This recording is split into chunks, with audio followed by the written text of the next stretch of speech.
To me, it seems like when you put something on the string and you just yank on it. It seems like that's what happened. So you're saying that your intuition is accurate to what happens on the moon? No. This is not what I'm saying. Not surprised What that I'm saying is, let me specify. What I'm saying is that in everything in life, you have to apply some sort of intuitive thing to it, right? I don't know how to call it. I don't know what it is exactly that let us know that something there might be something wrong or erroneous, right? When I look at that, I said, I intuitively, I don't get the notion that the physics is right.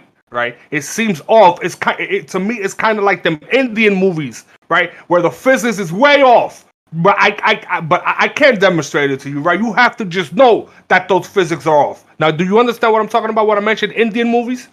Yeah. You're talking about how your intuition doesn't. It seems fake based on your intuition.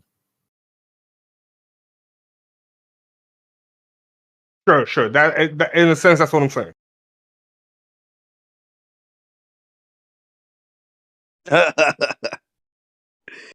Yeah, that's so true. I'm sorry, I didn't realize I was not muted. I was laughing at what he fucking put. So how many more attempts before you say, man, they're pulling our leg here?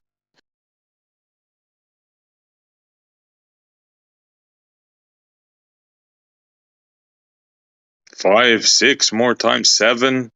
Oh man, they can kick that can down the road. Well, and how many successes before you will finally believe that space is real? What kind of rebuttal is that? At least one would be nice, but still haven't seen one. Well, I've only seen stories of one. Just wait a year or two, you'll see. Actually, they keep saying, that's going to be this many years or whatever, and then they keep pushing it back and not doing it. So, I mean, how many years before we realize, they're just going to keep pushing it? Good question, but then what? You're going to have to come up with a new story once they do succeed, right? Except they're not going to. They never have. There's no reason to think they ever will. I mean, it's like saying that I need to worry about coming up with a story to explain unicorns. No, I don't. They don't exist. Oh, they never will exist. So I don't have to worry about coming up with a story for them. The iPhone 15 doesn't exist and it never will. So I don't have to worry about what the iPhone 15 is going to look like. Oh, wait a minute. Maybe it will come eventually. Are you making the claim that they've never made an iPhone before? You really don't believe so? They haven't made an iPhone 15 yet. Have they made an iPhone though? Have they proven the technology works? Or are you actually claiming that they've never done that before?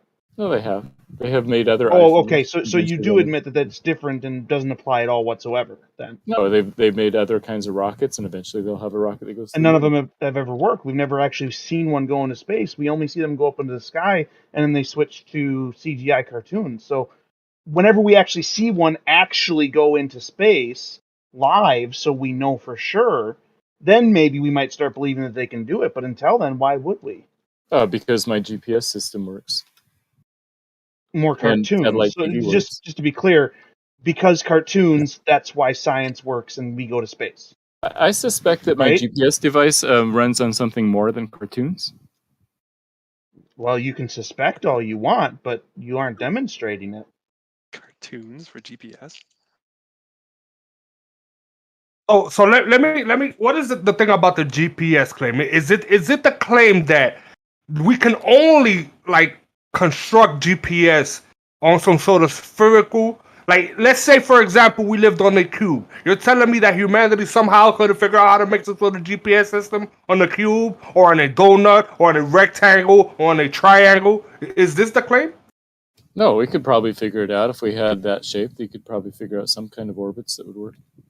Yeah, I mean, of course, right? Because it's technology and we can program it however we want to. So where is the correlation between the shape of the Earth and the GPS claim? I don't even understand how it logically comes up. It doesn't even follow.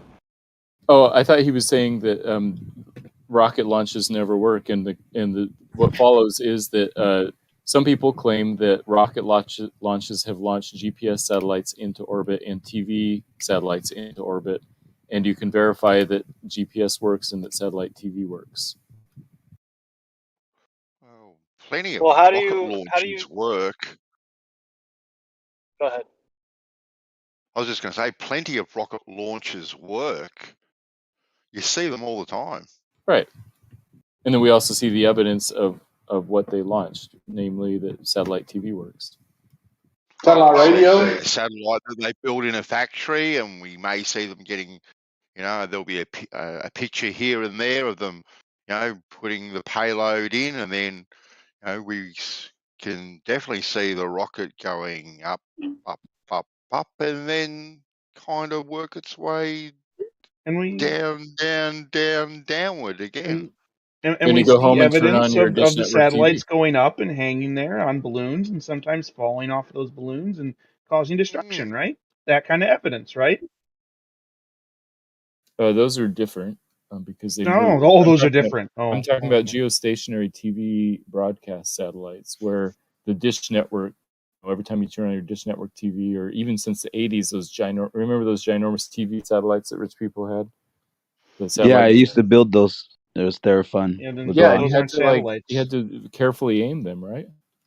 Yeah, isn't it amazing that if you were off by like 1/16th, you wouldn't pick up the signal? Isn't it amazing that you had to be accurate, pinpointed, but yet apparently they're in orbit and they could move around with little thrust and not knock off anyone's signal? Like, I don't know. I'll shut up. Go ahead. Yeah, it's almost like they use geostationary line of orbit sight explains that. technology that we've had for a long time and just was called something else that it wasn't to make people think that there was a satellite up there. It's almost like that would be the perfect thing to do, is just use line of sight technology and just point it at the tower so they can get their signal. No, that sounds way too logical, bro. You must be crazy. What if they're pointed in the sky, not at any tower or anything? Oh yeah, you could dream about unicorns, but like I said, once they actually show us a rocket actually going into space, then maybe we can actually entertain that idea. But until then, why would I? Why wouldn't I just believe the far simpler explanation of they pointed at the tower and it gets the signal just like it should?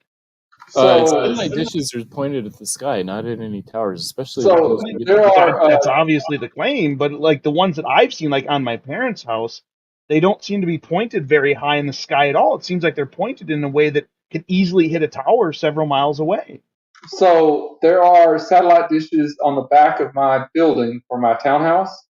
First of all, they're on the back, and they're pointed at about, I want to say, 60 to 70 degrees up. Okay. So there's no way they. And second of all, even if they were pointed down at more of an angle, there's a big building in the way that they couldn't see. They don't have line of sight to anything in that direction because the building in the way. So why the discrepancy exactly?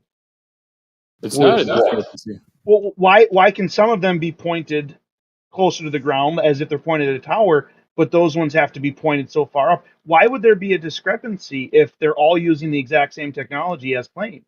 Yeah, they're all pointing kind at of the sky. strange. None of them are pointing. So I could explain that actually if you care.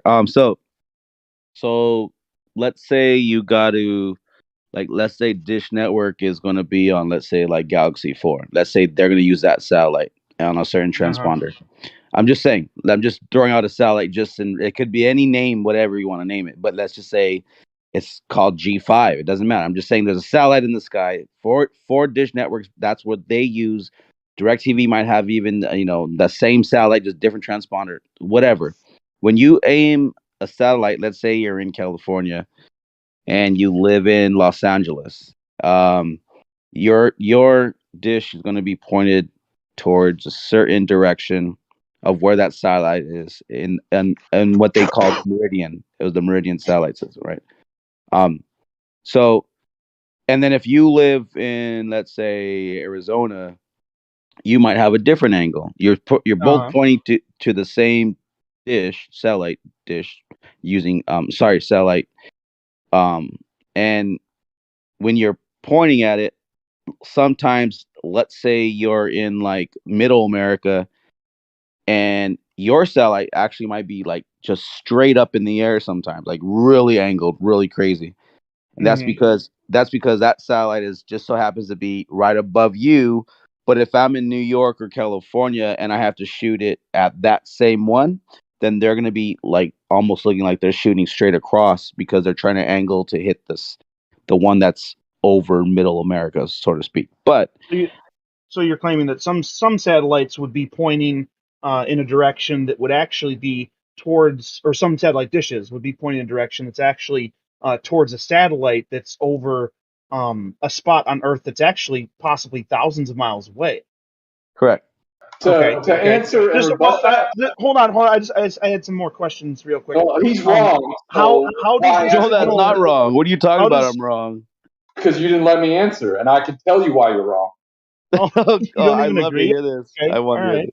Because TV satellites are geostationary above the Earth's equator. So they're not, every single satellite will be aimed, in North America at least, will be aimed south.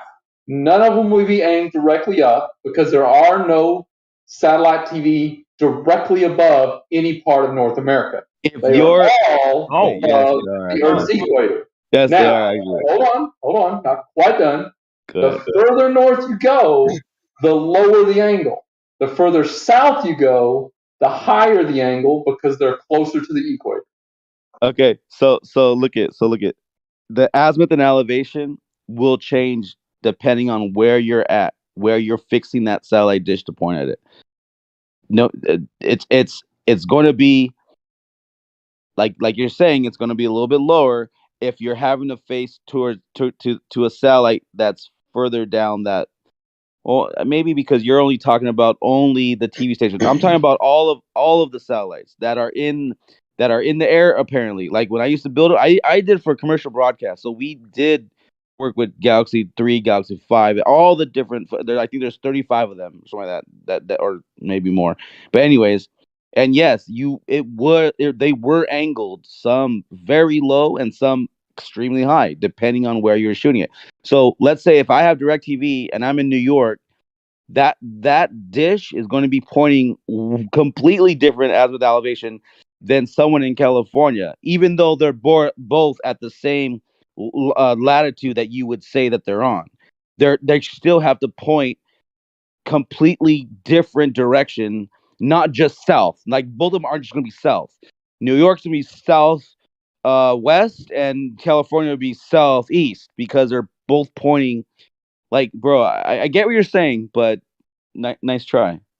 So basically, geostationary satellites can exist in a ring around the equator. And so in North America, generally you're shooting south, but then left and right, depending on which satellite you're doing. I posted a picture of satellite dishes in Quito, Ecuador on the equator, basically pointing straight up.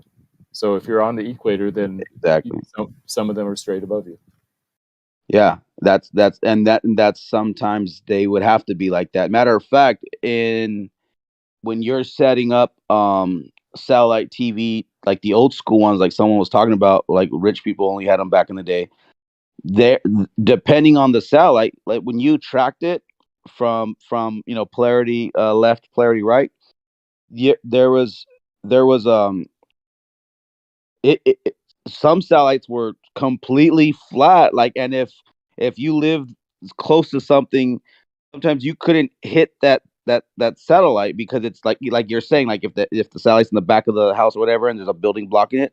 So what you would have to do sometimes is put that satellite on a higher pole so it could overshoot the obstacle, that obstruction, because satellites are very, very picky when it comes to obstructions. Even a tree could fuck up your signal. But anyways, so when you set up the satellite and you make sure you have a clear shot of this meridian, that's fucking going across this belt of satellites, if you will, and when you're far one side, it's way low. But when you get to like the middle of it, your satellite is kind of looking like the ones in Ecuador. They're directly shooting above you.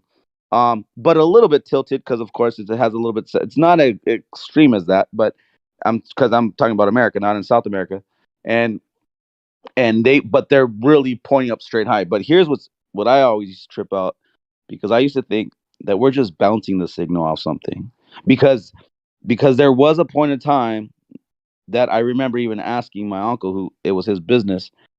I asked him, because one time I kicked the legs by accident. We were set up for I think it was for the Super Bowl, either Super Bowl or Olympic. I forgot which one, but I fucked up big time because the satellite was set up, and we were doing a downlink, but also an uplink. So two different dishes. But I accidentally kicked the legs off them on one when I was walking by it, and it dropped the signal like for as soon as I could, like, oh shit, and I kicked it back. And I had to fucking tune it real quick, like you check your azimuth elevation and you fine tune again. But that made me think, dude, if it's so, like, it has to be so pinpointed. Like, what happens when the satellites in the sky fucking move? Like, if I have to be pinpointed, like, what happens when they barely move? They don't move. I mean, they have some fuel on board so they can do station keeping, and they're 25,000 miles away, so they can move a little bit, but they don't move that much. Okay, and again, when you're next time you're watching a live feed, okay, whatever sport it is, whatever fucking award show, TV, whatever. Next time you're watching it, and just think, like, okay, so if the satellite has to be like extremely pinpointing, from getting the signal into your dish and pinpointing to the LMB, because that's where it's actually receiving the signal, and then sending it through the coax to your receiver.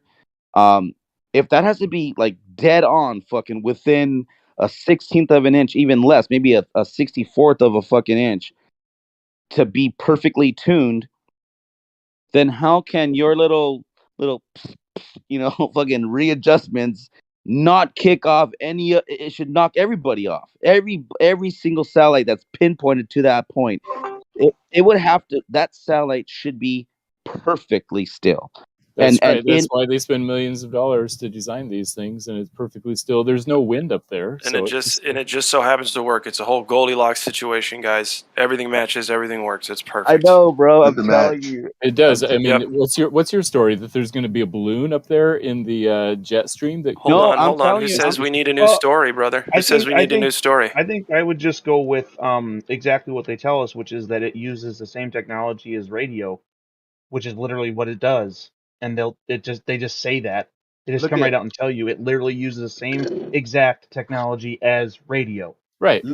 Which doesn't require you to have a dish pointed at something in space to receive.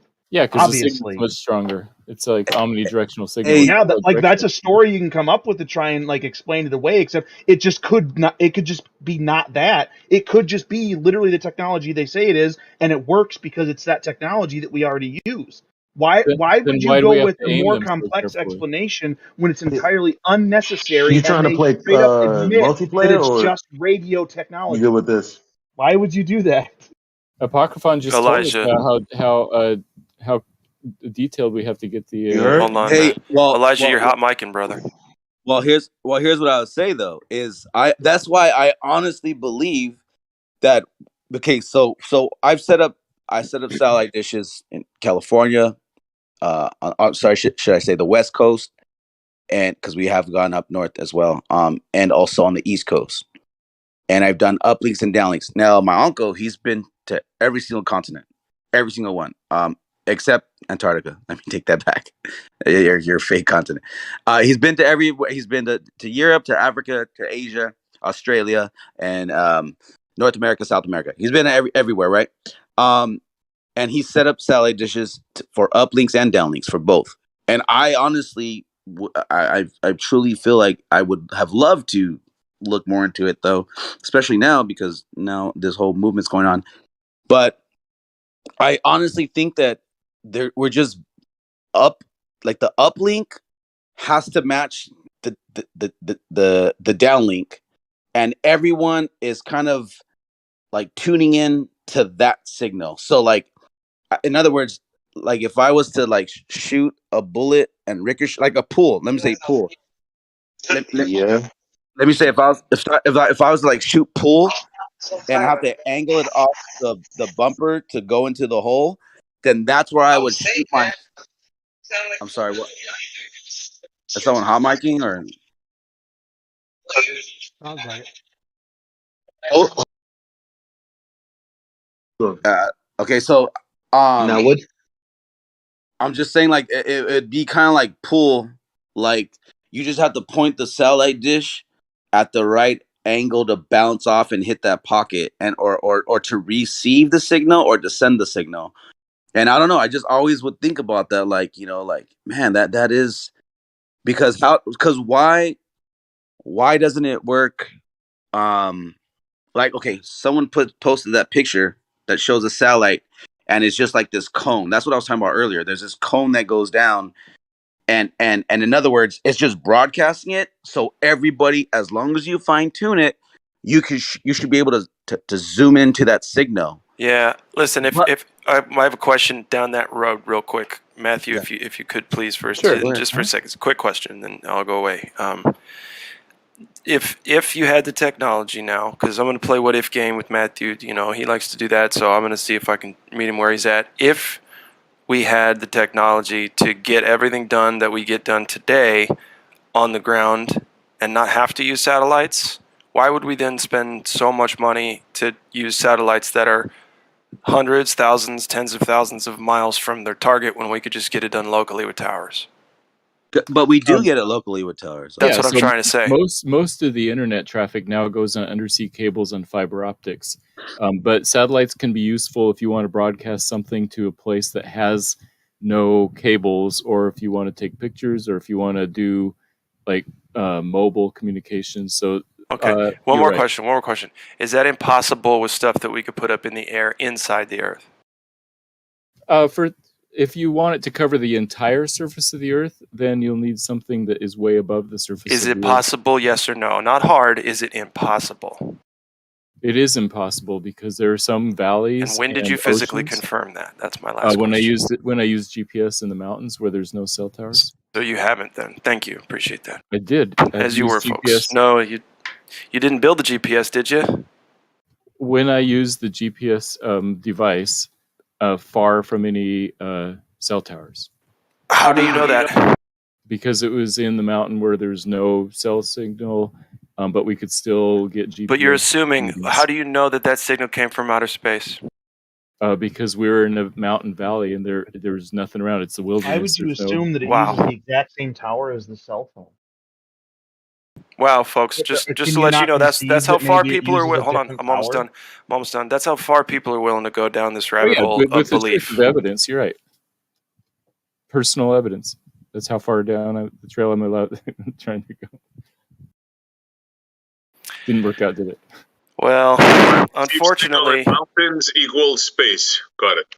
Unfortunately, that is a good answer, good enough, because empirically, if I have evidence for something, that should be good enough for me. I'm not trying to convince anybody, and ain't nobody going to convince me. So empirically, if I got the evidence, I hope you can see it too, but if you don't, peace.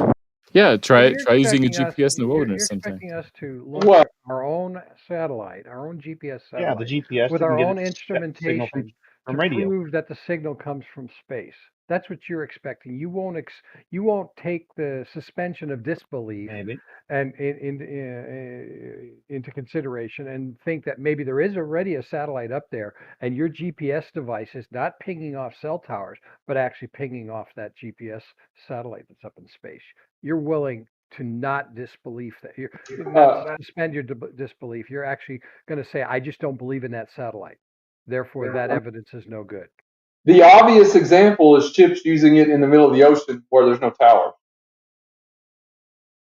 Yeah, that's a great idea. I mean, out in the middle of the ocean, there are no cell towers, and you definitely get the signal off of off the satellite. How do you explain that? It's at a balloon. I mean, does it have to be in space? Yeah. No. Hold on. There are GPS towers in the ocean, though. No, they're not. Yes, there is. No, there are no even GPS if there towers aren't out in the open sea when you're out more than 300 or 400 miles away from any continent. Okay. All right. You go ahead. You believe what you want. Do you have the evidence that there are such towers in the middle of the ocean? We went through this last time, and I even posted all the photos. It's all right. Just believe what you want. I don't care. What was the distance of that tower from the nearest continental shelf? You could look it up if you like. They like to post pictures of ocean going, science buoys out there in the ocean. and say, "Oh, that's a cell tower," but it's obviously not. It's probably a seismic buoy, specifically designed to monitor ocean floor activity, seismic activity. When One of they the when reasons they why they have called the those. moon, did they use satellites or how did that work? When they what? When they called the moon? When Nixon called the Apollo 11 astronauts, That was direct. The signal was sent directly because the moon was facing the Earth at the time. Oh, that's handy. You basically, I think that at the time of the phone call, I think that the what's called Nixon was in the evening, and the moon was already up. But if it wasn't up, they would have simply just communicate to the Australian broadcast station and then broadcast from Yeah. there. Yeah, would have bounced it off Australia. Yeah. I actually Onto, think he was I don't know, talking. Egypt, across to Moscow, over to New York, and then up to the moon. Easy. It's not I'm easy. just saying. There's actually cables I'm going just saying. from You guys are Australia making to all Asia, these so I arguments. think that's possible. Yes. You guys are Because making all there's these already a arguments about transatlantic satellites, cable. but it's like you also have to believe that you called the moon without satellites, and that you can't get signals to go places on Earth without satellites. No, they're called radio signals. Yeah, you can relay a phone signal to a radio signal easily. Ham radio operators do it all the time. They connect back before the internet. People were connected from one continent to another for like emergencies, family emergencies, and so forth. A lot of times through the courtesy of your local ham operator. So yeah, No. definitely. Yes, No they would way. relay it between ham stations, and then the ham station would relay to the person having the phone call. Yeah. So and how that does can that only travel? happen over a flat plane too. Can't happen around a ball. No, of course Right. not. No, because you Not don't at believe in the all. ionosphere. You guys don't believe in an atmosphere. Now wait a that minute. goes Wait a minute. into a That's vacuum. exactly how it works. Bounces up and down off the atmos across Just vast differences. just some frequencies, not all frequencies. How does the radio signal bounce off of air? Like, okay, we're going to assume the ionosphere is just air or it's a In the near upper vacuum. atmosphere. How cause do that some signal to signals penetrate and others bounce off? Like your logic doesn't make any sense. No. A portion of your no, signal this- bounces off. Some of it goes straight through the ionosphere. Yeah. It's just that's the way it works.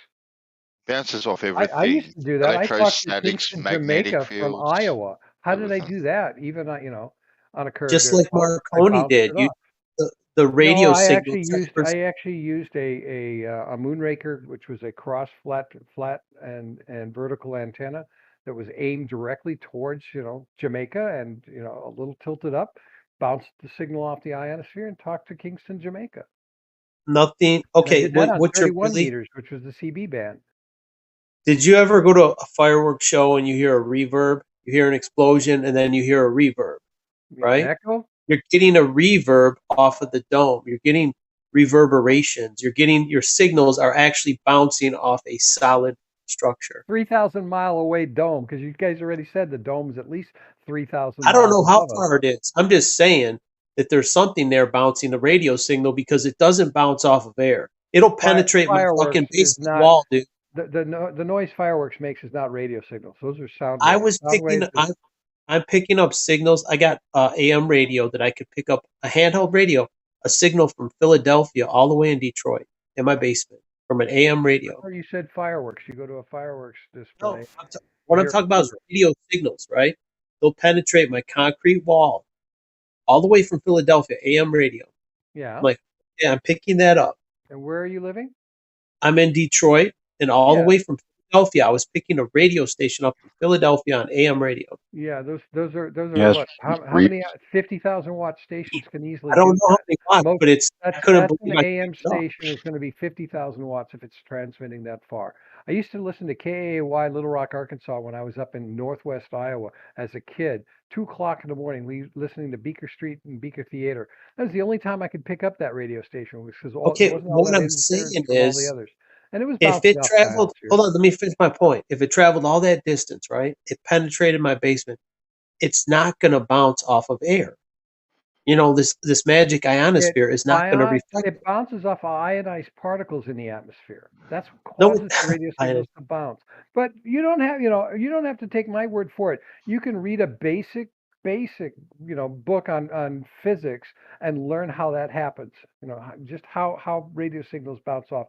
You can look it up yourself on the internet exactly how those You signals can look bounce. up a lot of lies, dude. Well, a it's lot not of lies. stuff they If tell you you is complete bury your head in bullshit. the sand and call everything that you read a lie, you're going to have a very difficult time in your life going Look, anywhere. see, now you inserted that bit. Anything But that you are. contradicts reality is bullshit. Okay, No. if it's a contradiction of reality, then it's nullified. It's Well, nonsense. you're kind of saying exactly what it means. If you're contradicting reality, real, if you're contradicting Yes, what's reality. real, then you're Reality. obviously bullshitting because that's Radio what waves bullshitters do not do. bounce They off air. literally say something that's completely not true, not Because part of you're reality. saying you talk to a man on the moon, penetrate stereo that reflects radio signals. So you can make up your mind. Which is it?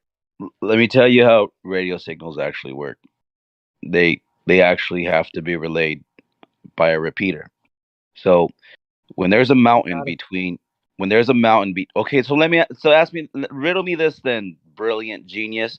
Why do they have towers up on the hills in California? Why don't they just shoot? Why don't they just shoot off? Listen. Shorter wavelength. Listen. Why don't they shoot everything? Just bounce it off. Why do they spend billions of dollars in radio towers and communications when they could just bounce all the radio stuff off the ionosphere? Because I'll it's tell not you why. reliable. I'll tell you why they The don't. ionosphere is not I'll tell you reliable. why they A don't. reliable form Because of you're false. communication. Because It's you've learned a false thing that they're bouncing radio waves off of the atmosphere. No, because if that was the case, they would never need to put repeaters up. They could just bounce it off the sky. Can I answer that question? But they don't though.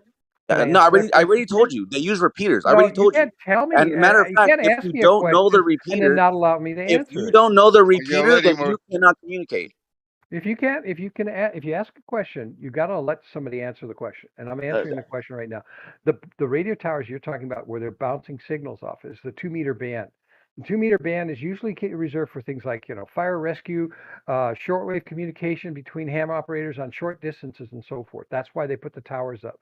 It also, you could actually chain a bunch of towers all the way across the country and communicate that way. The reason why ham operators don't rely on 31 meters and 30-meter communications through the ionosphere because it's not reliable. That's why we have QSL cards. We send postcards as proof that we received a signal from somebody off of the ionosphere. It's part of the hobby. It's one of the joys of the hobby is having all these bro. QSL cards You're only plastered all over your wall. Can I finish, please? Bullshit. All these cards from all these places around the world that you've talked to, and I have them from all the places I've talked to, and you literally see them. You get a reply from these people because they. So that's your proof of a round ball. That's a proof of a connection.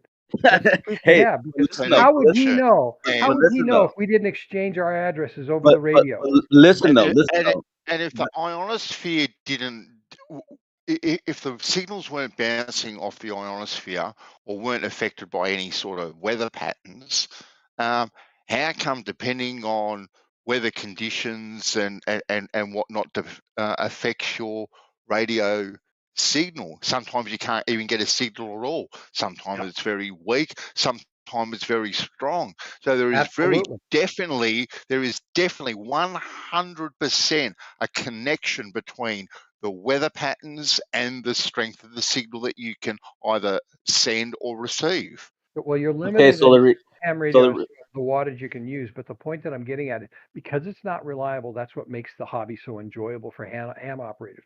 Because using the physics of bouncing off the ionosphere, they don't always get their signal through. In most evenings, you can rely on certain areas every night that you can get a hold of. I'm tired of you and your bullshit lies, bro. I'm tired of your lies. Look, I'm gonna tell. Let me speak now. Reasonable explanations, not lies. Let me speak the truth now, though. Because you're talking about a system that is what's part of the lie, and I'm gonna say it right out. That's a fucking lie.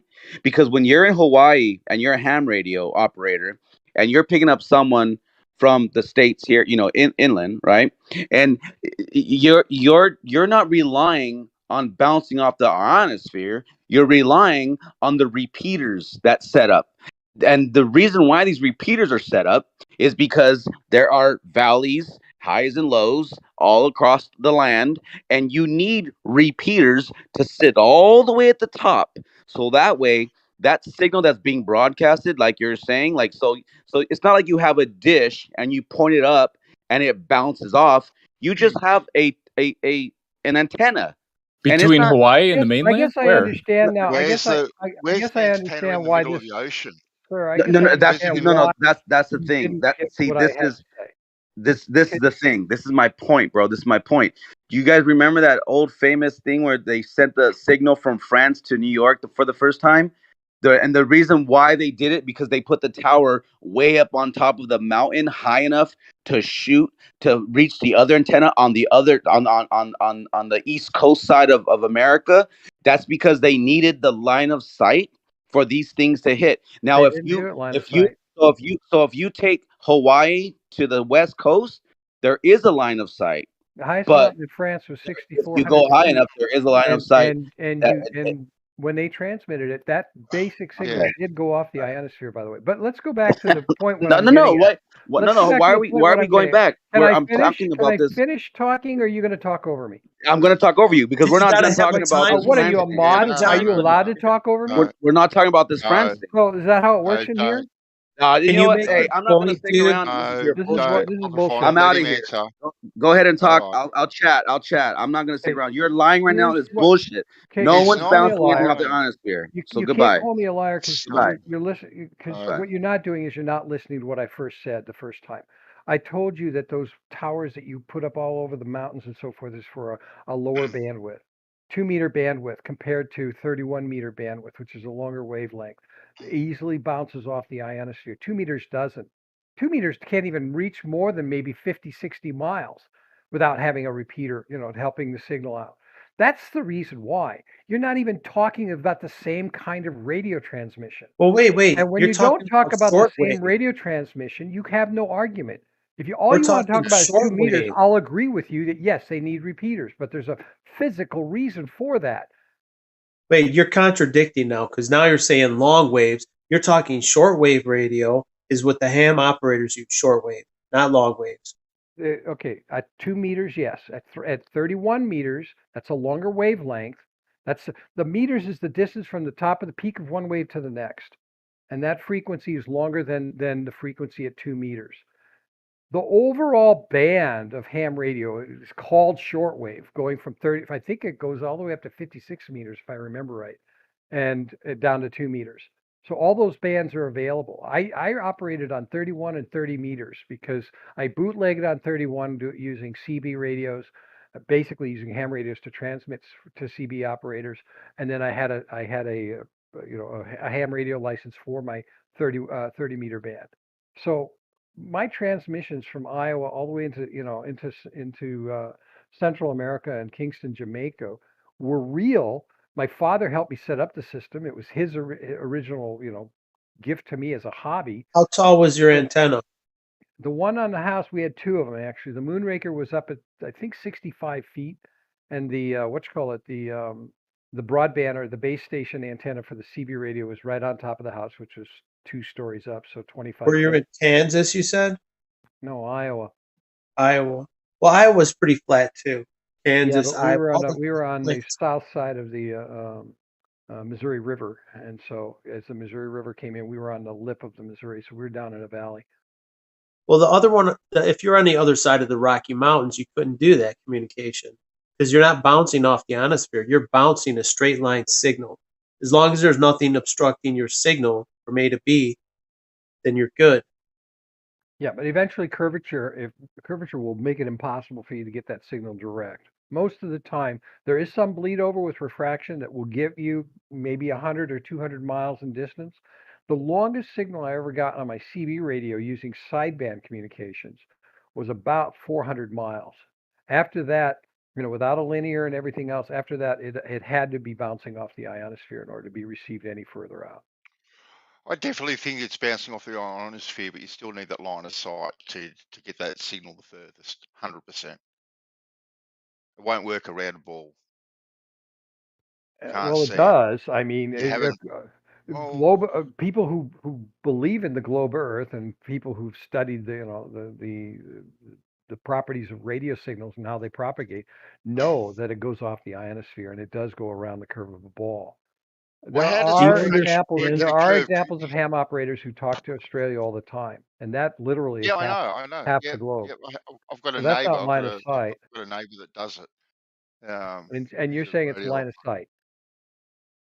No, There's I'm over. just saying it works over a flat plane, is all. But There, what I did say earlier that it is bouncing off something, and the weather patterns definitely do affect the radio signal, and it tends to work better at night for Jeff. So for some strange reason, it works better at night for him.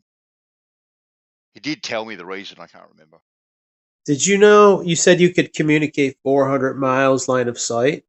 There's a 20-mile curvature to the Earth at 400 miles. So how are you getting around a 20-mile curve? It's a signal that has been boosted with a 1,000 watt linear on sideband Okay, but communications. There's going to be a lot of refraction as it goes. what's the biggest mountain on Earth? How big would that be? 20,000, 30,000 feet? 30,000. How many? K2. It's 29,000. 29,000. So this is 3 times more than that. This is over 109,000 feet of curve. What's up at 109,000? About 106,000 feet. At 400 miles, the Earth would curve. If it was a ball, it would curve 106,000. So picture a mountain 3 times that high that you're going to communicate to someone on the other side. You're missing what I just said. I said that signal gets refracted, so you're going to have some refraction of that signal as it travels through the atmosphere.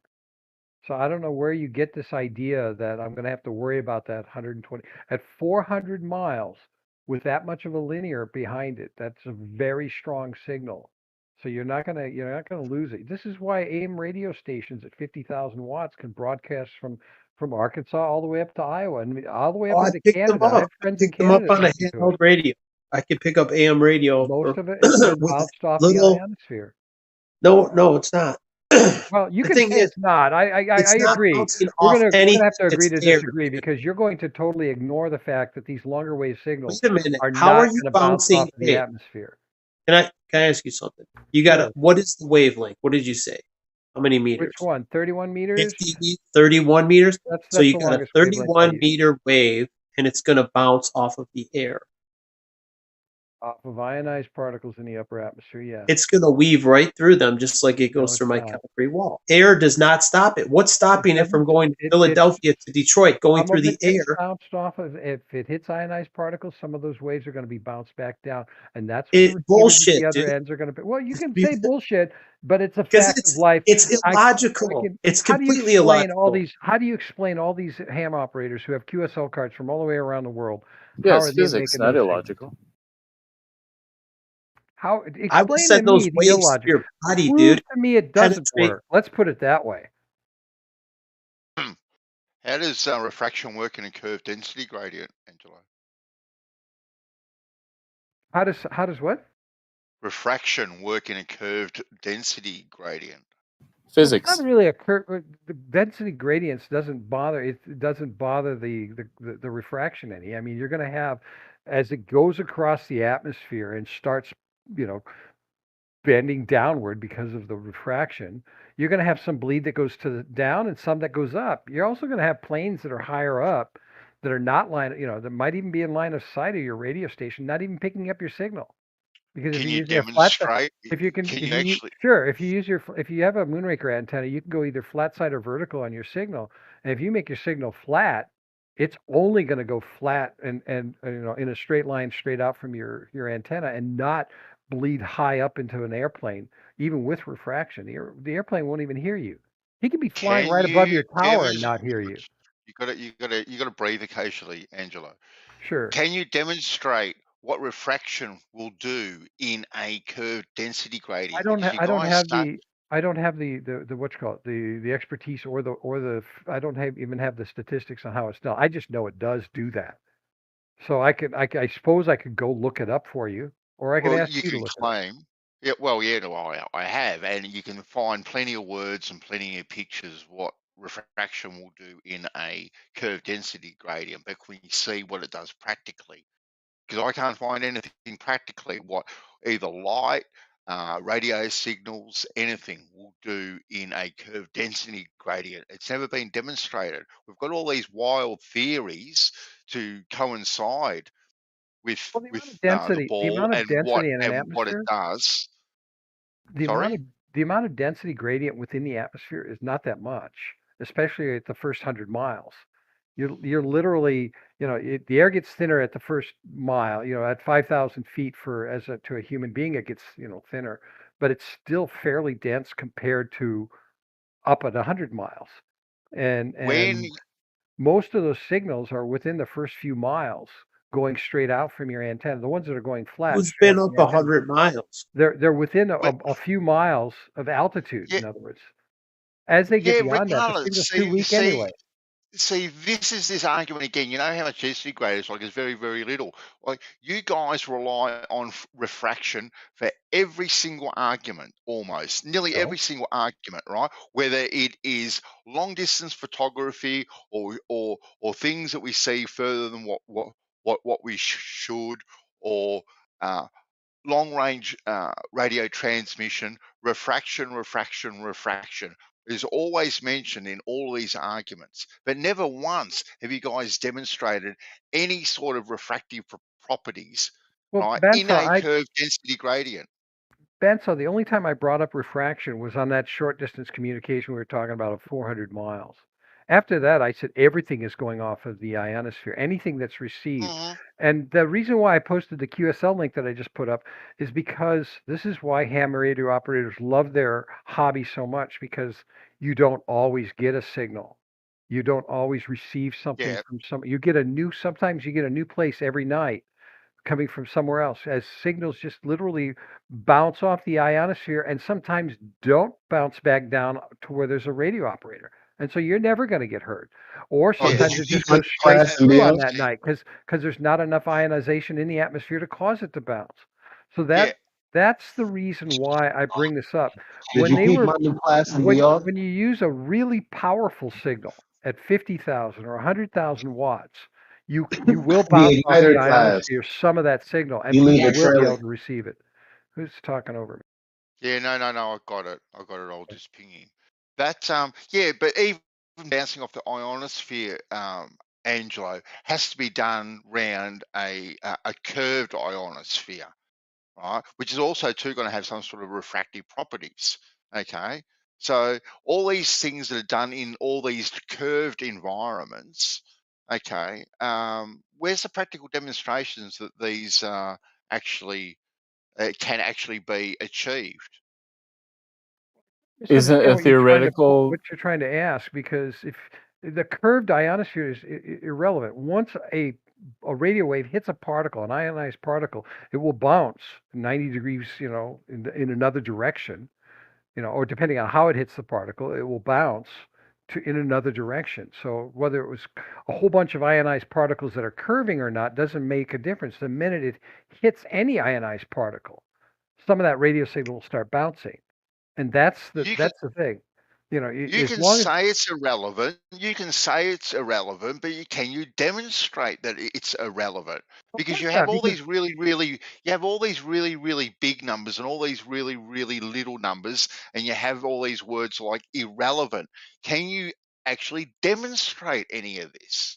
what's to demonstrate? I don't understand where you say that just because I show you or talk to somebody in Australia, let's say I from here in Peru, I talk to Australia and I get a hold of somebody there, and it's clear that we're talking across the Pacific Ocean. And if you want to believe the Earth is flat, and we're talking line of sight, but my antenna is pointing at an angle so that it intentionally is aiming towards the upper atmosphere 150 or 200 miles away from me to get that bounce going. And why would I point that way if I have a direct line of sight? Most radio operators never point their flat side antennas flat to the ground, or parallel to the ground. It would be ridiculous. You have too many objects in the way. You wouldn't get your signal more than maybe 40 or 50 miles away from you, regardless of how strong your linear is. No, because you say that you point your your aerial in a certain direction and you can send a signal and the other person receives it, right, isn't demonstrating that these things are happening on a ball, nor are they demonstrating that they happen on flat, Nobody for claims it is. argument's sake, Nobody. right? But I don't claim yeah, that. okay. I Well, claim that I bounce it off the ionosphere and I get it as far as I need it to go. In other words, in most of the cases, for me, I never got any farther south because I only had a 1,000-watt linear, any farther south than Central America. I think Honduras was the farthest south as far as QSL cards that I got from down there. I did get them, like I said, Kingston, Jamaica. I did get them all over Canada, all over the United States, Alaska. I did not get Europe. So I've never been able to QSL to Europe, but I wasn't operating on a bandwidth that allowed me to do that, and I didn't have the hardware for it. But other people I knew did, and the only way they did it is to bounce it off the ionosphere. Now, if you want to claim that that doesn't prove it's a globe, you're absolutely correct. I'm not using that to prove it's a globe. I'm just telling you that in those distances, if the Earth was flat, there wouldn't be any reason to bounce it off the ionosphere. You should be able to go direct signal by just simply putting up an antenna that's higher than anything around you in all directions, and especially if you're transmitting on a coast to it, like I would be here in Lima. I'd be literally transmitting directly to Sydney. There's nothing between me and Sydney right now. Not even an island. Well, maybe it's New Zealand.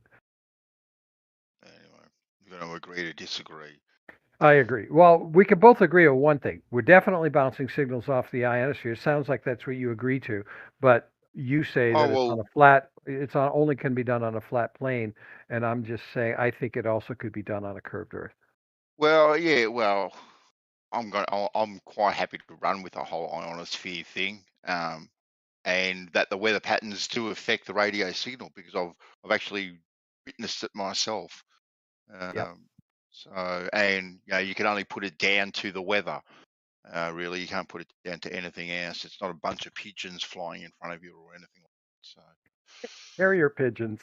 Yeah, exactly. Very fast, light speed traveling carrier pigeons with recorders. They pick up your signal and they send it off. Well, yeah, and if it was bouncing off the dome and all that sort of stuff, it'd be consistent all the time, right? The weather wouldn't, and if people are saying that the weather or the air doesn't affect it at all, I think it's just a little bit naive, to be quite honest with you, because the weather obviously does affect it. All right, I'm going to get back to work. What bugs are you working on? Actually, right now I'm just writing a paper. I'm doing a physiology paper. Sounds like fun.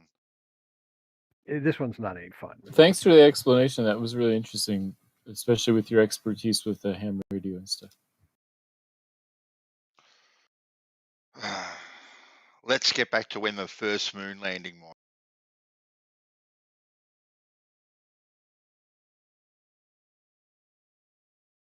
Anyone got any idea? When's the first one going to be?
So the equinox is coming up in less than 2 weeks. Okay. What are you going to do with it? Well, it'll be interesting to see that the sun rises directly in the east everywhere on Earth and sets directly in the west everywhere on Earth. Directly. It's going to Direct. be directly in the east. That's right. Really? That's interesting. It doesn't matter how far north or south you are.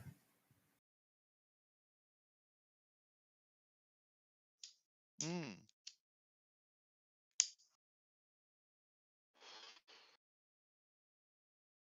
When do you reckon they're going to land on the moon for the first time, Matthew? That's a loaded question, right? There's an assumption built in your question.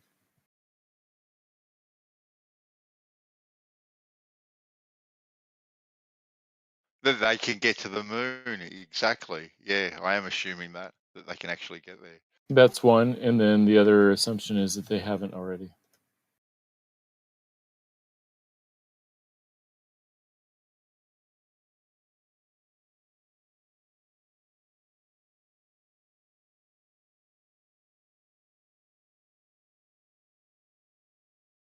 Definitely looks close enough to land on, doesn't it?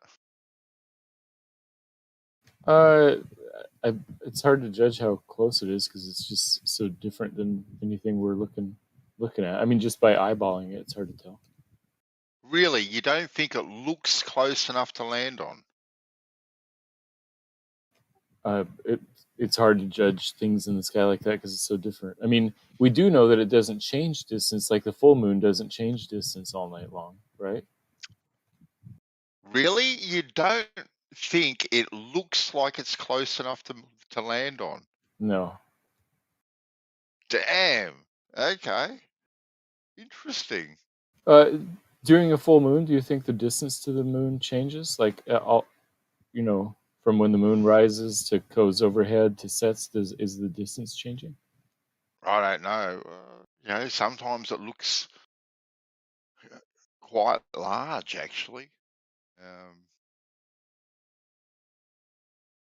But yeah, during a full moon, yeah, look, I don't know if it's closer or further away, but it definitely looks like it's close enough to land on. It looks like it's almost close enough to touch. Well, that's what it appears. It actually appears close enough to land on and touch and reach. Don't you think it appears that way? No, I don't think it does. No way. Really? You don't think it appears that it's close enough to get to? It seems pretty far away. I mean, those look like mountains when you look Damn, at it through a telescope. You've been very specific, aren't you? Like I would have thought pretty much 99% of the people, if I asked the question to, does the moon appear to look as though you could get to it and land on it and almost touch it? I reckon just about everyone would say yes, appears. Now, I'm not saying how far does the moon appear to be away? That wasn't the question. It just appears to be close enough to actually get to.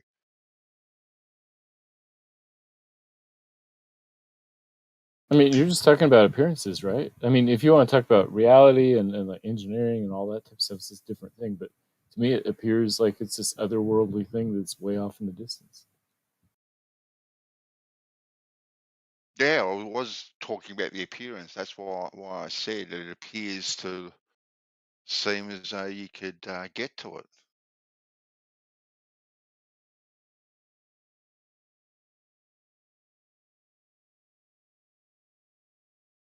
But I don't know, it sounds like I'm in the minority, perhaps. Maybe I should ask more people.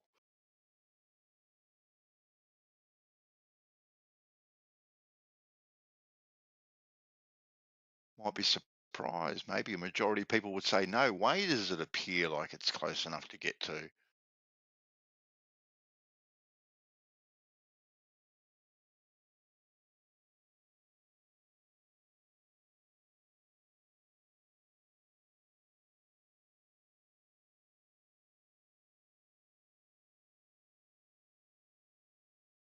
Because I can look at an island across the ocean there that I look at every single day, and It appears almost to be as close as what the moon does, to be quite honest with you.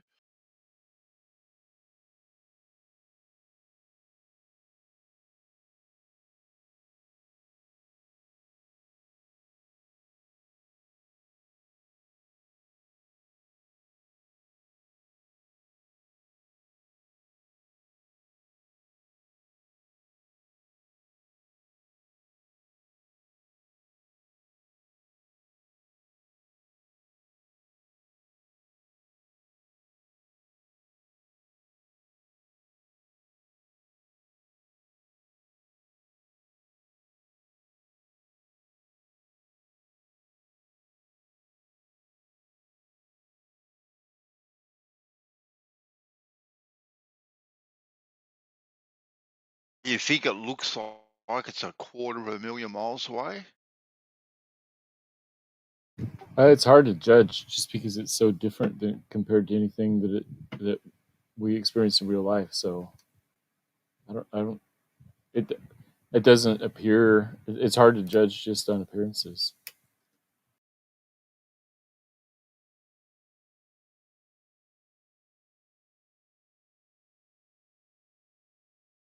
I don't know what the issue with the word appearance or appears is. Yeah, appearances are deceiving. It appears like there's no signals coming out of my cell phone, but there are radio signals coming out of there. So I don't trust appearances always. So what?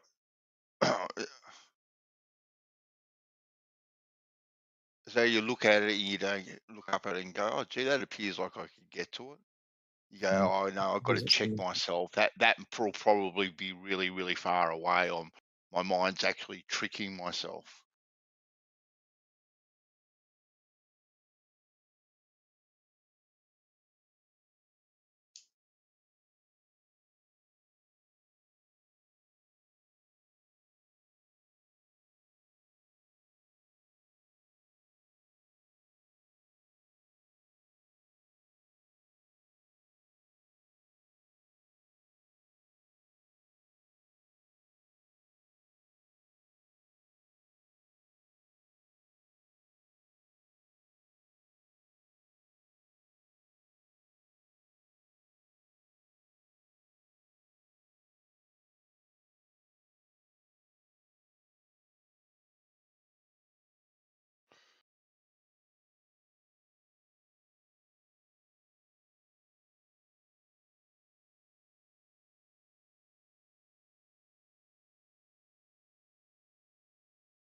Reckoner, I see your I see your message in the text chat.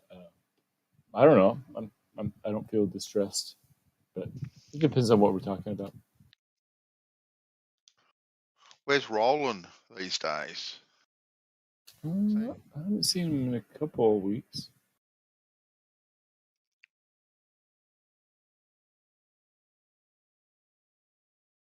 Is Geo here? Geo. In here. I don't know if he's AFK. Yeah, it might be. I was talking to him the other day about CERN, and I was like speculating about what they're actually doing. And to me, I was saying it seems like a ring magnet.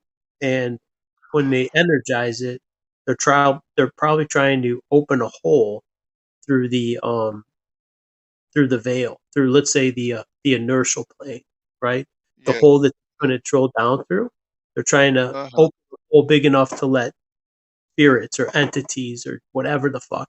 And then I was reading because I wanted to find out exactly how big it was. And it was smaller than I thought. It's only about 5 miles in diameter. I say only, that's fucking massive, but They want to build a bigger one that's about 20 miles in diameter. But I think that was their goal. That's why they had that Shiva, the destroyer. And then in this article, it said 10 things you didn't know about CERN, blah, blah, blah. And that was one of the things. I'm like, holy shit. They put it there. You know how they put stuff in movies, like little Easter eggs?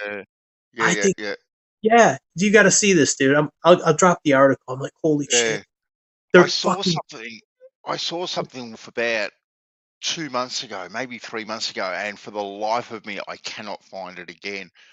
But it was a guy that was did some research on CERN, the LIGOs, these sorts of places, right? And what he was doing, he was studying the weather patterns above these, and it was actually quite eerie what he was talking about and how the weather patterns and whatnot were changing and seemed to be very distinct and deliberate also.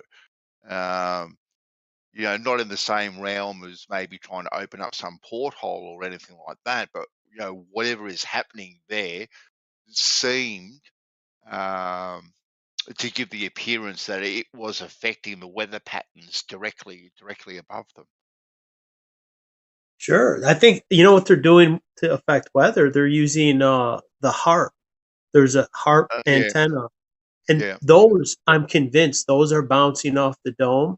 And what I think, picture the dome is like a loudspeaker, right? It's a bowl, but it's like a loudspeaker. It flexes, it vibrates.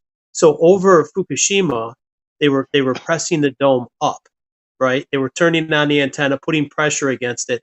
Then when they turn it off, it rebounds directly down and causes an earthquake. I think they did the same thing over Haiti. So they could pinpoint wherever they want, deflect it above a certain area, and bounce that energy down and cause an earthquake. That's just my speculation. So you think it's a reflected signal, not a directed signal? Well, they direct it by reflecting it. I think they're putting pressure, they're exerting pressure with those antennas. There's so many of them. I think that they can stretch it like a drum, and then when you release the drum skin, boom, it rebounds. Yep. Directly underneath. Wherever they're aiming, directly underneath where they're aiming, is the energy is going to be transferred down. Could you imagine if it was a giant dome like that, how much energy it would exert? The rebounding effect. Because you're going to send an energy, not just the air pressure. There's an energy wave that you're going to send through the air. Just like how explosives work. It's not just the air pressure. It's sending an energy wave as well through the air. The shock wave.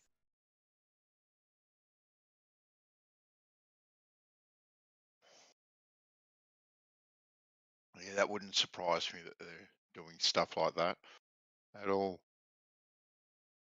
They've got a bunch of shit, dude.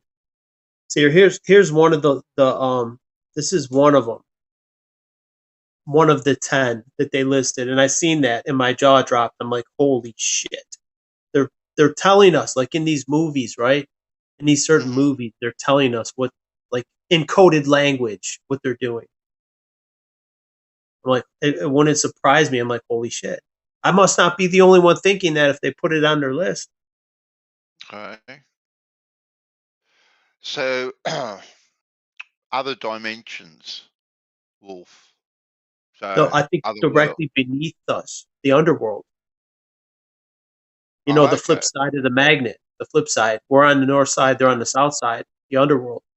I think that's not other dimensions, just another dimension. Well, the flip side of us. Whatever's on the flip side of this plane. Yeah.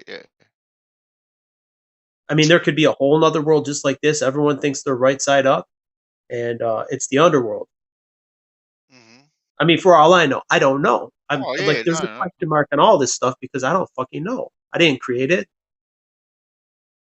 And I can't trust anything that the mainstream gives us. So I always have to question everything. Like even the maps, like, do we have a flat earth map that's legit? How do I know? Like if they lied to us about this many, can you really trust any document they present us? You can't really trust it.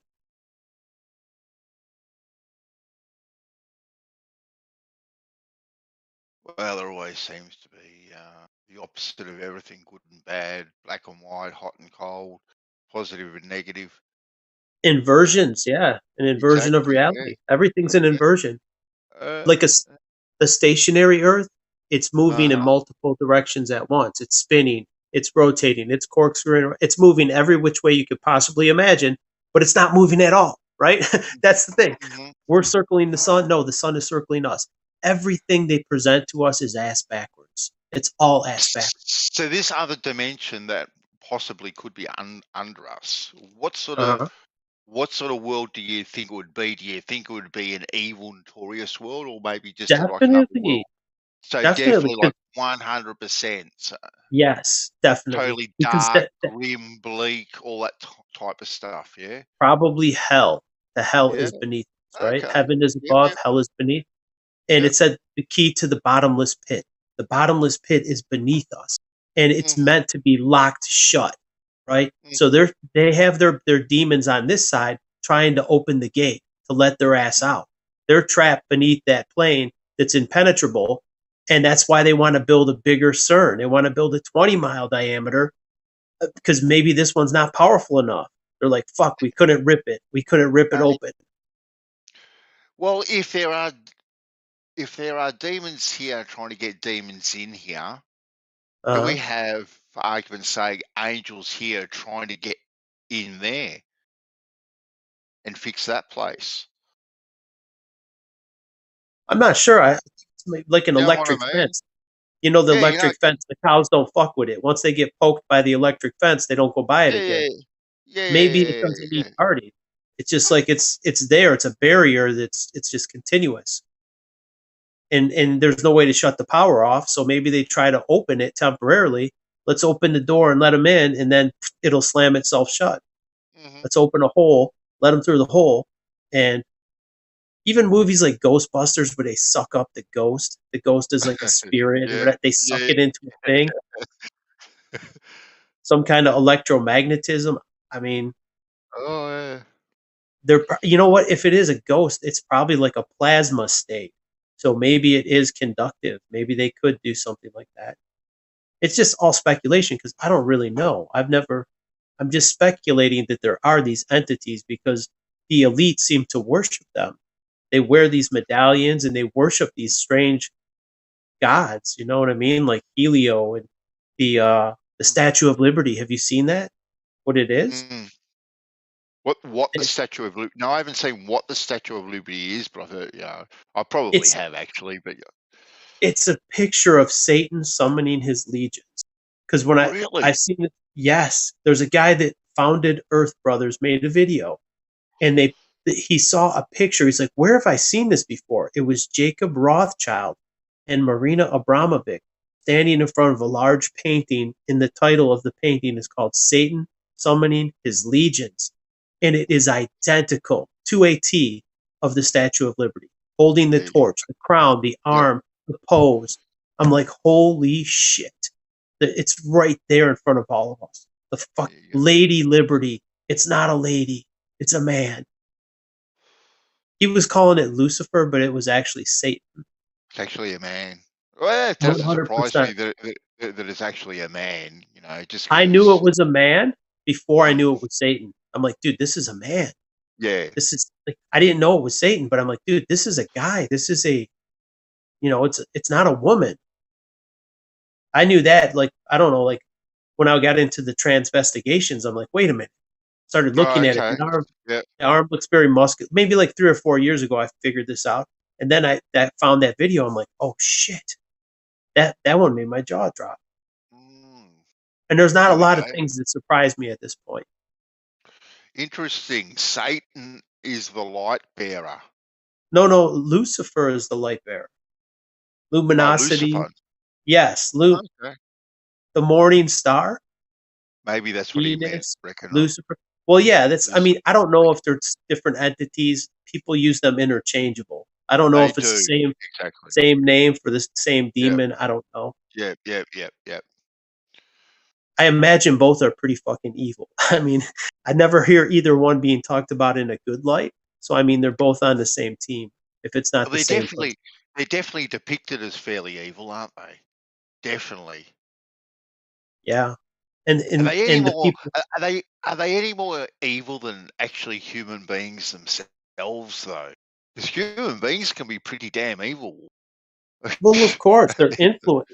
You Yeah, you know in yeah. the cartoons, there's an angel on one shoulder and a demon on the other. They're Yes, both talking yeah, in your yeah. I ear. was just about to say that. Yeah, just about to say Yeah, that. Yeah. and that's why we're here on Earth, because the life is meant to be tough, and then for you to get over to make your life a little easier, people sell their soul. Like for entertainers, like Katy Perry said, she sold her soul to the devil. And she used to be a Christian singer. Like her parents raised her Christian, Oh, and she selling yourself. sold out to the devil for fame. There's actually a really cool movie back in the day called Crossroads. I don't know if you've seen that one, but it's got the Karate Kid in it and some old black blues player. I haven't, Yeah. but I've seen the one clip you're referring to where he had You no know, skill at all. No skill at all. And then all yes, of a sudden, he's a guitar yeah, genius like Jimi Hendrix. yeah, It's like, holy shit. exactly. And the whole thing, he just wants to be the best of the best, the best of the best, and he goes on this quest, and he seeks out this old blues player to a musician to teach him. Yeah, it's a really it's a fantastic movie. Actually, I loved it. It's called Crossroads. Yeah, I got to check it Yeah, out. yeah, Crossroads. Yeah. You know what? There's a song like that. I went down to the crossroads. Yep. Yeah. You know, it's definitely worth a look, actually. And everyone, there's so many people there that have sold their souls to the devil type of thing. And then the final scene when he, I won't give you any spoilers. Just put it on. Spoiler alert. He's going to spoil the movie. Yeah. I was just about to say something. No point watching it now. Thanks. Yeah. Exactly. I did see that scene though, like, and then there's another song called "The Devil Went Down to Georgia." He was looking for a soul. It's Charlie Daniels, and guess what was in Georgia? The Georgia Guidestones. It was on the 33rd degree parallel. Oh, really? So, Really? yeah, the 33rd parallel was in Georgia where the Guidestones were. That's why they put them there. Wasn't that bizarre? The old And they destroyed them. They destroyed them because it was proving the Earth is stationary. They couldn't have it. It was too obvious the Earth was stationary. And then it's not much of a leap once you figure that out, that that it's also flat. Once you get over the stationary part, you're like, oh shit, it is stationary.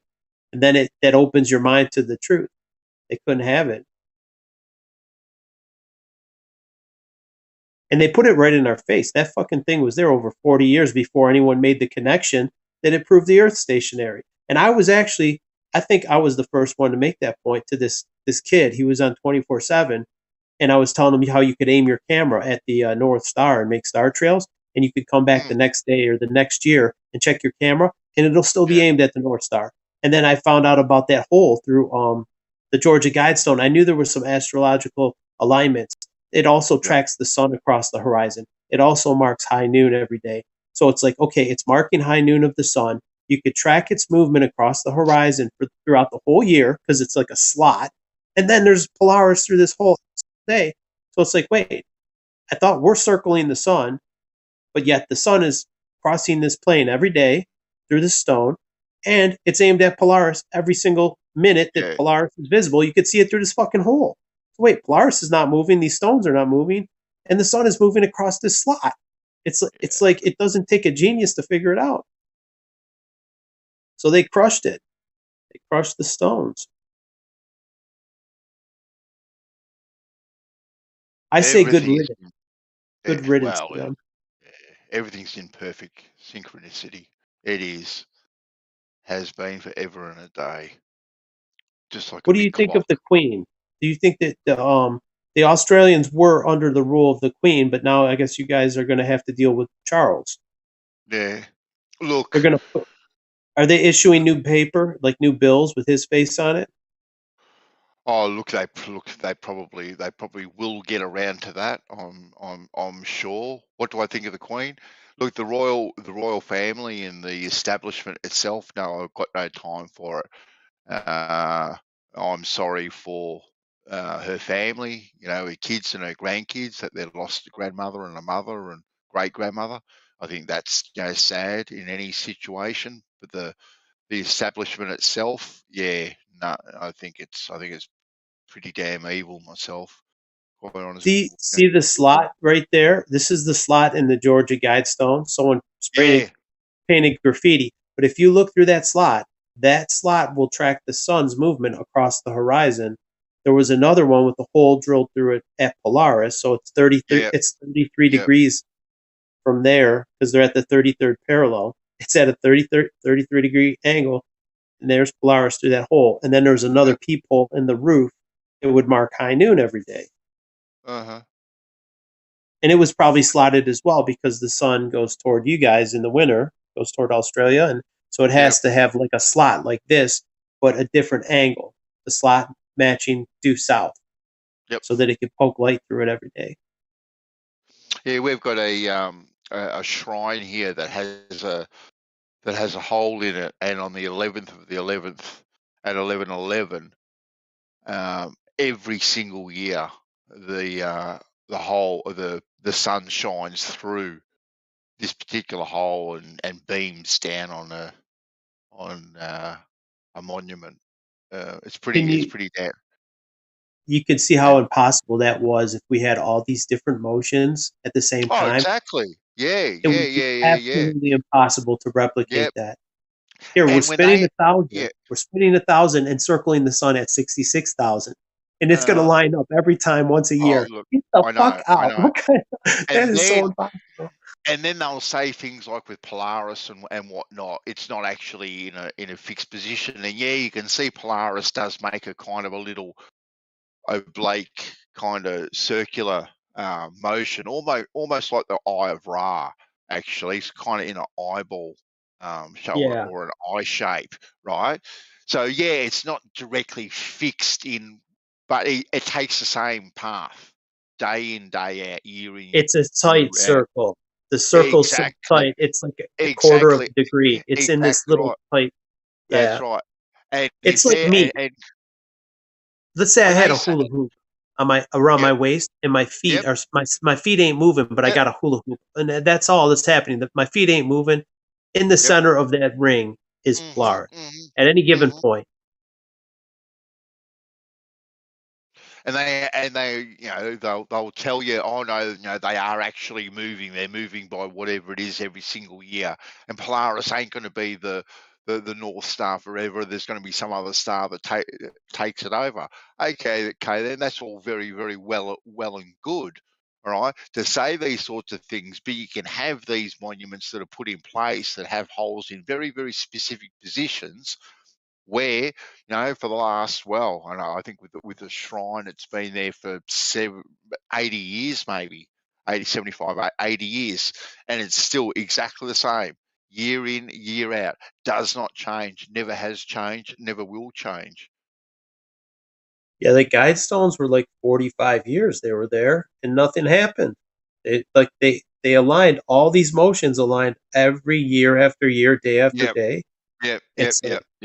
And then when we used it against them, pow! It's getting. We can't have this thing. Yeah. Time to rip it down. Oh, and also they ripped down Jaquez and Boaz, the twin towers. They're Freemason. You know how Freemasonry has two pillars? That's what the twin towers represented. And then they tore them down as well. Just yesterday was the anniversary of their event. Yeah. See, they build things just to destroy them. So who knew what ceremony? Look, there is definitely a bit of symbolism in them, and these things are used as a tool of evil to perpetuate evil. That's what they're used for as well. There might be some sort of symbolic ceremony that they're undertaking at the time when they do these things, whether or not they're blowing up guide stones, building guide stones, whether or not they're blowing up buildings or whatever. It might be some sort of ceremonial kind of symbolic showing. but at the same time, they're used as a tool. Have you seen Building 6? If you look in the live stream text, this is Building 6, World Trade Center. There was 6 or 7 buildings with a World Trade Center prefix. 1 and 2 were the Twin Towers. This one was Building 6. And you can see the middle completely hollowed out of this building. It didn't collapse, but how did this hole get drilled in the center? And you look, you can see all the structure. This is a box frame building. So it's built like a bunch of cubes. It's all I-beams box bolted together. Very stout building. But the center is completely cored out. And this is a sign of a directed energy. Just they use the same weapon on was that the Tulsa or no, what's that, Oklahoma City building, where they said it was a terrorist with a bomb and whatever. It was the same weapon. There was the same gray dust. The cars in the parking lot were burned up, just like 9/11. 9/11 had 4,000 destroyed vehicles, 4,000 cars, fire trucks, all this shit. Some of these things were like 3/4 of a mile away, and they burst into flames. How are they bursting into flames? I'm like, what the fuck is going on? It was a side effect of the weapon. So your theory, as well as many other people's theory, is directed energy weapons took them down. I think so. I didn't know about them. My neighbor handed me a book about this topic. I didn't know anything about them 5 years ago. Like, holy shit, that fucking makes more sense because it's describing the cars bursting into flames. Oh, here's that other hole. This is the hole of the. Let me see. I've seen something where it looks like it's been cut. There's like a building that's been like sliced and diced. Which one? Oh God. Is it Oklahoma? Sure. I mean, you could see the stuff falling, dude. I got a video where it's falling and it's completely silent. The building is collapsing and you do not hear a peep.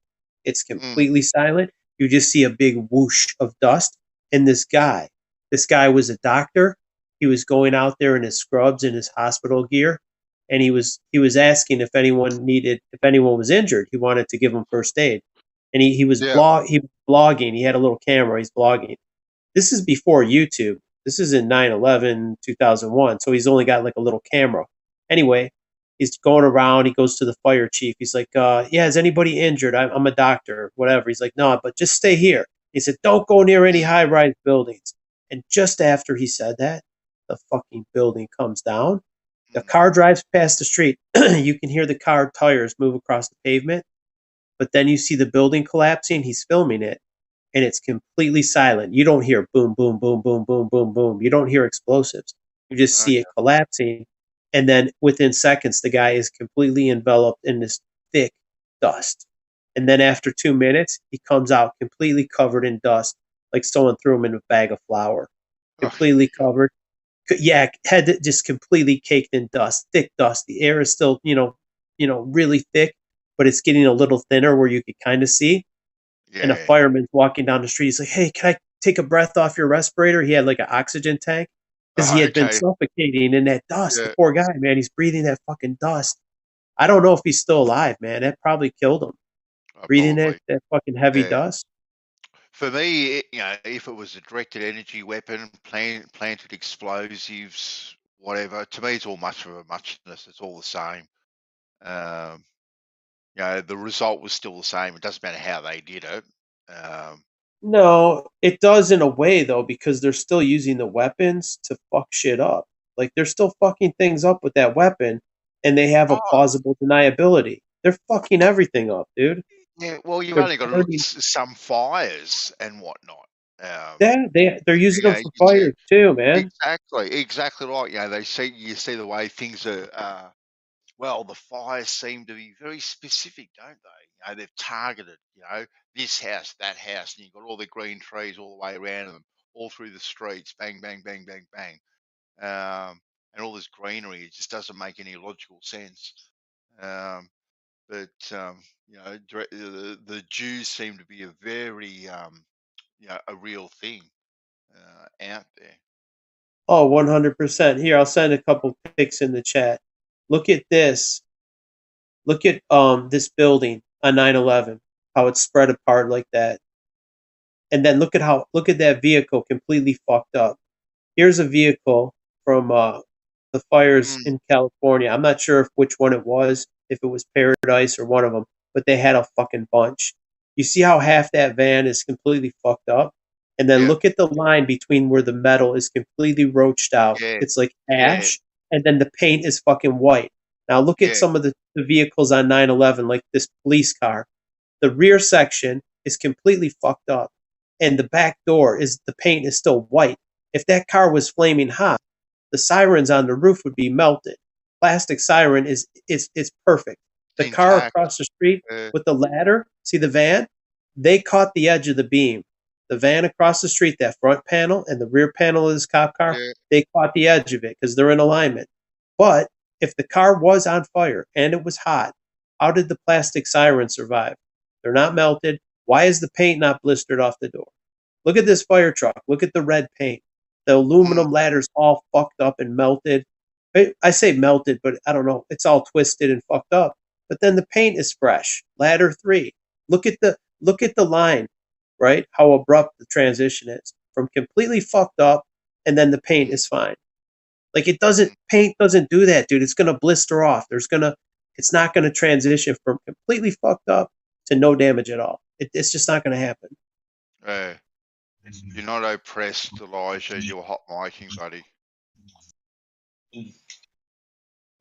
Hey, so what if it's a natural phenomenon? What, 9/11? No, the California fires. Well, I see these houses in this neighborhood block. They're all completely turned into dust, but look at the bushes behind it, the trees, and then the house. Like I know, because I happen to think that the sun is a laser, so I'm saying I'm fascinated at the fact that it happens at that spot because the sun might be at some kind of angle from that spot that does that. I think it's more doesn't happen anywhere else. It's well, Jewish. It probably happens other places, but it happens everywhere. It's happened everywhere. It's happened in Russia. It's happened in Canada. It's happened in all different places in Europe, South America. I could show you tons of places. But it always happens there, right? Wherever it does happen, it happens. There's nowhere on Earth where it does.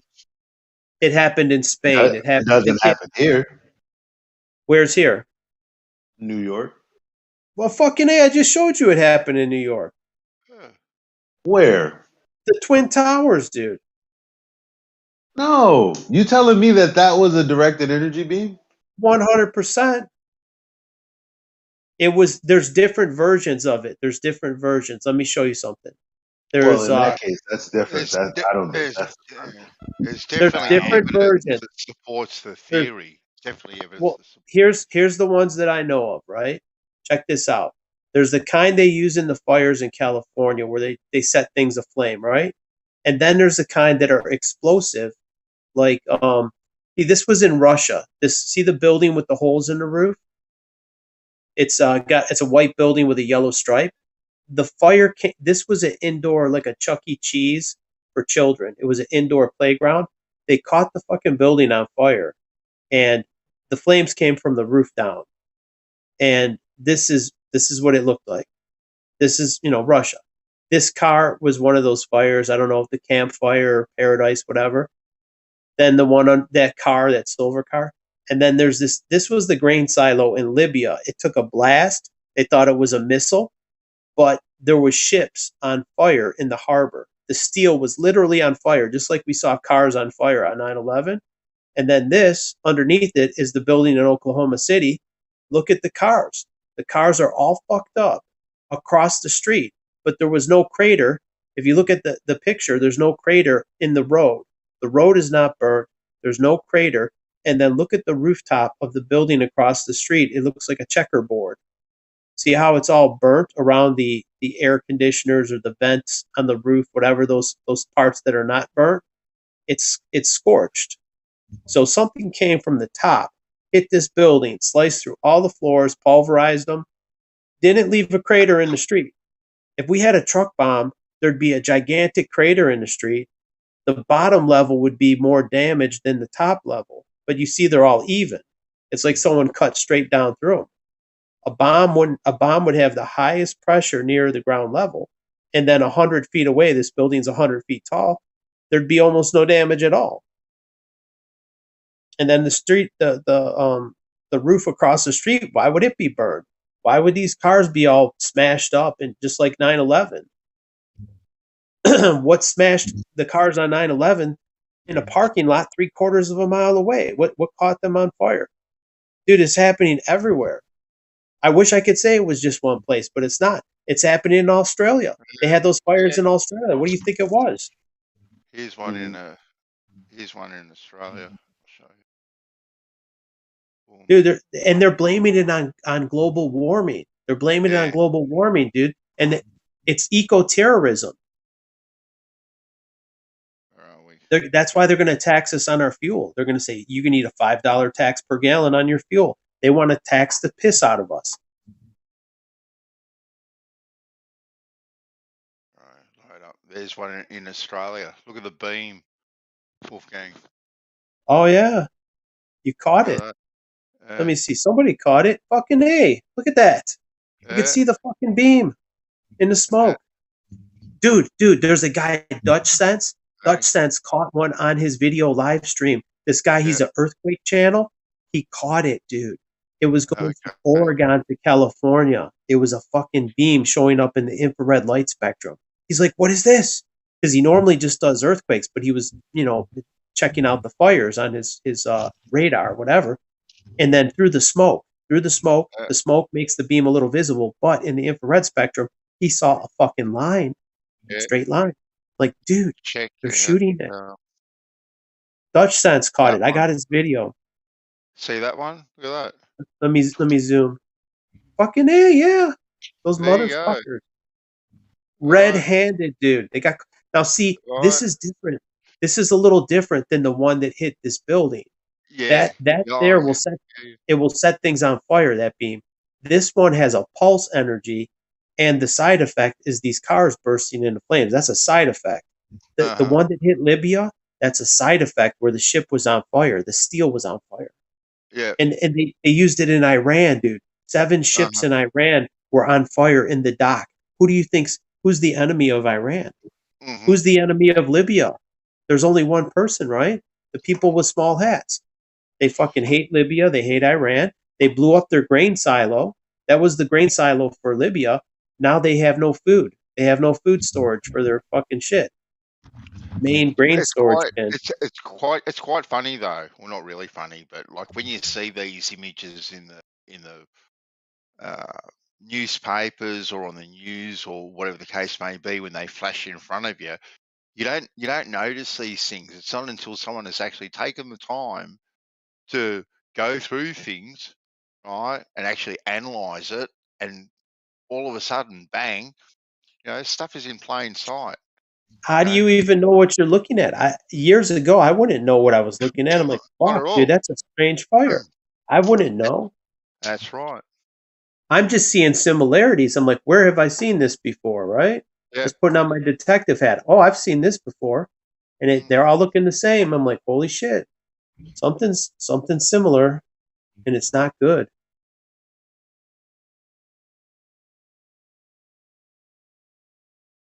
Yeah, Australia is not safe. Nowhere is safe, dude. No. America is not safe. We're under attack. Yeah. And they put it and naturally they put these things under the heading of conspiracy theorists, don't they? Oh, they don't even talk about this topic. I'm telling you right now. They don't talk about this. Like, this is not too many people even talk about this because even amongst flat earthers, they don't talk about it too much. I wish more people would. Like, see, here's an article on Zero Hedge, right? 7 ships catch fire. These are metal ships. Metal. They're in a dry dock in Iran. Who's fucking with Iran? Fucking with Libya. I think it's Israel. who's fucking with the United States. The dancing Israelis. Lucky Larry.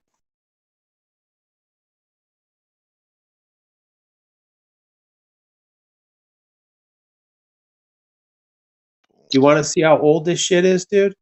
Check this out. Here's a building. I'm gonna send you this picture. One of them is from Dresden, right? Where they said they firebombed Dresden, right? Check. Tell me if these two look similar to you. And then one of them is from the building that I showed you, that children's indoor playground. And then I could show you beams like this from 9/11, right? Look at that. The paint is on that beam in Dresden. It's painted black. This paint is on the beam in the Russian building. It's still painted white. It wasn't hot enough to blister the paint, but you can melt 3,000 degree steel. It takes 3,000 degrees to melt steel, but probably over 2,000 to bend it like that, to heat it. Yeah. So they're bending that steel without heat. That's the Hutchinson effect. You can bend metal without heat. Frequency, exactly. Yeah. How do you bend a box beam like this? This is impossible. You cannot bend steel like this without tearing it. This would literally be impossible. You ask any metal fabricator, which I'm a metal fabricator, you cannot bend steel like this under normal conditions. It would tear. It would tear. It doesn't bend like taffy. Especially a box beam. It's boxed in on all sides. It will not do that. Physically impossible. What happened to Hutchinson? Dude, they fucked with him. They lobotomized him, dude. I seen him. He was a big old guy, dude, like 6'6", and he was cross-dressing and talking like a woman. Dude, they got to him. Really? No. Yes, he wore lipstick in a dress. I'm like, oh my god, dude. No. They lobotomized him. He's gone. He's brain dead. They did something to him. It's insane. He was, you know what? He was like very smart but very naive. He didn't know. I mean, same with Judy Wood. Judy Wood was very smart. I think she's a little autistic, but very naive. She's like, I figured out who did it, and she's gonna go tell the FBI. Bitch, you think the FBI don't know who did it? Yeah. Oh my god. Why too trusting? She don't know, dude. People are naive. They don't know better. They don't know. Yeah. And the person who co-wrote the book with her, he died very mysteriously. So it's like they shut his ass up. And then you haven't heard a peep from that lady. You don't hear a fucking peep out of her. And I don't blame her. Dude. Keep your mouth shut. No one's gonna believe you anyway, dude. No one's gonna believe her. She wrote the fucking book. It's up to us to run with it. You know what I mean? Pick it up and run with it. Thing is, people are not smart enough, dude. Like, you show them this stuff. Like, I mean, you guys are flat earthers, so you have a very skeptical view of things, right? So I could show you, but most people are too in the blue pill to even think about this. Like, check this out. This is from a fire in one of the California fires. That glass bottle, the paint is not even burned, but the glass is melted. How do you melt glass at 3,000 degrees? And then what would you burn that paint off? 400 or 500 degrees would burn that paint off? It's not even discolored. It's surprising how far and how little people are willing to go. Like, I talk to so many people that are dubious about many things, like the moon landing or 9/11 or JFK, right? These sorts of things where they're kind of 50-50, maybe 60-40. Get quite a few people that are pretty much 100% on board with a lot of those things. But other topics, there's just no way. They just can't go there. It's just too much in cray land. You know why? I wouldn't have figured it out unless I read the book and I watched a lot of videos from John Hutchison, and then this guy Mental Boost. A lot of these are screenshots from his video. This guy Mental Boost, his channel's gone now, so you can't do the same research I did because it's not there. I can only show you screenshots. The channel You didn't download I did. video. I downloaded about 50 of his videos. I got them saved on an external hard drive. See this pine needles? There's a fern. It's a fern or some kind of pine needle. it's embedded in molten aluminum. It's not even discolored. The molten aluminum is laying on leaves, wood chips. Do you know what would happen if you took molten aluminum and poured it on there? It would just go poof. Why don't you create a channel and upload this stuff if you've got it downloaded? I've got a channel. Have you got this stuff on there though? Yeah, I do actually, but I don't want to upload his same stuff because then I won't have a channel anymore. Yeah, no, not on YouTube. I got to put it somewhere else. Yeah, I got to put it somewhere else. Yeah, I can't put it on YouTube because everything gets scrubbed. Like it would take me a long time to load it all, and the channel would be deleted pretty quickly. It's just not. I mean, people like YouTube because it's convenient, but like if you go to what's the other one? Rumble. People are on Rumble. It's kind of obscure. It doesn't load as fast. It's just like people don't know about it. BitChute, you can go on BitChute. BitChute doesn't load very fast. You click on the video, it takes a long time to load. It does a lot of buffering. What about putting that sort of stuff on, say, a Google Doc drive, and then if people want it, you can just share it with them. They can do. Yeah, I mean, you can't even get people to click on any links, even in here. I mean, I could, but I mean, how many people would even look? It takes a lot of hours. I spent literally thousands of hours, not on this one subject, but I probably spent 1,000 hours on this. Dr. Eugene Malou, I think you've sure.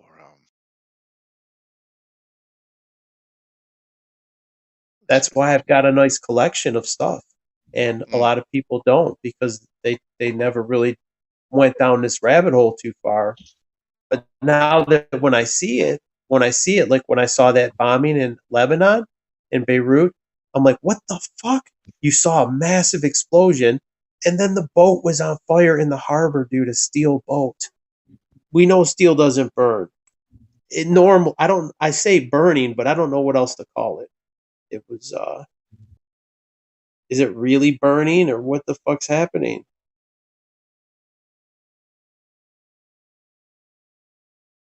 Oh yeah, here's some steel from 9/11. You could see how it's twisted on its axis. This is not normal shit, dude. Steel doesn't normally. Oh, let me get this one with the pine needles too. Here's some pine needles. And this twisted steel from 9/11. Crazy shit, man. If you compare that to the see how those beams are twisted? There's no tearing. None of the steel is torn. It's not ripped. These are I-beams, dude. You cannot do this. This defies the properties of steel. Can't do it. It would tear. These extreme bends, box beams, I-beams, doesn't happen. Oh, the defenders will say with enough pressure, that's exactly what it'll do, Wolfgang. Well, they don't know about working with steel, my man. No. I know. Go ask any metal worker. He will tell you. They'll say, well, it must have been at least 2,500 degrees. Well, it wasn't that hot because the paint is still on some of these beams. Just like that wine bottle. Glass melts at 3,000 degrees. Paint burns off about, 500 degrees? If I put that in my oven at 500 degrees, I'd burn the paint off that thing. Mm-hmm. It's not burnt whatsoever. I mean, how do you explain? How are the pine needles not burned? It's in molten aluminum. What's going on? You look at pine needles wrong, they burst into flames. How are they embedded through aluminum? What the fuck is going on? Because the metal, when Hutchinson did that, the metal was cool to the touch. It literally it unzips the molecules. The molecules come apart. You can embed something, turn off the field effect, and it resolidifies. But in this case, it blows itself apart. It disintegrates. The material just disintegrates and goes into that gray dust. Very strange. I mean, I don't know exactly how it works, but I see the after effect, and I could point out all the similarities because I've seen a lot of them. I've seen thousands of examples with that Mental Boost channel. It was a great resource. But it's all gone. Oh, here's the one in here's that ship again.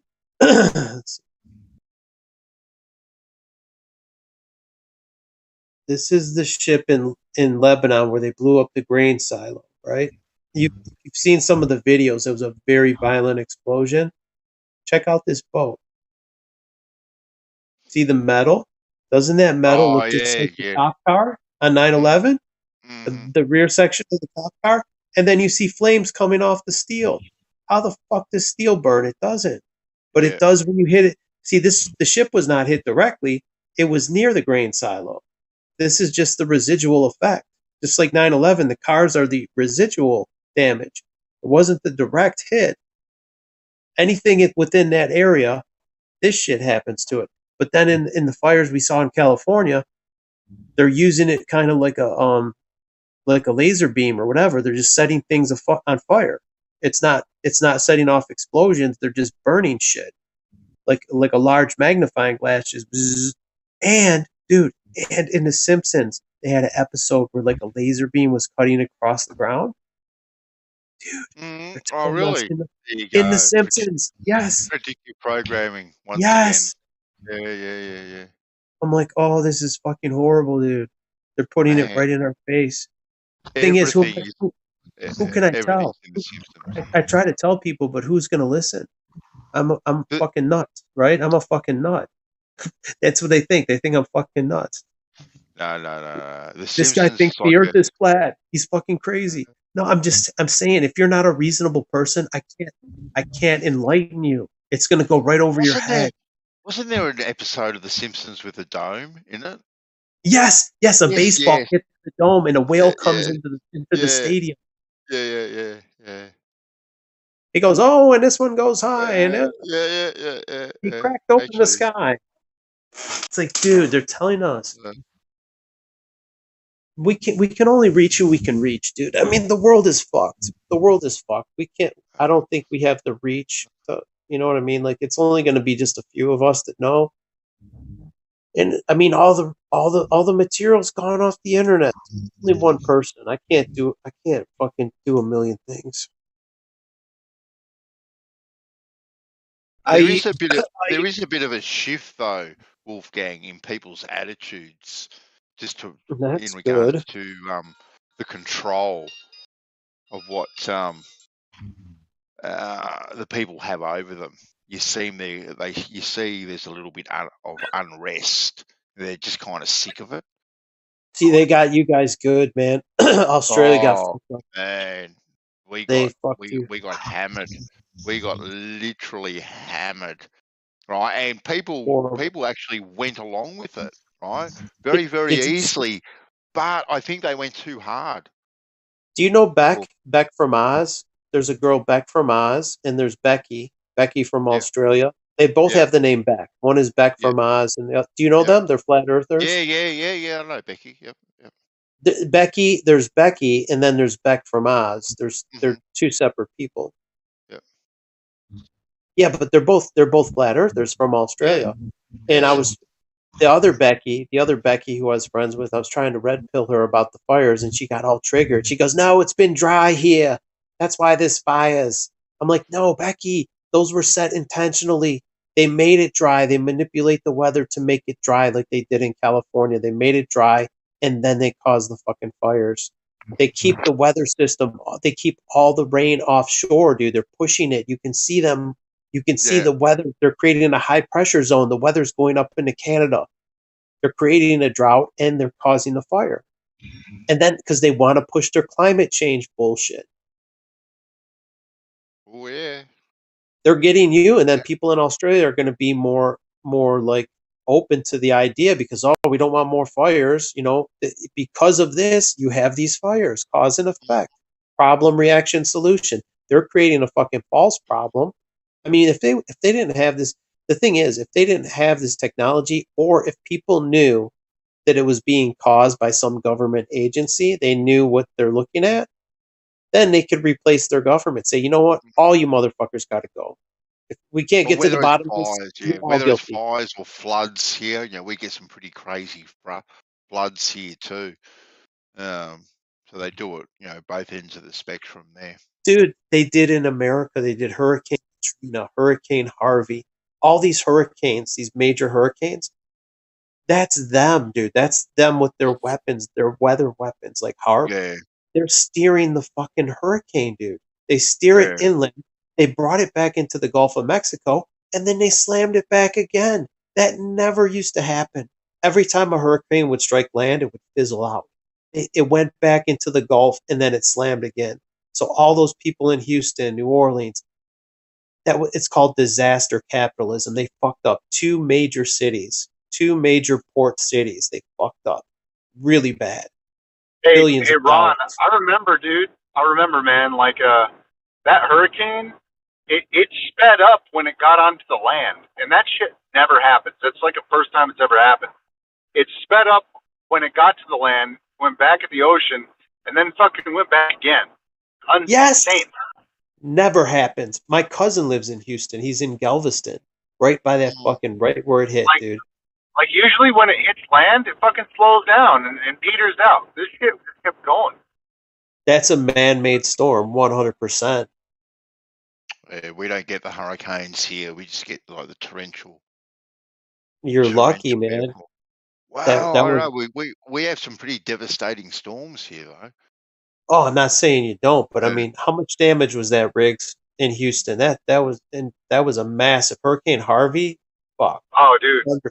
Like, thousands and thousands of lives were lost. And then that video came out of the homeless guy said they're killing people. They would be like, hey, come here, we'll save you.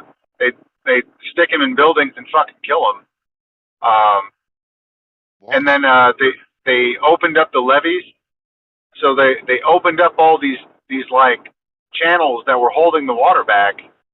This might have been Katrina, I forget which one, but they would flood whole areas to let go of pressure, and it would just wipe the whole population in an area, like intentionally.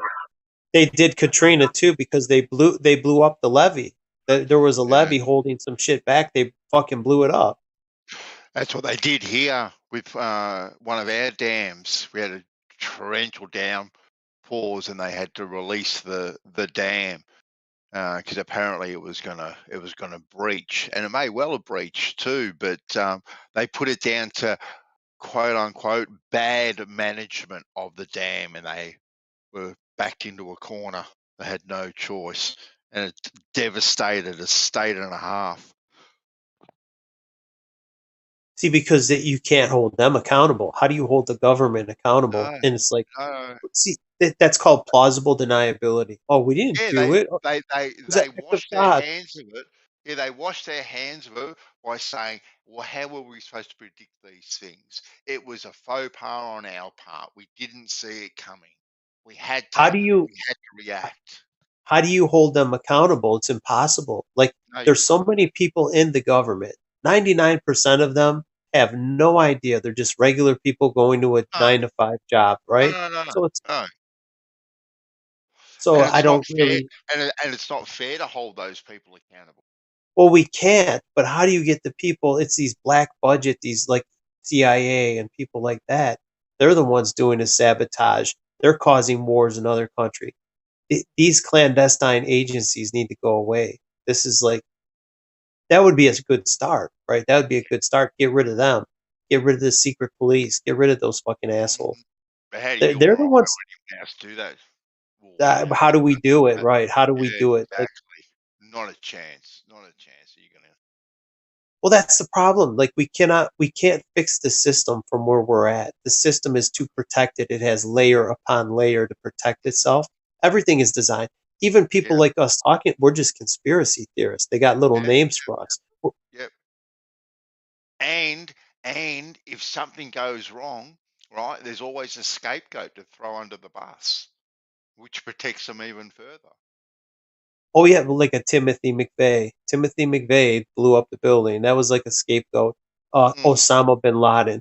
Now you got to go destroy Iraq because this guy did this, right? I just get so disgusted when I hear the propaganda, all the propaganda about 9/11, the jet fuel, the jet fuel, the jet fuel. I kept hearing the fuel, the fuel. Guess what? The planes don't have any fucking fuel in them. That's another thing that I was looking at. There's no fucking fuel in the wings, at least in the wings. There's no fuel, but I don't think there's any fuel in them. I mean, when I say any, there's probably a How small do they fly amount. then? Well, there's a small amount to get them lit. Once you get the engine lit, it has a technology where the air, the way the harmonics of the blades work and the compression of the air creates a self-sustaining thrust. There's something with cool compression.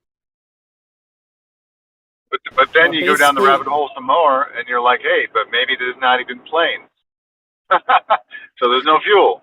There was no planes on 9/11, Riggs. I know that. For sure there was no planes. We already went over that. But they got us fucking, spreading these memes about jet fuel and shit. I'm like, bro, there's no jets. There's no planes at all. I get it, but yeah. for the people that do think there was airplanes, if you could reach them with the fact that there is no fuel in the plane, it's easier to convince them of that than they didn't see planes on TV, because those people believe what they see on TV. But if they could break their conditioning and say, holy shit, there's no fuel in the planes, then they can put the peanut butter and jelly sandwich together. So what are the fuel trucks doing at the airport? What are the engineers doing? What are the pilots doing? Are they all in on this jet fuel conspiracy? They're all blind to it, man. The guy, let's say you're the pilot. You see a guy with a hose hooked to the plane. He probably is. Probably. God damn it. But let's say you are a pilot or the baggage handler. If you see a fucking guy in a truck with a hose hooked to the plane, you assume he's pumping fuel. The guy hooking the hose up thinks he's pumping fuel. He doesn't know. He's just getting a check. He hooks the fucking hose up and he collects a check at the end of the week. That's his job. He doesn't fucking look no deeper. He doesn't care. He's like, well, I get a paycheck. What do I care? Keep my mouth shut and I keep getting a paycheck. You know, like what's the point? Am I going to shoot myself in the foot and lose my job? Why do I give a fuck?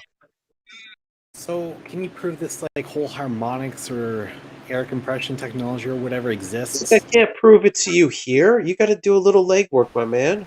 The way a jet engine works makes perfect sense. There's like absolutely no reason for this whole jet fuel hoax. Well, just complete there's bullshit. no reason for it, but if you were to figure it out, it would. If you thought there was planes on 9/11, this would convince you otherwise, because you would realize there's no fuel in the fucking planes. There's fuel in the planes. It's just the amount of fuel that they have to. Well, let's see. Let's see if there is. Here's some pics. I put these in here the other day, right? Because I got banned for talking about this. This fucking bitch had me on her live stream for talking about this. Well, here. Check this out. Check this out. This is the hole where they allegedly pull the fuel from, right? There's not one drop of fuel on the nipple. The nipple where they connect the hose is completely dry. There's no dirt residue in the little hole. There's no fuel down in there. And the pavement, there's not one drop of fuel. Go to any gas station where they hook that hose up, where they fill the things. It's completely soiled with oil stains. Now you're connecting that hose 50 times a day. There's not one drop of fuel coming out of that hose. It's kerosene. I mean, so that is going to make it's going to leave a mark, and it's not going to evaporate so quickly. It's oil. Diesel fuel is oil. Kerosene is diesel. Exactly. Yeah. It's going to be messy. Very messy. Not only that, Riggs, look at how clean the fittings are. All these fittings are clean. Have you ever seen a fitting like this on go to a truck stop where they pump diesel fuel? How filthy the fucking hose is. Well, what happens to the fuel that they actually deliver to the airports? What's that getting used? How do I fucking know what they're doing with it? I don't know if they're actually delivering fuel. Maybe they come with an empty truck. For all I know, I've got a mate who's actually a fuel tank driver that delivers. I'm just showing you this. What do you think of this? What I'm showing you. What do you think of the circumstantial evidence? Here's a guy with his arm in the hole. The whole fucking, there's no staining around the pavement, the nipple connector, and then look how skinny the hose is. Look how thin that hose is, dude. He's gonna fuel a fucking 737 with that. Through that little fucking thing. They're all different sizes, but each one of these holes, look how clean the pavement is. That's my main point. I could show you more. They all look like this. The hose, look at the hose. Look how clean it is. It's never had a drop of fucking fuel. Yeah, that's interesting. I'm gonna have to like look into this more. I remember when I looked in this the first time, I put together all of the. I basically sized up the fuel in size and weight, and I laid it on the planes. It was like 10 Suburbans or something. So each wing would have to have 10 fully loaded Suburbans. Oh, it's worse than that, Riggs. It's like 10 tanker trucks. Well, yeah, but I don't know. I don't even know how they get us to think that they have the space, like the physical space to hold that much fuel. And not only that, but to move that much fuel takes some fucking time. Yes. See the hose the guy's pumping it through? How big around is that hose? Maybe a 2-inch internal diameter? Yeah, but what do you think he's doing? Does he think that like nothing's going on? Is he not? He doesn't know, man. Stroking a donkey's dick is what he's doing. But he's getting a paycheck. I can't fault that guy. He's doing a job that he thinks he's fueling the plane. How do I, you know what I mean? But I have a video where the guy disconnects the hose. Not one drop of fuel leaks out. I had a truck with a snowplow on it. It has quick connectors like this. And when you disconnect the hose, the hydraulic oil would get all over your hands. There's residual oil in fuel that comes out. When you disconnect any hydraulic line or fuel line, you're going to get residual oil. It would spill down and spray him in the face. It's completely dry. Look how clean the connector is where he's connecting the port, this hose. It's completely clean. There's no dust. There's no oil. And there's the computer right next to where he's pumping the fuel. There's a computer it's supposed to control how much fuel is going in. It's like, dude, you're going to put your electronics right next to a fuel port? Come on, dude. So if they're not powered by fuel, right? Because I've got no qualms in going along. They don't use the amount of fuel that they say. I don't know. Okay, so what are they? Are they electrically powered? I think the air is the fuel. The air we're breathing is charged. That's actually where Poncho Pete arrived too. The compressed air, Schumann resonance. They looked into the schematics of the planes, the bladder system, the actual fuel tanks themselves. There's no way it can hold the amount of fuel they're saying. I also think this is just an issue with misunderstanding the volume. No. They're big. They're very long. This was dug so deep into. Poncho Pete actually had his channel shut down, and then it went full trans investigations. Yeah, there were people all around the world on this 24/7 for about a month. Yeah, and they shut it down. YouTube shut it down. Tapping into free energy and whatnot that's in the atmosphere, I've got no dramas, and we can see that there is this kind of stuff in the air, and it seems to get greater the higher that you go. But you've got to start it off somehow. Right? Oh, definitely. You know what I mean? I was banned on a Flat Earthers channel. She fucking banned me, and I wasn't on bad terms with her, but I was just trying to share some information, and I got banned. I'm like, what the fuck? Like, there's gatekeepers on this one. Yeah, it was Karen B. She's Ron, I bet I know who that was. I knew. I figured it out. It's very I told you, Riggs, it was Karen. Karen fucked with Riggs too. Riggs he was on bad terms. I wasn't on bad terms, Riggs. I was like, I try to not get in fights with Flat Earthers. You know what I mean?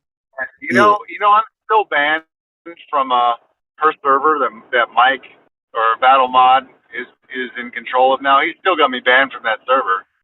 And really? I'm still banned. I'm still banned for 24/7. I haven't had one fucking reason why yet. Nothing. What? Why? Yeah. What the fuck, man? Dude, I don't fucking know. Riggs stepped on some toes. Oh, you want to see something else? Check this out, Riggs. What's up? Hold on.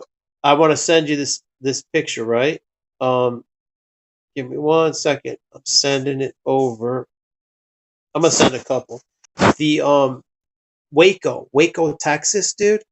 The flames on that building, that was a dew weapon, dude. Check this out. When I seen the dust, the leftover residue, and then the way the fire was burning, I saw that fire many times, dude, on the Mental Boost channel.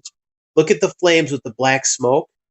That's the fire we see. All those fires we see on TV, they look like this really orange with really black smoke. And then the aftermath of Waco, gray dust. Not a fucking nothing left of it. So they used it on Waco and Oklahoma City. The same fucking weapon. Yeah, I mean, honestly, this weapon is probably what scares me the most, because they can just melt people. I know. They use it Like, so they indiscriminate, just dude. fucking melt people. Not just people, buildings and shit, dude. They just look at the Oklahoma City. They blamed it on a domestic terrorist. The domestic terrorist is flying this fucking plane. True. And these are the taxpayers getting their shit. Look at this Hilton hotel. Only the fucking non-combustible stuff survives. Fucking pine trees and the white flag. The building. Look at the building, Riggs. From the roof down, just fucking disintegrates. The bottom picture under the plane, that's picture frame 1. I was screenshotting this for Mental Boost. Not much going on. The roof is on fire, oddly enough. The fire started on the roof. These pine trees, these large pine trees, never caught fire. And then at the end, look at what's left. Nothing.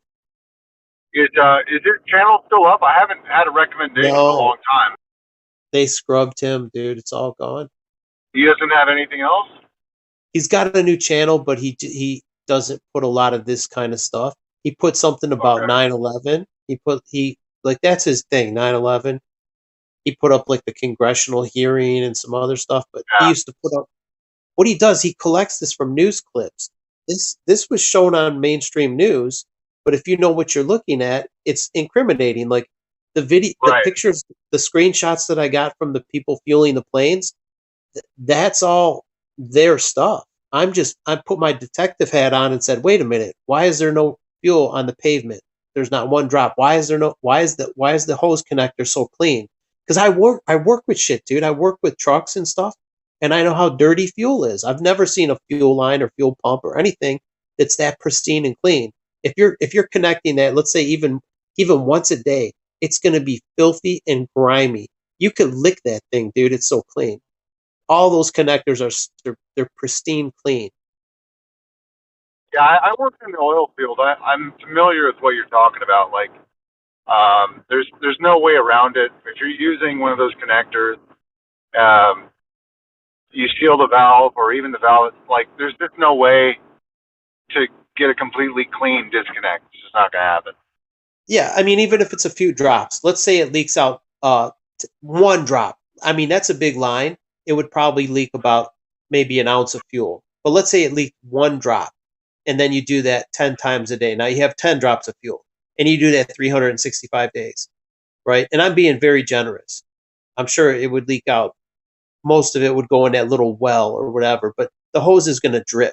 Like even when you take a piss, you got to shake the piss off, you know? So that big hose is going to drip some piss, right? You're going to be dripping fuel from that fucking hose. It's not just going to stop.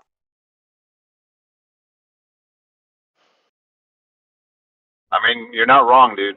Yeah, I'm gonna have to look into this more because I really just haven't given it the attention that the scrutiny that I would like to.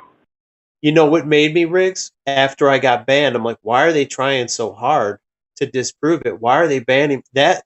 I would have this was not even on my fucking top 10 list. I had almost forgot about it. I never talked about it anymore, but I'm like, I'll tell you why, Ron. It seems like everything that has to do with energy, they really don't want us fucking with that. And that's why they're going real hard about this taming of the ether.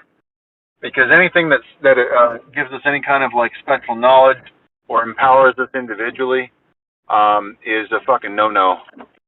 Well, why was Karen B gatekeeping? Her and this other guy, I they don't were. know, man.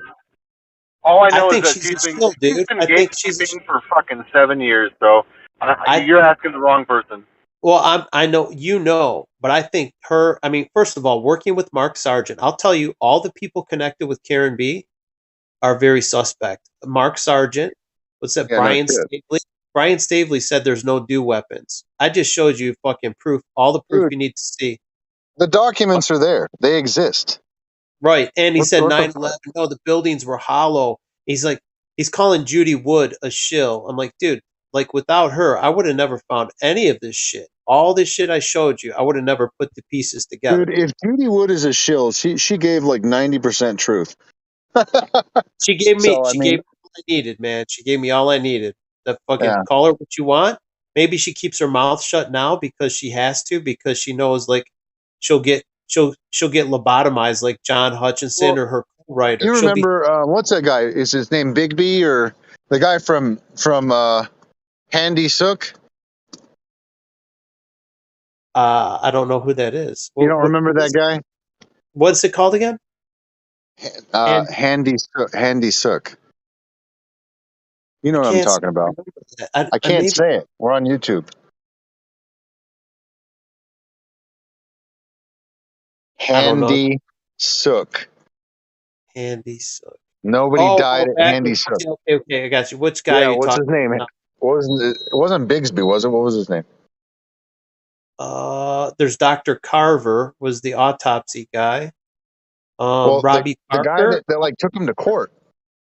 Oh, Wolfgang Helbig. Helbig, yeah, dude, your name Wolfgang. That's why I remembered it. Yeah, Wolfgang. He's the other Wolfgang. Wolfgang Helbig. Dude, good on him. That guy is like, dude, I really respect. I mean, I don't. Dude, he got fucked with big time. He got dude. fucked. He got fucked in that deal. He got threatened. He got fucked. Like Alex Jones was a gatekeeper, and he thought, like, well, Alex Jones will blow the whistle. No, he ain't gonna blow the whistle, dude. You're gonna be left. You're gonna get your ass fucking dragged through the coals, dude. Is he still on the air, Jones? Oh, he ain't doing shit, dude. He ain't blowing no whistle. Alex Jones is fucking. That's Bill Hicks. People say no, he's not Bill Hicks. He's fucking Bill Hicks, dude. Oh, whether or not he's Bill Hicks or not, you know. He's still a gatekeeper, regardless, right? Yeah, I get it. But I mean, anybody like it's very odd that Karen is gatekeeping. First of all, like working with Mark Sargent, right, and then this other guy that's like trying to debunk the jet fuel hoax. It's like, well, you better come with some evidence, bro. I'm open to evidence, but don't fucking let's have a conversation. He's calling people that are into it like these guys they're just fucking idiots and they don't know what they're talking about. I'm like, well, prove us wrong. Prove me wrong, dude. I want to be wrong. Show me where I'm wrong. Like, I didn't want to be a flat earther. I didn't want to be into this fucking shit. Just show me where I'm wrong. Show me how it's a ball, please. Like, is it fun to be the odd man out? No, it's not fun to be the odd man out. Really? I don't like it. I'd rather everybody know the truth. I don't like being the only one. When I say the only one, it's us here, this small group of people. But it feels like you're on an island. You know what I mean? When like the world around you is all fucking retarded. When you're literally in the Matrix. Everywhere you go, everyone's got their head up their ass. They're like, no, we all need to go out and vote, dude. We got to get out and vote for the next election. Like, dude, it's the carrot and the donkey chasing the fucking carrot. Do you actually think there's a way out to voting? Don't you dare take my voting rights away. Oh, man. You can vote all you want, man. Not at all. Not at all. If you could vote, like if it made a difference, someone said if it made a difference, they wouldn't let us do it. That's so true. Oh, man. I wish I was like, we were like the States or England where it's voluntary to go vote. Like, it's not compulsory to vote here in Australia at all, right? People are, think that it's compulsory to vote. It's not compulsory to vote. It's compulsory. Do you know why that is? No. It's compulsory to get your name actually ticked off the list. So you have to make the effort to go down to the voting booth, get your name ticked off. After your name's ticked off, you don't actually have to vote. Do you know what though? That's a good thing to take your name off the list, because by voting, by having your name assigned to the voting, that means you've agreed to the terms of the game. If you opt out of the voting, you've opted out of their system. That means when you're in the system voting, that's what you have to unregister to vote. You have to opt out and say, no, I'm not playing. I'm not in your system. I've opted out. Like, you can do all your bullshit you want, but I'm not playing that game. I'm opting myself out of your corrupt system, because that means you're agreeing to it when you sign up to vote. That's the mind control. I actually haven't voted probably in the last 4 or 5 elections here, maybe even longer. And the first couple of elections that I didn't vote, I actually did get fined for not voting. What? Yep. Because I didn't get my name ticked off the list, right?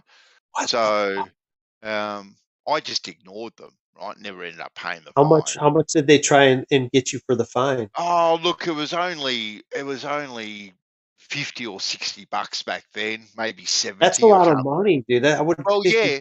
60 Yeah. Oh, okay, yeah. But anyway, like I said, it was only about $50 or $60. But I just refused to pay it. Good on you. Yeah, fuck them. Never voted, and then all of a sudden, the fines just went away. We had our state elections, we had our local elections, we had our federal elections. I never voted, and I just never got fined again. So I don't know if I was taken off the list, or they just thought there's no point actually sending these fines out to him because he ain't going to pay. I wonder how many people pay the fine, like people who've not voted and they get a fine and they pay it out of being ignorant. Yeah, the very last election I voted in, I actually voted for myself. Oh God, how do we get ourselves out of this mess? I mean, can you unvote the Queen? Like, now Prince Charles, can you unvote him? Say, you know what?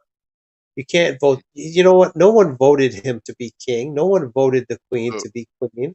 Like, how do they assume this power? Like, I think we need a system in place, to kindly, delegate taxes and money, utilities when needed. I definitely think we do need a system.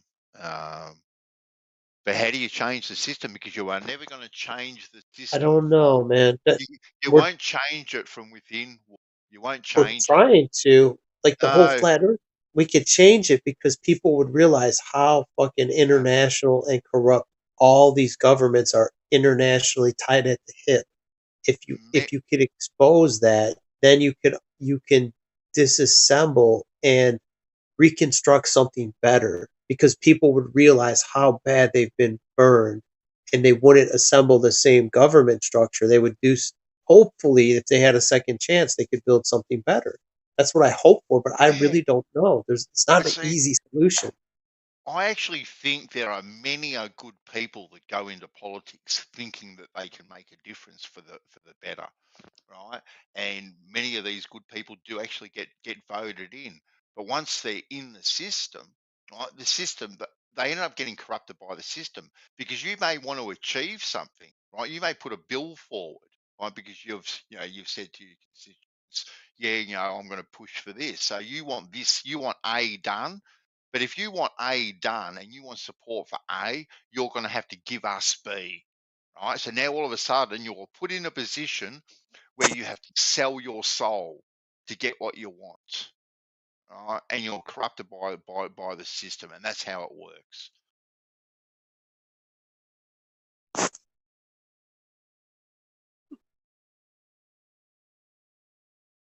Yeah, I mean, I wish there was an easy solution, but if you got ideas, please share them. I mean, I don't get it. Well, apparently Gintopia is I don't think utopia.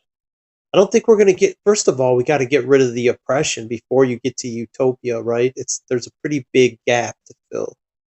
First, let's take the chains off. We're a long way from removing the chains, dude. I mean, I don't know if they're still doing lockdowns for COVID. They're going to try and redo them this fall.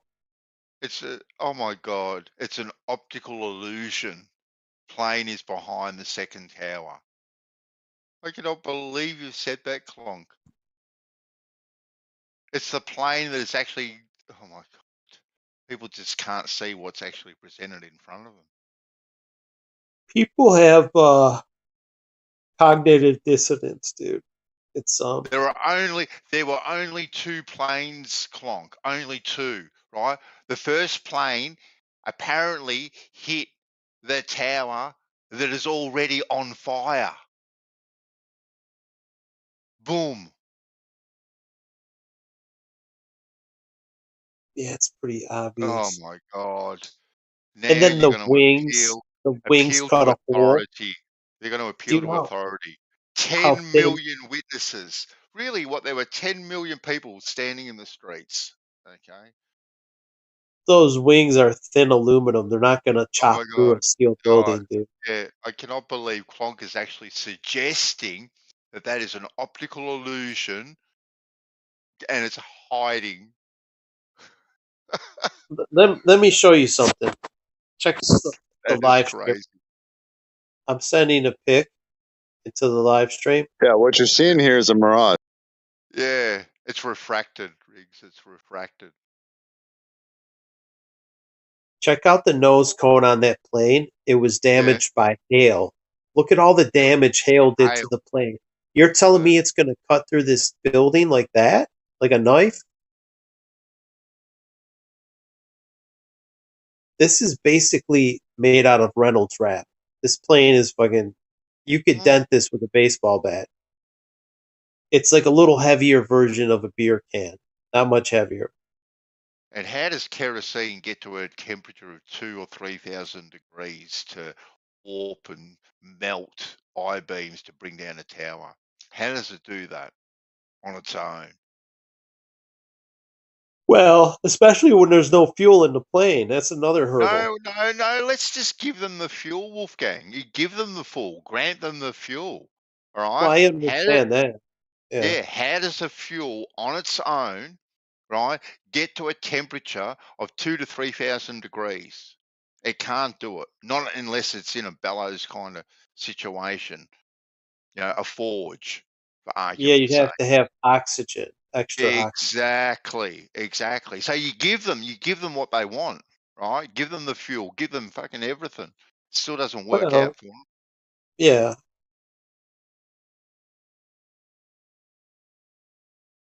The one at the Pentagon, there was no plane wreckage, dude. Even CNN is like, I don't see any evidence of a plane striking the building. There was nothing. He's like, I don't see any debris or anything. And then they got rid of that real quick. Yeah. I'm like, CNN doing real news? What? Coincidentally, all the CCTV cameras were out for maintenance, weren't they? Conveniently. Pentagon?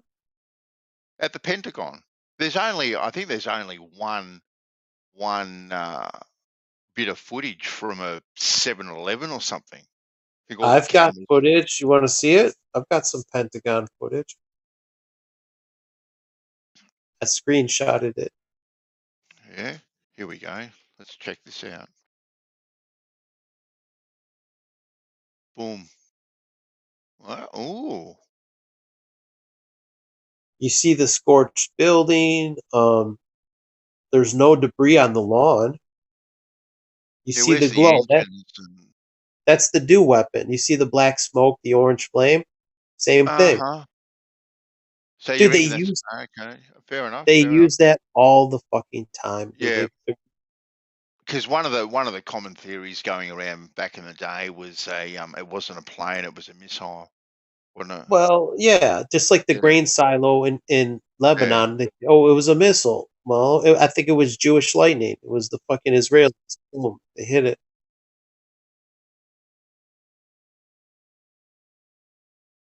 And I think Israel obviously hit us, dude. The dancing Israelis were there.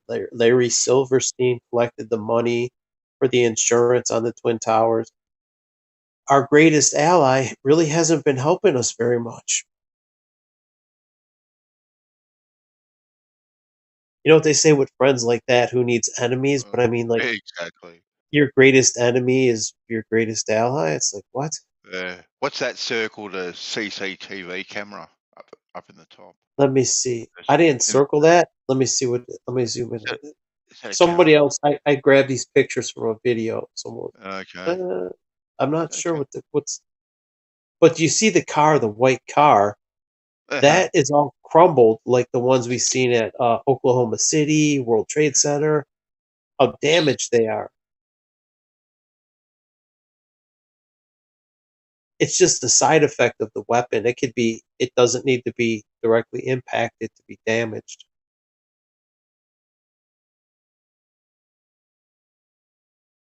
If Yeah, the plane definitely. if the plane is flying behind the building, how many planes were flying on the day?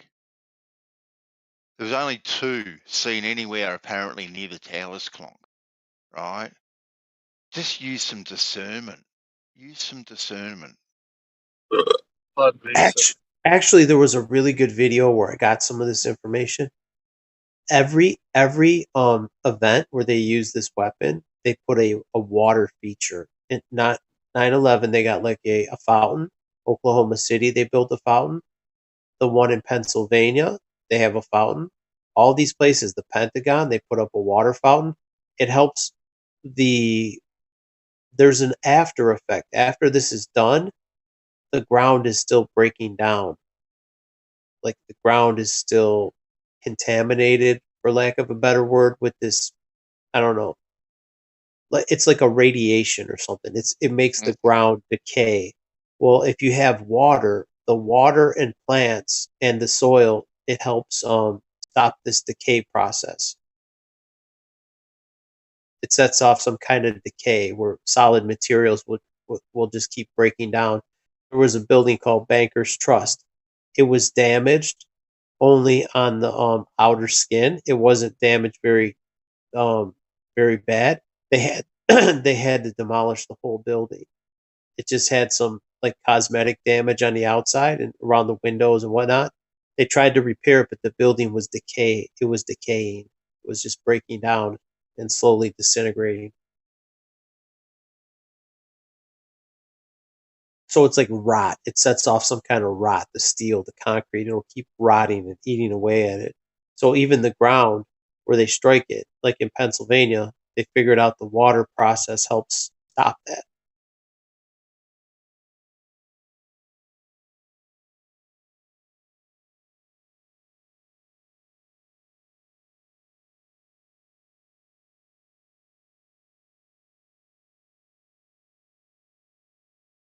And you know what?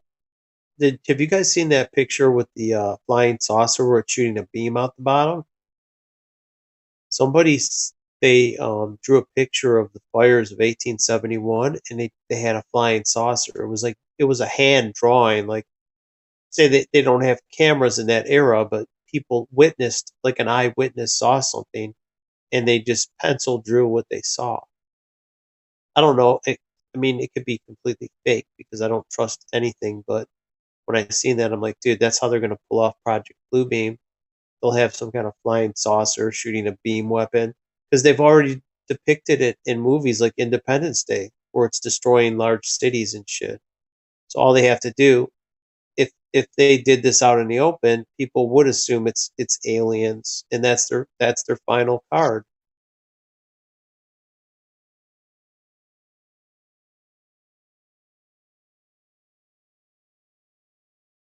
And that's how they bring their one world government. It's like, hey, we're being attacked by aliens. We need to work with the Chinese and the Russians because we can't fight them alone, guys. It's already here. It's been in place for so long. It's not even funny. They're just waiting for the opportunity, right, to reveal themselves, for the people to beg, get down on their hands and knees and beg for a one world government. They're just waiting. Right, because they want the people to say, well, you agreed to this. You wanted the one world government. Exactly. They just want our approval. They already have a one world government. It's already in place. They just want it out in the open. We're like, hey, you guys agreed to it. You That's can't right. complain. Ain't complain. Nothing to see here. Well, no, these are the terms you agreed to. It's like, We're only doing what you wanted.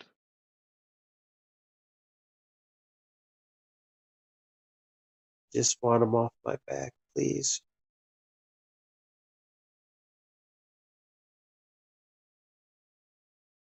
I don't know.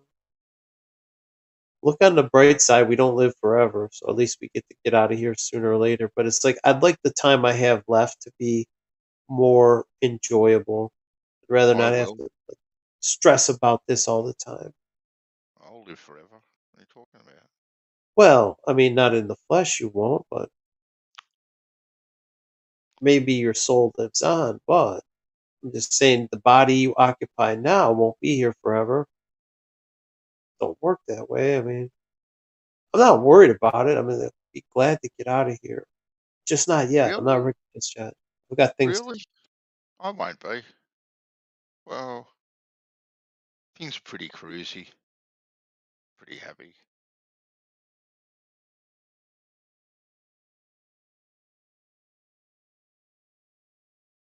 I wonder where that picture went. I had that picture. That's the problem having too many fucking pictures and screenshots. You got to thumb through. When I'm looking, I don't Have have you them got everything? organized. Have you got? Oh, you haven't got everything in I folders got and screenshots and then downloads, and then I got a general combination. So I yeah. got to thumb through thousands of pictures to find shit. Actually, I was watching. There seems to be an interesting drive available. I think it's Jaren's making it available with a heap of books and stuff. Oh, I've seen that. His PDF files. He Yeah, was yeah. he was asking for a donation, and he would let you download his list. I think it was $40 or something. I think he's charging. But regardless, $40 bucks. But yeah, you look at the He books don't individually. have nothing I don't already know. That's the problem. If I was a noob, I might get it. I think sometimes, yeah, but even if you know these things, you're kind of aware of these things. It's interesting. I ain't got time to To be read all able that shit, dude. To be to honest, give people stuff because, as you said, like a lot of stuff is gone. I Wolfgang. give it away freely, dude. Like everything I have, I give away. It's my eyes are bad from looking at so much shit, dude. I had perfect eyesight like even 2 years ago, but I spent so much time staring at a screen that I fucked up my eyes. Like I was wearing sunglasses. I wouldn't quit, dude. I would go 14, 15 hours a day. And when my eyes were too dry and burning, I put sunglasses on and keep reading. And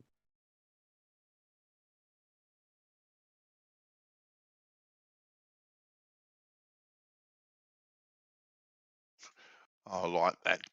That drawing's pretty cool. see the UFO. That was from the Yeah. 1812. And you know something strange, dude. Or no, 1871. There was the Great Fire of Chicago, right? There was 5 other cities. There was 3 cities in Michigan. What was it? Peshtigo, Wisconsin, Chicago, Manatee, Michigan, Port Huron. There was 5 cities, I think, all burned down on the same day as the Great Fire of Chicago. And then this was depicted. It's like, dude. And also, these are non-combustible, non-flammable. Like the Hilton Hotel I showed you, that was a modern hotel built of concrete. It's got elevators, concrete floors, concrete walls. Where is that? Where is the concrete floor? Where's the elevator? Where's all that material? These are non-combustible. Like, where did it all go? There's nothing left. And it burnt like a candle on a birthday cake. It just burnt from the top down, and there's nothing left.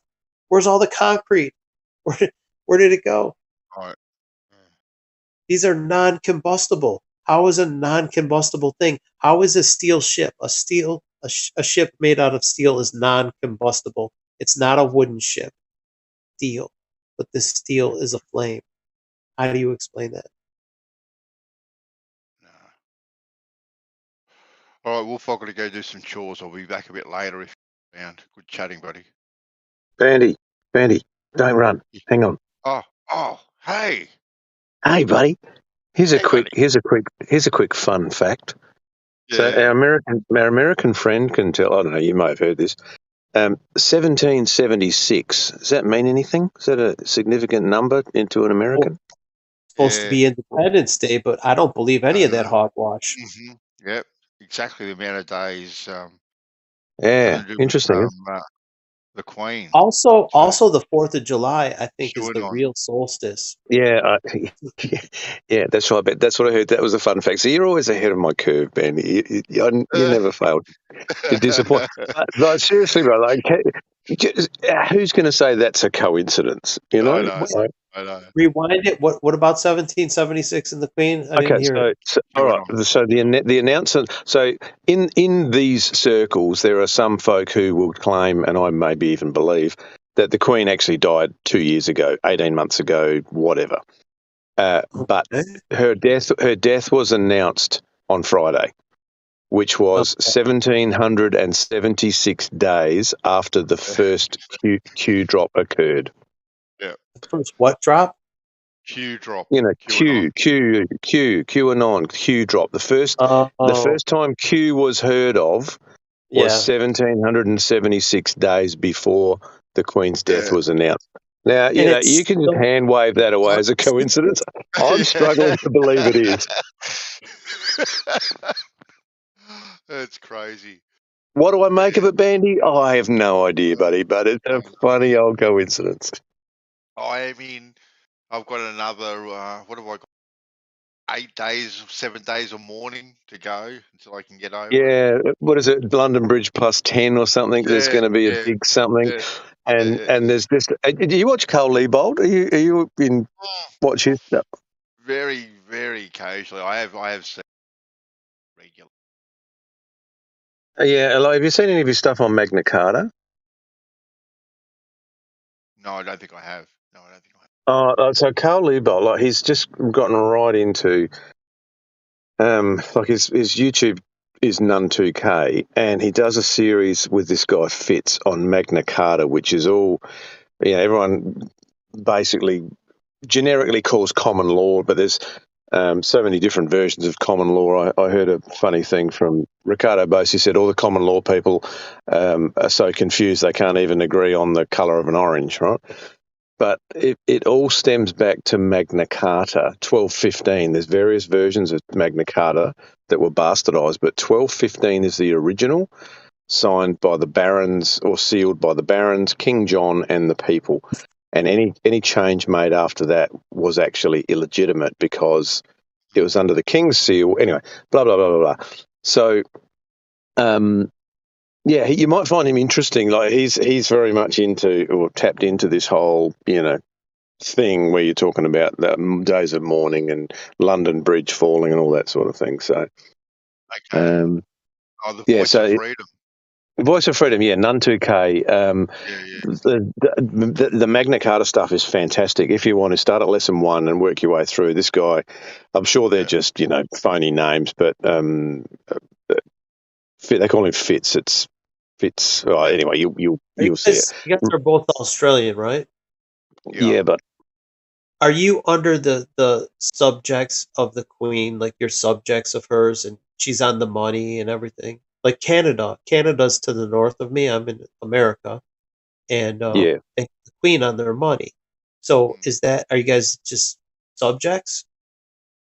Well, this is an interesting thing. See, this is something that you won't know, Bandy. I don't think. Well, maybe you will because you're ahead of my curve. But in 2001, the Queen was sacked. Right, the barons of England invoked Article 61 of Magna Carta 1215, which is the mechanism by which the sovereign can be deposed, I guess, and it gives us the right to no longer be subject to all the crap that we're under. It's absolutely fascinating. This happened in 2001, on the 30th of March or something, and the barons have the ability to do this. So the barons must still exist today. I was unaware of this until not long ago. But under Magna Carta, which is sacrosanct above everything, is Magna Carta 1215. The barons invoked this Article 61 in 2001, which effectively sacked the royal family because of they were not doing what they're meant to be doing. It's very, very interesting, mate. If you've got any spare time, just have it on in the background and listen to it. Because it's something that it's one of these things we're never taught about. We don't know about. We've all heard Magna Carta, but I knew nothing about it until recently. Now I know an awful lot about it. Yeah. No, I'll give him a listen when I'm in the garage pottering around. I'll put it on. Yeah, Magna Carta is a beautiful thing, and it was written so that the people have the ability to free themselves of the royalty if they, number one, or they don't do the right thing, or they become dictatorial, or they just step outside of what they're actually engaged to do in the first place. So anyway, Who we gave have to them go, buddy. I've held you up. I do apologise. Good to talk to you. No, it's been a long time. Been a long time, FE. Where are you hanging out these days? Anywhere or nowhere? I'm just bloody working all the time, bro. Like I've never been busier. And I'm shaking my head, and I'm thinking of selling off, one of my businesses just to buy myself a bit of free time. But look at you, lifestyles of the rich and famous. Oh yeah, good on you. No, look, it's just like I kind of diversified one of my businesses just to get myself more control over my overall goings on. If I see you one day, I'll explain it to you. But the bit that I started as an adjunct has actually become busier than the original thing. Good luck. All right, good to hear. Good to hear from you, mate. You too, mate. Take care. Look after yourself. I'm going to go and do some shopping. See you, mate. All right, bye. Bye. So as far as I take it, neither one of you have given them authority to hold you as a subject. Like, how does the queen serve you? I mean, it sounds like you're the servants or the slaves or subjects, and she just, like a parasite and a host. You guys are the host, and the parasite sucks all your wealth. I don't call that service. I can live without a parasite much better. I wouldn't call the parasite being my serving me.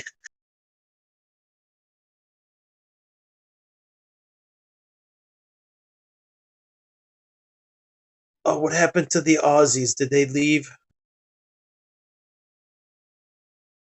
Are you still in the chat, Riggs? Riggs. Yeah, man, I'm still here. What's up?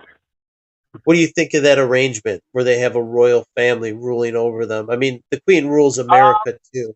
I mean, you know what it is, man? So here's what's happened. I'll tell you what's happened, man. Is that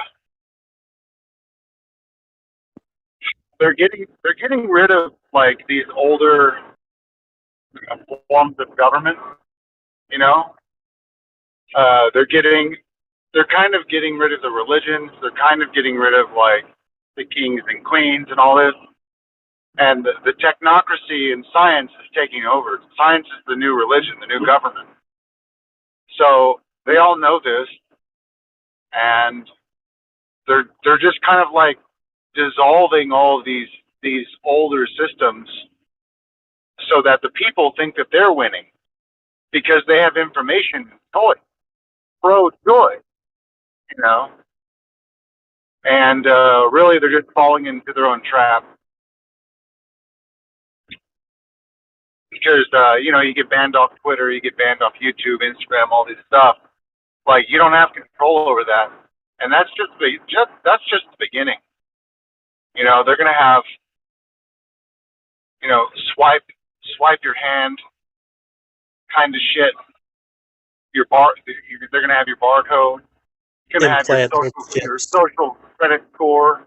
Well, it's beyond implants, dude. They're gonna have these like microbots that literally fight to stay inside of your bloodstream, and they self-replicate and shit. They're always monitoring your biomarkers. So it's gonna get dark, dude. People, they don't even know what's coming. Where all their technology is communicating to each other, and they're like narking on you because everything has GPS, everything's connected. Like even like all the T-shirts that are going to be sold are going to have these little chips in them. Like everything tracks you, everything's interconnected with the grid. You don't think that's a little further off, Riggs? Like maybe 20 years down the road? I don't think they're ready for I don't know, man. that. Honestly, I think they're doing a lot of that shit already with the food and with the clothes. There's no laws. There's no laws that say that they can't do it. So a lot of this stuff is in testing in consumer markets. They're just doing it. They're not asking anybody. I heard they put it in the jab, the graphene oxide, and maybe. Well, that too, yeah. I mean, I don't know exactly what they're using, but I'm sure they have different batches of different shit out there. Well, I see what they prefer. Have you seen the people with the magnets on their arm where they got the jab, putting a fucking magnet and it's sticking? Yeah. Yeah, for sure. Oh man, we're fucked. We're fucked, dude. Yeah, it works on some people, not on others. I mean, maybe the thing is, Riggs, once those people have died off from the ill effects, then they're gonna have us to deal with. But maybe they could deal with this quite easily. Like, you know what I mean? Like they deal with anything. But I want to know who the fuck they are, right? Who the fuck's doing all this? That's what I'd really like to know. They're very insulated. The people doing this shit are highly insulated. They have layers and layers. They have minions do their dirty work. They have plausible deniability, and we can't get at them. You know what I mean? Like they're in their bunkers and private islands and shit. They create shit storms. I think the real people that pull the strings are they're certainly not living. I don't think they're living on the same land that we share. They don't share our land. No, they don't. The people that really run the shit, they just give the orders.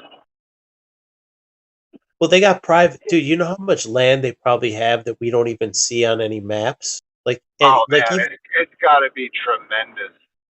New Zealand, so much land. A lot of the billionaires are moving to New Zealand, parts of it, but that's a very remote place to get to. But there's probably other places that are just like it, just virgin paradise land that they just own it all to themselves.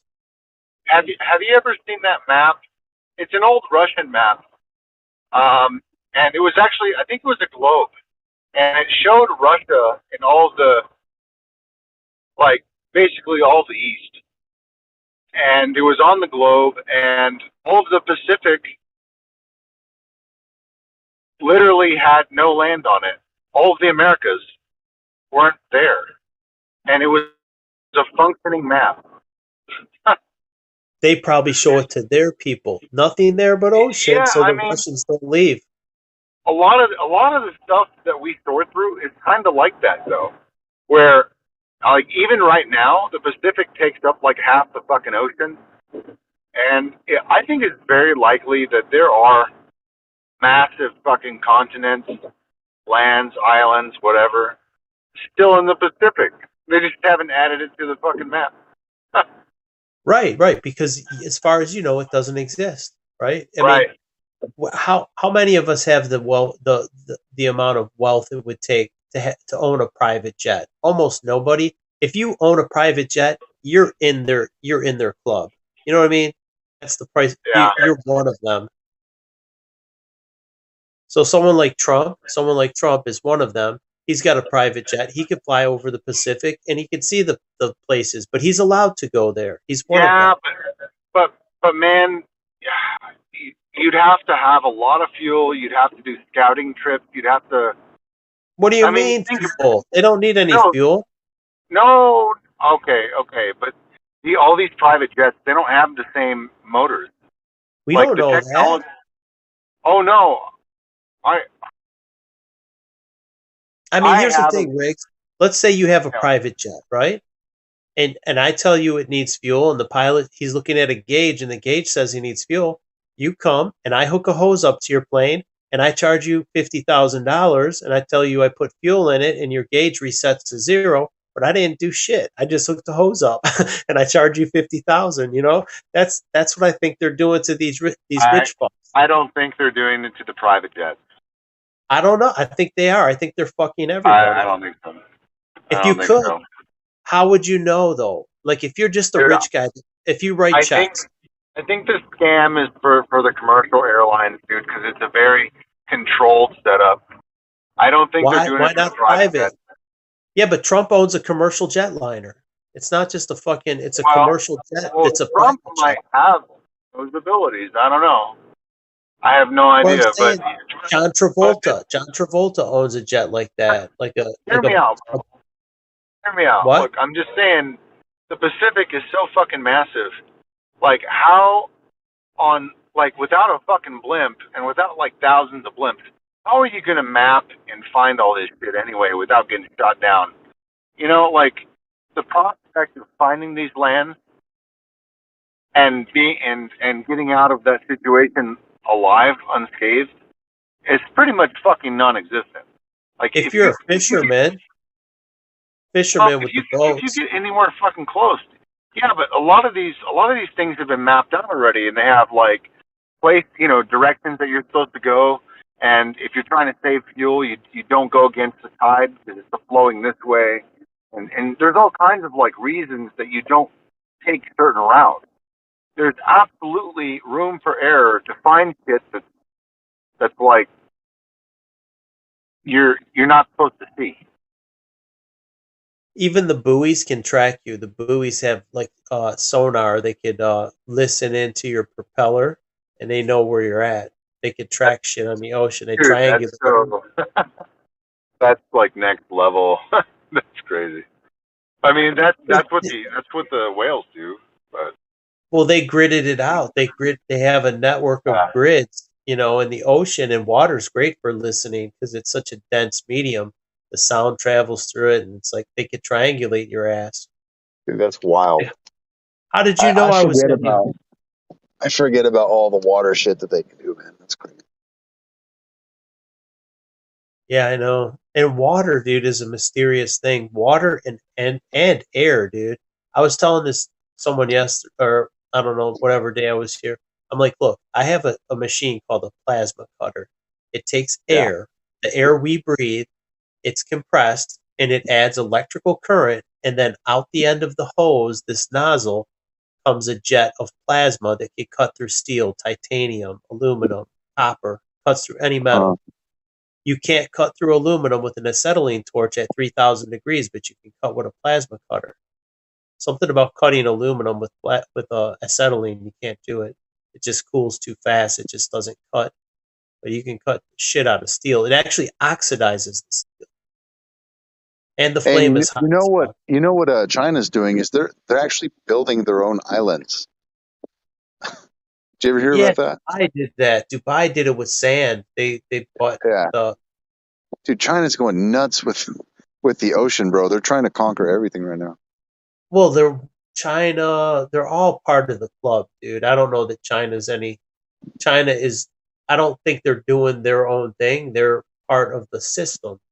You know what I mean? Like the people running China are running it because all these people that print the money want them to run it. They want a slave state where people are obedient slaves. The Chinese got that shit down to a science. Like their factories, they run a tight ship at their factories. Oh, actually, Rick, you know what there was in China? There was a mortgage revolt. People, like millions of people, stopped paying their mortgage because they got fucked. They bought these properties, and they would put a deposit down on the property, and they were paying mortgages on a property they didn't even own. Like it wasn't even built yet. And they're like, wait a minute, I'm not going to keep paying you because they were buying mortgage futures. Something like that. because What it was the an investment. And all these ghost town cities, there's all these ghost cities with these Yeah, tall high rise. yeah, that's been like It's that like, for a few decades now. They've been building shit out in the middle of nowhere. right, but they were buying them as investments, and they can't even. They're like, these people dump their whole life savings in there, and they can't even move in the fucking apartment. They're like, wait a minute, I want my fucking apartment, or I'm not fucking paying you. And they went to the bank to get their money, and they got fucked, and they just went on revolt. People are like, we're not paying you. Like, oh, what do we do now? Like, there's millions of people, and it just caught on. The Chinese people are revolting. And they said it could set dominoes, dude. It could, because people over here in the United States invested in those bad things. It was the Evergrande, and there's some other ones. So what's happening is it's having a domino effect. Like, the contagion is spreading through all their banks. All their banks are tied up in this shit, and so are American banks. You thought it was bad, like the 2008 fucking housing Well, we market. have the reserve currency, so Well, there's gonna be a lot of dominoes. I'm just saying, like, our stock market's on thin ice, dude. you know what? See, what China's doing is they're getting all these all these countries together. I don't know, maybe like a dozen, maybe 24 countries. I forget how many. BRICS. And they're Brazil, trying to India, convince everyone to start their own to create their own reserve currency and switch off the U.S. If that happens, dude, that's the fucking floppening. I mean, that's the a problem. Rothschilds gonna do. It's called the BRICS: Brazil, India, Russia, China. The BRIC countries, they call them. And they did want to start their own trading thing with their different, like, they want to use the Chinese yuan and the Russian ruble. And like China and Russia, they're the good cop, bad cop thing, right? China's bad, Russia's bad because, okay, Ukraine, Russia, China, Taiwan, they're going to start a war. Taiwan and it'll be just like Russia, Ukraine. Like, because they say, well, Taiwan was part of China. Ukraine is part of Russia. It's like, those two leaders, Russia, Ukraine, they're on the same team. They're fucking, those guys are playing good cop, bad, and they both benefit for the high oil price. We already know they're all fucking puppets on the stage. They even call it theater of war, dude. They're like putting shit in our face. Fucking, it's political theater, man. China is not doing anything that they're not supposed to do.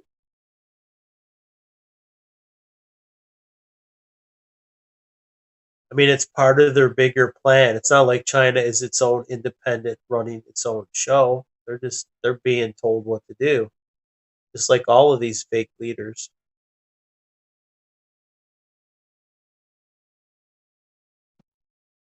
I came across this chart the other day. If you want to look at it. Yeah, let me check it out. Let's see here. Price is going down in Russia. Huh. Wow. Even bananas? What? Where do they get bananas in Russia?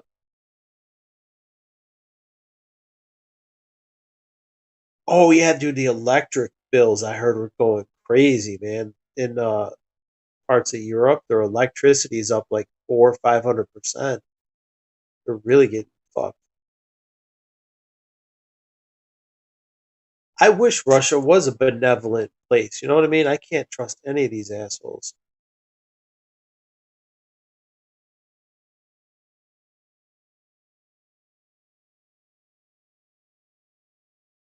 You want to see something cool? I screen grabbed these pictures today from the old world.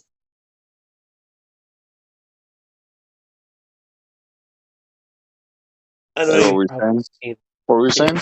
Sorry, I didn't hear you. I screen grabbed a couple pictures from John Levy. He had he talks about like the Tartaria stuff. Okay. Flood floods and such. We've seen the one with Washington D.C. I've shown this one before, but where Yeah, the I'll be honest, Capitol dude. I building. haven't been keeping up. I haven't been keeping up at all with any of the Tartaria, whatever. No, it's not. I don't do too much anymore either. But isn't it strange they built on top of all this, like that building? It's hanging over with another building under it. It's like, what the fuck? That to me is like was a lot of U.S. cities like New York, Detroit, Chicago. They're all built on top of shit like this. Even DC. Dude, Look at Washington. the Capitol building? What is this new? Yeah, dude, they cemented over. They dug that out. It's in Salt Lake City in Utah. The Mormon temple, same thing as this Capitol building. This was done in the 80s or 70s. What is that picture? There's a number on that picture. Got the year on it. I think. Did I say 2000? No, that can't be.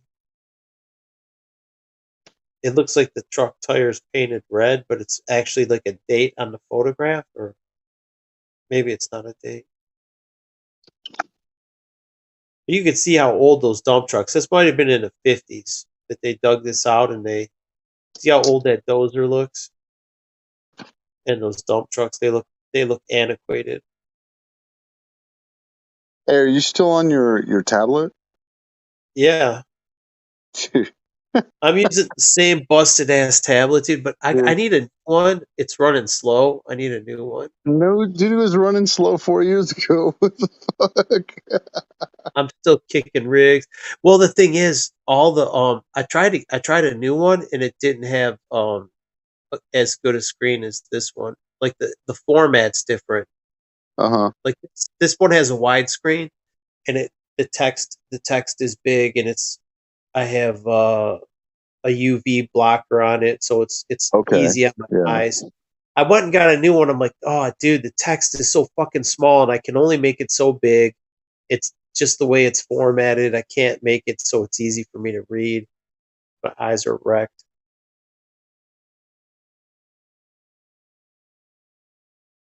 Huh.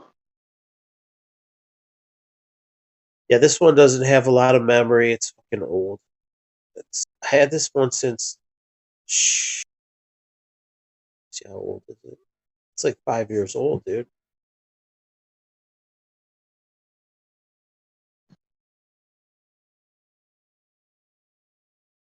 I might have to switch to Apple. I don't want to switch to Apple, but they have better tablets. The ones. Yeah, they do. Dude, their tablet's so good, man, to be honest. You could get a used one and it would be great. I'd have to relearn everything, dude. All my stuff that I use on Android, I have to fucking relearn like all their apps. You know what you need to get, dude? You need to get one of those Galaxy tabs. Like that's what I'm using. Galaxy Tab, Samsung. Yeah, but what year is it? 2018, I think. Okay, well, it might be not too bad. It's not too obsolete. I mean, it still works, but it's still it sometimes gets a little laggy, just because it's old. You know. What's the name of it? Galaxy Tab what? I don't even remember. Tab A dude. or something. It's like it wasn't like anything like high end. It was like $100. Maybe it was $150. It was probably about $150. It was not like a $700 tablet. It wasn't the high end shit. Yeah. There's a huge difference between like the low end and the high end, like Samsung tablets. Huge difference. They put the killer processor in the. If you're going to spend like 500 or more, you're going to get a quick, snappy processor, like boom, boom, boom, instant. This one wasn't bad. It wasn't laggy at all when I got it. It was quick. I could keep a lot of browser tabs open. I still keep a lot of tabs open because I use them. I just leave the tabs open because I could go there, like that Iranian ship. I just leave those tabs open, so I have them. So that bogs me down a bit, keeping too many browser tabs open.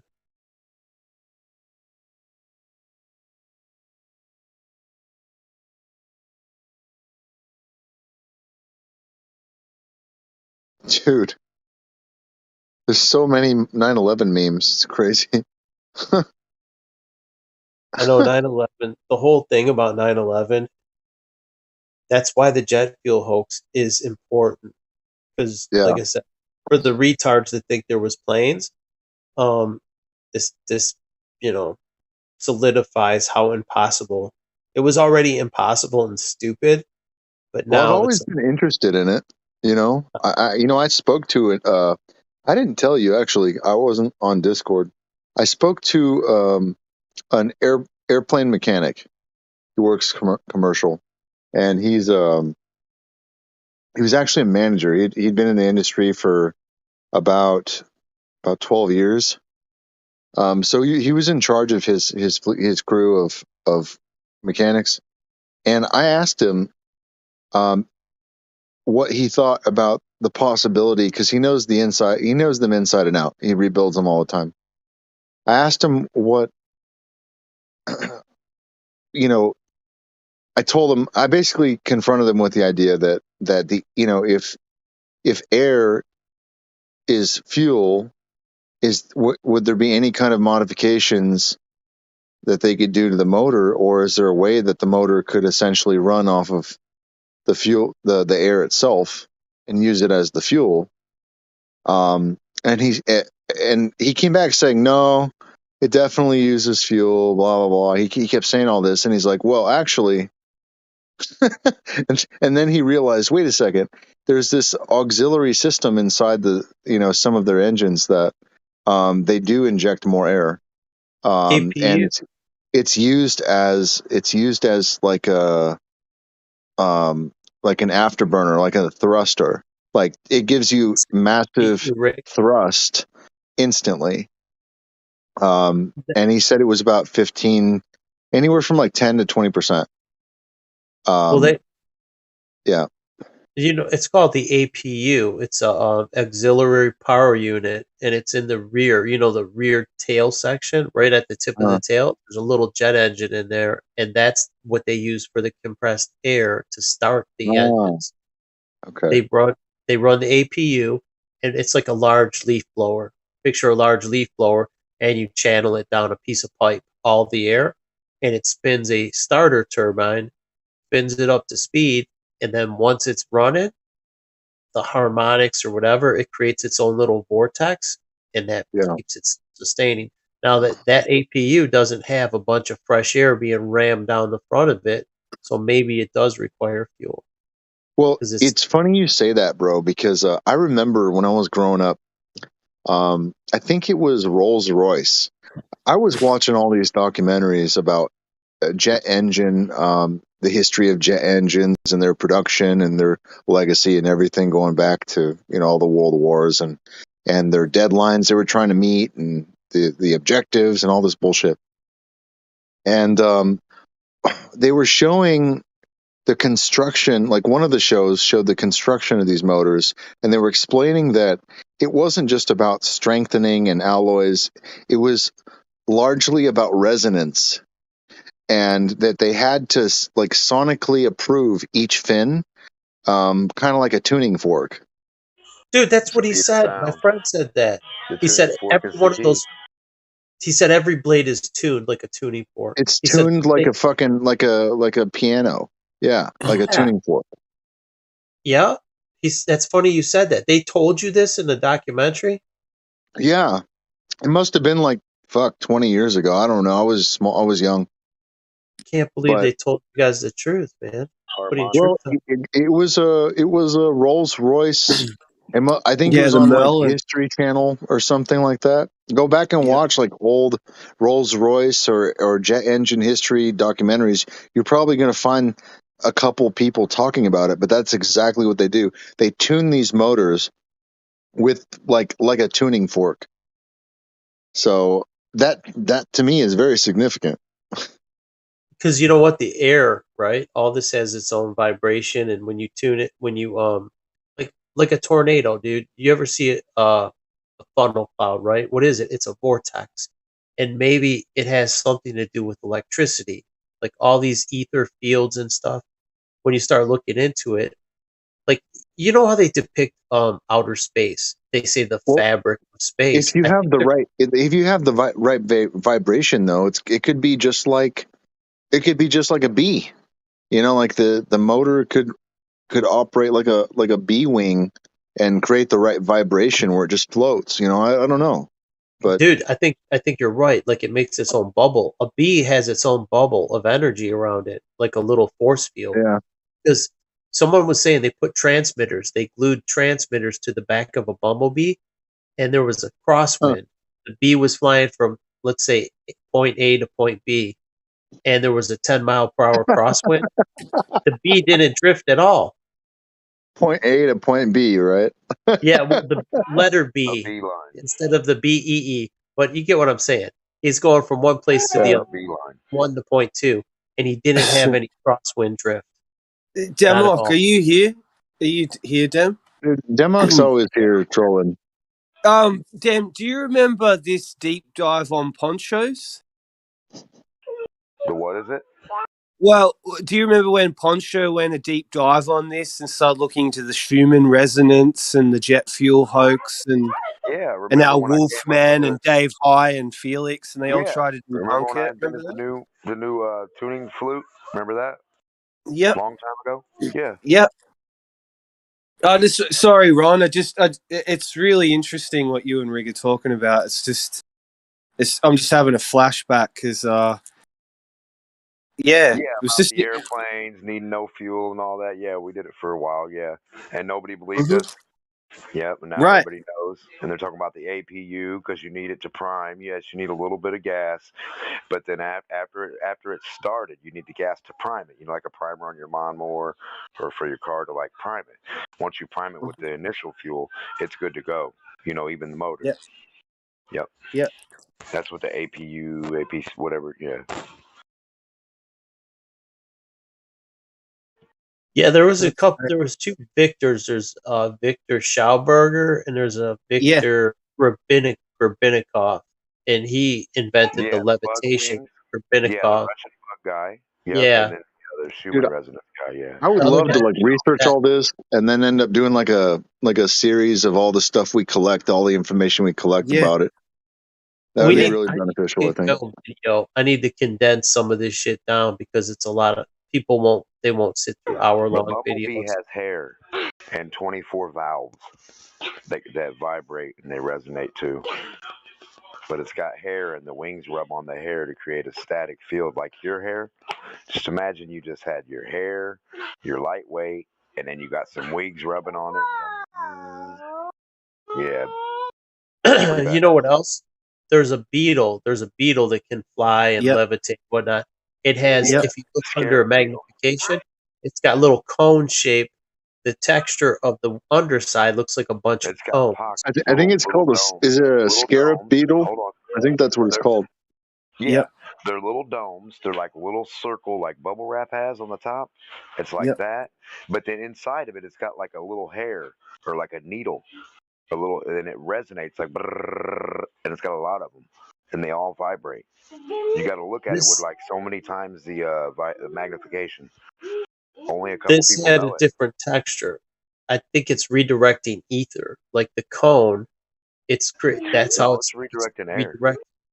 Well, whatever. What do you think air is? There's the ether. Air is in the ether.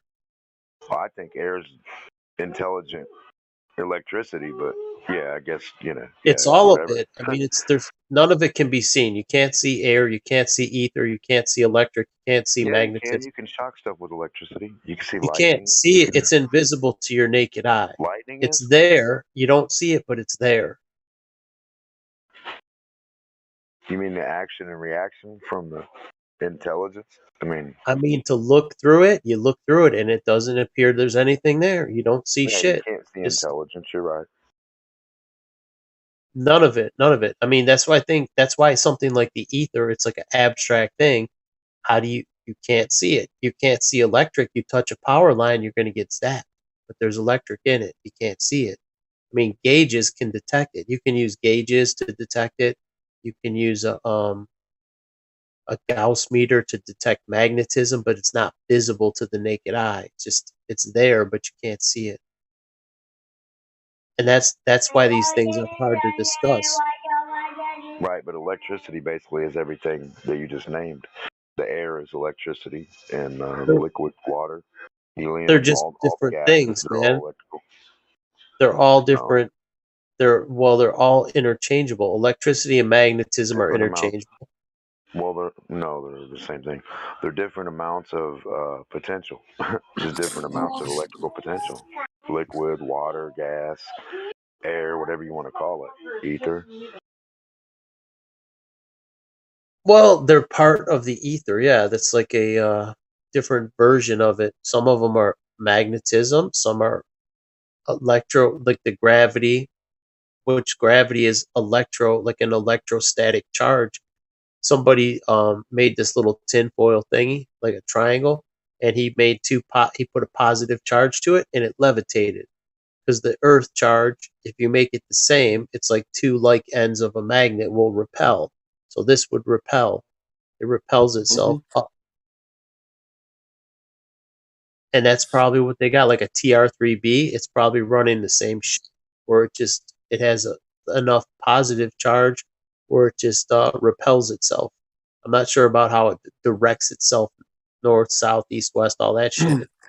Even like the honeybee, dude. The honeybee has its own little thing. He just flies and the wind doesn't affect him. And that's what Grebennikov said on his little flying scooter deal. He had this little crate that he attached the handlebars to it. And according to him, I mean, there's a black and white picture of him. It looks like he's levitating, but that shit could be faked. But he said he could fly upwards of 1,000 miles per hour and he would feel no wind. Like he was in a protective bubble somehow in his little resonant sound thing, like the bumblebee. Interesting. Grebennikov. It's funny that the post-war system we were born into, some of us were born into anyway, was analog, which is a lot of things with analog. It's magnetic resonance, magnetic tape, magnets in the television sets. It's all electromagnetic tech, and they scrapped that for digital and transistors. Oh yeah, vacuum tubes. The early radios had vacuum tubes in them. Dude, vacuum tube tech is legit because the ether is much more active in a vacuum, so it kind of like amplifies things. It's very, very interesting shit. Yep. Vacuum tubes actually produce a better sound. Like a lot of the rock bands, they like the old tube. They have tube amps, tube amplifiers for their speakers, and they have better sound. Like that rock and roll stuff. Yeah, and the valves would heat up, and then they get that's what would get that dirty sound, the distortion. Well, it's a sound you can't replicate. The old, 1960s and 70s amplifiers, and so they still make tube amps because they're in demand for like people that are doing stadium tours and. Yep. But a lot of people don't even play guitars anymore. The new stuff is all fake. It's all done on they have drum machines, fucking guitar machines. Like none of it. There's no live instruments in a lot of these bands. It's just a singer, like a singer with just a soundtrack. Yeah, like Crystal Castles, like some hot chick sort of just wailing, and some dude on his laptop in the background. Yeah, the producer, and she's probably not even singing live. She's just lip syncing. The music is playing and she's pretending to sing to a bunch of people. That's what they do. Like they don't sing live, these entertainers. I was watching some of the older ones from the like 70s and That's not 60s. true. Some of them do. Maybe a handful of them do, but I'm saying for the most part, a lot of them fake it because they would sound like shit if they tried to sing live. Even The Weeknd had to cancel a show because he lost his voice right at the beginning. The ones that dance around a lot too. They're just dancing around on stage and doing flips and shit and whatever. When you're out of breath, singing is difficult. You're not going to be doing all that shit and singing perfect like on the record. You know what I mean? You're not going to sing. That goes without saying. You have like the pop stars. A lot of them. Yeah, the pop stars. The background, like somebody, background like, stuff, and like Adele. Adele is a big, heavy woman, and she's not she's not dancing around. She just belts out songs. But someone like Britney Spears, how she used to dance around and do flips and stuff. That's Beyonce. Yeah. Yeah, they're not going to be able to keep a tune. You're not going to have breath control. It's difficult to sing. Yeah, you're right. That's when she's invoked Sasha Fierce, her alter Dude, ego. Beyonce is a dude. Did you know that? If you like, when I was doing the transvestigations, Beyonce is so are those tennis players who are Venus and Serena. Those are dudes. Yeah. Lord have mercy. I know, it's horrible, dude. It's like they're playing against women, and you see how muscular. It's like, holy shit! Of course you're beating all the women. You know, it's fucking tranny. It's a man in a dress. No, I meant Lord have mercy for you, your investigation. The transvestigation was rough, dude. Trust me. That was brutal. Yeah, it's very rough for everybody. When you're standing so high, you gave them a lot of penises when they don't deserve them, probably. No, well, I mean, there's a lot of them. Penises to give out. You had penises on surplus. Yep. I don't know if they still got them or not, but well, there was this 666 day vigil by the flat earthers. Poncho Pete on his couch for 666 days, streaming 24/7. Then it went into the jet fuel hoax, deep dive, and then shutdown, complete shutdown, full reboot, and the reboot was trans investigation, and then the whole group just imploded. I never remember him, Poncho Pete. I remember Mr. E. There was Mr. E. He did the transvestigations. Right. Who was the other one? There was another one. You. There was two of them that I used to watch. They were both good. Mr. E. and the name escapes. He brought it to our group that Bruce Lee was a woman. A what? And he'd go on like he'd scream at you. He's a woman. Fucking idiots. He was a badass for a woman, dude. Bruce Lee was fucking. Yo, so he had how's no Beyonce tits, a dude. dude? Dude, fucking Pete is a man. Pete and his like Obama is Will Smith thing. Oh, just I can only hear about that so much. Upside down heads. How's Beyonce a man? I want to know this. Well, because he's a dude. He is a male. You can see the moon bump where he goes to sit down. He's supposed to be pregnant. Now, do you know any woman that gets pregnant and gains no weight whatsoever on her face, on her stomach, her tits don't get bigger, like the whole thing? And then like, oh yeah, she just gave birth and she's doing a concert the next day. Well, because she didn't give birth, dude. It's a fucking joke. Did you hear about that woman that gave birth and then 4 hours later was courtside coaching her basketball team? Might be another one. Fucking A. There's the one in Russia, Brittany something. That's a man. That's obviously a man. He's like 6'9". He's playing basketball on the women's WNBA. Dude, 6'9", and he's playing outside with no shirt on. So even if you're a flat-chested woman, you're not going to be outside shirtless. You'd still have something going on. There's no breast at all. Straight up, it's a guy. Bro, did you never see like a Destiny's Child video when you were younger? Oh, I did.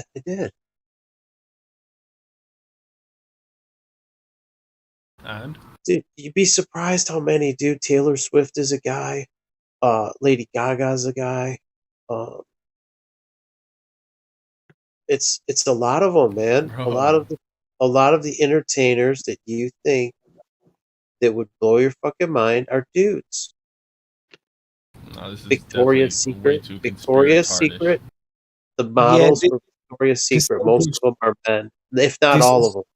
This is definitely not for the faint of heart. Like this, no. I've seen this end people. He's probably fapping to them, and he's like, "No, they can't be men. They can't be men." Me? I don't know. The guy who's in disbelief. I'm not in disbelief. I just think you're probably goddamn wrong about a lot of them. Well, you've never looked into it. You've got to look into the evidence. And then you can make your own mind up. But a lot of it's gone. A lot of the fucking the transvestigations are gone. They scrubbed it. They were too effective, I think. So you think Taylor Swift, when she was like 14 years old, singing her country songs that like got No, her no, noticed? much younger, dude. They do it as children. They do it as babies, like maybe 1, 2 years old. They transition them from that age. Not just her, but a That lot of. doesn't count as being a man then. Huh? If it's like, I mean, I don't know what the age would be, but if they're taking hormones ever since birth, then Well, it's not their choice, dude. Their parents do it. The parents are these okay, but elite. that's not a man bloodhounds. though. You understand, right? A man is, like they're adults and then they sex change or something like that. Well, it's But a even then, you could argue transgender. they're hermaphrodite or something, and then No. just, It's like, It's a transgender. That's what it is. It's a true transgender. It's been Things right? What's that? Well, like say if an elite baby is born a male, they can technically start hormones young, and then you can have surgery, all sorts of stuff, right? Yeah. Alter your sex, your gender. Yeah. Okay, so my question for you is, how do you discern between hermaphrodites and like full transgender? Okay, give me 1 second. I'll show you. Because somebody who was born male, right? It's not born a hermaphrodite. A hermaphrodite has both sexes. You were specifically born male and transitioned to female. Like here's a couple examples. The one of them is Donald Trump's son. I think this is an explain inverted. to me. So hold on. You have a Okay. hermaphrodite. They have. Wait. Look at the pictures in the chat so I could explain it to you. I'd rather not see any pictures on this topic. Just look in the chat. It's just children. You see the 3 children. There's a baby and there's 2 maybe a 5. That doesn't help, bro. It's just children. It's children. What I'm saying is there's a baby, right? Cringe territory. The baby is the one underneath, like the stoner dude with the hat backwards, and that's him with the white shirt, and that's now a Victoria's Secret model. What's her name? Or his name? Can't think of it. Cara Delevingne. That's who that is. Now, if you go up, who's that one? Oh yeah. Is that Brooke Shields? If you go up, those are little boys with the long hair. You see the mischievous smile. The one looks like the kid from Home Alone on the left. They're all boys, but those are her 2 older sisters. They've all been transitioned into girls. They were all born boys, but through hormones turned into girls. Yep. Estrogen. Maybe. It's possible. The one in the middle looks like an alien. Can you tell that they're boys? Can you tell that all 3? Point. Yeah, that's when things are getting weird. And you look at the finger ratio of Taylor Swift. It's got a male finger ratio. The pointer finger is shorter than the ring finger. Trump's son and his wife are inverted. Trump's son is a woman. His girlfriend was born male. They're inverted. Yo, I personally know women that have, I've checked this out before. They have the It shorter. could be okay. I'm not saying every single one 100% of the time. I'm not saying that's a slam It's actually dunk. pretty weird. I know one woman. On one hand, it's like the masculine, the index finger is shorter than the ring, and then the other hand, it's the other way around. It could be like a woman with a mustache. She's got high testosterone, but I'm saying it's a pretty good indicator. It's not 100%, but it's pretty good. Like the hips are different. You didn't answer my question though. What? You know, how in terms of hermaphrodite babies, they have one gender that's more expressed or whatever. More prominent, yeah. More prominent, sure. So how I don't can know. you distinguish I don't know if they're between born those that Hermes. just? It's hard for me to say. It's hard for me to say which if they were hermaphrodited. I don't know. I would just be guessing. but I'm just saying they've been transitioned. If you look, I want to know if they're asexual or not. The look hermaphrodites. at here, in this picture. This is Trump's children, right? Look at his children. As there's Ivanka. Look at her finger ratio. How short that pointer finger is relative to the ring. And if you look, Ivanka looks like a little boy, and the one son with the blonde hair looks like a girl. The chubby little face, just like a girl, round face. Ivanka's got a square jaw like a little boy. I think I'm not sure about the one in the middle.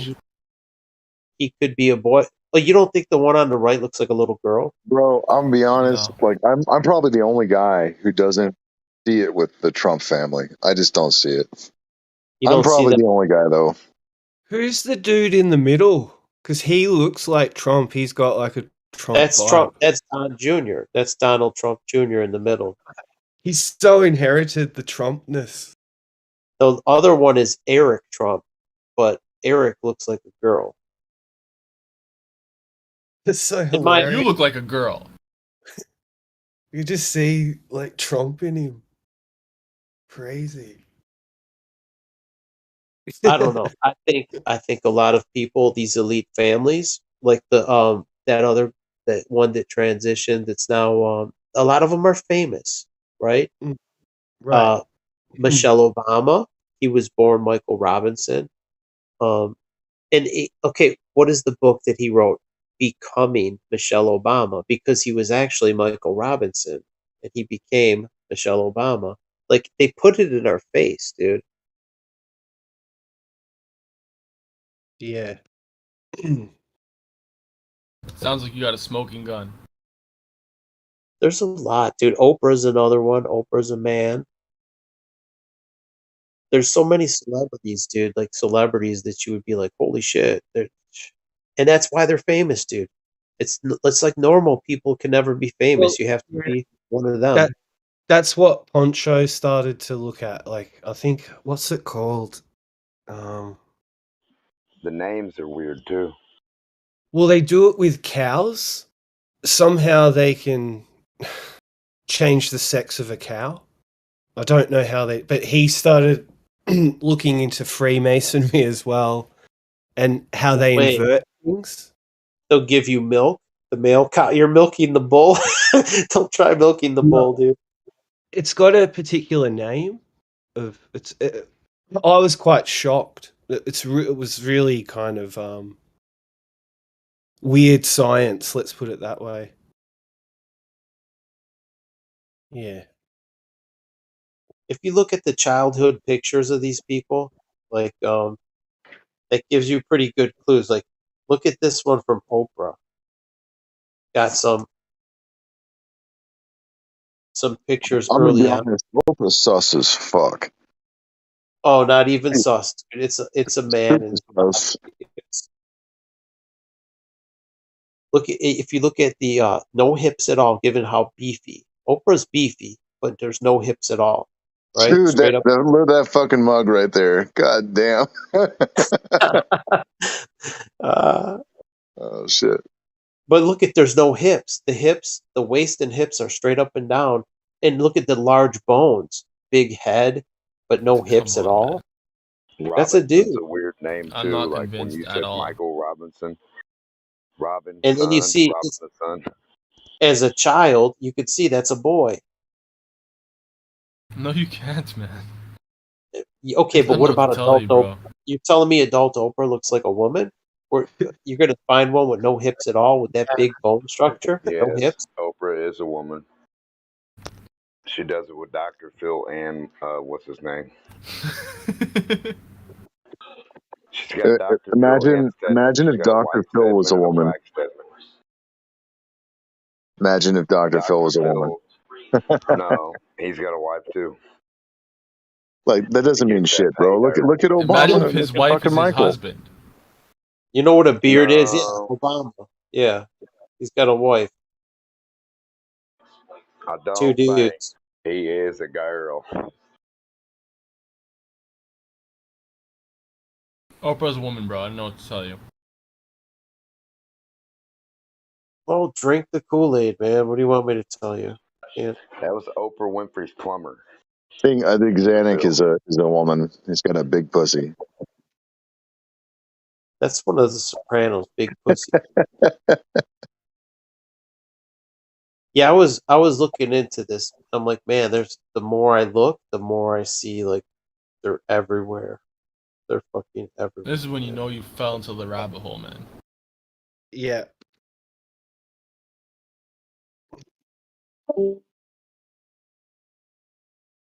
Well, the rabbit hole found me, dude. I accidentally fell down it.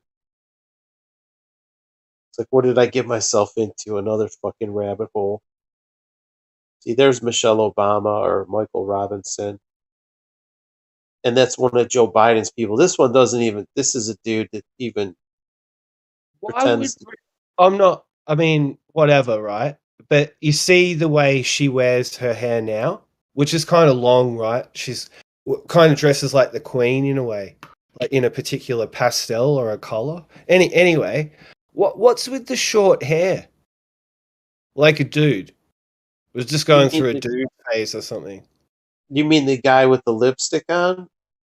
No, with Obama, they've both got short hair. Oh, because African women can't grow their hair out long.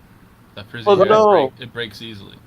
That's before he turned into Michelle Obama. That's when he was just a gay dude. Even women, though, their hair breaks easily. That's why they always have like weaves and extensions and stuff like that. But look at Barack had a fro. Back in the college days, he had the little afro going, but Michael Robinson didn't have the big fro back then.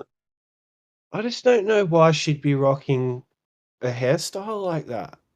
Well, that's when he was openly a gay man. He was not pretending to be a woman. Mm. This is an earlier pick. Yeah, he was openly gay. He said that in the past. I was gay. They're two gay dudes. Look, see? I've never heard Obama admit he was gay. He doesn't need to admit it, but they were just. Well, that's it's what pretty openly obvious, means. man. Be open If you about see it. these two guys, do you think that looks fucking? This is so stupid. You people are just insane. You got to admit, it's strange. If you can't read people, if you can't look and see a gay man smiling at you, Michelle Obama is just a gay dude. If you don't see that, then you're blind, bro.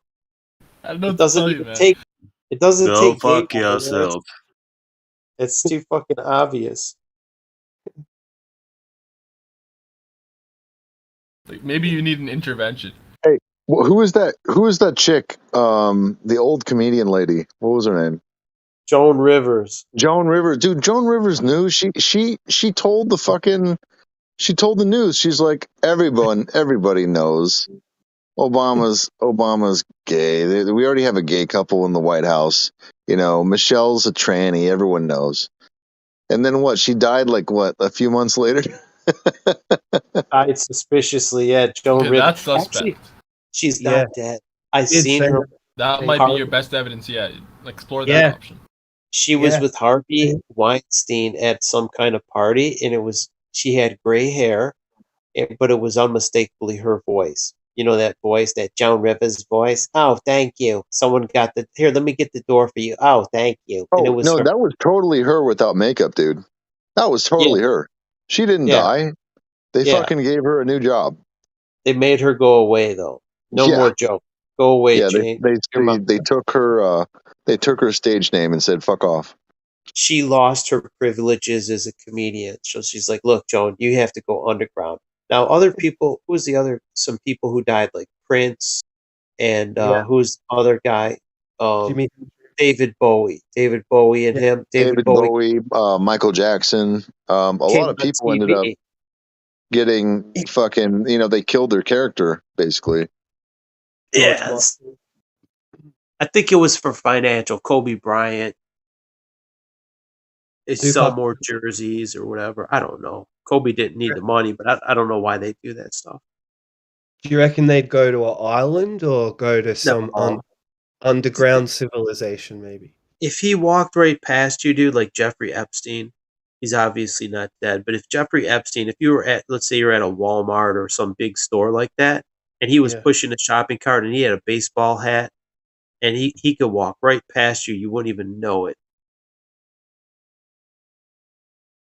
Yeah, like here's an example. Like this guy, Paddock. Paddock was seen at a casino in New Jersey on the other side of the country after the day after the Las Vegas thing. I've got the video. It's right there. He's at the top right. That was the day after. Nobody would even know. That's what I mean. With his fucking girlfriend right there. I watched the video. What about this guy? That's Stephen Paddock. That's the fucking shooter from Vegas. Alleged. Yeah. But anyways, all I'm saying is that he played his role, right? And then somebody found him out in the fucking wild the next day at a casino in New Jersey. Him and his girlfriend were both Yeah, the top right. They're both right there. That's just a little screen cap, but I have the video. I mean, the guy is just like staring at him across the table going, "Holy fuck," like he's actually right in front of me.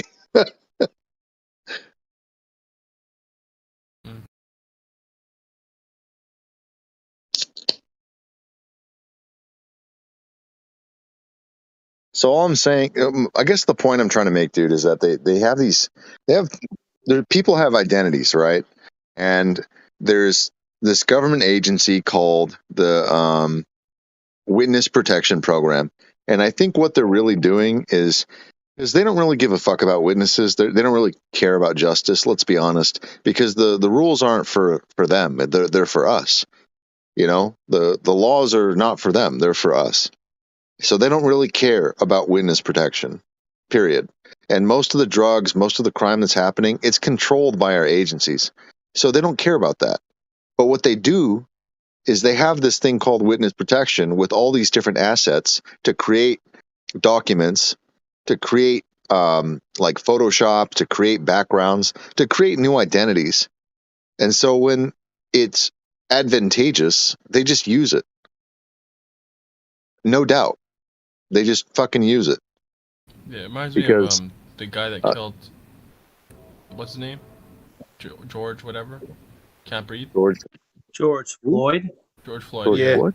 The guy that killed him. They said that he's like one of these characters that's been used in other. He's not things dead, as well. dude. Oh, Floyd is not yeah, dead. maybe.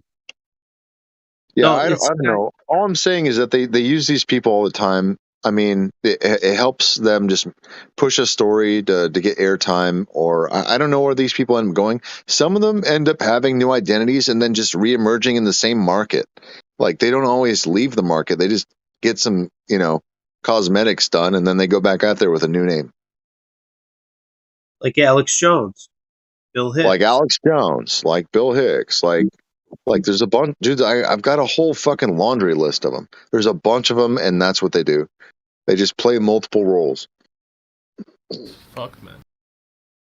It's fucked up, dude. It's crazy. But It's definitely more believable than all these girls that you say have dicks. Look, well, it's the perfect crime, dude. bro. It's the perfect crime. You have all the documents. The agencies are behind you. I mean, no one's going to believe you anyway. If I went in public and said, "Oh, he didn't die. He's right here," someone's going to say, "Hey, look, that's so disrespectful." I went to the what if their family sees this? That's so disrespectful to their death, or like all these other things. Like Kurt Cobain didn't die. You tell somebody that, and they're gonna feel something because like, oh, that was my favorite artist back in the day. Like, bro, he's still playing songs right now, just under a different name. I can't tell people that. They're gonna lose their shit and they're gonna think I'm fucking nuts. Well, you can tell them. You told us. They think that you're disrespecting the dead or whatever.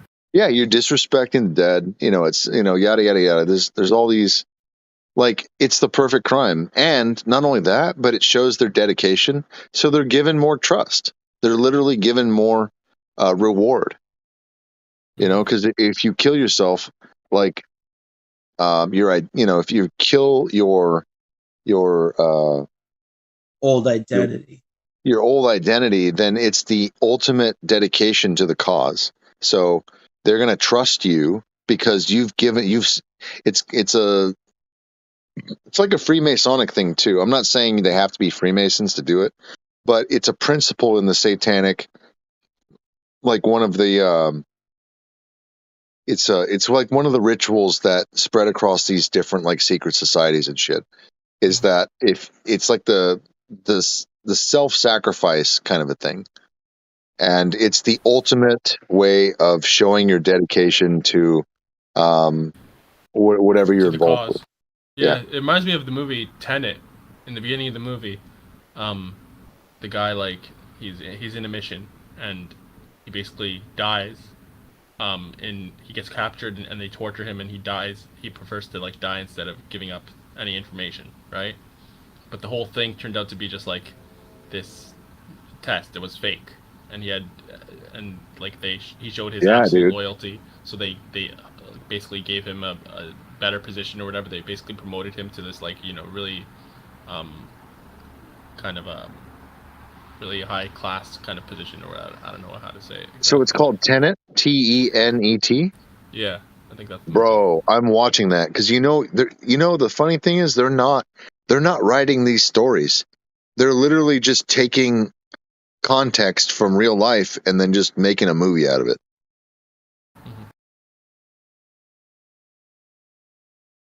Oh yeah, you know who the guy main point of that movie is like how time goes backwards and forwards and stuff like that. But this is just like the kind of a really smart part in the beginning of the movie that they set it up so that it's Huh? This was the cop who allegedly killed him. Its name is Benjamin Bailey.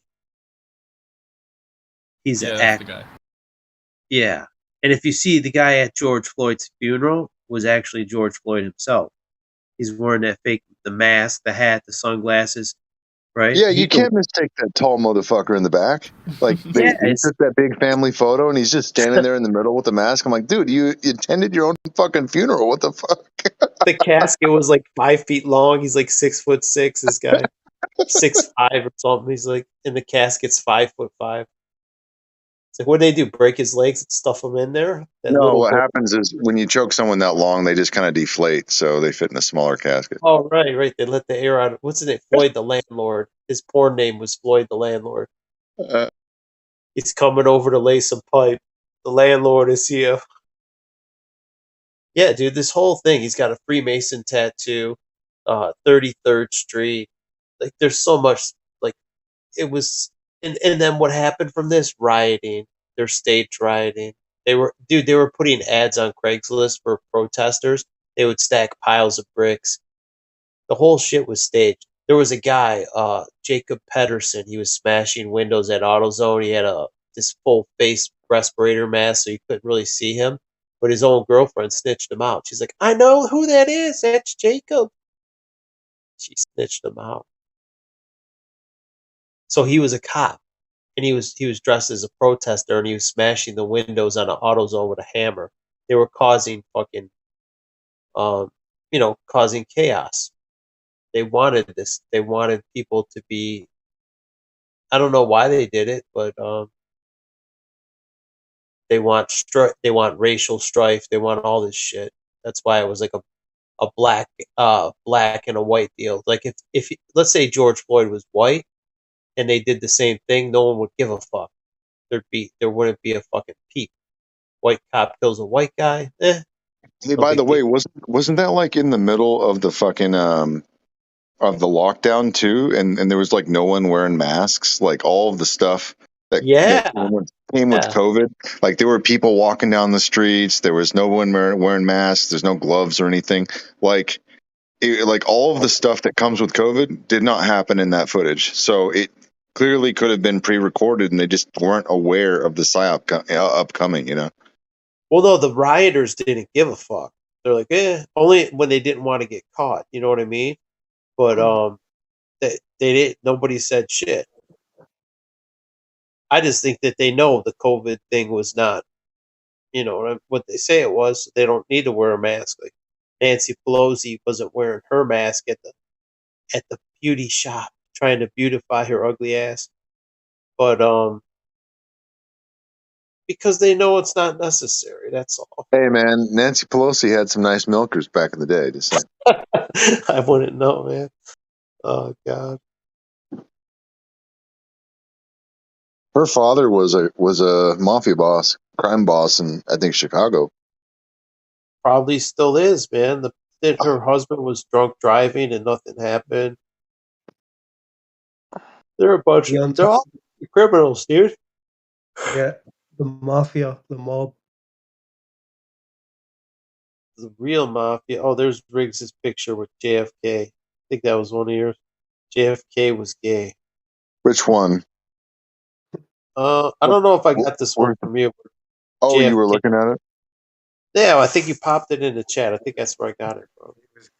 Yeah. I throw that shit around everywhere. People make fun of me for the JFK shit, but I've done a lot of research. I wouldn't post it if I didn't know for sure. And if I'm not sure about one, I'd tell people. You know, like if it's a little close, then I'm just like, yeah, I'm not too sure. Well, no, where he's buddy, and it's like, Yeah. whoa, JFK is gay. What's going on? So JFK and Lem Billings, I'm sorry, Bill Lemmings, sorry. They grew up together. They were like best friends, but also kind of gay. And he lived in the White House with him. So all these like sex stories and stuff, like I'm not even sure if they're real. They could have just been trying to like promote his character because they wanted everyone to really like JFK. But he's always been kind of a gay. And here's the crazy shit. So what I found out, and I've only said this a few times, is that guy transitioned in the middle of JFK's death. And when JFK became Jimmy Carter, that guy, Bill Lemmings, became Jimmy Carter's wife. He fucking transitioned.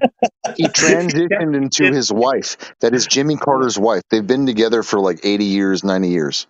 No joke. Oh my God. That's crazy. So you're actually looking at Rosalind Carter right there also. Let me see, dude. Oh my God. That can't be a coincidence. Show the pics, Riggs. I gotta see this. Okay, let me. I'm gonna Google it real quick because I wanted to just get a couple pictures of them together, and you can tell it's just a dude with like long hair and like thinning scalp and shit. Didn't Biden interview Jimmy Carter and his wife, and they were like tiny little? They looked really small in the video.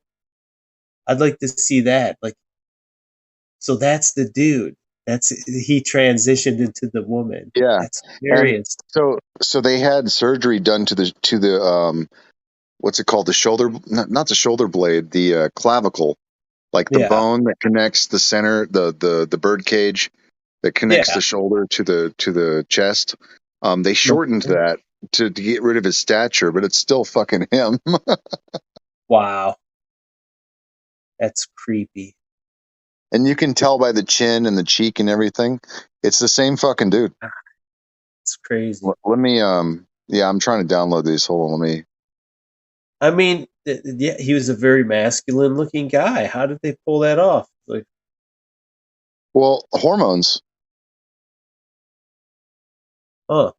Hormones, bro. Wow. Lots of surgery and hormones. They accomplished their task. But don't you think it's a beautiful love story? You know, it is. And he's, you know what? The fucked up part, well, not the fucked up, the craziest part about it is that JFK, if oh my God. Okay. So Jimmy Carter is the longest surviving president. Okay.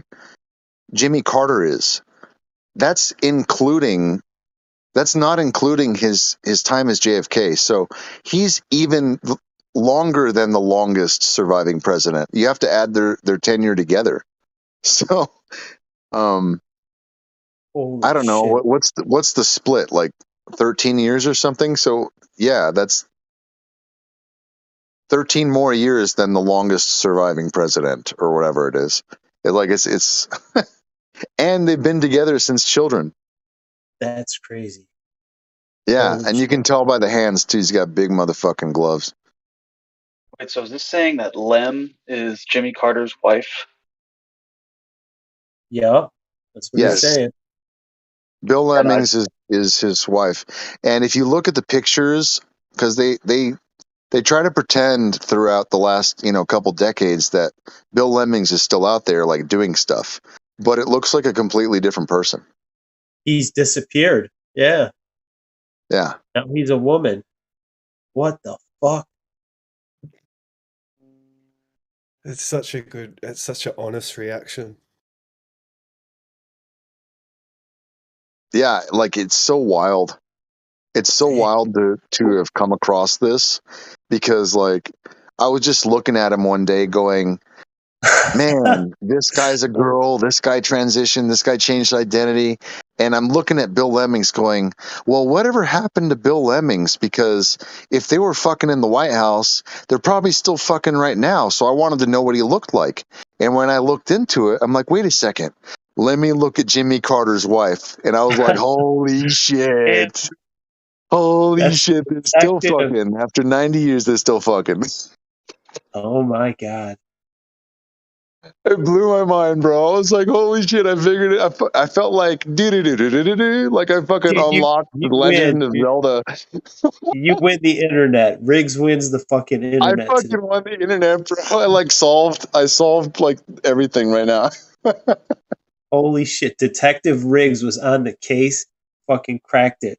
I mean, because seriously, if he was living in the White House, they'd be fucking all the time. I'm like, they gotta still be fucking. I want to see what he looks like. I want to know what he's doing. I did the background. I'm like, no, dude, he's got to be still fucking. Then I looked at his wife. I'm like, oh fuck, that's him. There he is. Dude, I would like to see like the teeth. I mean, it's got like the same kind of teeth. Yeah, the teeth, the veins, the fucking everything is the same. There's some surgeries, right? But see the overbite. He's got the overbite. It's him. It's the biggest thing about it is, like, if you look at the skulls are very telling, because there's all kinds of like vascular entrances and stuff. Like, it's pretty much Big impossible skull, to fake that stuff.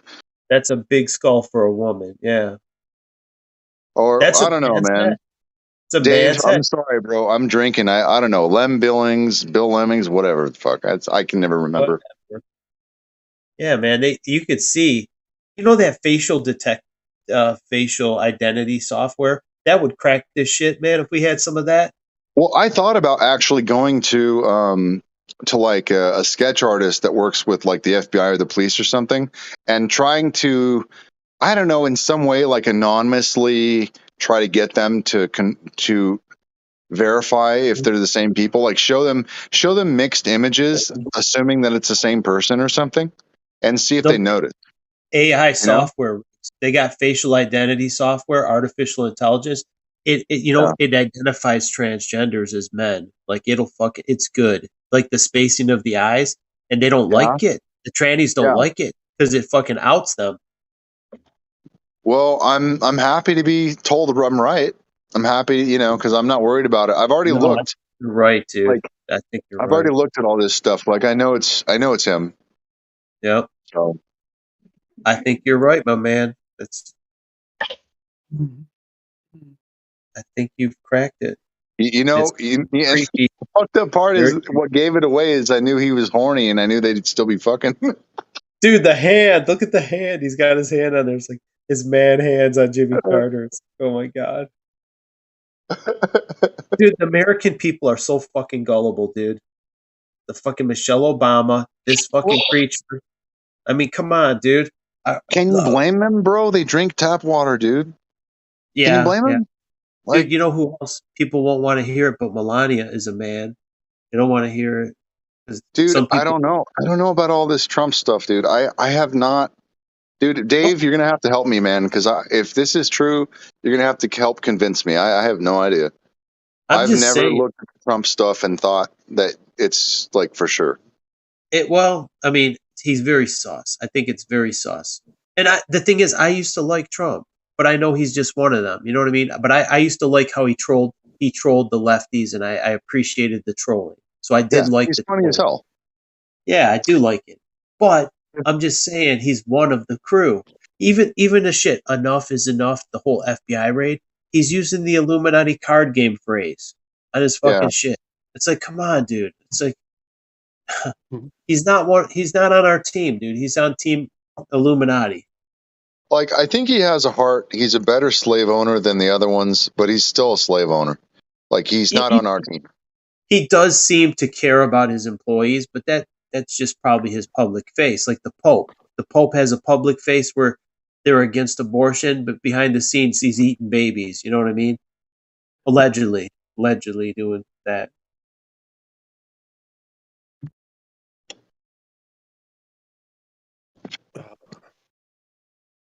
Yeah, allegedly times 1,000. Right. You know who else really looks similar to each other?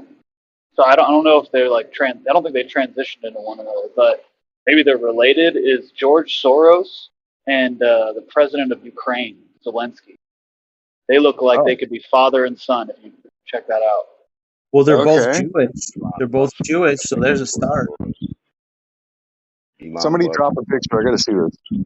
Yeah, let me. There's a theory that perhaps they were cloned. Well, I gave David that Yeah. idea. I'm Have the you one that told him gave him that idea. Yeah, I'm the one that told him that. So I was just have kind you of told these guys yet? No, I haven't. Well, it's just a theory, but yeah. As if one George Soros wasn't enough. Fuck. We got another one.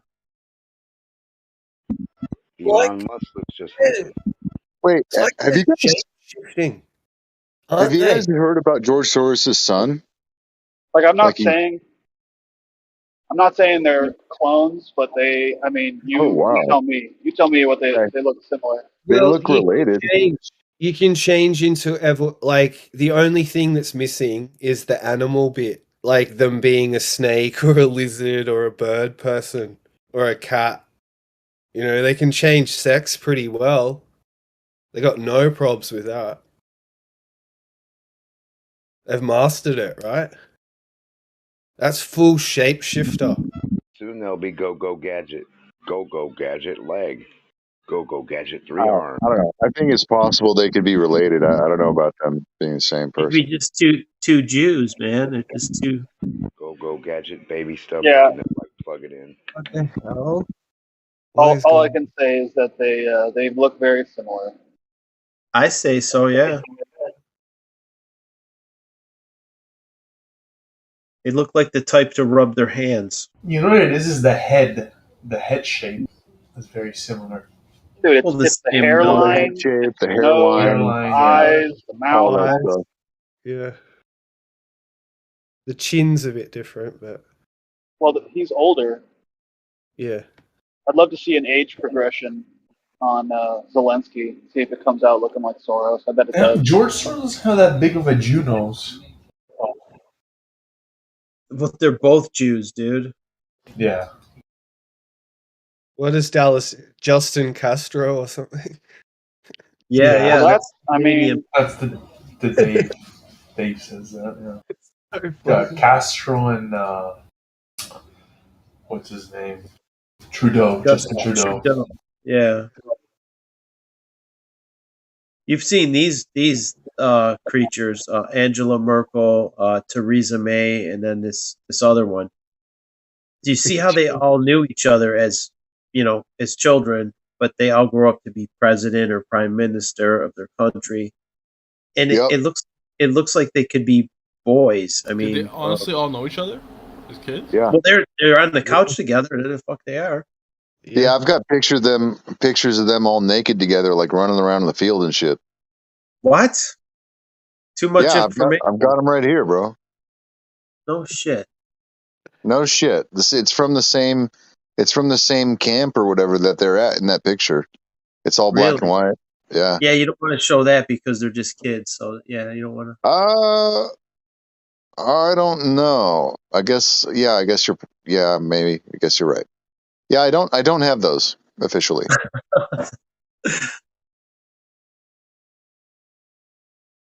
But the thing is, what are the odds they grow up to randomly 3 people that know each other all be Oh no, it's president. impossible. They went to a private school to be classically trained in their world ruling fucking ideology.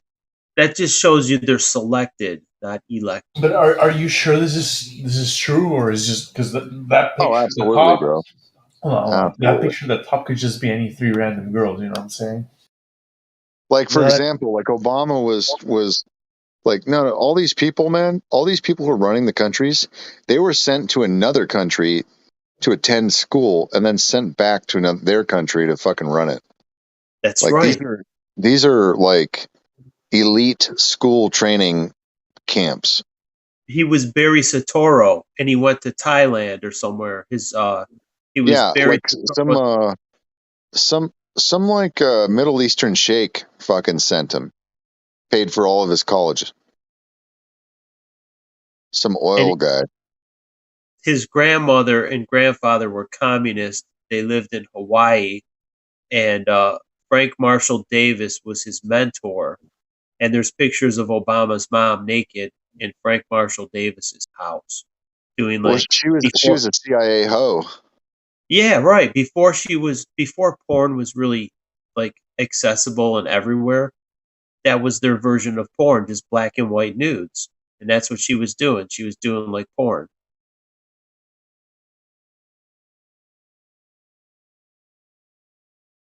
So, how do I know these aren't three random girls you guys are saying are Angela May, Yeah, Theresa May, and Angela Merkel, and all them? You use your own discernment and tell me if they look alike. Compared to the kid virgins?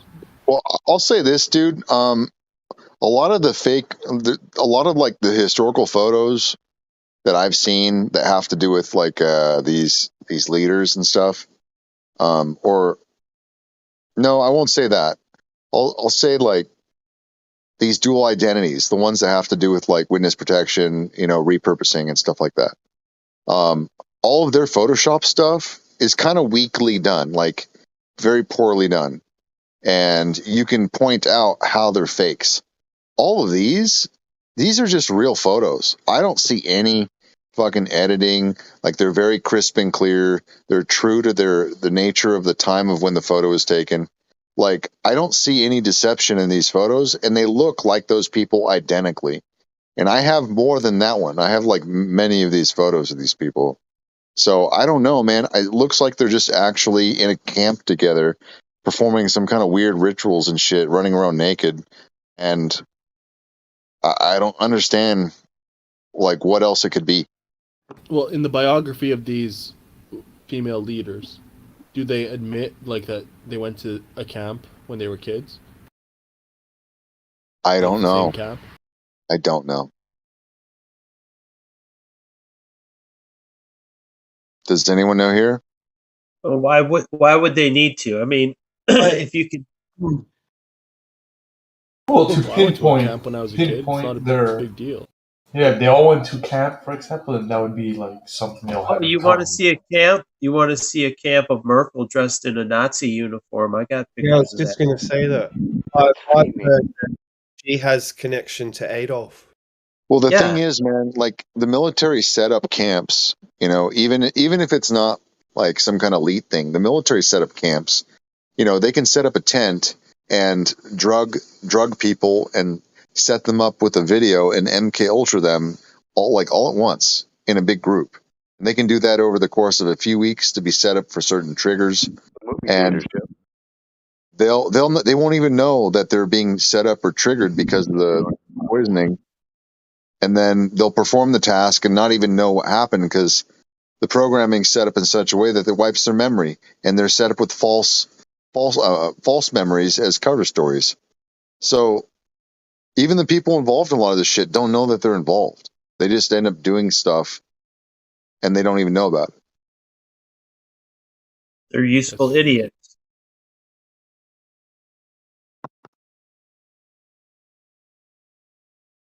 MK Ultra. That's how they get away with it. It's like the perfect crime. Have you seen Get Out? I don't think so. Really interesting, man. This so like pretty hot white woman seducing like black guys and then taking them home to her parents, and then the mum would hypnotize you, and then they hack another person into you, and you kind of like are in the background, like full like possession kind of vibe. It was just Weird. insane. But it's called Get Out. Get Out.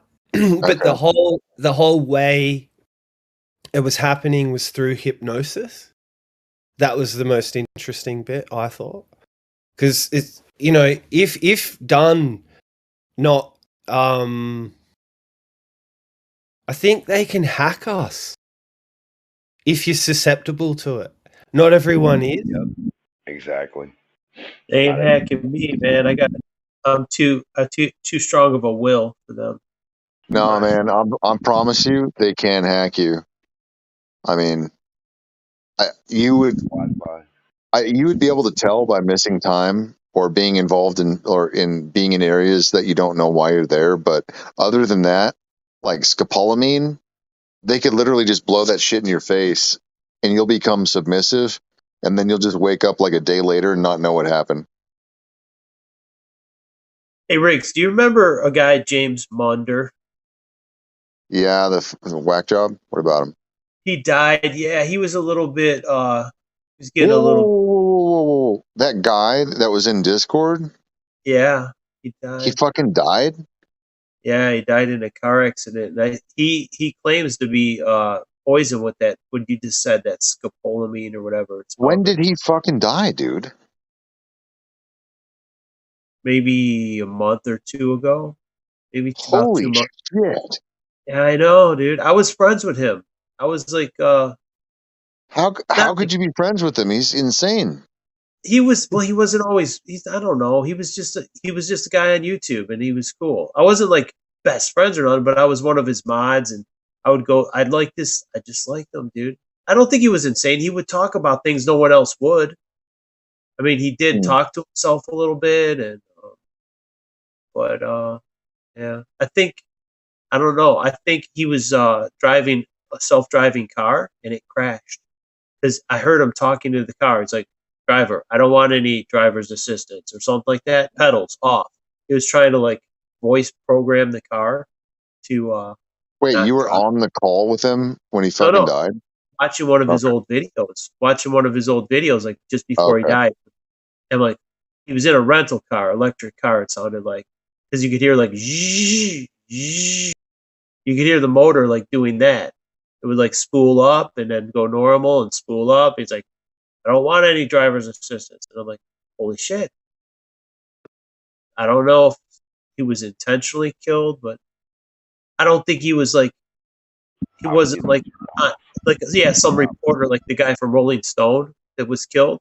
Remember that, where they crashed his car into something? I don't know, man. He seems like the kind of person that would get killed or die just because some of the situations he got himself in, he was just so fucking off the wall. He revealed some shit though. He was talking about things that like what? Like I didn't hear anything from him. Well, no, a lot of times he would just read stories from Zero Hedge or whatnot, but then he would report on news and he's talking about things like directed energy and stuff. Like because he lived in California and he was talking about the fires out there. But I don't think that's what got him killed. Was that guy Michael Hastings? Yeah. From its own, he was talking about, what was he talking about? 100 and fucking million miles an hour. Got run off the road. Yeah. But they killed him with the car. But why? What was he talking about? He tried to. I mean, they own the magazines, right? So they could. The editor could have said, no, you're not going to publish that. Or maybe he was the editor. I don't know. Maybe he obviously published something he shouldn't have. Or maybe he didn't, Riggs. Maybe he faked his. I don't know. Like, yeah, I didn't follow that story, so I'm kind of like not there. I think it was about General Petraeus and something to do with, I don't know if it was smuggling drugs or it was something to do with the war, Afghanistan war. I don't know exactly because I didn't really care enough to read much about it.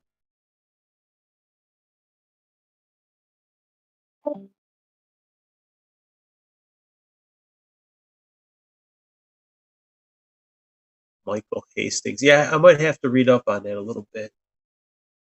I don't think there's any good reporters, to be honest. I mean, James O'Keefe, but I even question him. I mean, he Well, dude, revealed some. they're all clout chasing. So it's just not a genuine position to come from. Well, he revealed Planned Parenthood doing the baby body parts, selling them, and that sounds good. But I have to question: would they really allow like a real reporter like that, or even Andrew Breitbart when he said, "What's in your closet, John Podesta?" and then he died suspiciously? Did he really die? I mean, do we know that he really died? I don't know. It would seem like he was really revealing something, but it's like, do we actually know that they really killed him, or are they just trying to send a little bit of fear through any would-be reporters? Well, you don't know, man, because a lot of these guys could be assets. Because here, let me put it this way. So let me give you an example. So JFK, he read that speech that he is famous for, talking about secret societies, blah blah blah, right? And everybody loved him for that. But guess what? They killed him right after. Okay, now Allegedly killed, yeah. Well, yeah, but they killed the character. So Yeah. just think about the message that sends to the public, though. So if you take somebody who is supposedly doing all this great advocate, they're advocating and they're doing great work and they're exposing and stuff, and then you kill them, it's going to make all these other reporters not want to do the same thing. You see? Sends the That's what message. I'm thinking. Yeah, with Breitbart, that's what I'm thinking. So I don't know what happened to this dude. I don't know anything about him, but I could see a situation where he was an asset. He was set up to do this thing and then kill him off. Like, that's a possibility. A fake death, right? Just so any would-be reporter would just keep his mouth shut. Yeah, because like reporters, they know what's too much and what's not too much, and they're just trying to save their ass, and there's some things to avoid. Like it's a great nudge. You can't publish it on their fucking newspaper or magazine because the fucking Rothschilds own them all. They own all these publishing companies and newspapers. So their editor is not going to allow anything that outs those motherfuckers. You know what I mean? They would not allow that to be printed. Right. Yeah. If you're in charge of an agency, let's say that you're head of a publisher, right? And you have like 20 different investigative journals under you. Somebody comes to you with some great info that could get them killed. Okay, that's negligence. Like you're not gonna publish a story that's gonna get them hurt, right? Or like harm your agency or your funding, Or get yourself killed, dude. If you're the editor, I don't know. It's just a great motivator. Like you keep putting this message out there, like, hey, don't say too much or else. And that's what happened to JFK. This whole JFK thing, it was never answered for. Like he was just killed, and then everyone just had to fucking deal with it. Dude, you know what's funny? They pictured him as some playboy with Marilyn Monroe. All this while he's gay the whole time. Gay. So that was his beard. It's like these guys that are gay. Like Ryan Seacrest, he always has these beautiful women, but he's gay. That's his beard, right? So it's like, oh yeah, it's my girlfriend. Yeah, sure it is. They have, yeah. What I wanted to tell you too is that when is it Lem Billings? Yeah, Lem Billings, when he transitioned, it appears that when he did the transition, they made him look like JFK's wife. So really? I'm wondering if Lem chose the wife because of the look, and then they were like, yeah, well, I want to look like that now. So then Jimmy Carter's wife looked just like JFK's wife. But but JFK Jr. did look like JFK, so he was like bi. He did at least father one child, or maybe he's a test tube baby. I don't know, because his son did look like him. the little JFK Jr., and he had a daughter, Caroline. Allegedly. Yeah, I don't all know. I know is the fucking Kennedys are notorious for faking their death and doing big shit, big boy shit. Dude, you know what? Maybe his brother faked his death in the military plane crash or something. Like, yeah, his brother was a hero. He Oh, died in a absolutely. military. I don't believe any Kennedy, like all these Kennedy deaths. I don't fucking believe them, dude. I Dude, you think know another one? Totally they're fake? doing George shit. Bush Sr. George Bush Sr. Oh, his plane crashed and he was saved by a submarine. If you buy that fucking story, like they made him out to be some hero, his plane crashed, but the co-pilot died, but he didn't, and he survived. The submarine picked him up. I'm like, that is the most fucking improbable story I've ever heard. And now that I know, like, he's Aleister Crowley, like George Bush's wife is Aleister Crowley's whatever creature. Yeah, there you go, Merle. That's legit. That's a real one. So what's that guy's name again? It was yeah. So Clint Eastwood. So check this out. I did a little research on it actually. So in the 50s, there was a Russian surgery. There was a Russian surgery that was created to do leg lengthening. So there's like this cage that you put your leg in and you break the bone, and then you, with increments, you twist a key and it lengthens the device just enough for that new bone to grow. And then you just keep doing it over the course of like a few months. And you They can still get, do that. yeah, well, they use that technique for a lot of things, but you can get like a whole extra foot of length. And so what I don't know happened about was, that. Holy shit. yeah, no, seriously, you can get a whole, like, I mean, it's, I bet it's rarely done, but you can get like a whole extra foot of length. You can do it as much as you want because the body adjusts. Yeah. Most people do like a maximum, I think, of like 9 inches or something. But That much? Holy shit. yeah, well, like some people are really short, bro, and they do this thing. I think they did like 3 or 4 inches. They like This saw their bone and they technique stretched came it. out in the 50s in Russia, and next thing you know, what's that dude's name? Merlin, Christopher. No, not Christopher. It's Who? It's you posted the pictures right there. What's his name again?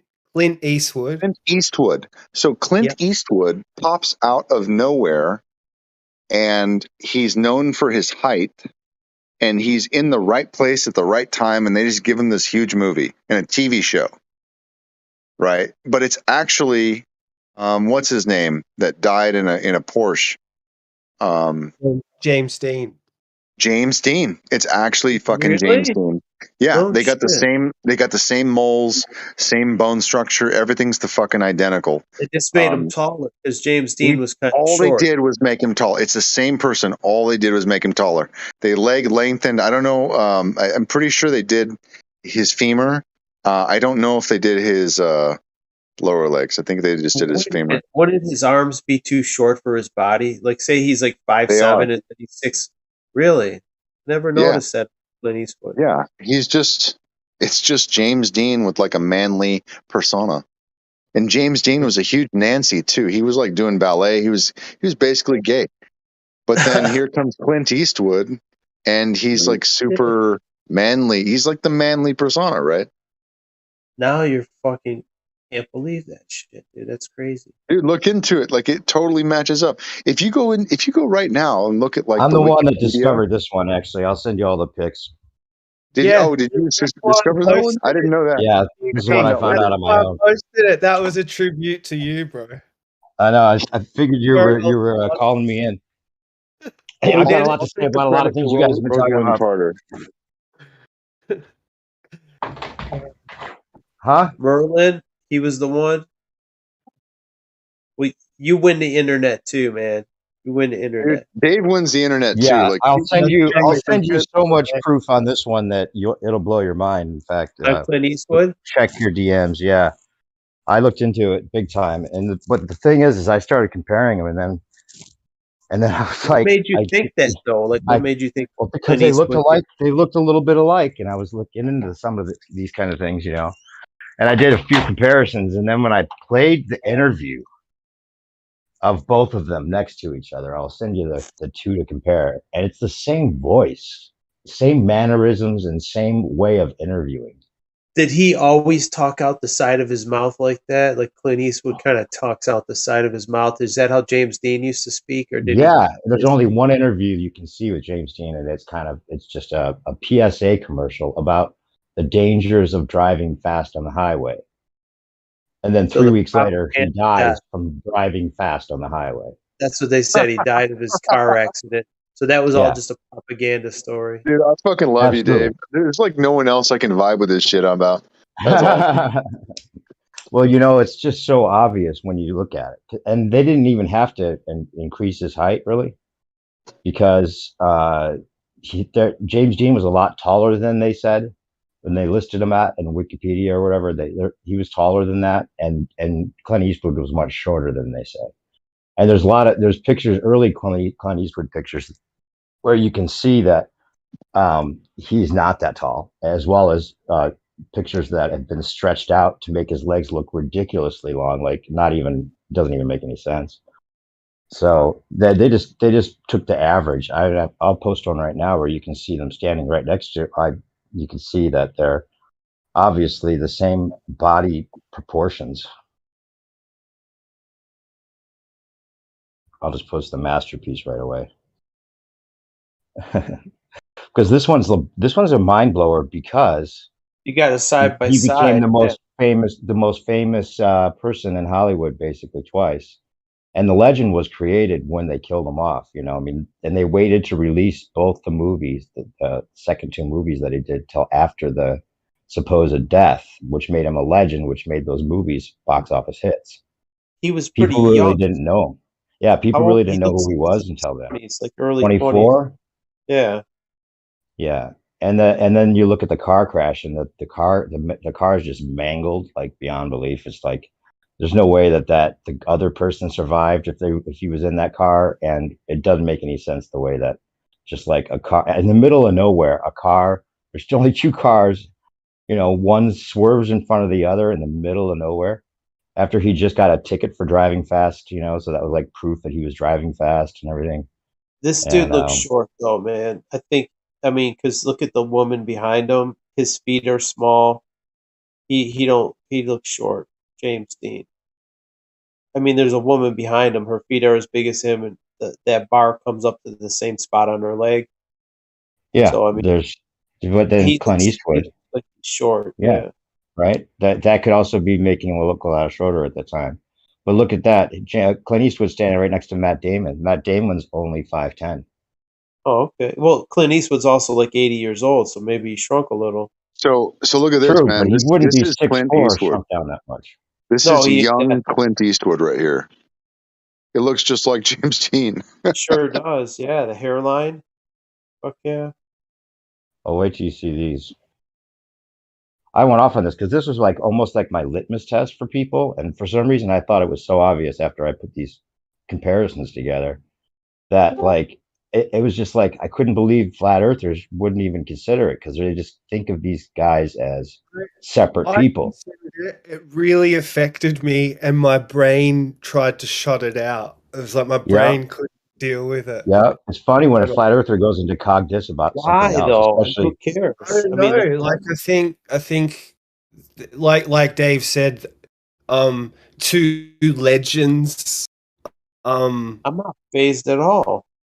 No, I'm not either now, but I think initially my brain resisted a lot of this stuff. I didn't want to believe the Jimmy Carter, so much Jimmy Carter JFK thing. I felt like I red pilled myself. Actually, Riggs suggested it, so I put the comparison, and then I'm like, oh my god, it is him. That was, I didn't have cogniz, but I had I blew my mind looking at it. Like that is to another level, because we're talking about someone that became president twice, and not only that, he died already. Right? They allegedly assassinated him. People want to believe that shit. Right. And Who then was he the would guy? have been running against his brother for Lee Harvey the Oswald. Democratic Yeah. nomination. So did they fake his brother's death too? Well, The okay. Well, when I said brother there, he was running. Jimmy Carter ran against his brother for the vice presidential nomination, and they were like, feuding, right? So that was all an act, right? But did the other guy die? The Bobby Kennedy? You think he That, faked? and some people, well, I was going to say, I was surprised that you mentioned George Bush's fake plane crash that they reported on, which I didn't know about, or at least I forgot about it. But some theorize that the older brother became George Bush Sr. And I have pictures that make it look like it's possible. He would have had to have some surgery maybe, but yeah, look at the bottom of the one I just posted. And you can see that their proportions are the same. They're standing right next to each other in that bottom row. Wow. Same dimples, same face. I mean, it's $1 million face, right? How often does that happen? Same dimples, same sideburns, same hair.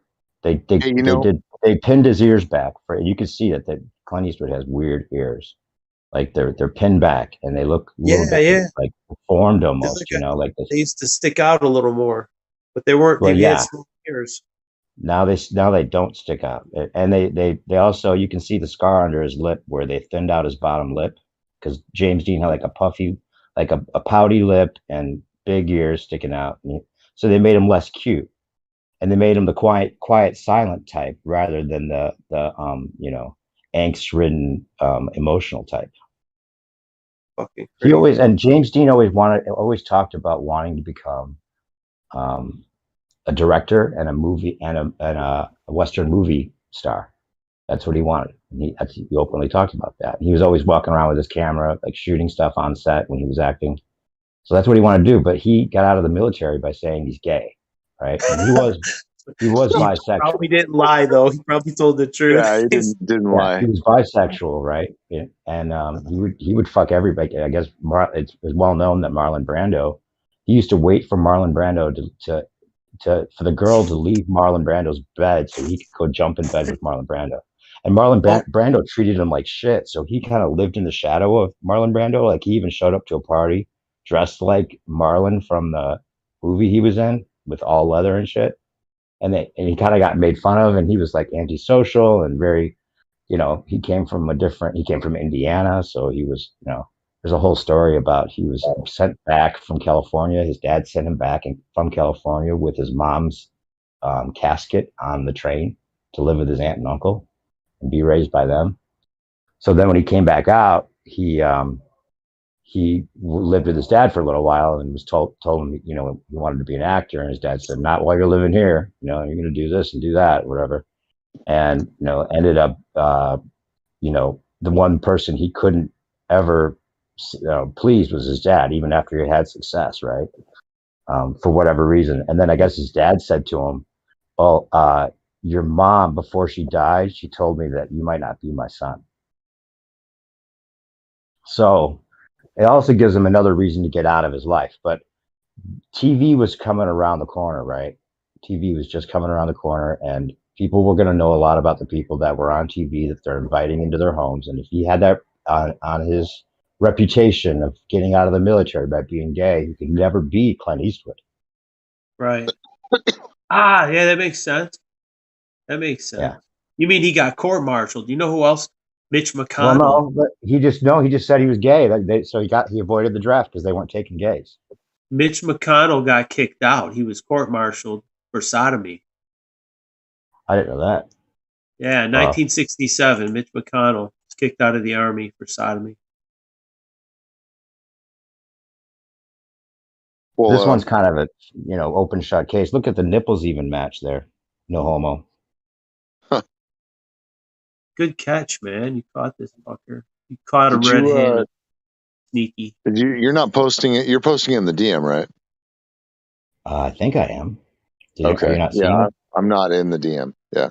Oh no, the live stream voice text, not the DM. Live stream voice text. Okay. The one I posted, the one. Yeah, the big comp. Yeah. Yeah, there's a picture of his nipple there, or there's a shirt. That's what I want to see. I'd love to see his nipples. Where's the nipple? But yeah, I mean, it's hard to. I mean, the interviews, which all you have to do is play these two interviews side by side, and there's the way he goes, and he looks down and then looks up to the interviewer to respond. So you And randomly fell into this thing, like you randomly said. I happened to see how close they looked, and then I was like, and so I did like one comparison, and I'm like, that's pretty close. Huh. Well, but the height does kind of make me doubt it. And then I looked at an interview and I put them next to each other, and I'm like, I jumped out of my chair. I'm like, it's him. What made you think of James Dean though? I wouldn't even know who that was really, because he was like. I'm a film buff kind of guy. I went to film school, pseudo film school. Oh, right, yeah, because I wouldn't even know who the fuck that. I mean, I've seen him before, but I would never really. Yeah, you know what I mean? I'm a little older than you. In his day, like he was the shit. Yeah, he was only the shit after he died. That's the thing. They made the legend out of him by his death, right? I mean, the movies were great, but they didn't release the second two movies, so he was kind of a nobody before the death, really. Interesting. Rebel Without a Cause. Yeah, that was the one. Rebel and Giant they released after his death, and Rebel kind of mimicked the whole car thing with like the race, the chicken or the Daredevil race scene where the kid dies. And it was also a message. It was a message to kids. It was a message to kids of the time, just like JFK was a message, right? Even though he wasn't actually dead, he wasn't actually killed, but the speech that, like Riggs was saying, like the speech he gave beforehand, was also important for him to say, so that the lesson would be learned. Look what happens to people that say the wrong thing. And with James Dean, it was kind of like, look what happens to rebels. What happens to you if you're a rebel, right? You die young. Live fast, die young. Right? The Tavistock stuff got me too, Dave. I shot that. Oh yeah, the Beatles stuff. You were like, no, don't take my Beatles away. Oh, the Beatles, dude. They're on a record cover with Aleister Crowley. They have the Butcher album where they got aborted fetus, like, baby dolls, but then like blood and guts on them.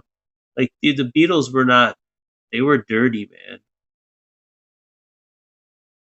Yeah, the original Beatles, the original Paul and the original John, if I, after lots of research, the best I can tell is that those two guys are still living in Liverpool and they're friends, and they never really, I don't know how far they went with the original Beatle crew, but they were both replaced, it seems. You want to know who the first guy was for the Beatles? It was Tony Sheridan and the Beat Brothers. I know this because I had that record in my hand. I didn't even know who they were, but I went and looked it up. I'm like, oh my God, I had one of the rarest records ever in my hand. It was at a estate sale. They had like 100,000 records in the garage, and they used to own a record store. I had Tony Sheridan and the Beat Brothers, which was the original Beatles. It was still in a paper sleeve with a fucking staple in it. There was 3 copies, dude. That record's worth $15,000. What'd you do with it? I didn't even buy it. I didn't know what the fuck it was. You were at the store. Like, okay. Who the fuck are the Beat Brothers? Haha. I'm like, I was looking for Beatles records too, but I didn't fucking know. And oh well. Fucking, looking back, I'm like, oh my God, dude. Oh my God, I was sick. I went back there. I'm like, where is it? Where is it? Couldn't find it. Someone else snatched it up. But man, it was never played. Holy shit. That would be so rare. I know. Yeah. Look them up. Tony Sheridan and the Beat Brothers. I used to play the bass. I probably still could, but man, I played so much to Paul McCartney. Like he is fucking an amazing bass player. Like really good. Yeah, the one that replaced him was supposedly really good bass player, and maybe even had to be like ambidextrous to do it to match Paul, because he was supposedly right-handed instead of left-handed.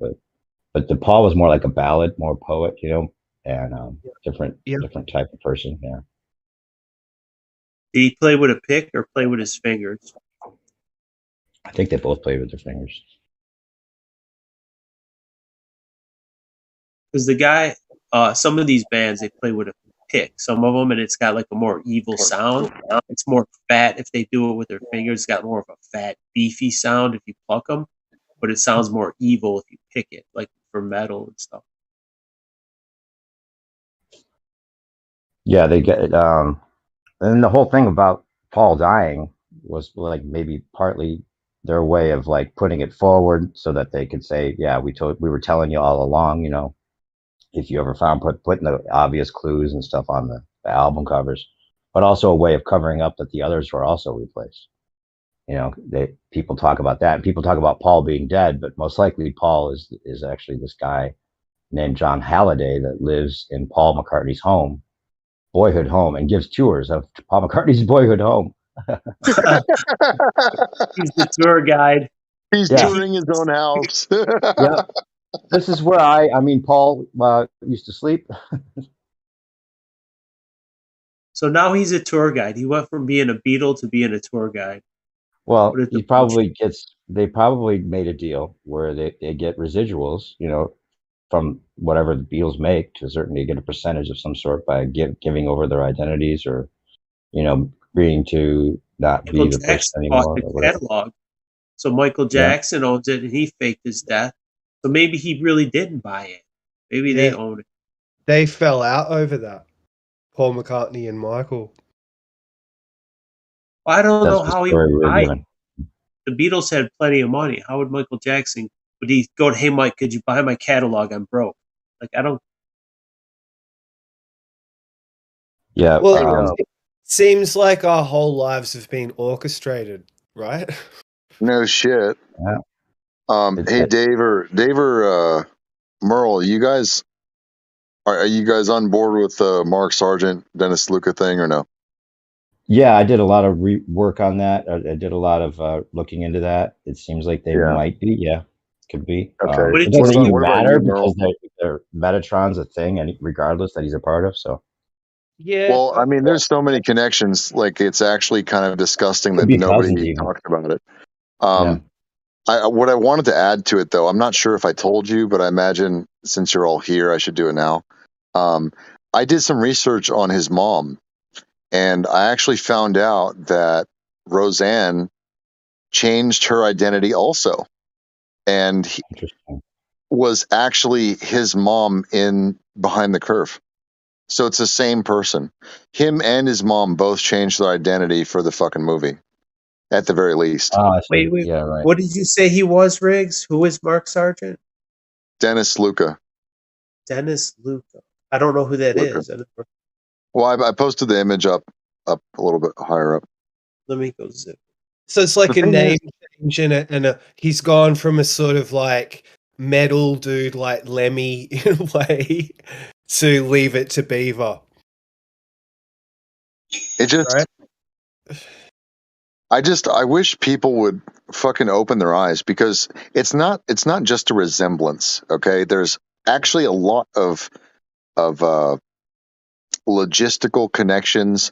Plus, the owner or the CEO of Metatron did a thing with Mark Sargent and with Patricia Steer, because they were trying to answer for whatever accusations that were brought forth before the first international conference. Yeah, because their websites were already But that's the thing. They orchestrated the conflict, because the websites wasn't evidence of anything. The real connection was that Mark is actually the COO, the chief operating officer. So Dennis Luca is the chief operating officer, and it just happens to be the same guy sitting across the table from Joseph Reel, who they were interviewing. Oh yeah, that was the weird part. Yeah, so they made a fake they made up the accusation. They made up that their own fake Mark accusation about the was website. Joseph. That no, it was that they were pretending as if people were accusing Mark of being Joseph real. Joseph Real Yeah, instead exactly. of Dennis Luca. Yeah, so they made it Uh-huh. out to be a different person and said, "Look, But if you look this at is Dennis Luca, ridiculous. it's Why would you actually say Mark. that?" Yeah, it's Dennis Luca, not Joe Real or whatever. And Yeah. if you look at all of Mark's photos, they stopped taking photos of Mark like fucking 20 years ago. They're all like old digital cameras pictures. So all of the pictures from Mark and his family, they've stopped being updated. They do not update them. The girlfriend's missing, the families are missing. Nobody has updated their profile, like their social media accounts for the last fucking decade. All they do is they change the main picture around every once in a while. Dude, he had that beard to cover his turkey neck. He's got that turkey neck. That's why he And wear that. where are the current photos of Dennis Luca is the weird thing. There aren't. So what they did, okay, so Dennis Luca was part of this band. So what they did was they recorded some footage of the band, like at a couple different places, and then they just release him every now and then. But he doesn't look like he's aged a fucking day. It's the same footage they recorded like 2 or 3 videos, and then they release them like once every year just to make it look like there's activity in the band. But guess what? The band doesn't play anywhere, and when they do, he doesn't show up. And they always pretend like he's in the band, but he's never there. That's what kind of music was it? I'll show you. And guess what? The band itself has all kinds of symbolism in their fucking their album covers and in the lyrics and the titles. Like everything about it is extremely occult, very Kabbalah. Right. Okay. So right here, right now, Sergeant, Powerland, and Jubei, all Masons. Are they? Well, how could they not be? I don't know. Well, like, so it all coincides with them, like a sequence. You This get is the band. Comedy Routine, and then Jubei, and then Mark Sargent's Flat Earth Clues. Got another. This is the logo for the band right here. The all seeing eye is the logo. And then they have the MK Ultra butterfly. Time to Forget. Look at the fucking title of that album. Time to Forget. They got the all seeing eye as the O's. And in the Donis Trio Chroma album, what you'll notice is that there's actually like a goat head inside the lady's body, but you don't see it until you turn the picture black and white, which is the name of the album, Chroma. So when you turn the image into Chroma, and you put a Chroma filter, you actually see the real image in the cover. So it's like they hide it in plain sight. Yeah, they hide it in plain sight, and they give you the key to decode it in the name of the album. Yeah, right. And there's a black bird. The birds and butterfly, and then look, you see the in the head, you see in the hat that she's wearing, or it's the sun, I'm not sure, but you see the Kabbalah tree, all the way around the rim.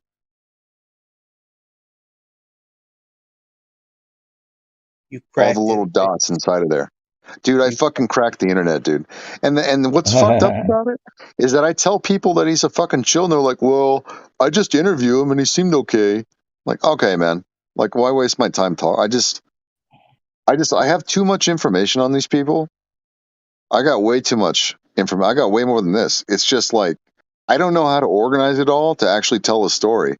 I'm just at the point where, like, if you don't know that he's fucking off by now, I can't save you anyway. You're basically a normie to me. Well, what people get triggered by is because, regardless of who he actually is, the information is what people are worried is going to be lost or the flat Earth quote unquote movement will be seen as, a sham because of that, even though he could be hired to do what he's doing. Because the truth is now a marketable product, and that flat Earth is on the table to be used and for whatever way, it was allowed. for whatever ulterior motives they have. You know, it's a rollout. But But they need it. are about truth. We expose the fakers, just like Riggs. They need it to ridicule it. There's nothing there has illegal to be a about group of what people they're doing. to ridicule it. Yeah, but just to make clear, it's you can retire your fictional your legal fiction name and become somebody else legally in America. So there's nothing illegal about it. And you could say it's deceptive because you're not saying who you are, but I mean that would be understandable too. If you're trying to talk about conspiracies, you would have, you know, an identity that wasn't you possibly. I'm not giving them all out on whatever, you know, secrets are kept, but it's like there's a certain amount of like, okay, well, this is the information, this is allowed. You're going to be this persona that's going to be part of this truth network and this truth rollout. And it's either you or somebody else. And, you know, he's maybe in his mind telling the truth about the topic, but not about who he is. That's all. Well,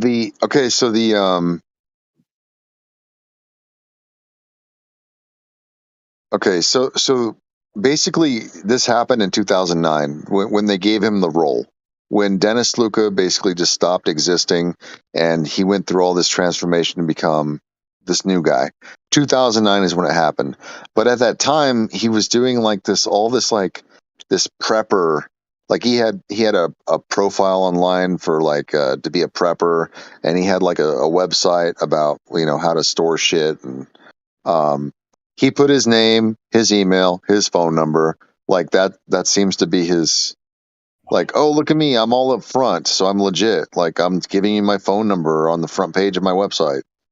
Call me sometime. You know, like he was trying to legitimize himself by appearing to be open, you know. But he didn't really start picking up traction until he was given the script for, you know, this you know, clues shit that he did that looked very shitty. Yep. And he had the sword. It's way too scripted. The whole thing's way too scripted to be like organic. But not only that, but it's told in like a Sesame Street story time kind of way. Like very slow, like with Windows Movie Maker, like very like derpy derp. Yeah. You want another really funny one? Check out what I'm posting right now. You mentioned like seriously, like what are the chances of the three of them coming across zetetic reassessment, like Robotham style of Earth, all at the same time? Yeah, it's a little sus, dude. A little sus. And arguing about who was the first and all that. Hey, Merle, remember when I sent you these last pictures and you were like, "Holy, what the fuck?" With the possibility that Dr. Phil actually is being played. There was a real Dr. Phil, and then he got replaced by an actor. Guess who that actor might be? Freddie Mercury. So if those three were shills, like who would you say is the true flat earther of our time? The first. I like Eric Dubé's videos, but me and Riggs, remember we chatted with him? He was in a live stream. He seems like an okay guy, but Zoom Truth did a video. I've never talked to Eric Dubé. Are you getting that confused? Not speaking, but remember we were on a live stream. Remember that girl? She was what was her name? Trophy Wife. And I said, Riggs, come on over to YouTube. You don't remember that? I don't remember this. No, I don't remember this. Yeah, this was years ago. He was in a live stream with this girl, Trophy Wife, and there was only about 4 or 5 people, but it was actually him because back then you could click on the person's account and check to see if it linked to their YouTube, and it was fucking Eric Dubé. Okay. Well, I mean, I'm friends with him on Facebook. He posts shit all the time. Still whatever.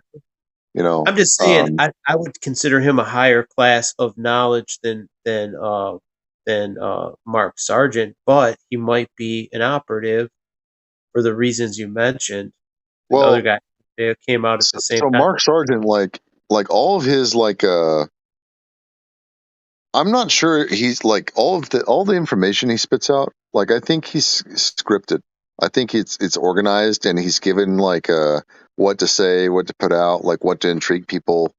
Like Which if you look back sergeant at or all of his like specialists, all of his specialists were military. Okay, Mark it's Sargent? almost You mean? yeah. Like every week they'd have like I don't know if it was every week, but if you go back his channel, he used to have all these like specialist interviews. I And it was remember always that. like some boomer ass fucking military guy talking about how they could sight things at a distance and shit. Yeah, Like the pencil vacuum laser. experts about the ISS and It's like we got a pencil laser that shoots a Tomahawk missile. It could aim 25 miles across the yeah. ocean. I I mean, remember. not to say okay. I'm not saying that their testimony is false, but what I'm saying is that they organized all that testimony and set it up in such a way that it looked organic. To try and give him street cred, like, oh yeah, Mark Sargent. Absolutely, to give him the street cred he needed. Yeah, because no one else was putting out like really testifiable knowledge like from whistleblowers. Do you know how hard it would be? Like, you're talking either death or your military career is suicide. Like, you do not talk about that shit. And a lot of them are like have not only that, but non-disclosure forms and things. It's classified information. You can go to jail for releasing it. Well, these guys were just giving it up. They're just like, oh yeah, we did this and this and this. They're just giving it up to the enemy because, like, this guy is being propped up obviously to put on a front, and these boomers are just going in there like, yeah, we did this and this and this, all this classified shit, blah blah blah. Well, I mean, the thing is, whatever. If these people, I know Sargent, I don't trust that fucker at all.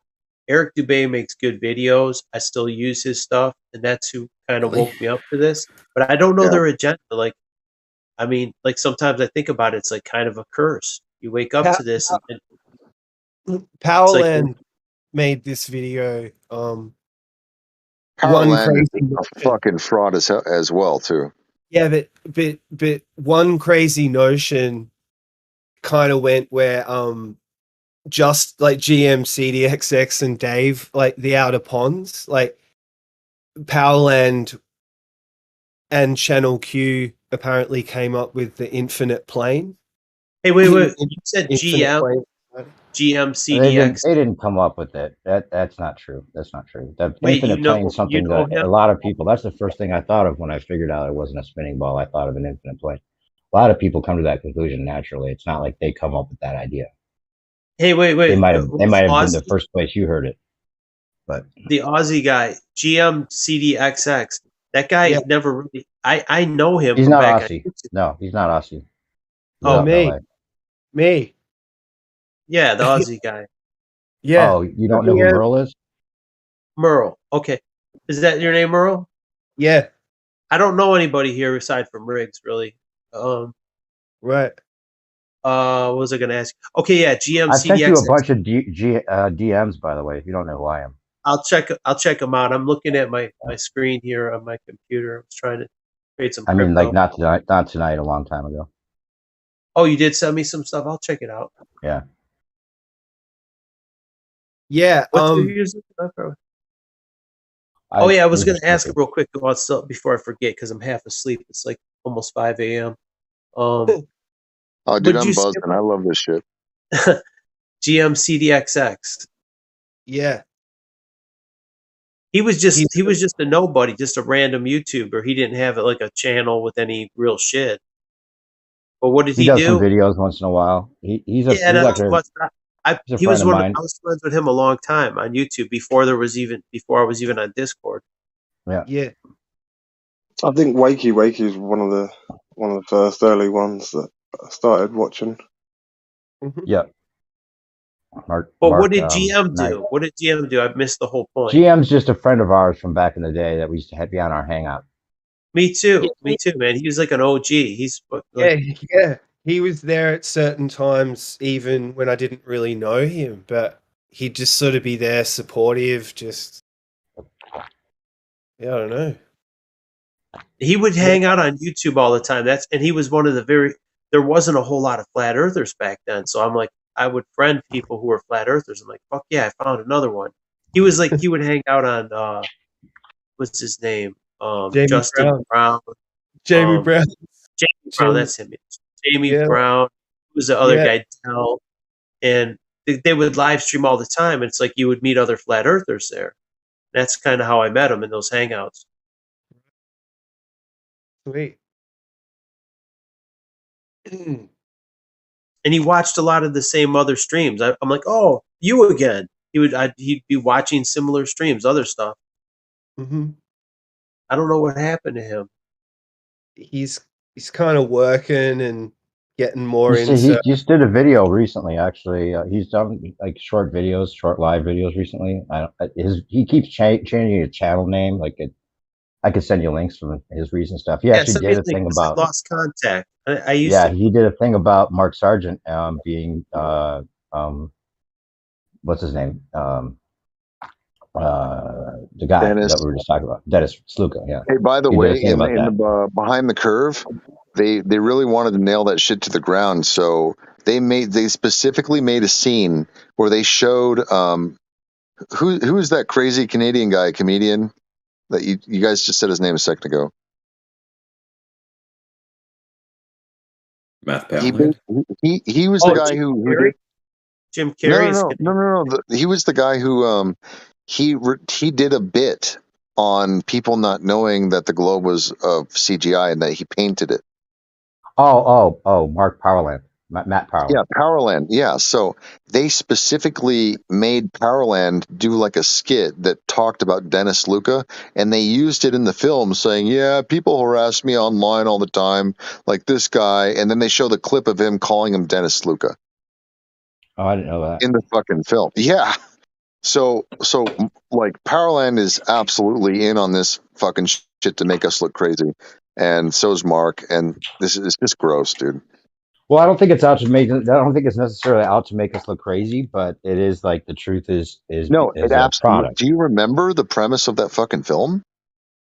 It Which was one? the of Behind the Curve on Netflix. Oh yeah, I never even watched the whole thing. Was for people with their bloated global ego to look down on flat earthers and to feel sorry for their mental illness. Oh, I see it differently. I see it like that they rolled it out, and they might eventually use it and have always planned on using it for more, maybe for what we don't want. And they need to have people laugh at it to begin with before they accept it. Like I think Obama mentioning it wasn't to put flat Earth down; it was to put it in people's minds. And people looked into it. If he had never said anything, if they had never done Behind the Curve, a lot of people wouldn't even know it's a thing still. Did you watch the movie? By accident. Yeah, and that's the thing is that they skewed the movie to make it seem like a flat Earth hit. Well, it was a flat Earth hit, became a flat Earth hit piece, which they probably planned from the start. You don't remember the but part it is where they staged like the emotional damage of the flat earthers. Like, oh, these people are emotionally damaged. They went through like a bad divorce or a breakup, and they didn't know how to cope, so they went to flat Earth. Dude, you don't remember that part? No, I'm saying that either they plan on using it, and that it's like a soft sell because you're getting people aware of it, even if you're talking negatively about it, but you have to like laugh at it before you can accept it, kind of thing. Or it's just as a tool for separation. And like a QAnon kind of leading us down the primrose path, like, but I don't think that they can. It's just like that the evidence is so obvious that if they were playing with it as a way It's of like, all about dismissal, dude. Look, but I've I'm been saying that watching. people wouldn't even know it's a thing unless they made that movie. A lot of people had no idea that flat Earth was even a serious I know, topic to discuss. and it's fine. And it's fine. And the people who do actually, are sad enough to fucking click on it because they don't believe in it anyway, they're going to look at it and go, wow, I feel sorry for these fucking idiots. And they're never going to look at flat Earth ever again. I don't think so. There's too many people talking about it. Too many people know that. I mean, well, if you can only go with avoiding it. Seen that movie. Yeah, but for someone that wants the truth, they may look further into it just from what. But you have to look at their motives, bro. Like, I know that some people are going to want the truth. Like, some people haven't even come into the idea of truth yet. But the people who watched that fucking movie, those people got deactivated. You see what I'm saying?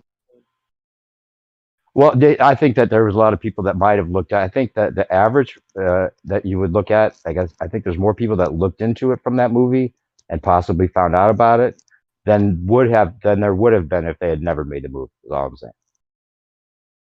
Yeah, I disagree. I disagree. Like Obama saying we don't have time for a flat Earth society. You know, just the fact that he said it, it wasn't. Nobody would have thought about flat Earth society or even looked into it if he hadn't said it. Yeah, they're leading to the But wrong they place. have to But create an they've audience to created. demonize.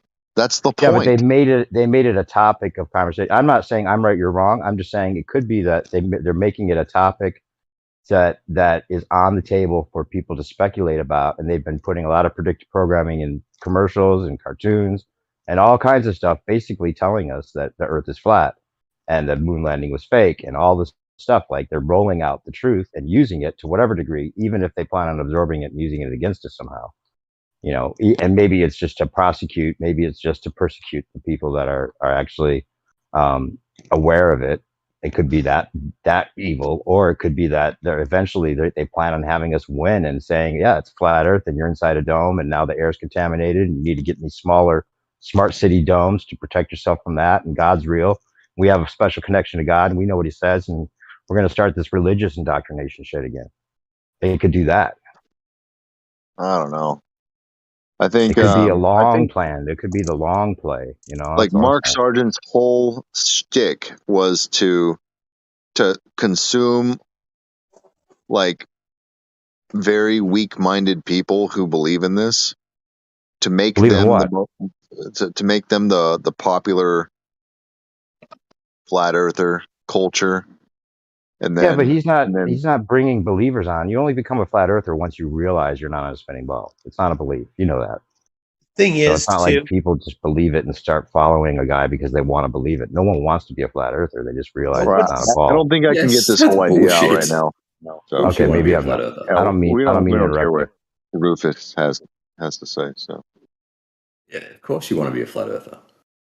No, of course not. Rufus. No, I really don't care either way. Of course you do. Otherwise, I'm crazy. If you're not crazy, I must be crazy. So I'm just going to claim you're crazy. But nobody stayed on the Mark Sargent bandwagon. Like his it doesn't matter. The point was he had all of this. He had a whole library of like he created a library of work. He was releasing like 3-hour videos every day. Okay. No one's going to go back and watch all those videos. If you teach someone about FE, they're not going to go through his catalog. It's too large. It's not. They might have looked into other people though by starting with him, which a lot of people did. You know, they saw his videos. Maybe they weren't the best, but they weren't giving disinformation. He was being pushed there for a couple of years, but now it's sort of he's just he's died off. What I've been trying to tell you guys for the last 10 minutes, if I could just get through it real quick. The whole point of him being put in place, from what I can tell, is that he's supposed to waste everybody's time and to create kind of like this block. So like if you get somebody new and they look at his content, they're not going to learn anything because his content is too vast to actually get any substance out of it. And he doesn't talk about evidence. He doesn't talk about proofs very much. And to find the good stuff, you really have to dig. So somebody who's new and watching this shit because they got interested in a movie, they're not going to find the good stuff. They're going to get disinterested and say, well, you know what, this guy's kind of a wacko. And they're going to go about their day. So his job was to slow down any kind of like mainstream adoption.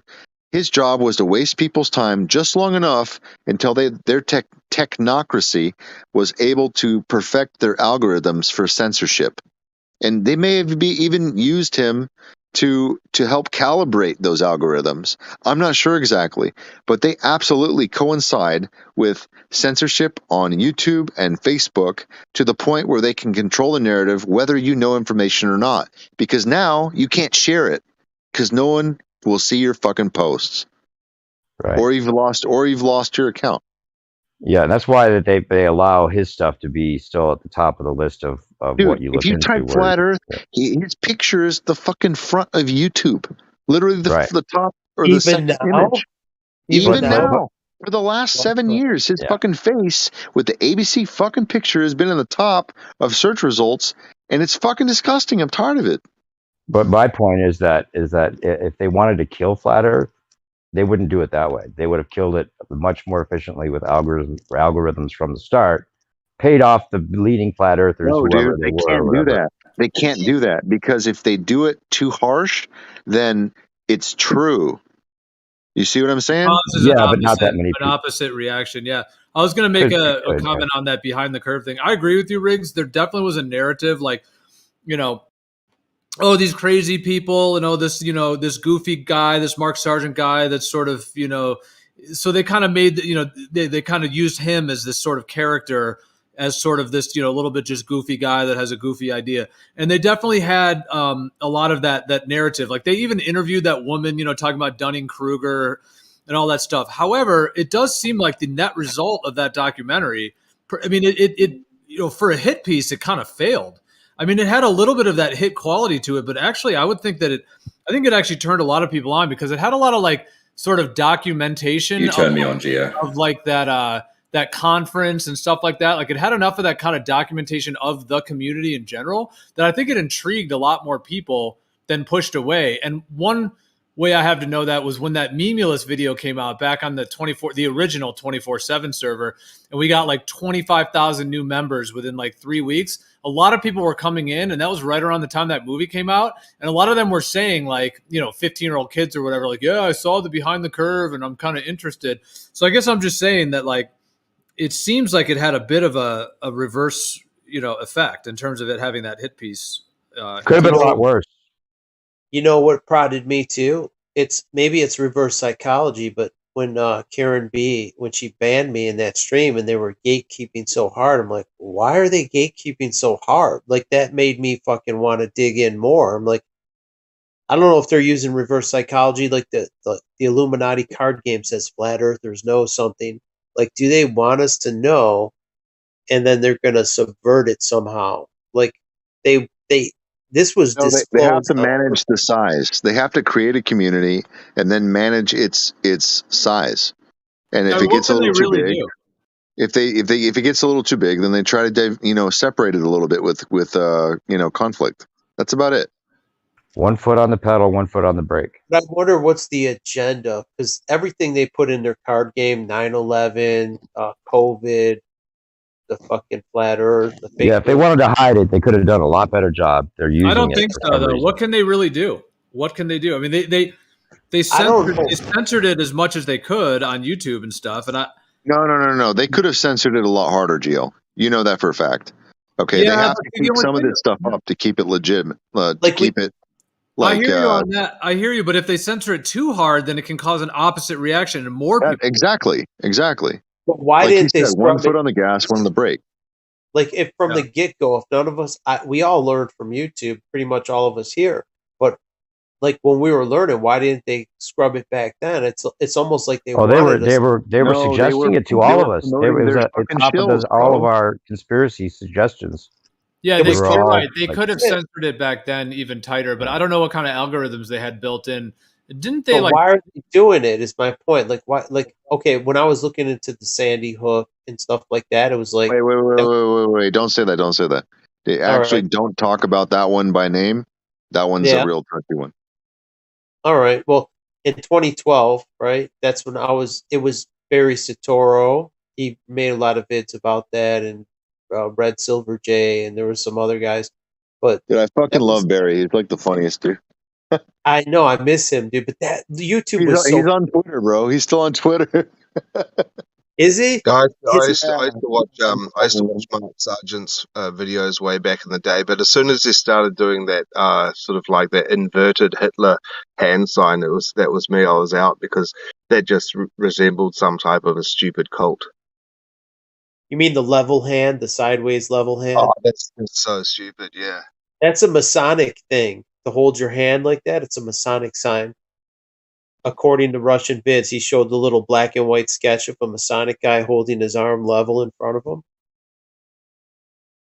So yeah, these guys are obviously part of that crew. But I don't know, I'm just confused. I know I used to subscribe to him way back when I first started, but then I found out he's a shill, like early on, and unsubscribed. So I'm just trying to think what they all have in common. Well, they use the truth to sell us lies. That's all I'm saying. I'm just saying, I don't think he has many subs anymore, Mark Sargent. Like, I don't think he's totally irrelevant. I don't know anybody who subscribes to him. Well, it Like does, I said, it bro. does kind of seem like at the beginning, like he was pushed really hard. Like, I mean, Eric Dubay, his videos were coming out and people were starting to do live streams and talk about stuff. And then it wasn't a couple short months later that all of a sudden Mark Sargent came kind of in really strong and being pushed and being put to the top of the algorithms. And it kind of seems like him kind of fading out was kind of synced up with YouTube censorship and just the censorship in general. Yeah. Like I said, I think they used him to help calibrate the algorithm. And then once they got censorship on lock, he just took a backseat. And then he teamed up with Karen B or whatever. Yeah, and then Karen B banned me when I said, "Hey, I have concerns about your friend Mark. I don't think he's legit. You should be careful." And then as soon as I said that, she fucking banned me from the server like 10 times. Oh, back From on 24/7. Yeah, that's why she banned me, because I said, I told her as a nice person in DMs, I don't trust your friend. I think he's not legit. No, she This was is starting to kind of, better. she was starting to kind of start like hobnobbing with him or whatever. She was kind of starting to talk with him and kind of, And a week later, she did a show with him, and now they're fucking fuck buddies or whatever. I don't know. And you were kind of confirmed. You were kind of warning her in a sense, and then she was reacting really intensely, and just Well, she was acting like a guilty party. Is what she was doing. Why? Also, why was she gatekeeping about the jet fuel thing? Like she's got 2 strikes, 2 big strikes, and you don't need 3 strikes to be out. She's fucking out. She's outed herself. You know what I thought was odd? I watched a little bit of that stream, Ron, the one you said she banned you on. I just because you had mentioned it, so I flipped it on and watched it. And I'm not trying to like throw shade on her or anything, but it was surprising to me how much she was ridiculing flat earthers who believed in the jet fuel thing. You know what I mean? Yes. I was like, I haven't watched Karen B's content in years or even heard anything she said, but watching that, I was like, wow, like she was always, well, she never quite did that. She was like full blown ridiculing poisonous language, like her own followers, her own people. Yes. Yes. It was weird. Yeah. Dude, she not only that, but she uses the same terminology the fucking globetards use on us. What difference does it make? Like, she literally said that. What's the big deal? It doesn't make any difference. Like, why are you wasting your time on this? I'm like, the same arguments we hear from globetards about flat earth. Same fucking shit. Yep. Very dismissive. She was poisonous. She's insulting her own viewers. I'm like, fuck this cunt, dude. I unsubscribed.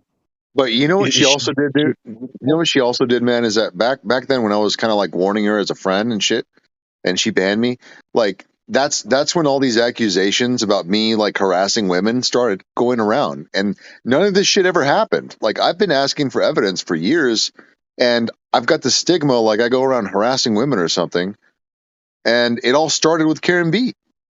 And I never spoke to her other than that one time I warned her about Mark. I was like blocked or banned or whatever. I never had discussions with her from that point on, but there was all these stories coming out about me and girls and her, like her accusing me of harassment or something. Like, what the fuck? So is she not a real flat earther now? No. She's some kind of gatekeeper, like a Mark Sargent. She's some kind of like clout chasing gatekeeper. Like it could just be on her own terms. Like I don't know if she's organized with these people, but she's definitely not she's not good for us. Truther. No, she's not a truther, dude. Like she's not good for the movement, or no. There is no movement. I would not recommend her. First of all, she doesn't make any good content. She just does her live stream with Mark Sargent and whatever. But I would subscribe to her because I would follow my flat Earth friends. Everybody on Discord that had a channel, I followed them. And at the time, I thought, okay. She's a flat earther. I don't like to talk shit about any flat earthers, but if somebody is a gatekeeper, I gotta let people know. Like people that are gatekeeping. What does that mean, though, Ron? She's a gatekeeper. Could you explain that? That means doesn't want you to hear the truth. Okay, so it's like, what is Bill Hicks? Alex Jones is a gatekeeper. He will allow you a certain amount of truth, but no more. Like this jet fuel thing. Because they don't want, like, why does Alex Jones put the lid on? He doesn't talk about 9/11. He doesn't talk about Newtown, Connecticut. He's going to get fucking sued again, right? They only want you to go so far.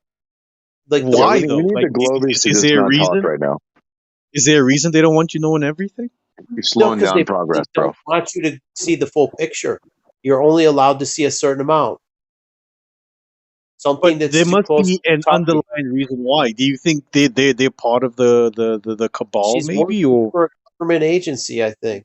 Same with Mark Sargent. I think they're working for a government agency, and they don't want you. There's topics they don't want you to look at, and then they fucking. Well, I mean, on her live stream with 200 people watching, not very many, right?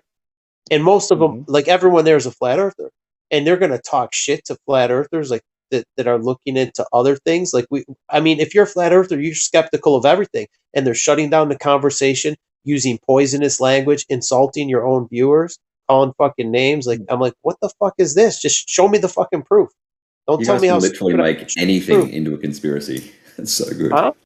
So you guys can literally make anything. So Ron, everybody's just Ron, sharing their it sounds own like, viewpoints, Ruhif. Everyone's sharing their own viewpoint. Yeah. No one's speaking for anyone yeah. else. So Ron, No, but Mark Sargent, Ron, like it sounds like you feel the flat Earth movement has been captured, right? No. I say some people inside the flat Earth community are fakers. They're gatekeepers and fakers. I mean, she's a big personality, isn't she? Karen wouldn't B. say Everyone she's in the big. flat. Well, She's not well, that big. listen to this though. I'm not sure exactly how it works, but when you're a part of a network, right, and it's a truth network, right, it seems like what could be the case. Whether it's, I mean, it's government anyway, because all the networks are government sponsored, probably, when it comes down to it. So there's certain things that are on the table and certain things that might be off the table, and they may be giving them warning about certain things, ether possibly, maybe the jet fuel, some of these other things that I've even overheard. Like, yeah, that's something they ask us not to talk about.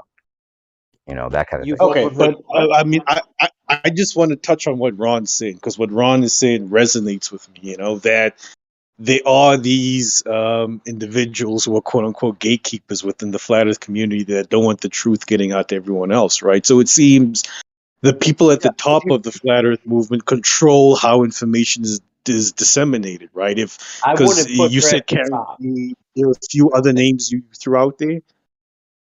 Mark Sargent. Mark I wouldn't Sargent. put them at the top. Yeah. Those are bottom feeders. Those guys. I would say Nathan. I would say QE. I'd say Mark Sargent.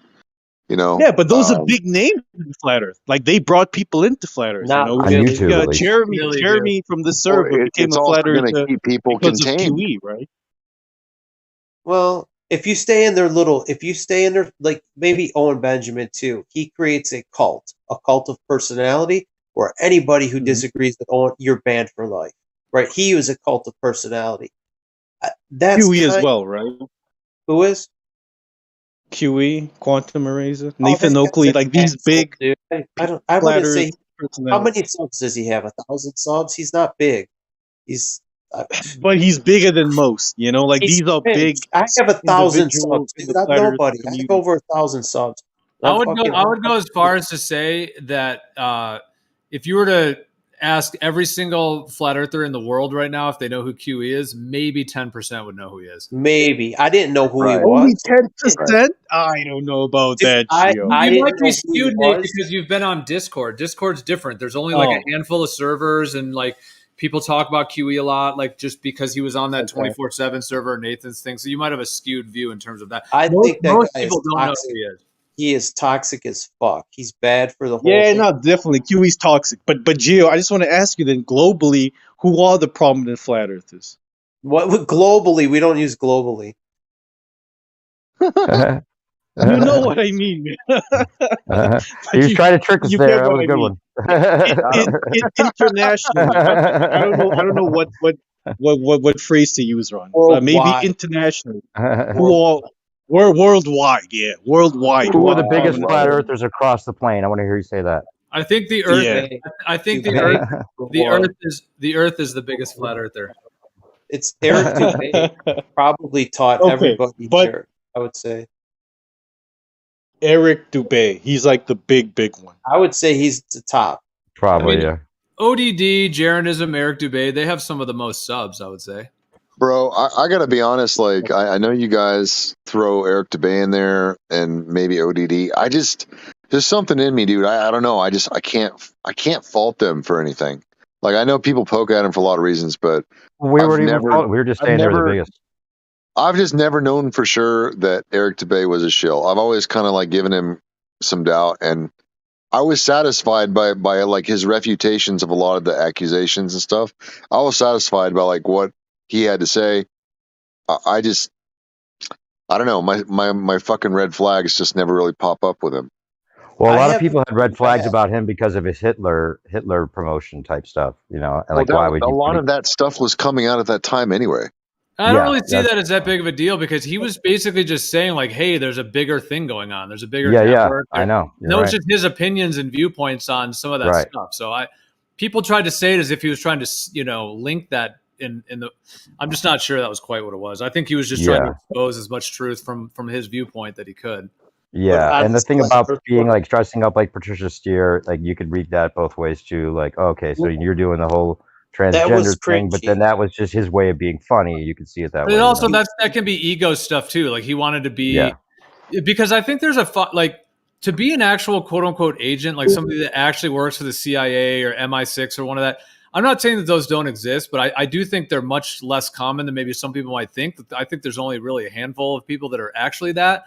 And I'm just saying, to me, I don't ever put it past people to just be a regular civilian, meaning just, regular person, just born and has a birth certificate and just live their lives.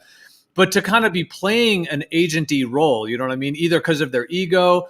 I could get into some of my viewpoints about how that's working spiritually, like demonic energies that can kind of be in people. So like what I'm saying is that some of these people could not be an actual paid agent or be in any J-Trig network or anything.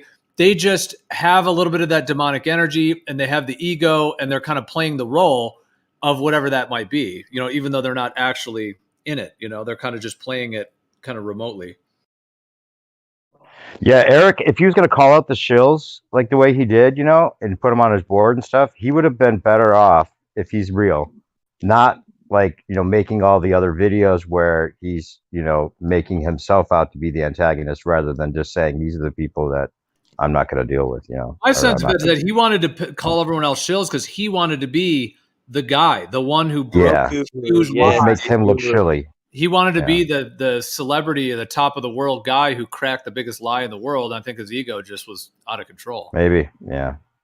It was cringy. I've never gotten a sense that he's an actual agent. I mean, no, he makes good videos. Like all his videos are top notch truth. Like they show. If I needed to depict a Selenelian eclipse or fucking all the things he covers, it's like he's got them down, and his videos are just they're not long and everyone is to the point, right? It's easy to understand.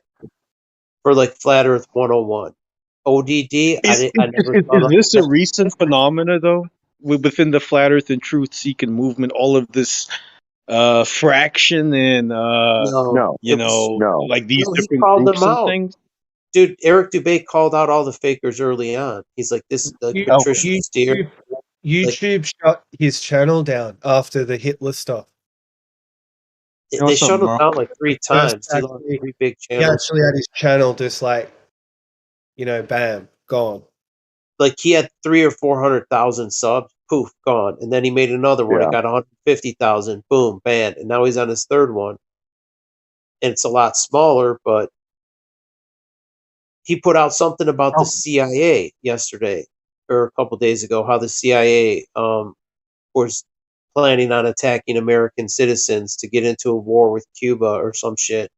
And like he exposes shit like that. He exposes the Jews. He calls them out. And so I can appreciate that, but I don't know the angle. Like I don't think there's anything that he's doing that's bad or dishonest. But I question everybody. I'm like, especially the big ones. I'm like, he definitely. I don't know what the motive is. Eric Dubay definitely. You can't blindly separated. He keeps himself separated from a lot of things. He has his like forums or whatever, his message boards, but he really seems to keep himself away. Like, I guess he did a couple little streams with like Eddie Bravo, but he doesn't really do much. Like, he doesn't really interact that much with people. I mean, maybe on like. Email or Facebook, he might. You know why I like him? Because Karen B shit on him and hates him. So I'm like, you know what? That gives him even more street cred. Right? For sure, man. So I'm tired of like people tolerating this Karen B shit. I'm fucking tired of it. Well, the one thing about the Karen B thing, I'm not going to. I'm not going to.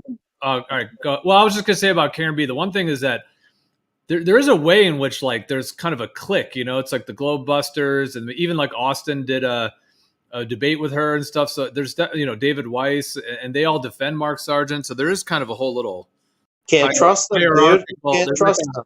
There's like a hierarchical clique thing going on. No, dude, those people cannot be trusted. If you're defending that kind of shillery, you cannot be trusted. There's a question mark on your name. Anybody affiliated?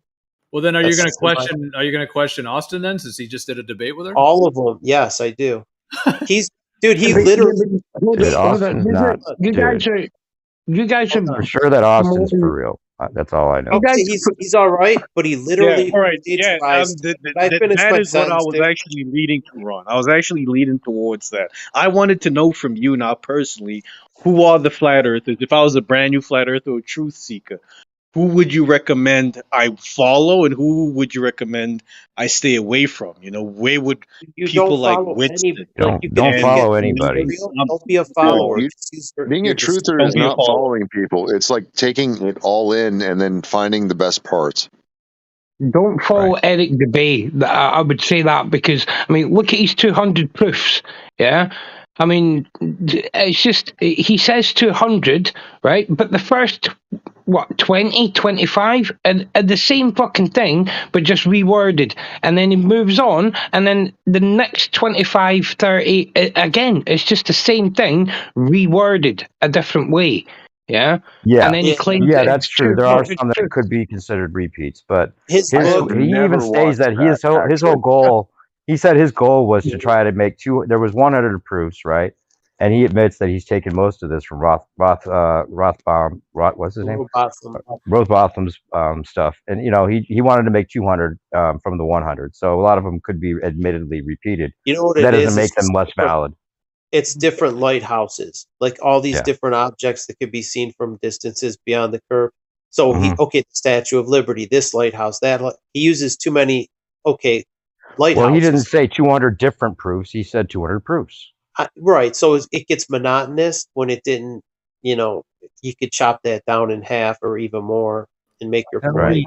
I don't think that's a bad thing, though. I think it's kind of cool that he reviewed kind of almost like a book review of Robotham and some of those early writings. David.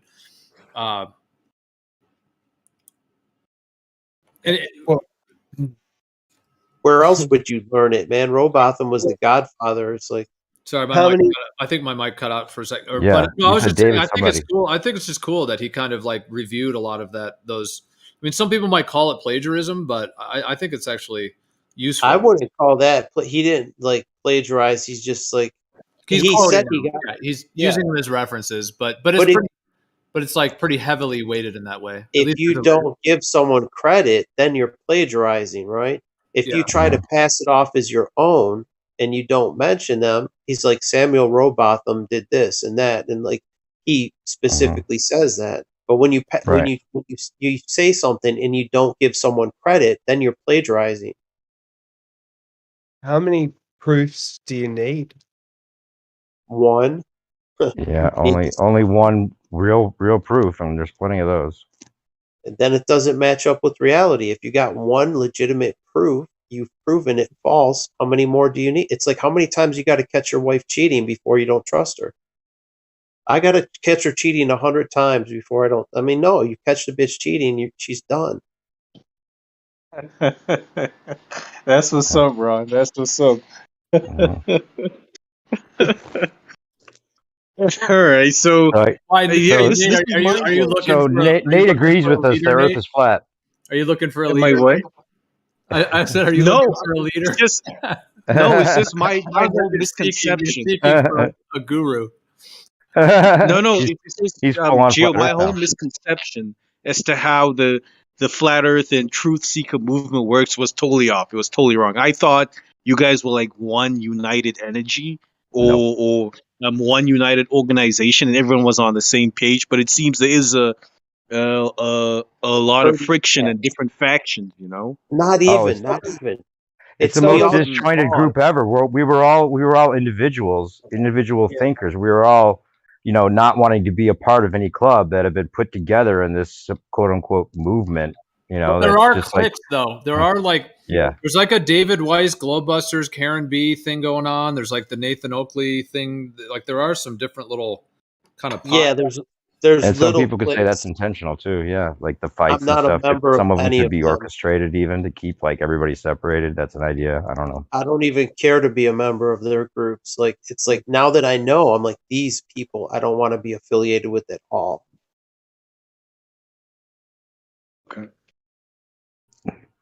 And once you learn it, you don't necessarily need them. Like they're not producing anything new and novel. If they are, it's like, okay, cool. But to be in their little cult where you have to agree with them or they ban you from their fucking chat, like to me, that's very sus, dude.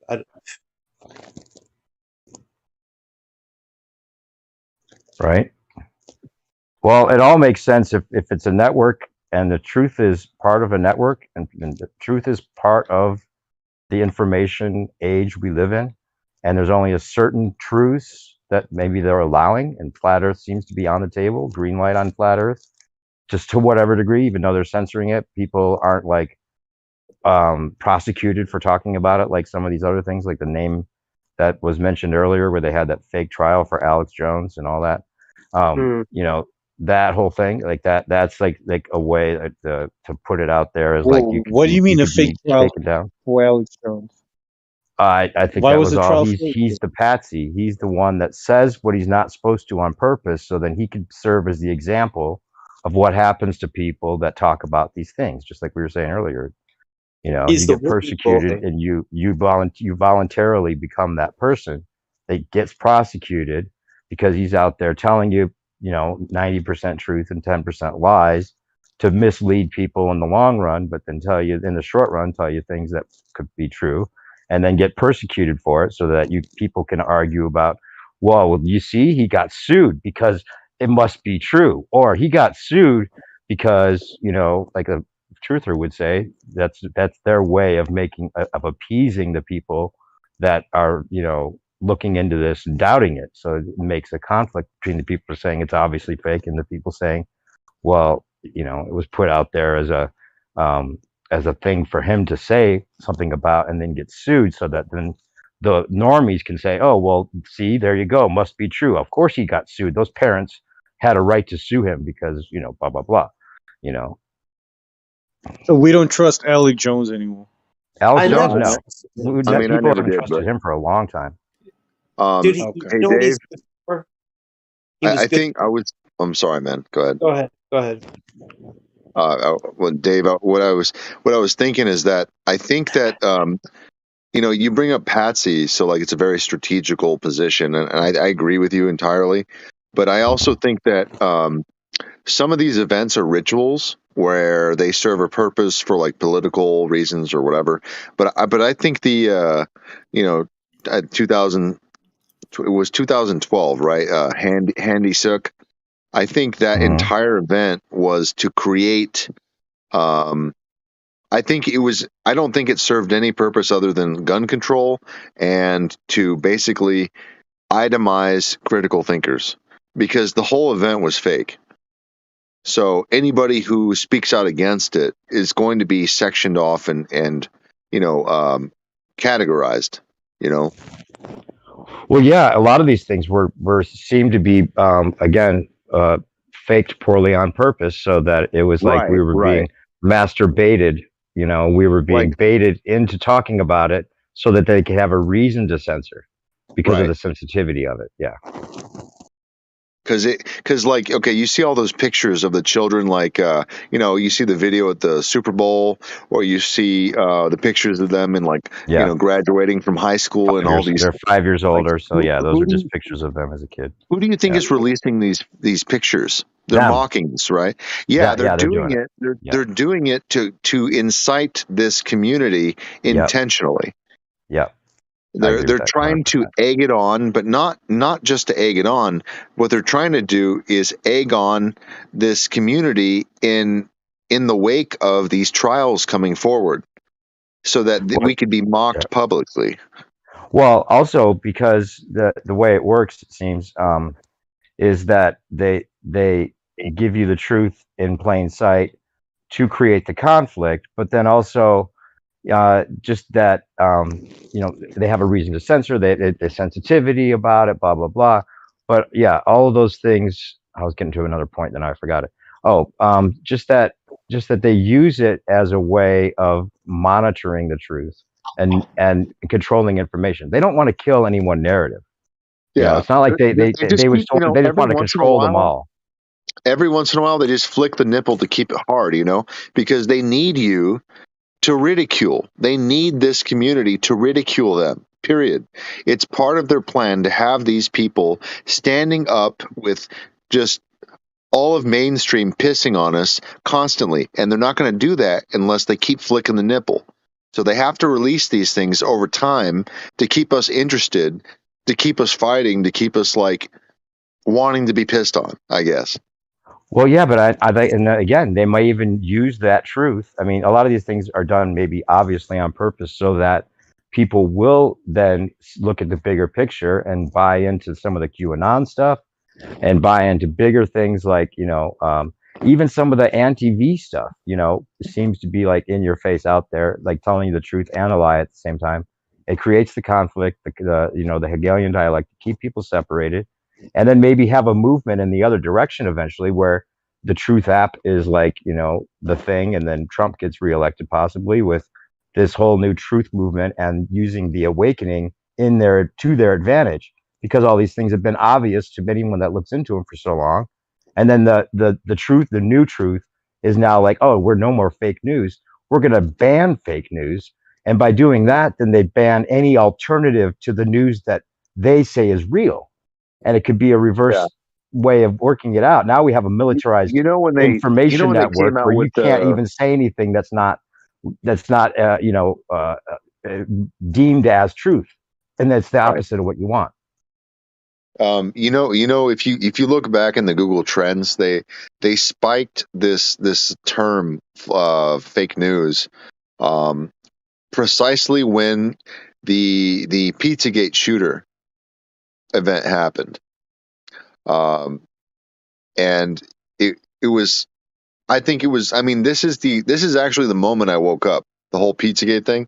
So I was like, that whole experience was very intimate to me. Like, I had so much research done that I was very naive. Like, I had done all this research. I was very naive of what was happening. And I was sitting there hoping the news agencies would fucking release information about all the shit we just found. Like, I'm looking at guilty parties. They're going to give me the truth, right? Yeah, dude. I was looking at Instagram profiles and friends of Instagram, because their profiles were still public. They're talking about all these black kids from Haiti, like a new shipment came in. They're using their bodies for fucking making soap and shit. Like, I'm looking at all these accounts. They're all satanic. They're all occultish. They're all around DC, and they're all talking about how they're using these kids. And I'm like, oh fuck, we just found a motherlode. And these guys are brazen. They're all public accounts. We've got pictures of them in fucking masks doing weird rituals and shit. And nobody's talking about any of this stuff. So I'm like, oh fuck, we just found all this information. It's got to be on the news. This is gonna blow the fucking, right. Hillary's going to jail. Right. Like, I'm hard as fuck over here. Oh fuck, this is going on the news. And guess what happens? Guess what happens? We're on vote.co because we got banned off Reddit, and we're posting all this shit. And somebody makes a post in the middle of the night. He says, hey, the street camera got turned around. Literally the next morning, there's a fucking shooting at Comet Ping Pong. I'm like, oh fuck. So they turned all the street cameras around so you can't see what's happening, and then they literally throw in their fucking their fake shooter with all the guns in the car, and they goes in straight inside and shoots the hard drive of the fucking server of their website. Like, how one shot fucking stage could you get, bro? Is that right? Wow, I didn't realize that. And then they pushed out all these fake news narratives. And if you go back and look, it's literally right there in November when this shit happened. It's exactly when they started pushing this fake news. And they're like, oh, you know what? Well, this fake news shit worked pretty well. Let's just ride this shit out. So they've been using fake news ever since. And it tweaks my fucking nuts every time they say that, because it brings me right back to the day that brought me into this shit. Remember George Webb? There was also a guy. He was from a local, like, Atlanta area, that did talk about it. He was a reporter on like a local Atlanta news, whatever, and he talked about it. He's like, okay, here's John Podesta, da da da da da, and he put it together like a 10-minute news clip, and he got fired. I forget the dude's name, but it was only one person. It wasn't network news. It was just a local affiliate. So it wasn't like Fox News or CNN that was broadcast across the whole country. Forget the dude's name. You remember? You know what I'm talking about, Riggs? One guy had the balls to talk about it on his. He did. I think he did get fired for it, but he fucking said it, and it went over the air. I don't know who it was. Oh, I was muted, man. Say that again, real quick. What There guy? was with Pizzagate. There was. I don't know the guy. I forget his name. His name escapes me, but he did talk about it on his local, like a news for the local city or whatever. It was like a branch of like NBC, ABC. You know how they have their local Yeah. affiliates for the I still city? follow him, and you know what? He actually is a reporter from my city. No shit. Oh, he moved down there. I thought he was in Atlanta, so now he's down. No. He didn't move down here. He started here. He started his career here, and when he started talking about conspiracies on the local fucking news here, they fucking, he ended up like branching off and doing his own shit. What's his But name? he's still active. Yeah. I got him on Facebook. I follow him. I forget his let me name. find it. Yeah, I got you. It's Ben Swan, I think. Yes, that's it. Ben Swan. Yeah. You nailed it. Yeah, dude, he's fucking from my city, bro. Oh, fuck. Ben No, he's Swan legit gets as shit. thumbs up. He's legit, he like, I can't believe it, bro. He actually, like, when he's talking about like the pedophile like signs and all the information, like he was putting shit together legit. Like he was not holding back any punches. I was blown away. Like this is an It's a actual bomb, reporter dude. reporting Yeah. on conspiracy shit legit on the news. I was like, Heard that whoa, total on their respect for this fucking dude. TV. Yeah, on their fucking box. He's putting out red pills. That was pretty cool. But he's the only one out of how many He's thousands? the only one, and he came from my city. That's the fucking crazy part. That took guts, man. Good on him. Yeah, Ben Swan with two N's. So what happened? Was he fired and all that? What happened? He started his own network. I follow it. Like I've been following him because, like, obviously he can't do his own shit with these companies, so he had to do it somewhere else. Like he just talks out about like, let's see here. Let me find him. Ben Swan. He's promoting some kind of new network. That's what we need. The red pill network. It's I don't know. It's like his own journalistic. It's called Sovereign. SOVREN. That's his network. You know who did that? Yeah. Who's that other guy? The health guy, Mike something. He exposed another Las Vegas shooting. The health ranger, Mike Adams. Mike Adams, yes, that's him. Yeah, he really slammed Flat Earth though. That guy's clueless about. He is, but about the Las Vegas incident, right? Yeah, I do remember. Yeah, he did. He took out his whiteboard. He's like, "Here's the speed that a 556 round travels, and here's what a 308 travels, and and here's the sound." And he put that shit together as a hoax. He like fucking. I'm like, whoa, that was good on him, at least for that. But shitting on the Flat Earth, he can't be trusted. Yeah, I forget exactly what he had said about Flat Earth, but it was so remedial. Like when I heard him, I was like, "Oh wow, this guy's." That's my litmus test, dude. Anyone who shits on Flat Earth is done. They can't be trusted. Like if you're gonna shit on it and call it like whatever, quacktard, retard, whatever, then you're illegitimate.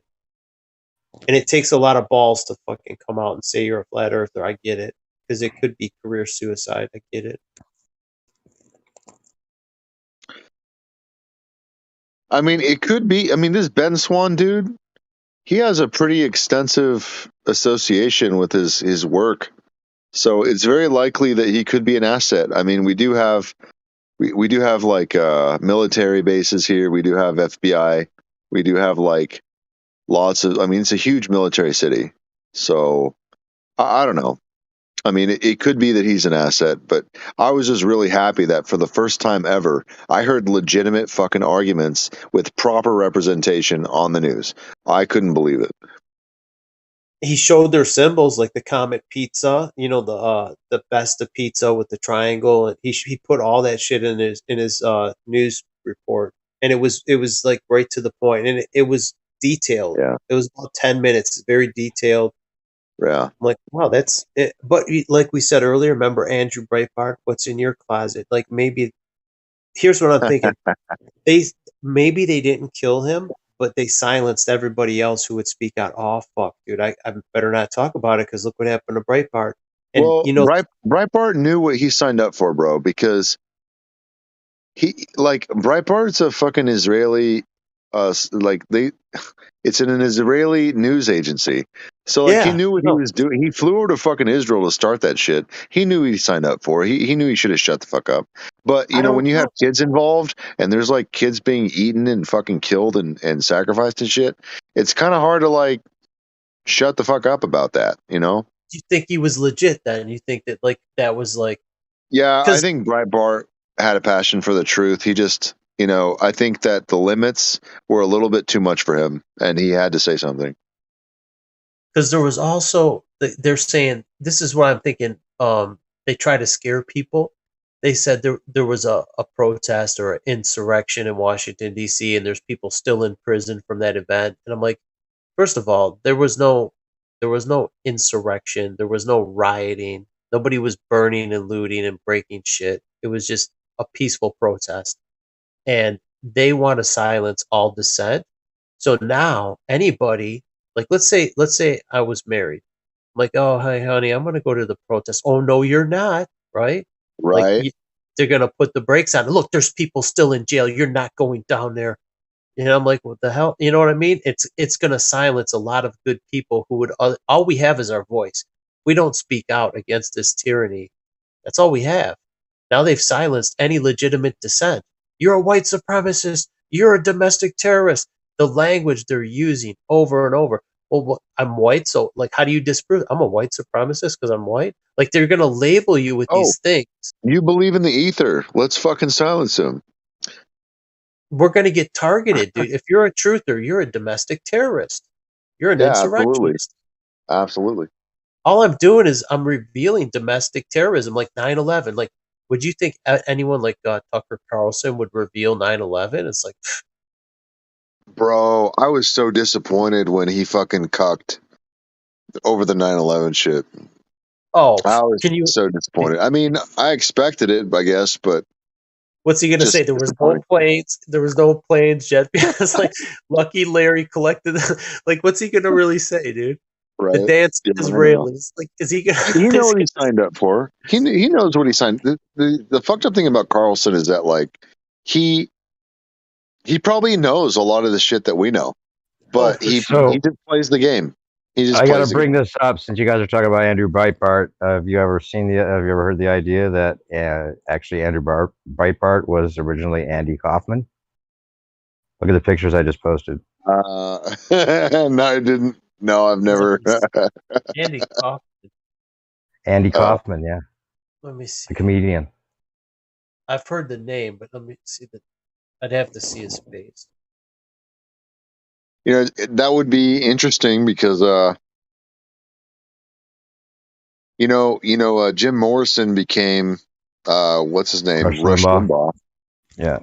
Oh, there's a lot of back and forth with comedians and different types of media. Jim Morrison didn't die, dude. I wanted to call him to a show and say, yeah, Jim Morrison really sucked, man. When Rush Limbaugh, he would have his music.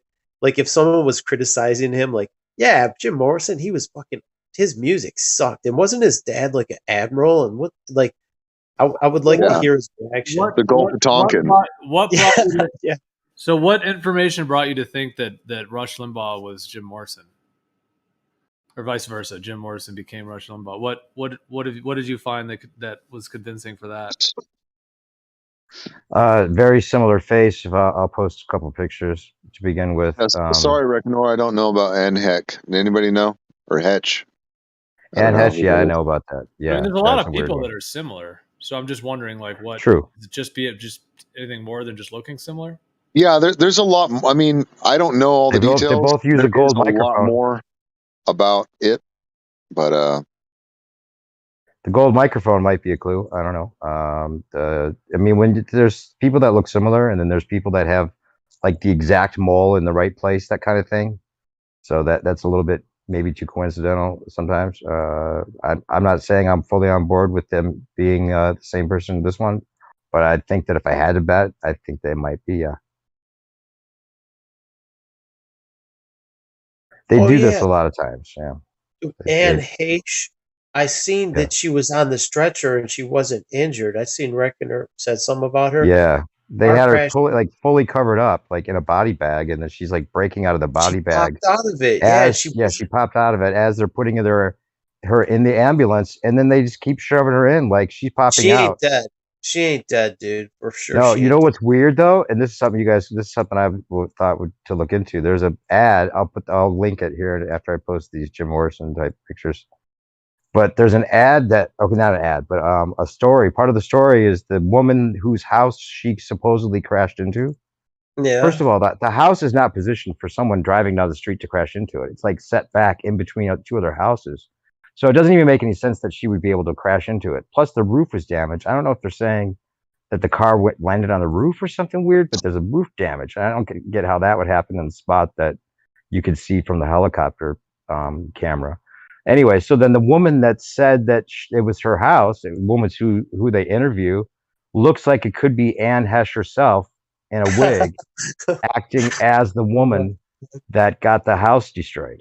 So she might have bought that house under this different identity and gotten the insurance out of it too. She's gonna pull a Clint Eastwood. She has a movie. She died in a car accident. She's gonna come back as another actress. It's like, she's taller than Anne Heche. And Anne Heche had a couple of made-for-TV movies, or one or something that kind of was similar in a way, like Being Crazy or something. And that was just coming out at the time. So good. Yeah, exactly. That's what I was saying about Obama, talking about. It was like, what's his name? Alex Baldwin.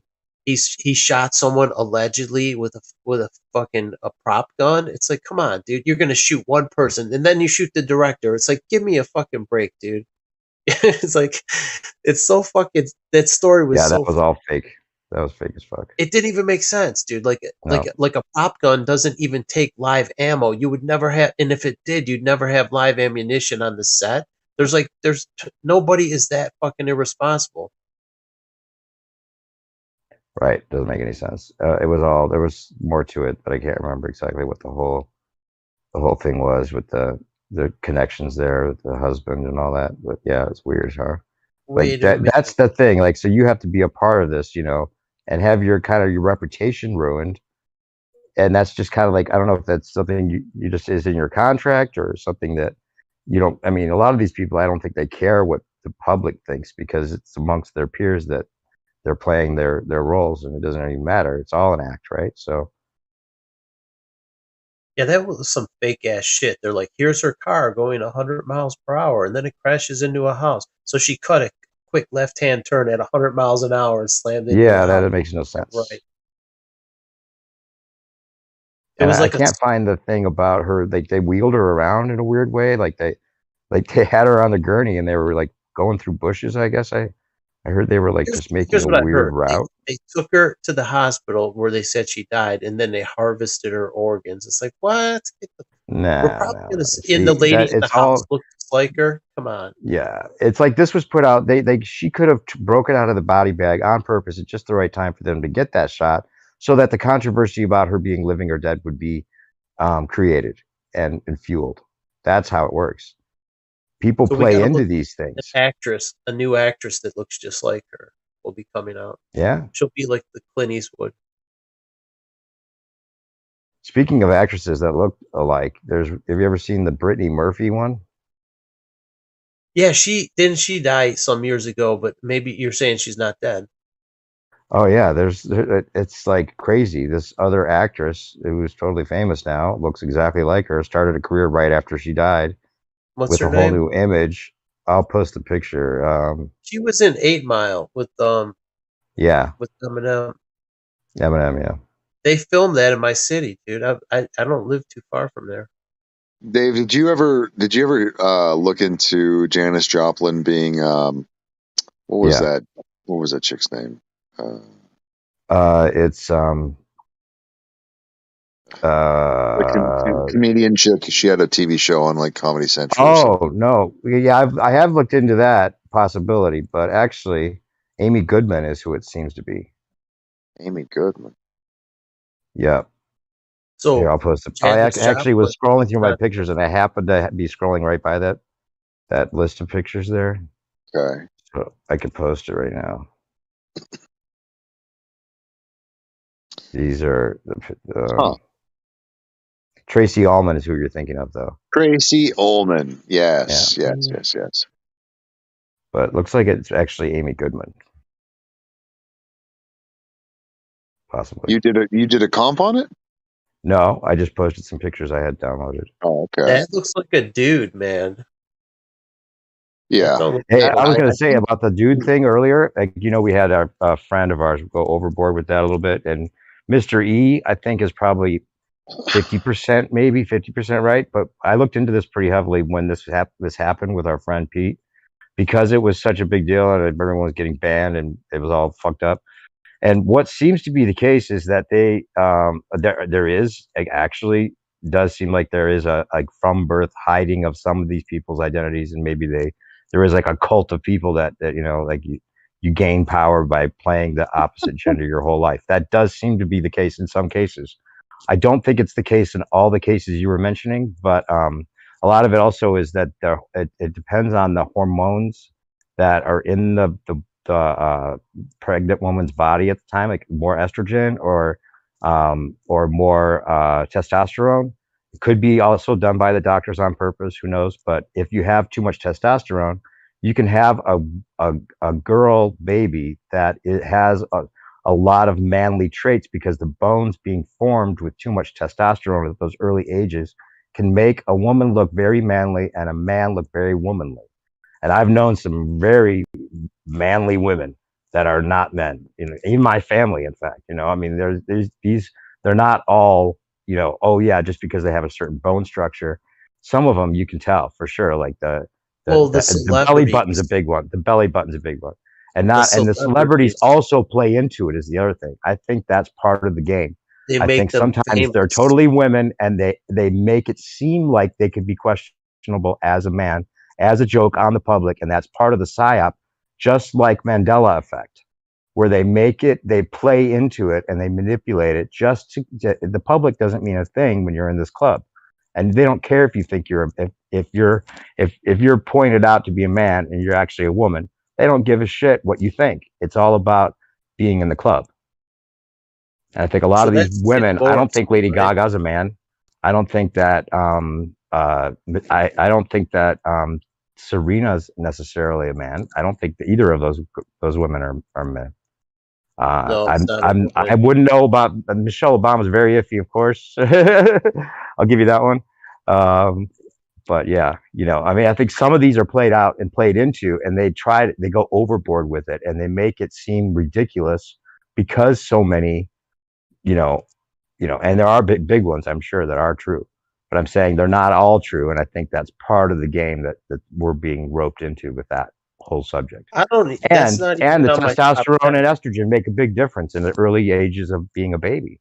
You can have very small hips as a woman. About that, it's not even on my top 10 things I talk about. I'm Yeah, just talking yeah. people. Yeah. It's interesting. Oh, another one that I wanted to. I think I sent you these pictures, but I'll post another one that I think might be more the case as far as Bill Hicks, because I've argued with people about this. Maybe Bill Hicks and this guy played him, but I've posted these. I've sent these to you before, but it seems like there's a better case to be made, in my opinion, for Sam Kinison. Don't do it, man. It's not Sam Kinison. How could you do that? Could be. I don't know how you could do this. Could be. I think because Bill Hicks was definitely influenced by Sam Kinison. You can tell the way he in his comedy. They were buddies. You mean Alex they were Jones? both. No, Bill Hicks and Sam Kinison. Yeah, they were buddies in the same comedy troupe. Yeah, he thinks it's Sam Kinison or that it's close. I just or it's I think neither it's or both. inspired, I but it's don't know, not anywhere close at all. look, okay, wait, I got a case to be made here. Look at the guy, buddy, arm in arm with Charlie Sheen. Both Sam Kinison and Bill Hicks. I mean, Alex Jones were buddy, arm in arm with Charlie Sheen, right? So they're from that type. Now the Sam Kinison and Alex Jones are what I would call like bear men.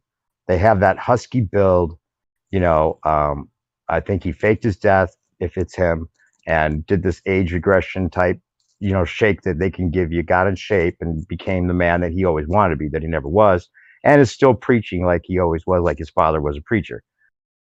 Dude, Bill Hicks is a tall, lanky.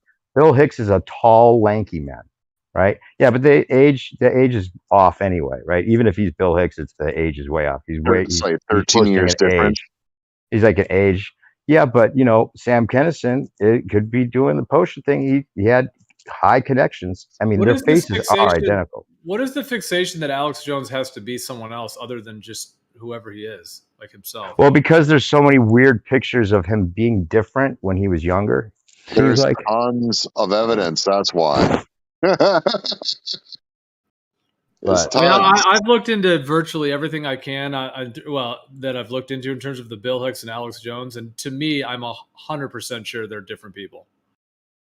Yeah, Bill Hicks was a tall, lanky man, and look at the first pictures I put in there. The teeth don't match. Those, I mean, he's got the space, and that could be for the subterfuge of it. Look at the first two pictures I picked. Those are not the same teeth. Just because there's a little bit of a space in front, no, his teeth match way more with Sam Kinison's teeth, to be honest.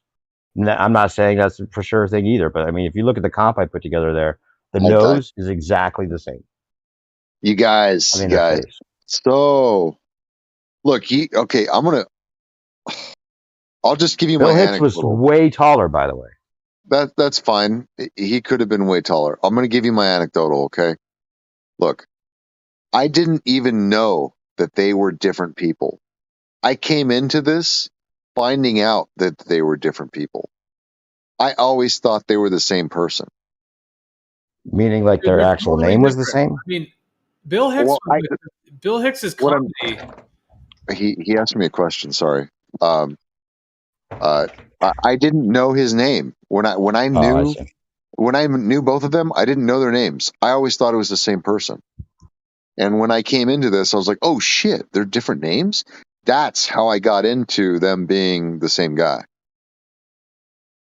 So look at the teeth. Those aren't the same teeth. You have to agree from those pictures I posted. No, I don't agree. I wildly do not agree. Yeah, I think you're way off on this one. Those look like the same teeth.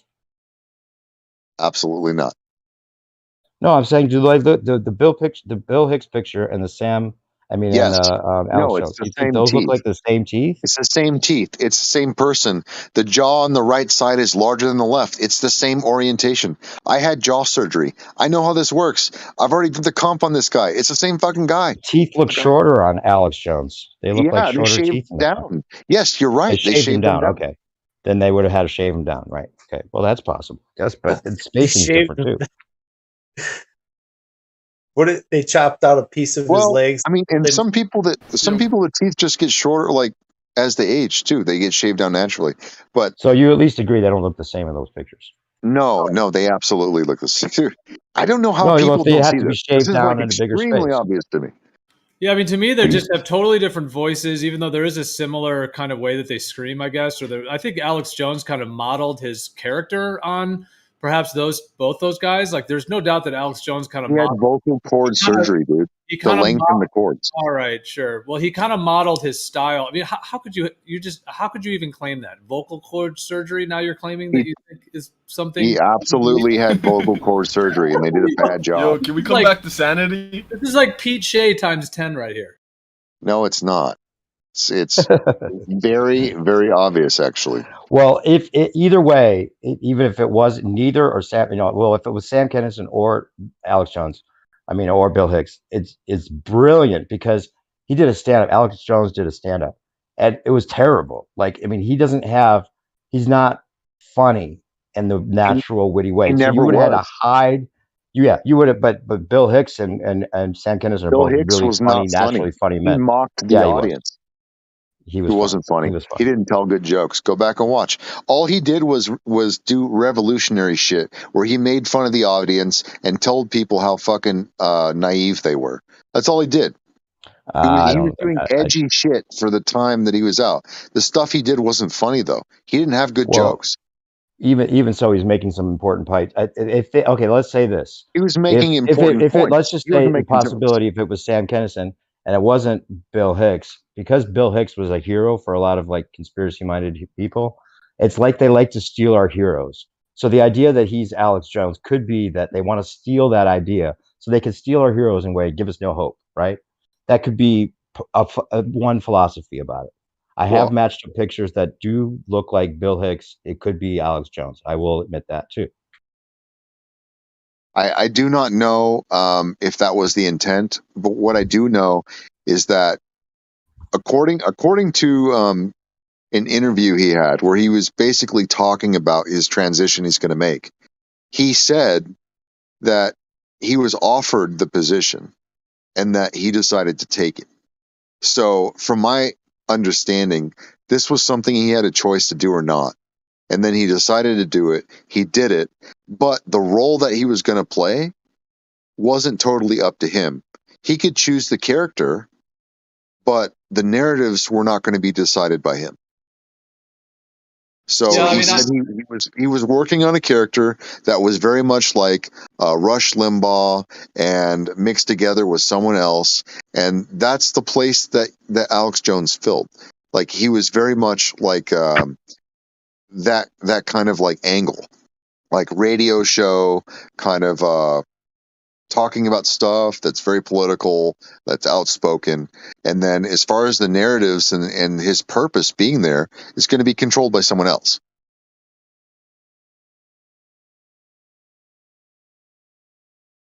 I mean, there's a reason his show is called Info Wars. In the fucking late 80s and 90s, they were rolling out all of the fiber optics throughout the oceans. So they knew there was going to be this influx of knowledge that's spreading around the world, and they needed to have some characters, some counterculture characters to lead the information war. He was literally passing the buck from Bill Cooper to Alex Jones. It was staged, and then Bill Cooper became fucking his writer persona, which he always had anyway. He just became what's his name? But you think Bill Cooper became someone else too? Yes. Let me roll up. I gotta find the image. Bill Cooper handed off the torch to this fake character Alex Jones when Bill Cooper actually became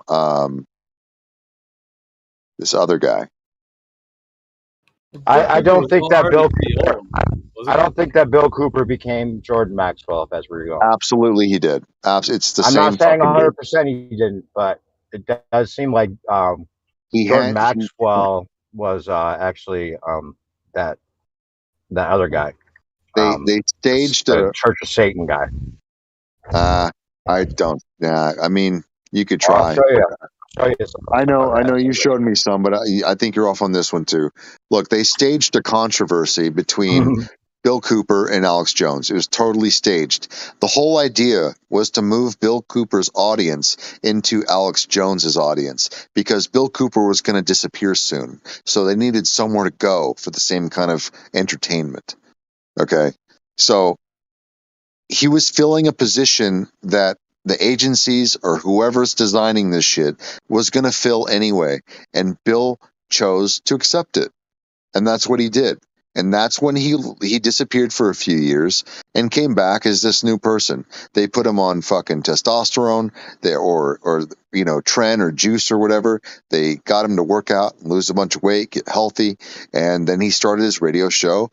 And, he had some surgeries done for his, facelift. He had some moles removed. He had his voice changed. And he looked like a different person. They gave him blonde hair instead of black hair. I don't know if he's wearing contacts or not, but his eyes looked a little different. And but it's the same fucking person. Not to mention, by the same fucking person that was the manager for fucking Bill Hicks. The same fucking manager, same producer. He works for the same fucking company, and they put their pictures inverted right next to each other on a fucking goat head, and they call the company Sacred Cow Productions. Could you get any more fucking obvious, guys? Follow the fucking trails. I don't know why you guys don't pick up on this shit. No, I'm not saying 100% that those two guys aren't the same, because I've seen some stuff that seems like a comparison be very similar, but at the same time that could be subterfuge because of the other comparison that we don't agree on. But I thought it was Alex Jones that had the same manager. I didn't know that also Bill Cooper had the same manager. No. Right? This is separate. No, Alex Jones had the same manager Bill Hicks as and Bill Alex Hicks. Jones have had the same long-standing best friend for a long fucking time. Right, the manager, right? Yeah. And and they call him Bill all the time on the show on accident. And Bill, that's like, diversion. He was even admitting to it in jest, right? So that could be part of it. I mean, he'll play along with people poking fun and fans and shit, but they will legitimately, accidentally, multiple times, if not dozens of times, accidentally call him Bill because they've spent a lifetime with this man. And the same way they call Michelle Mike, they called him Bill. Or they could be doing that to give you the idea that he was Bill and he was actually Sam. No, it's totally candid. These were accidents. Like, it's very obviously accidents because he'll look up at the screen like, "What the fuck?" Yeah, well, they don't. I mean, I don't know about accidents. Sometimes the accidents are on purpose. So that's all I'm saying. And then like he's way too old. Like the Alex Jones would be younger than him, right? And he looks. It's a 13-year difference, so it's very obviously like, even if it's not Bill Hicks, which I'm just the age doesn't make any sense no matter what. I'm giving you guys some leg here. So even if it's not Bill Hicks, like the age is just way off. He's clearly an old fuck that had a lot of Botox and had like facelift and shit. I mean, I could agree that it seems like Alex Jones either was told to model his character after Bill Hicks and or was just influenced by him.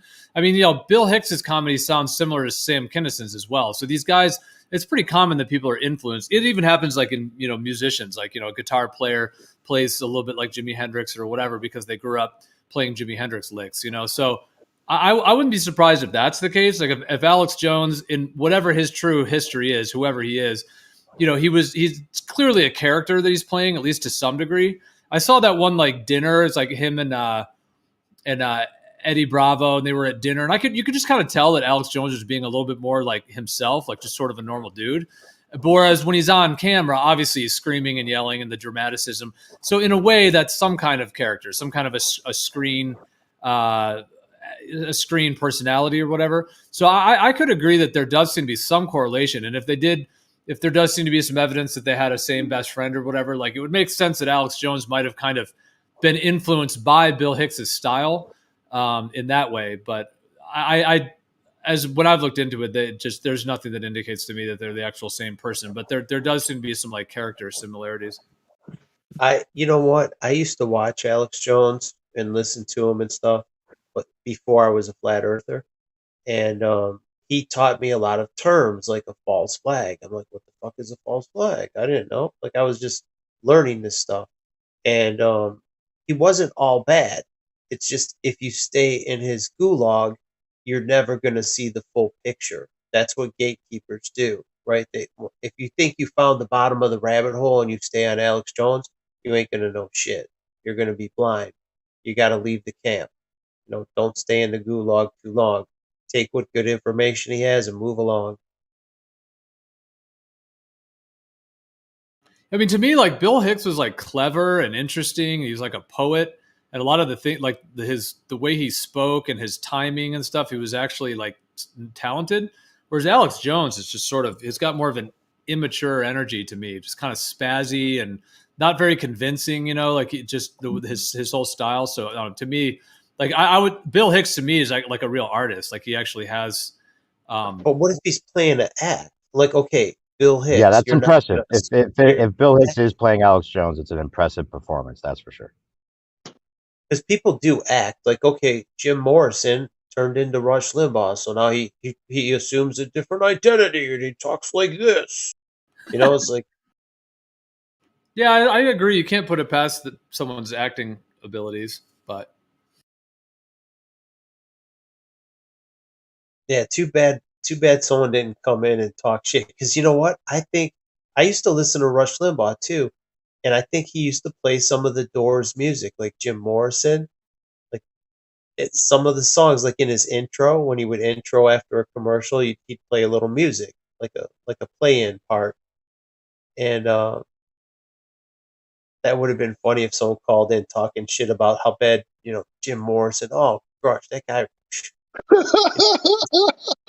Man, And then I don't think you know what Bill. Like, oh, I call him Bill, but Alex gets so much shit for everyone knowing that he's Bill.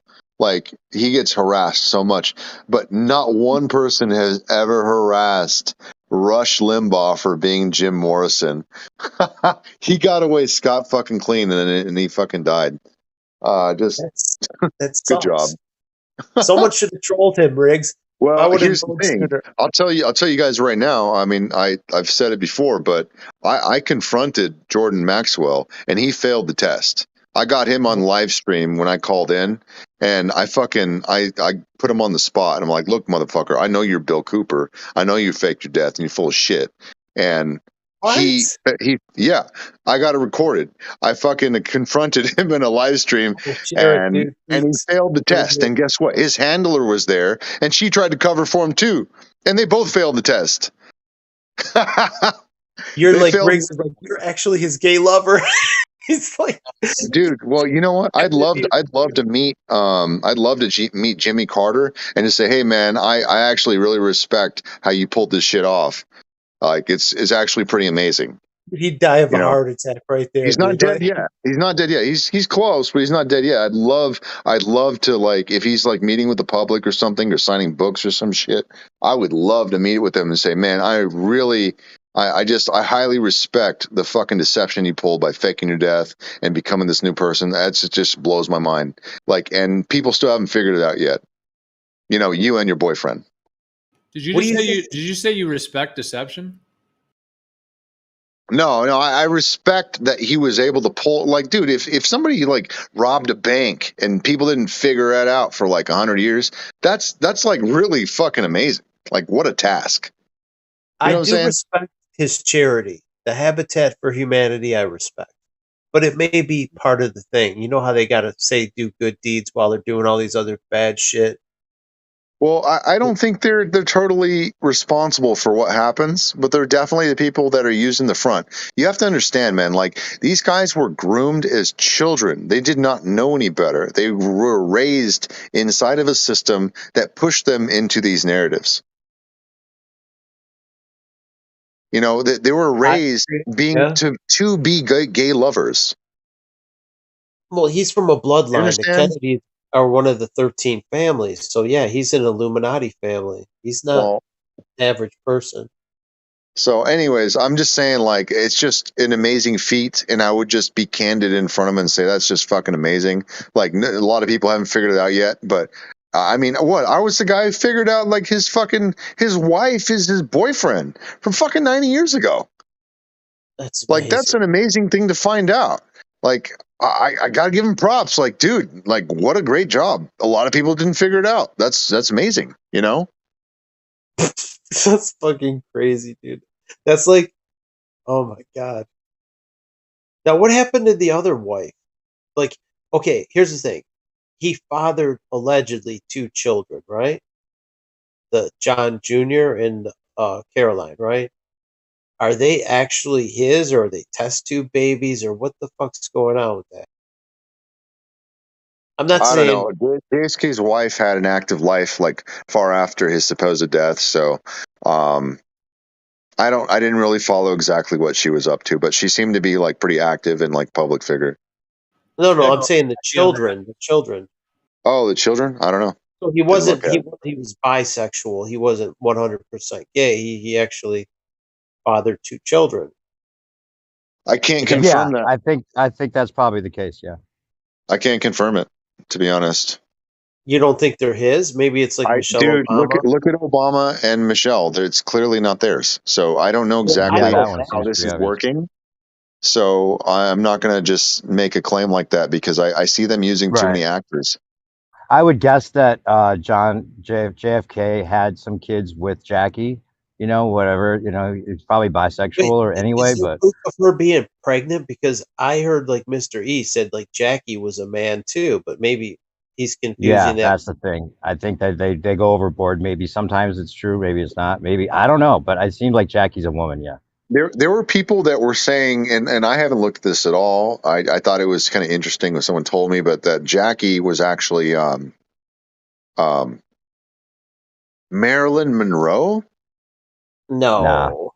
Yeah, I mean, I don't know anything about it. Someone told me that was a thing, and I haven't looked at it. I don't know anything about it. Oh, there's something else about that. I'll tell you that. No, there's Marilyn stuff with Monroe. JFK and Marilyn Monroe. They were.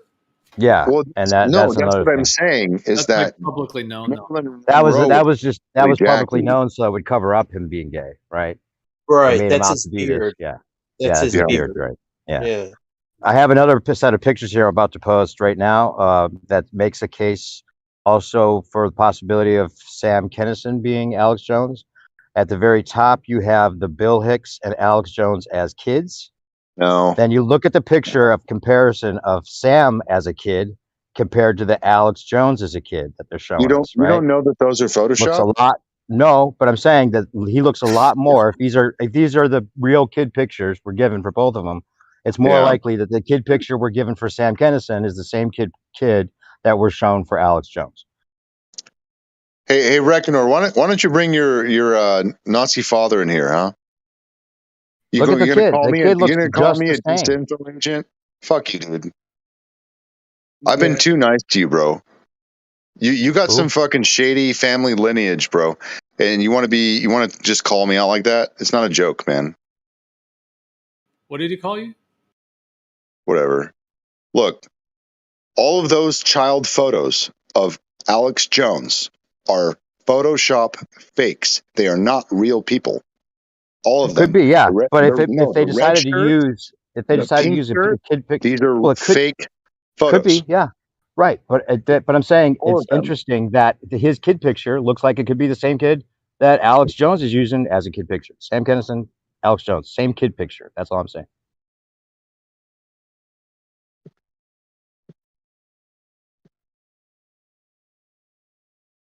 Wait a minute. You're saying that's Alex Jones' picture as a kid on the right with the red shirt? And That's Sam Alex Kinison. Jones. That's him as a kid. That's what they're showing him as a kid. And the next one down is Sam Kinison as a kid. And it looks like the same kid.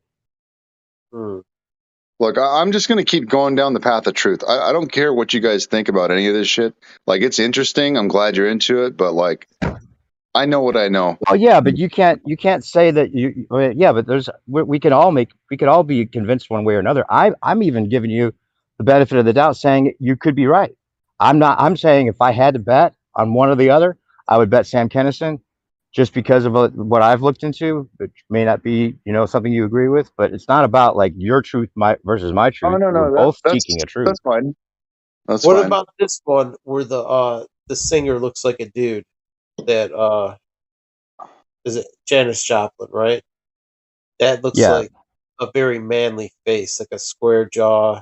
Well, people think I think Janis Joplin was Amy voted Goodman. as like the most attractive man in high school or something like that. Really?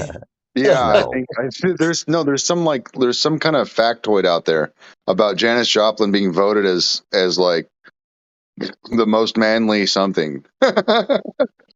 And he had a very husky voice for a woman, right? That singing voice was very husky. Oh, wait, now you think that's a man? The singer Janis Joplin could be. Yeah. Did you see the comparisons I put in?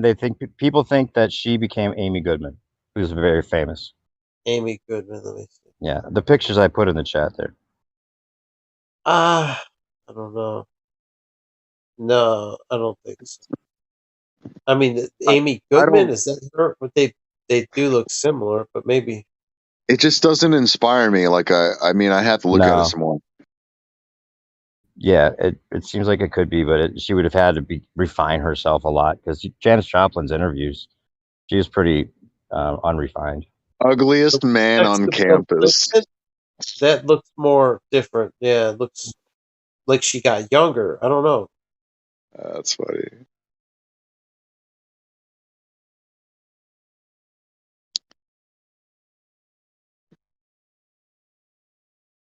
Well, don't tell Pete Shea we had this conversation because his mind will explode if we tell him Yeah. all. Oh, he loves it. I intentionally sent not talk about this shit around Pete Shea. I sent Pete Shea an email saying like, look, you could be right about some of these, but then when you start saying Will Smith is Obama, that just makes everything else you say seem stupid because that is obviously not the truth. I sent him a bunch of pictures. Here's Will Smith as a kid. Here's Obama, the age difference. I mean, that's a stretch, and you have to like put the pictures upside down to see it. He says, I don't get it. That one he's way off have on, you in my put opinion. together Obama and Osama, Dave? Did that happen?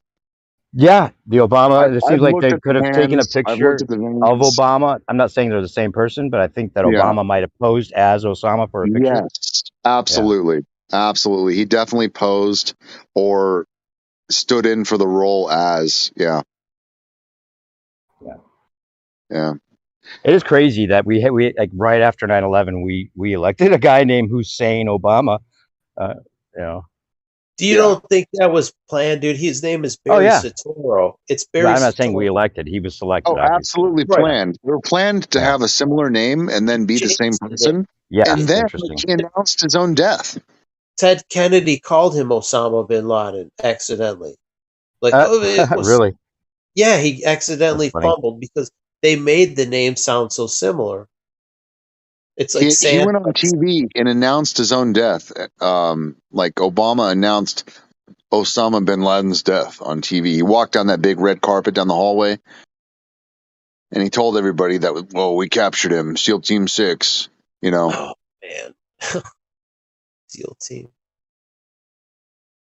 I don't know. They look pretty different though. Who? Obama? I mean, there might be different Osamas or whatever, like, because all we get is these weird little pictures. But like, I just posted, but I'm just saying they look pretty different now. Oh, no. They're not. The name is similar. Like, it's not the same guy. Oh no, they were saying it was the same guy. You're saying, wait.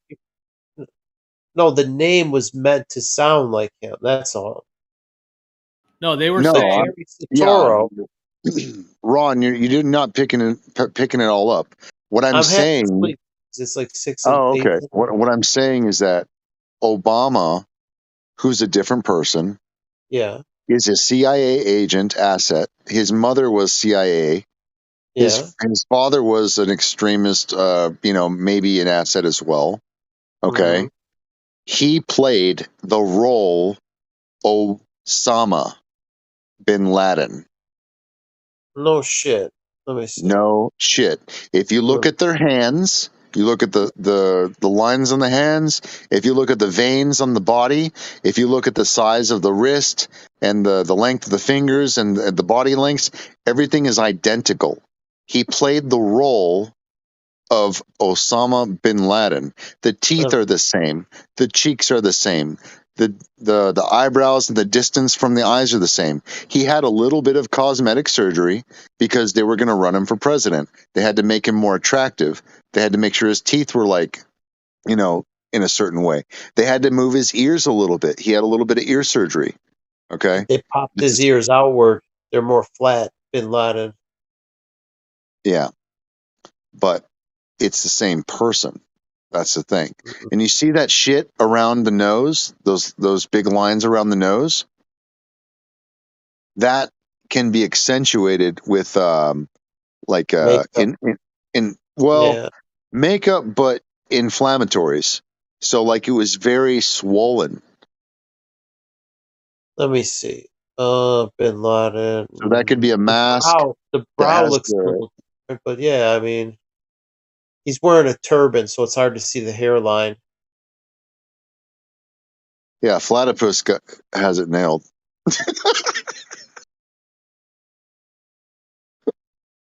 Oh man.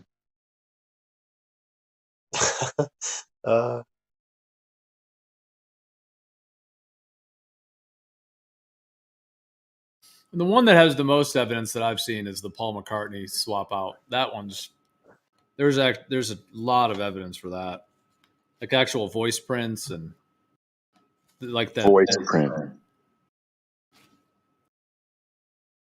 That that Paul McCartney was swapped out essentially. That a different dude took his position. And that's one they gave to us on purpose, you know. And it's like a lot of this is on purpose, you know. The truth is a commodity, right? And they don't care that people hear about it because they're not worried about everyone finding out and exposing the truth because they can control the truth. In fact, I think they do these sometimes to see how they can, you know, hold things back or control how many people might find out or see it, or you know what people are able to do, or maybe for reasons to ostracize someone or put someone on a blacklist, all those kind of things. You know, they don't want to keep the truth from anyone. They just want to use the truth to their advantage. Earth is so crazy. It's such You know a crazy. what? Maybe Ted Kennedy was right. He called him Osama bin Laden.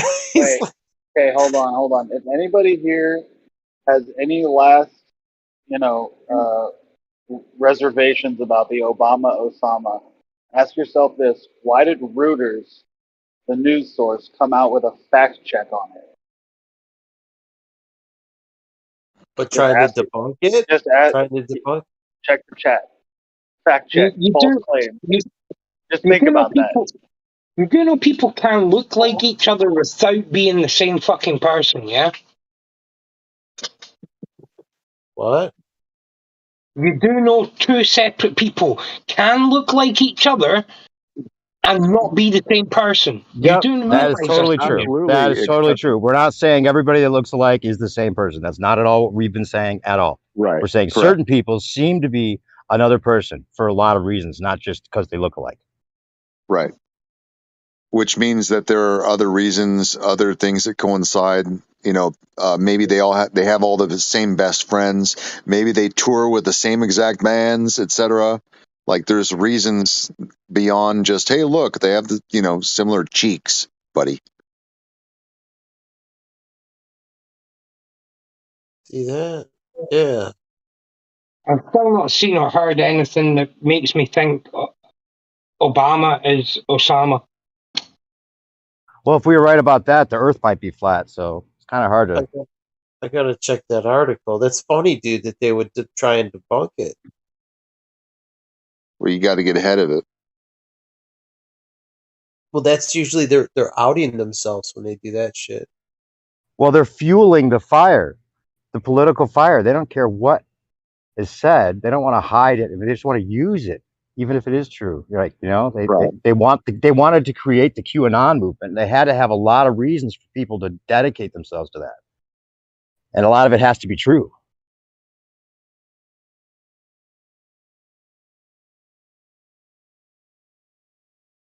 Yeah, all of these like very out of context truths will be used as mockery to so that for the that very small percentage of people who actually get this far of understanding, they have this very obvious firepower to just say, hey, look, these guys are fucking idiots, and point the finger. They make sure that the truth is so absurd that anybody that doesn't want to think it's true has the absurdity factor to say, this is absurd, you're crazy. And yeah, it does seem crazy. Where's the boundary? I mean, people say that about Pete Shea, saying Obama is Will Smith, and people, that he's sort of discernment, discrediting the boundary is discernment. Yeah, that's actually what it's about. He is trolling sometimes. That's how he amuses himself when he's bored, or he's super smart. People discount Shea a lot. He's really intelligent, and that's why he does it sometimes. He really does seem passionate about that one, though. I think he's just like, you know what it is? I think sometimes you go too far with one. Like maybe you've talked about it so much that if you're wrong now, you're going to be embarrassed too much. So he really does believe it or wants to believe it, maybe, at this point, because otherwise he's. I just don't know how he got there in the first place. Like, there's literally no hints for that. He started turning heads upside down.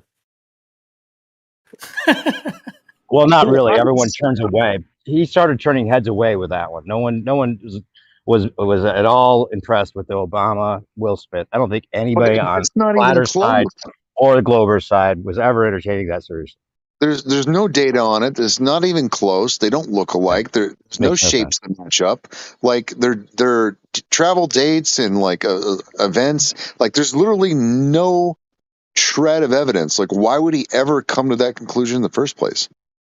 Yeah, and Will Smith happens to be playing Obama, right, in another like in a new movie or something. So. Oh, really? Oh, that's just truth in plain sight, don't you know? No, like Pearl said, he started flipping them upside down. That was it. Trolling, oh yeah, bro. flip them upside down, right? Oh, that's what you meant. I thought you meant turning heads upside down because of people being so like taken back. But I see what you're saying. Yeah. Like in an image, like he'd do Yeah. 8-hour long live streams. Right, you had to have them upside down for them to match. That's the weird part. And it had to be a plastic face. Well, if you're saying that it's the same person, it's a plastic face. Well, that's possible, I guess. But there's just too much history for both of them to think that even be something that could be possible. I know the CIA. They've been open about having a very extensive like mask collection to make people look different. Like that's true. That's known. That's public. All that. But I haven't seen that technique being used on any of these people. Now, there is a case to say that Obama put that little mask on to give him those indentions on his face and to have the beard. Okay, that looks like it could be a realistic type of mask that they used for Osama. But in every other case, I've never seen them use prosthetics. They use surgery and like dedication and identity change. I think they're using prosthetics now more. They might use that makeup like they use for like for movies and shit, to change, like where they use like foam. Well, I see them use CGI. Like they input they literally have like these deep fake things where you just like put the bar over here to 5, put the bar over here to 3, and make his nose bigger this way, and then you just step in front of the camera and it makes you look like a different person. Yeah, with the voice. I think a lot of the Biden videos, especially lately, where he's just sitting in a chair talking to the camera, I don't even think those are real. I think that's someone else using deepfake. He put his hand right through the microphone. Like one of the people, it was a totally fake press thing. Like he sticks his hand out, it goes right through the microphone, with the fur on it and shit. I'm like, also done on purpose, I imagine. I think all that shit is. Maybe. I think it's all just trolling us. They're trolling us with this Biden guy. No matter. sometimes they fuck up, dude. Like on 9/11, they said, and the building collapsed and it was still standing. Like I think that was done on purpose. I think the whole 9/11 conspiracy was a controlled op from the very start. They planned the conspiracy theories along with the whole conspiracy. That's my opinion. They were planning that for decades. Man. I think they get sloppy and they fuck up, and they don't need to be good because the average person's too stupid. They don't really need to be perfect. It's like, well, no, whatever. it's about the conflict. They like the conflict. It's the Hegelian dialectic. They separate the generations on purpose. They gave us a lot of the Vietnam truth on purpose. So the kids, the 60 kids would reject what their parents thought because they're watching the news, not keeping. And then our parents were watching the regular news, keeping up on what 9/11 is supposed to be. And then we had the internet, gave us an alternative story, separates us from the generation above. They do this all the time. If 1 in 1,000 people know the truth, you ain't separating shit. You're just a fringe. It's 1 in 1,000 know the truth. So it's like you ain't really say that about 9/11 anymore. I would say not there's a good amount of people that question it. Some of these other ones, even amongst the flat earthers, there's some shit they don't touch. I think there's so much more to come, guys. I think they tell us the truth on purpose. But what they're really part of, and like, I don't think that's come out yet. What? I don't think what we're really part of has come out yet. Yeah. We're being masturbated to some degree, it seems. No, you'll never see the entirety. Story.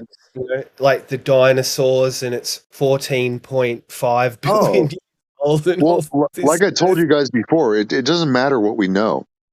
Like the whole goal is the technocracy and censorship. So they're going to get to the point where there's like social credit score. Everyone has their own, feed. I don't know, keyword feed, right?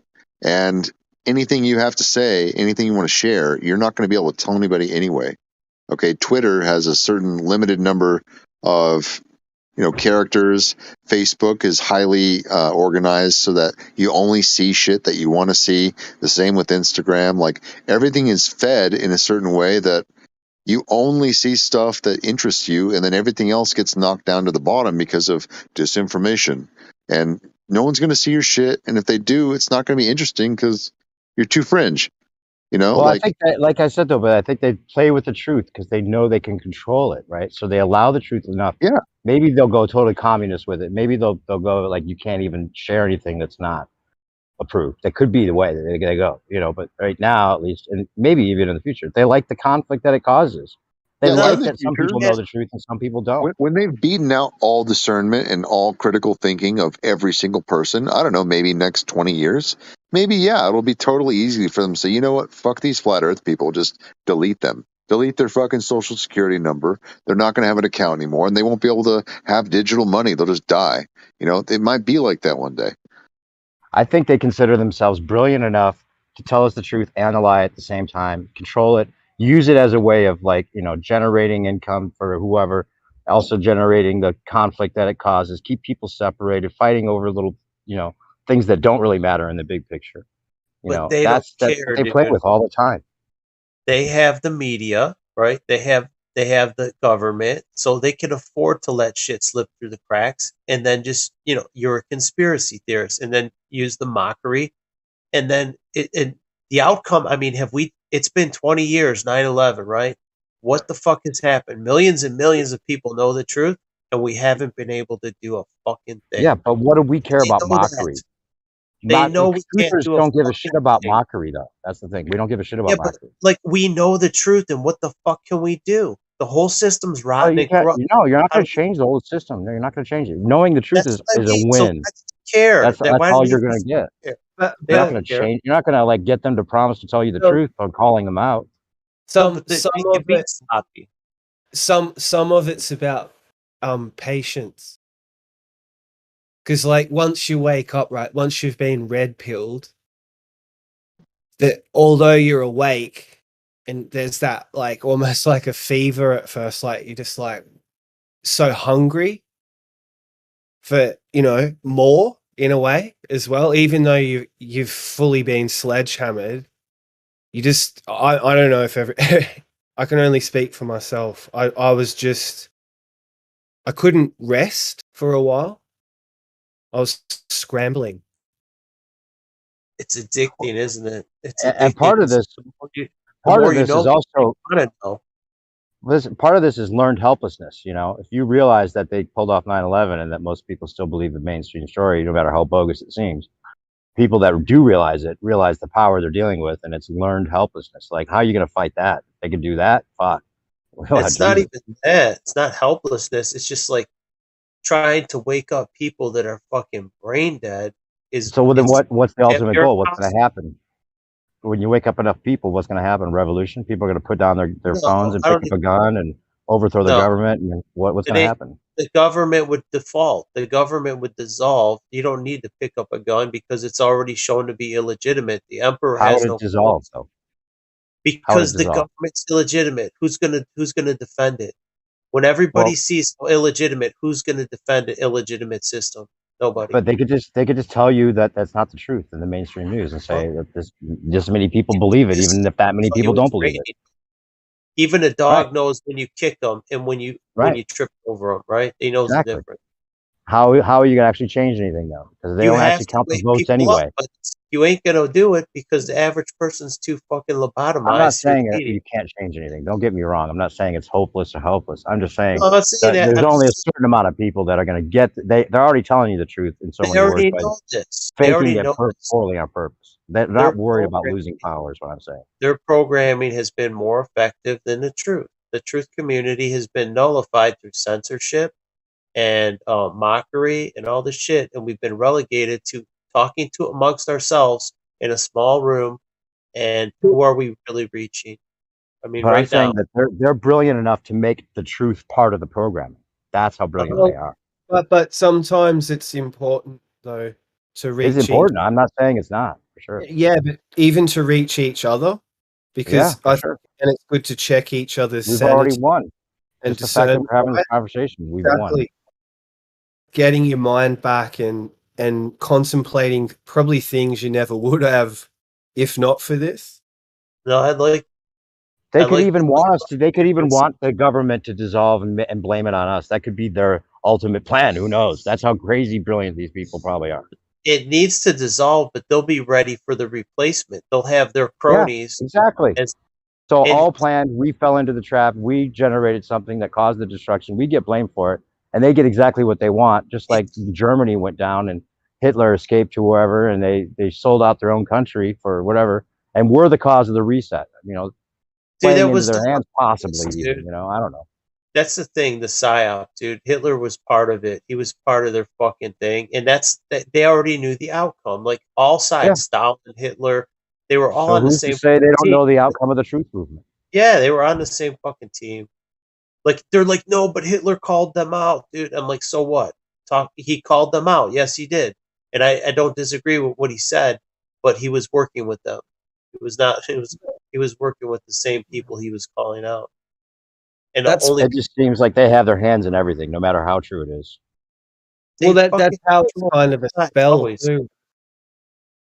Because like when you believe in Hollywood or science, whatever you believe in, if you believe in it, even if it's a lie, you believe in it, right? And you're not checking it. You've given your faith over, like your trust. Especially when you're young and your parents don't tell you, everyone was oblivious. As far as that's why I stopped believing shit, dude. Yeah. I just don't believe shit anymore. Like if I can verify it, or if I'm into it or whatever, then cool. I know this much, X amount of information, but I just stopped believing. I don't believe anything anymore. Yeah. Same here, man. My default setting is everything is false until I can prove it true. That's my default now. Like, okay, I assume it's fake. And then if I could prove it true, then okay, I'll change my mind. Auto hoax yourself. No, well, I'm a default setting is everything is false until proven otherwise. Well, I don't auto hoax myself. I just put myself on the shelf. Well, I don't assume anything is true. If someone shows me it's true, I'm not calling everything a hoax. I'm just saying I'm not going to assume something is true unless I could prove it. Yeah. It's all got a question mark. I'm not calling it false. Yeah. I'm not calling it a hoax and saying, "Oh, this is hoax," but it's like it needs to be something I can sink my teeth into and prove it. Well, from what I can tell, man, is that like this shit is very organized. It's been happening for an extremely long time. If you think about it, like they organized the world wars. There were financiers and there were industries that were all coincided with the winning and the losses.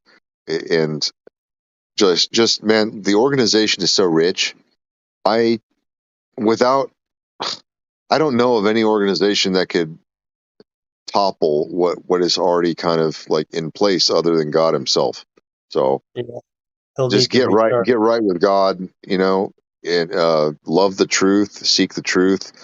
It doesn't mean you have to do something with it. Like God will give you that opportunity when it arises. It's not up for you to decide. See if you can find the truth about the one I just put in the live stream. See if you can dig in on that one. Look at the pock marks on the cheeks. Oh yeah, no. That's true. That one's true. That's a crazy one. Yeah, MLK and what's his name? The same guy. Yep. Don King. Yeah, Don King. Yep. Absolutely. They like to reverse the roles, that's for sure. Look at the pock marks on the cheeks. If you download that and zoom in on the pock marks, he grew his fro out. Yeah, he had a little bit of surgery. Same dude though. Oh man. He was also an asset back in the day. No, I knew he was, dude. I knew he was. He was, dude. The riots and shit. They were just like the riots they had for George Floyd. Same shit. They had printed signs and shit. I'm like, where do these people get and then the history, then the criminal history, then is partly made up then for Don King, you know, to make him out to be this bad guy. They didn't have the internet back then, so they couldn't like share the shit that, you know what I mean? If someone was at the protest or the fake protest, hey, they had signs that were supposed to look handmade, but they were all similar. Somebody printed them, or they had them made by one group made all the signs and handed them out. They don't want you to know that shit. I was looking at footage. I'm like, wait, why are all these signs looking the same? Like everybody, you're supposed to think everyone came by themselves. They made their own sign. Why they all look similar? Somebody made the fuckers and handed them out. If Martin Luther King was really against the government, why would we have a day off of school for Martin Luther King Day? There you go. We need to call it Don King Day. We'll have Don King Day. Don King. There's a woman that comes up to him in the grocery though. stores and calls him Martin Luther King. I haven't figured out a good explanation for the hair. Like I don't know how or when, because that hairline's pretty rich, dude. He's the ghost of Martin Luther King. He's the Einstein hair, dude. You know Einstein with the fro? That's the same thing Don King. No. You're missing the point. You're missing the point. There's like 3 inches missing of hair. I want to know where he got it from and when it got there. The hair is the transplant technology is more of a recent technology. I want to know when and how they accomplished hair. On that. Oh, maybe it's a wig. It might not be at the roots. It might be like a wig. Could be a wig, yeah. It's a skin graft. It looks like some kind of from his ass. Pretty good disguise. Yeah, I mean, yeah, you're right. It could absolutely be a wig. Actually, if you look at that older picture of Don King, and you see that sharp line, that's absolutely a wig. That's a good point. So what they did was they had a wig back then, and now that they have these transplant technologies, they just did the transplant because now it looks like real hair. Yeah. There's something about him, dude. It was I was watching a Howard Stern. One of his people it was Don King was like in the waiting room, and one of the people, like, he sent someone in there, like an undercover camera, and the guy was farting.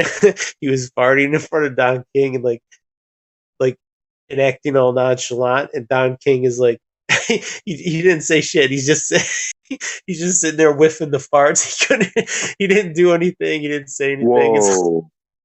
Yeah, it was funny. Donkey Kong.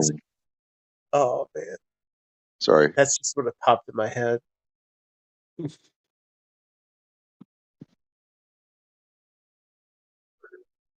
Go in there and fart in front of him. Curvature or sunken?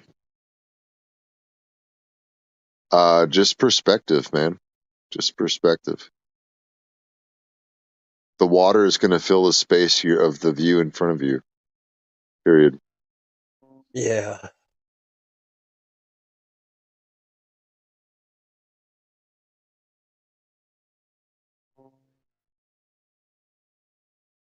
Like that's pretty common over water riding. I mean, you know that.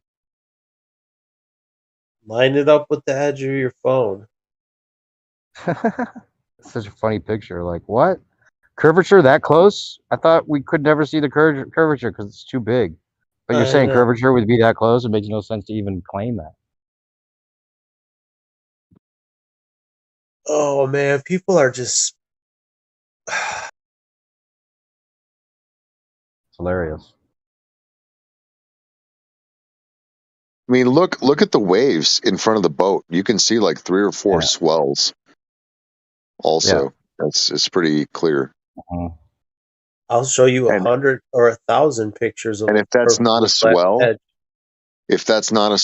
then that's miraging. It's the same problem. It's going to obstruct whatever's behind it.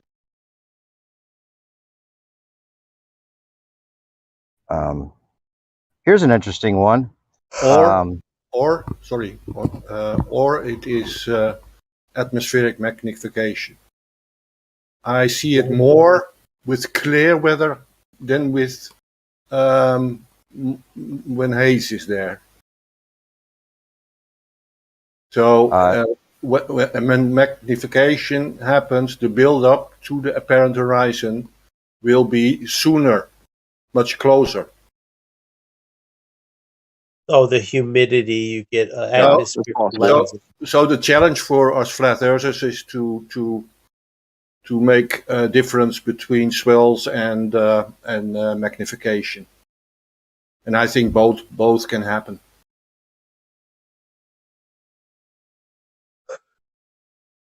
I've seen this this magnification more often happening with clear weather than with more obscure weather. So,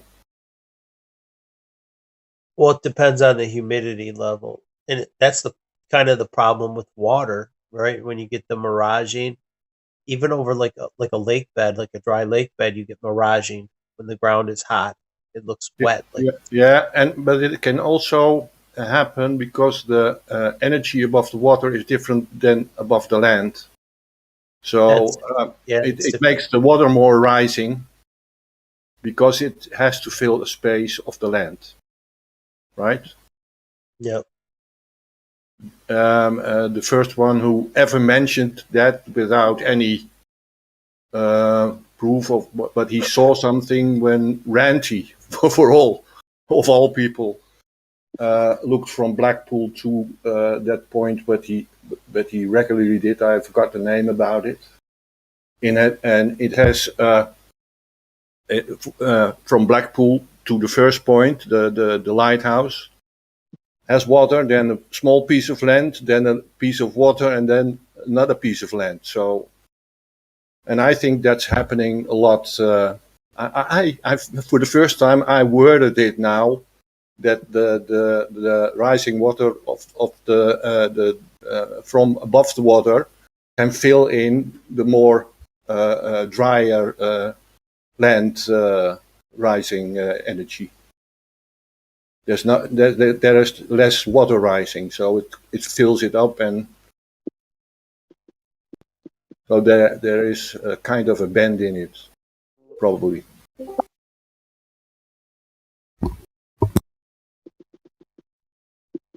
Hey, Lightwater.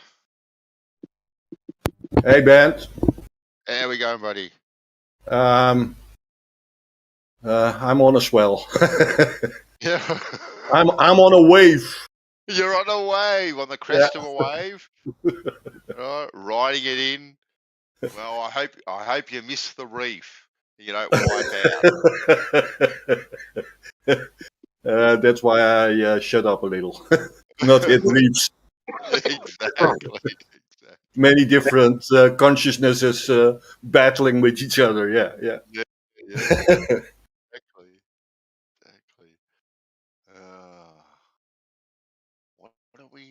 What are we on about this evening? Any interesting? Lots of this person actually might have been this person type talk. I just put one in the live chat. You know how they were saying JFK Jr. was this Vincent Fusca guy that was showing up to the Trump rallies? Yeah. Seems like it was actually John Denver that was playing the part of Vincent Fusca. John Denver. Yeah. So are you going to tell me, Dave, that John Denver? Bob Denver, not John. Oh, actually, Bob. Bob. Who's Bob? Who's Bob Denver? Never heard. Wait, no, wasn't Bob Denver Bob Denver was Gilligan, or was it John Denver? Yeah, John Denver was the guy. It's John Denver. Oh, yeah. John Denver was the singer. Bob Denver was Gilligan. Yeah, I meant John Denver. Yeah, that's what I meant. I was right the first time. So look at the picture comparison there. Yeah, there's a whole thing where he crashed his plane. You know, they searched for his body parts. They said for 8 hours and stuff, and they found his head and all that stuff. Well, if you drive your plane into the water, you're not going to have body parts all over the place. You're going to be in the cockpit. Yeah. There's remarkable similarities there, isn't there? Yeah, remarkable. Yeah. Well, I hope he's happy on his grandma's feather bed. I think he's actually running for office of some sort now. That guy, that Fusca guy. No way. So I heard, yeah. Blatant. Not that blatant. It can't be that blatant, can it? I think that he might be running for House, representative or something. I don't know. Well, I don't know. There's videos of him totally promoting Trump.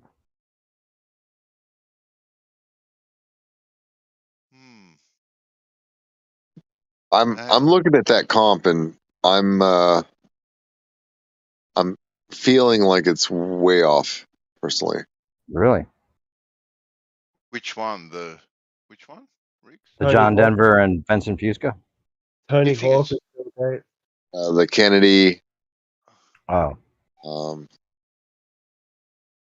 Wait, Kennedy. Are we looking at the same one or? The John Denver as Vincent Fusca.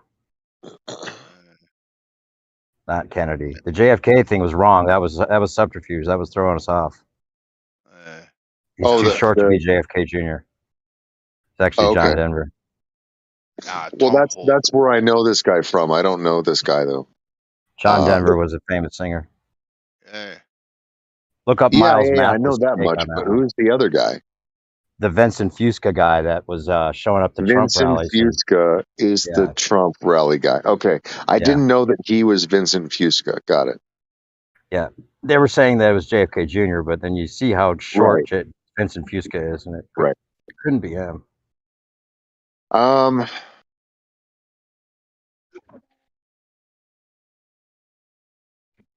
Yeah, it's not working for me. Not working for me. Thought they looked very similar. They absolutely look similar. I'm.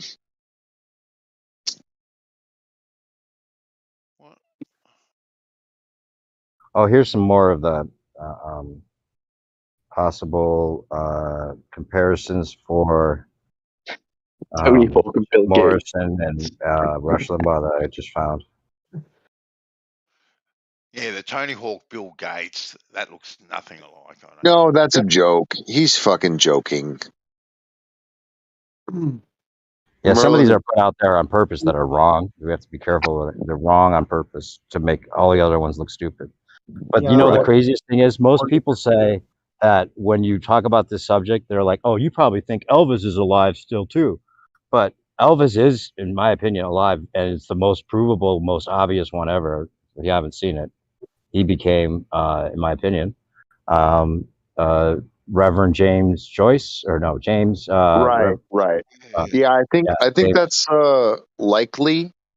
There was some data or some factoid I came across that gave me some doubt.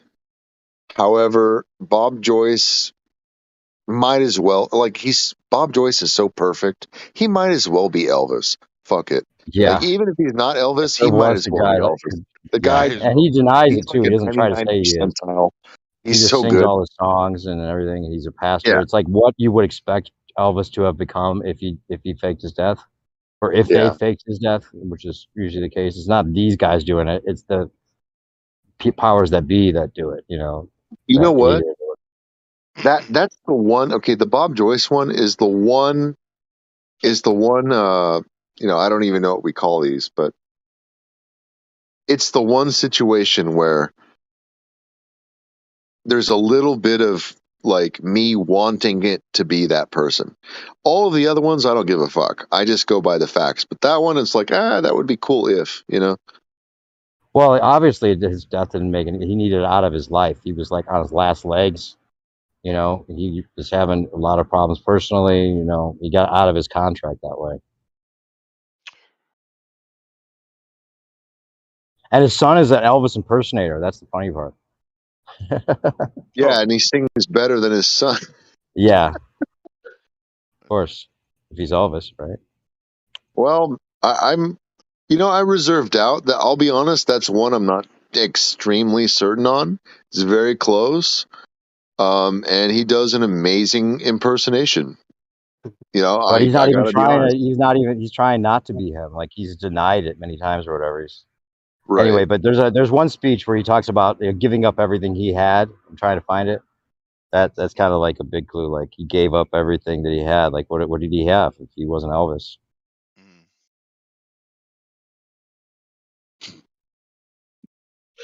Yeah, this is the one that, as much as it is evident, I'm still like, I wouldn't I wouldn't bet money on it, even if it's true. Maybe watch this one I'm about to post, and you might be more convinced. Some of them are harder to find now. They might be hiding them.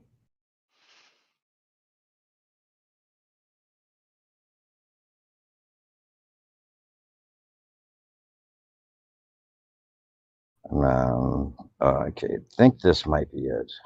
It doesn't say it. It's not the same title, but it looks like the same scene.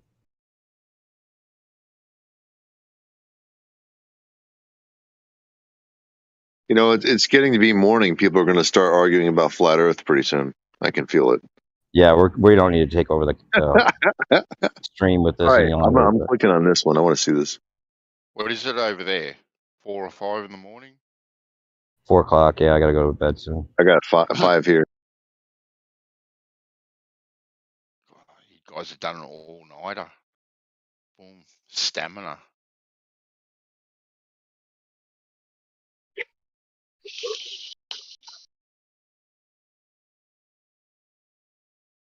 Seems like there might have been an original Bob Joyce too. Like sometimes they replace people, and those people get paid just to live out their life as somebody else too, or whatever.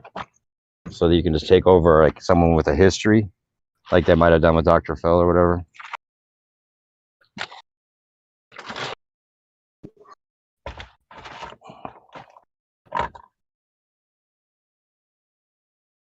But the wife of Bob Joyce is a big clue. I saw something on that recently. Looks like the woman that Elvis was dating in the army. If they got 2 feet, confirmation.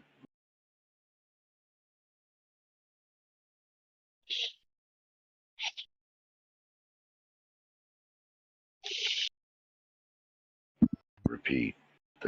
Does someone have to like subscribe to all the major conspiracies to be a truth seeker? Like, what if I believe? Yeah, definitely. What if I believe JFK? What if I buy into the JFK conspiracy? You don't have to buy shit, dude. It's free. We're not selling. It's free.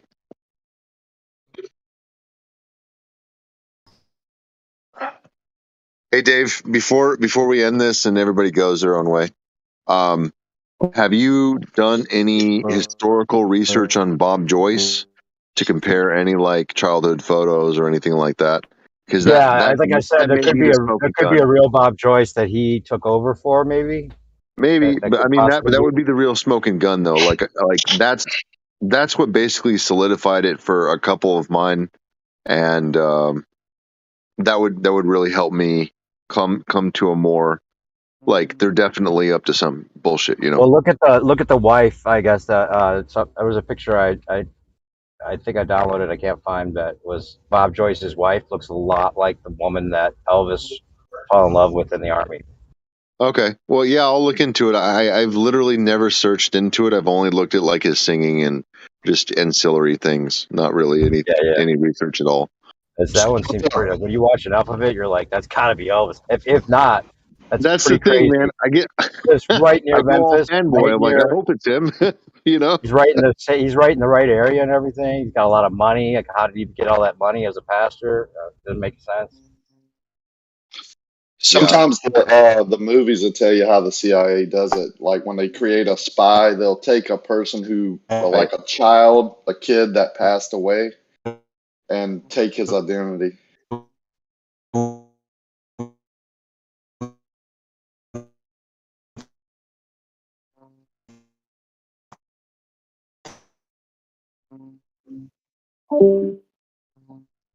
Bunch of grubby little bastards they are.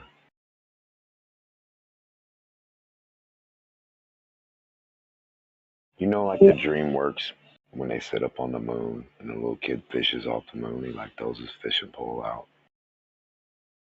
I wonder if there's somewhere on Earth where the edge is where we can throw our fishing pole off the edge. Like horizontally you sit and like throw a stick out where there's no dirt or water underneath the stick, like a 10-foot stick. Can you even stick a 10-foot pole horizontally off the dirt somewhere where there's not dirt or water underneath it protruding on the bottom. I don't think it's possible. I put that challenge out for Globers. You can't even put a 10 to 20 foot pole anywhere on the planet horizontally and it not have dirt or water directly underneath it. That's my challenge.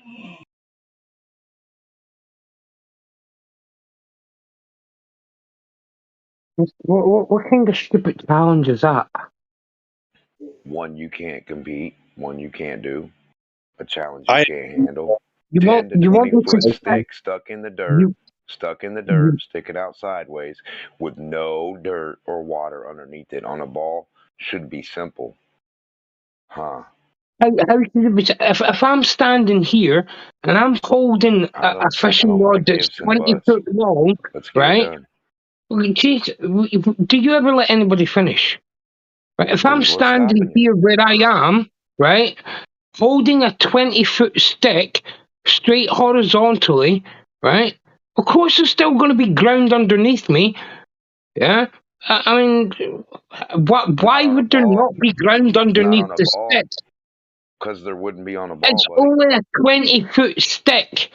Yeah? How small the do you surface think of this dirt. fucking ball is? Yeah, 20 foot off the dirt. That's all we're looking for. That's what the stick is. You're right. You can do math. You're pretty good. You're pretty good there, buddy. Stick a stick out the side of a hill, right, horizontally, and tell me how it doesn't stick away from it 20 foot. At least 19.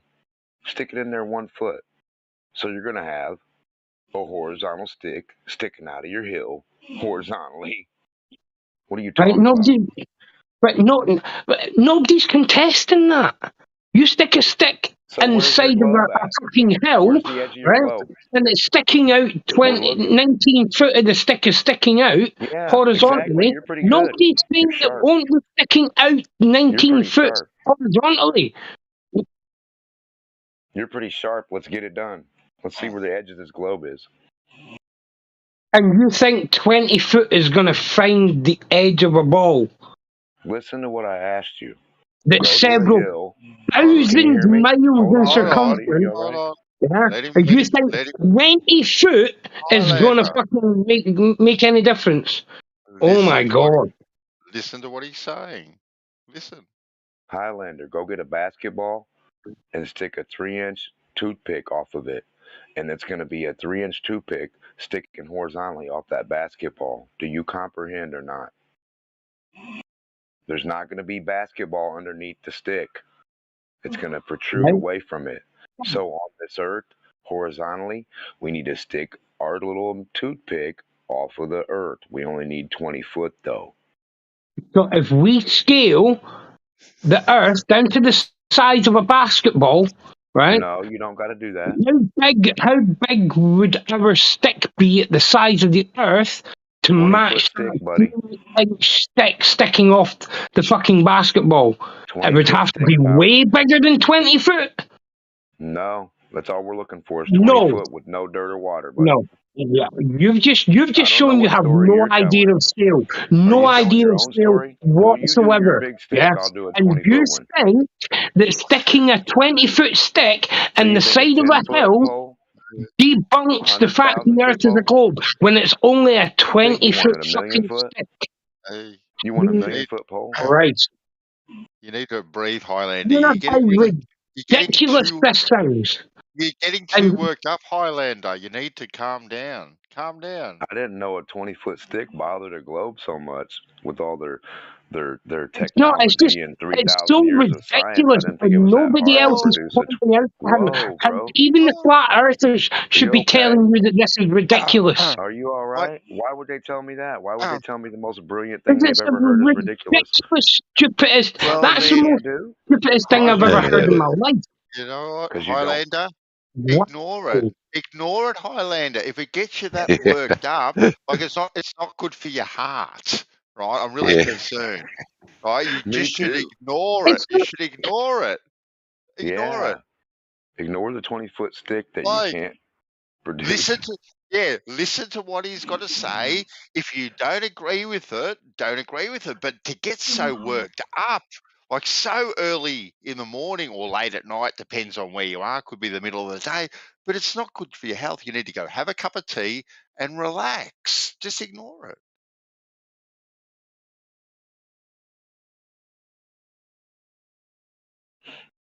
You know, because I was thinking, I was like, man, where could a plane go horizontally and actually fly out past the stick 20 feet and keep going down around it like an arc, right? Where we can see the plane go out protruding past the stick, that the stick doesn't have any dirt or earth underneath it or water, and the plane like flies down and around it. Where can we even see that at? Horizontally, not vertically. I think we should Yeah. get a straw. I think we should get Yeah. a straw and poke it through the water. Right. Right? That's mine. I just Yeah. got. Yeah, I I know just it's got. yours. I know it's yours. We get the straw, poke it through the water. We should be able to see stars on the other side of the straw. Yep. The sun and the moon and everything. Yep. The straw observatory. Slice Yep. through the globe. Straight through Little the straight slice. through. Yeah, but we do it through the water, like less Yeah. digging. Less Yeah, digging. slice it Wait, through guys, the water. guys, Yes, sir. guys! I just got my coffee, but I don't get it. I don't get it. Demok, Oh, come walk on, me. Travis. No, Surely walk me you through do. it. What Walk part me don't you through it. get? Which part about what? No, I mean honestly, just start it at the very first point and then keep going. I'm Okay, a little stick.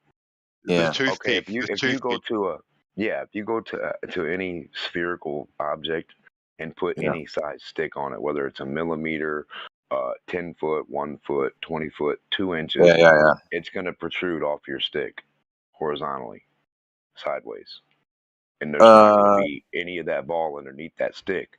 Wait. So I'm thinking of it like a tree. It's coming out that way, but you're saying just lay it across. Yeah, horizontally. Lay it. Not Okay, vertically. so it's a tangent. It's a tangent. Yeah, but just stick it somewhere, anywhere off I the was earth. Yeah, I was Right, but thinking of it listen. as a tree. Okay, I Right, got you. but I'm no, good. yep, yeah, horizontally, but anywhere off this earth, like a dude fishing. When you throw out off the dock, you're not fishing on the dirt. You're fishing into the water away from you. So there should be somewhere on this earth where you throw out your stick or hold out your fishing pole where there's no dirt or water underneath your fucking pole. Where's that spot at? Yeah, I know, man. This is the thought experiment that we've been doing whenever we talk about even forced line. But I'm just saying 20 foot. I'm not even fucking giving them shit. I'm trying to keep it as good as 20 foot, 10 foot, off with no dirt or water underneath it. And he just went nuts telling me how it's impossible. I know. Welcome to Flat Earth. I know. I know it's impossible to find the edge of this ball anywhere and stick something off of it without dirt or water being directly underneath it horizontally. Not a rocket to the clouds, none of that shit.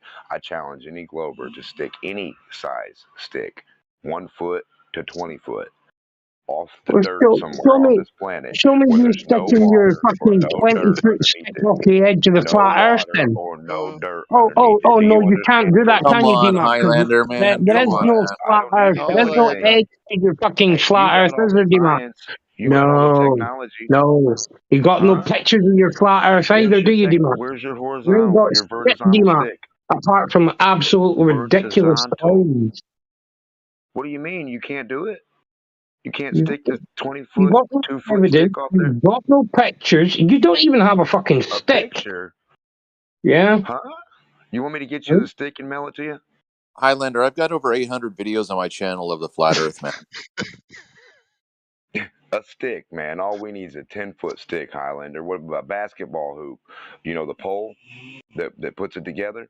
Just take that pole that's 10 foot, stick it somewhere off this planet, Right? horizontally, Go stick off to the where edge of your there's flat no earth dirt or then. water. Go and stick it The off edge the of the edge of your globe. flat earth. Go and or show me a video of you tapping the edge of your dome with it. Go figure Show that me you out. playing a tune on the edge of your dome with your I'm not fucking looking for 10-foot that. stick. I'm Let me looking for hear the edge of ding, the ding, globe. ding, ding, ding off the edge of your Hello? fucking dome. Do you have a globe? Oh, shit. No, you Where don't is have a the fucking globe? dome, do you? How You don't the have a hell? flat earth, do you? How does someone get so Weird. triggered I so know. easily? I know. You might be sick, dude. You might have a sickness, man. You know how I think I'm ludicrous it onto something, sounds? guys. A 10-foot pole. Couldn't touch it with a 10-foot pole. Sorry, man. Man, I know you you're triggered gonna. the shit out of Highlander. It might be true. I don't know, man, because truth usually triggers it. You You have this inept ability, Demok, to I don't know what it is, but it's gold. It is absolutely gold. I know. I just can't. I can just only picture me sitting on a hill in my backyard, right? And then my hill stops, and then I start fishing out into space. Where's that spot at? God, if a stick triggered him, you don't want to tell him about the straw. Don't tell him about Yeah, I want to tell him about the straw that goes through the ocean. Be It's a careful straw with like through truth your. right now. He's triggered by truth. Hey, in I my wonder. area, let me. I'm not trying to change the subject. Just let me. I'm fixing to go in the store. In my area last night, the sky was really, really clear. I saw the moon in my eastern sky, and then there was a bright, bright star. SC was telling me that was maybe Saturn. I forget what he said now.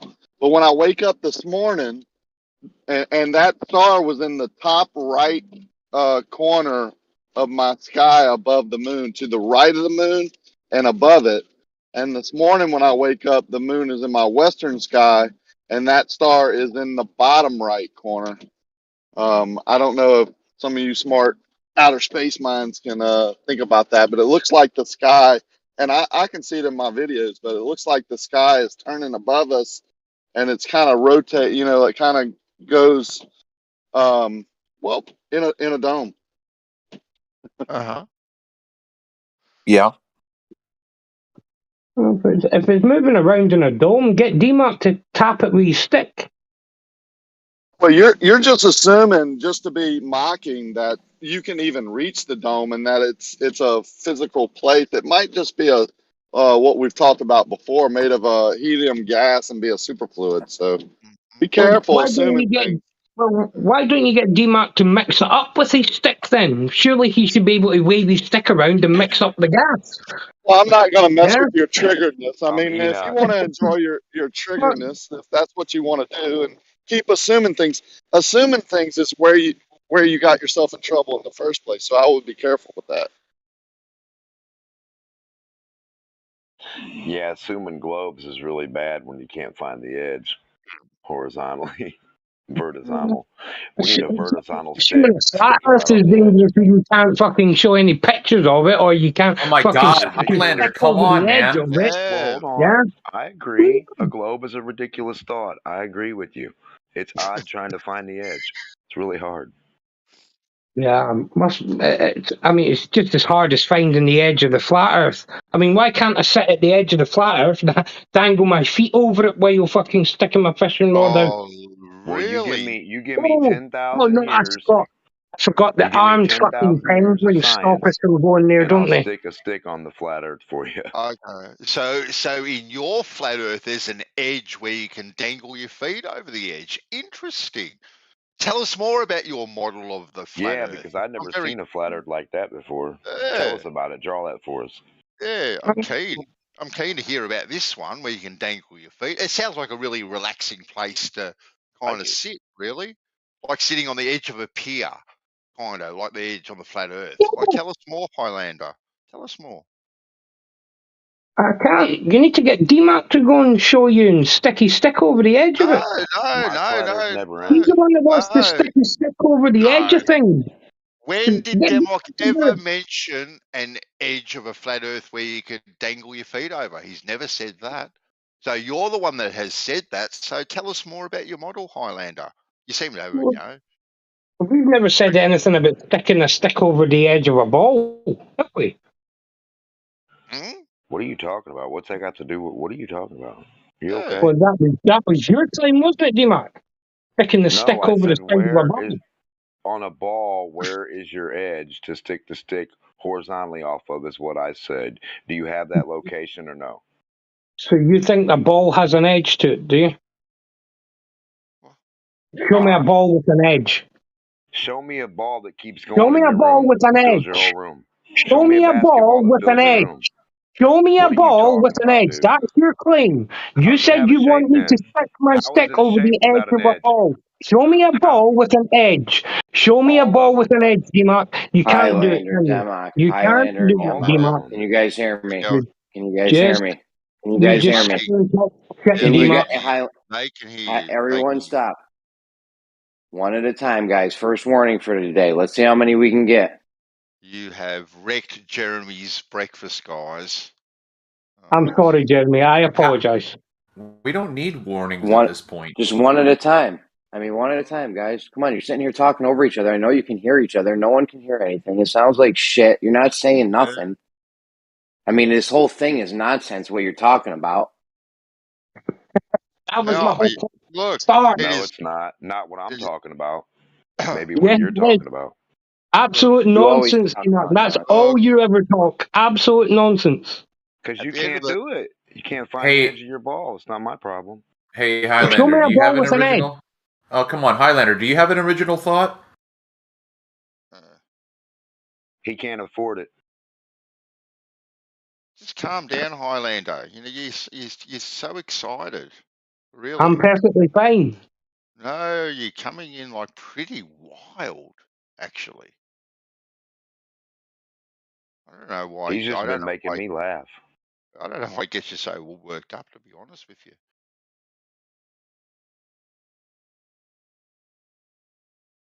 It just reminds me of a blind guy trying to find the edge of the sidewalk with a stick.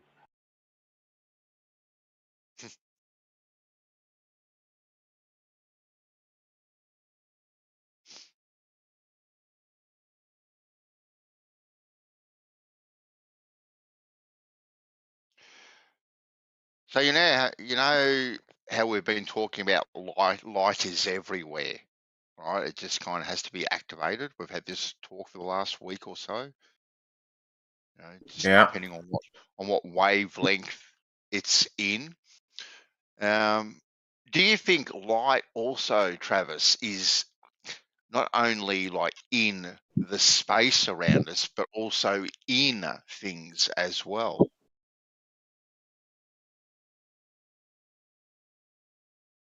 Like, are we made of light? Is that what you alluding to?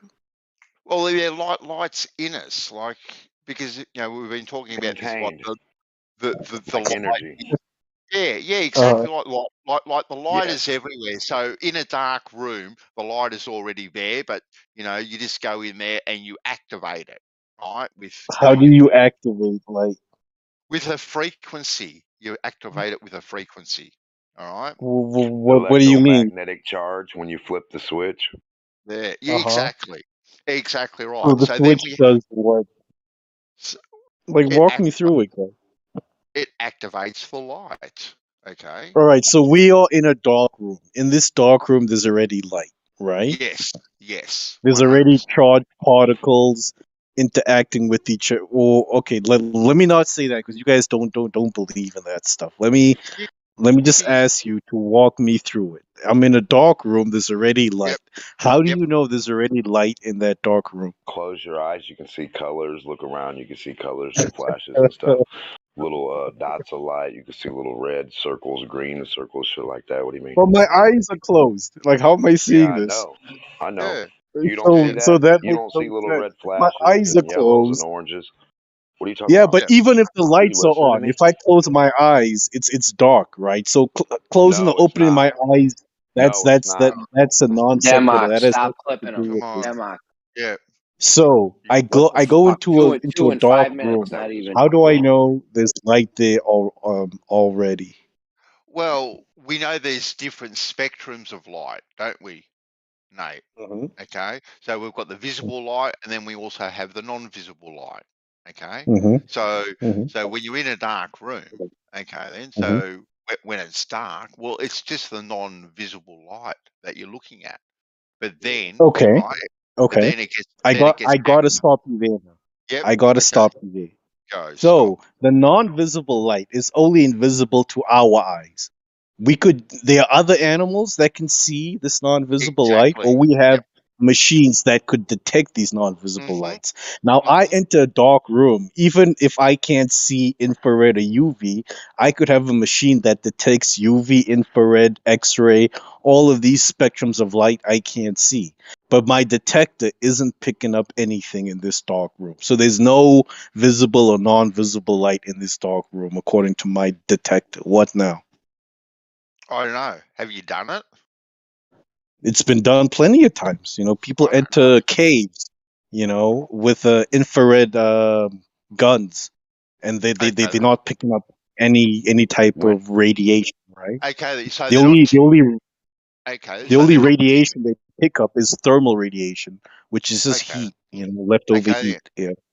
But are they taking in equipment that can pick up every single spectrum Yes. of light? Yes, because we can pick up.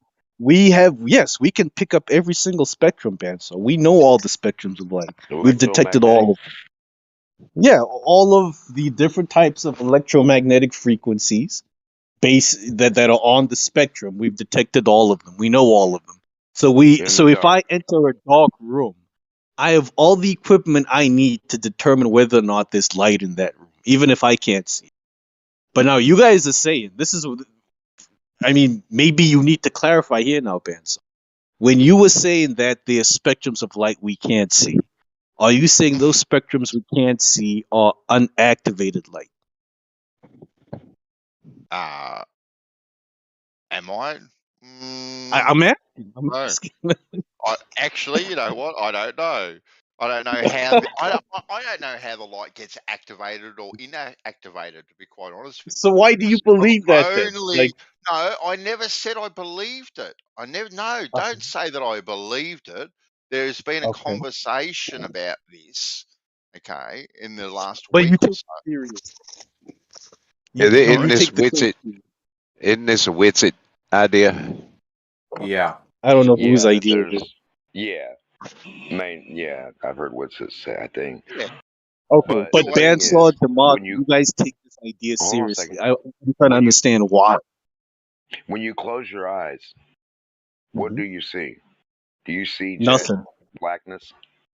Yeah. Total blackness is all you see. Total blackness. You're the Sometimes, first person alright. I've ever heard say that.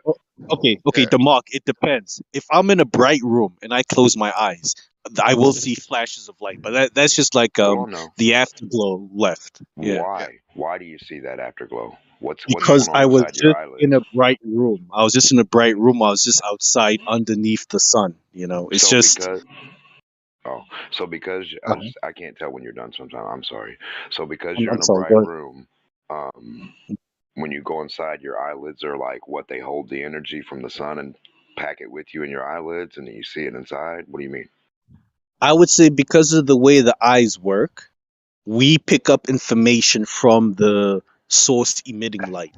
So if I'm under the sun and there's light coming into my eye, I could close my eye and there might be light left over that hasn't left my eye yet. Light came in, it wants to go out to project the image I'm seeing, but I've closed my eyes now. So I'm just seeing like light spots, That's how I would understand it. So now, But that's just because of how the eye works. That wouldn't happen in a dark room. If I enter a dark room and I close my eyes, there's no light spots, None of that happens. So, do I believe it, Nate? No. I'll tell you what I do. All right. I'll listen to an idea someone presents, and if they present it in a logical format, I'll go, okay, then cool. I'll take this information on board. Does it sound logical to me? Okay. And All right, well, tell me what about it sounds logical, Benson? Sorry? What about the idea that this activated and deactivated light sounds logical? Logify it to me. Make it make sense. Well, you guys will say that the light is rays and traveling in little photons, hurtling through this way and that way. To me, that doesn't make sense at all. Fine, I understand. The way I see things, right, how things work in my head, I don't see the light bouncing off the olive tree in front of me, bouncing into my eyeball, and that's how I see the olive tree, because the light is bouncing off the olive tree into my eyeball. I don't see things that way. It doesn't make logical sense. So I am looking into other things that perhaps could make logical sense. Now, I've heard this idea. I've done a little bit, a millisecond of thought and research into it. I'm still undecided on the whole thing. But I tell you what, this whole notion of light at the moment makes way more sense to me logically than you telling me that a star is made of this, that, and the third, that is 100 million light years away. They're traveling at 500,000 miles an hour, would take 137,000 years to get to at best without any breakdowns or maintenance. Okay. And we know what they're made of. Which one do you think I'm gonna have more faith in being able to go, oh, this probably makes a little bit more sense. So you can throw these notions out as wild, crazy notions, but it's no more crazy or wild than any of the other ludicrous things about space that is thrown out. Yeah, but Banso, you creating an argument here, and all I was trying to do was understand why you believe in this. Well, not believe, but why the activated, deactivated light thing makes sense to you. I wasn't because now you've turned it into a whole. It makes more sense than there are a billion stars. You've created an argument out of nowhere to avoid answering the question. No. You said I believe in it. They were the words that you used. I didn't use those words. You said I believed in it. And you clarified that you don't believe in it. So now I followed that up with a different question. Why does this make sense to you? Make it make sense to me. What is logical about the idea that there's activated and unactivated light? Like you admitted you don't fully understand the idea. You haven't looked into it that much, but the little you do understand and the little you have looked into, what about it is logical? Well, we know there are fields in the atmos, okay? Magnetic, electrostatic. We know all these fields are there doing what they're doing, right? We can't see them, right? We can't isolate them, but we actually do know that they are there doing something. And we can interact with these things. And for me, there also too has to be, and there has to be some sort of interaction. And lots of things seem to be based on frequency, Nate. Right? Frequency seems to be key. Resonance, all this sort of stuff, seems to be key to a lot of things in life. A lot of things. So depending on the frequency, the resonance of how we interact with the atmos around us. Now, whether that's the electrostatics, the magnetic, ether, if you want to put throw ether out there, but I'm happy to use ether, dark matter, dark energy, whatever name you want to attribute to it. I don't really care, but I think there has to be a conduit in which things travel upon and are built upon. I think there is interactions between all these things, and that's why we get the reactions that we bring have. It home. All right, bring it home, Banso. What does this have to do with activated and unactivated light? Well, it's reaction. It's reaction. Go, Rikia. Jump in. Well, I would like to hear the end of your thought each time. I mean, honestly, I didn't say anything the first 3 times. He's interrupted you and then asked you a question, like 3 times in a row, man. Let him finish his thought and then ask a question, please. We want to hear what Mandy says his thoughts. I thought you were done.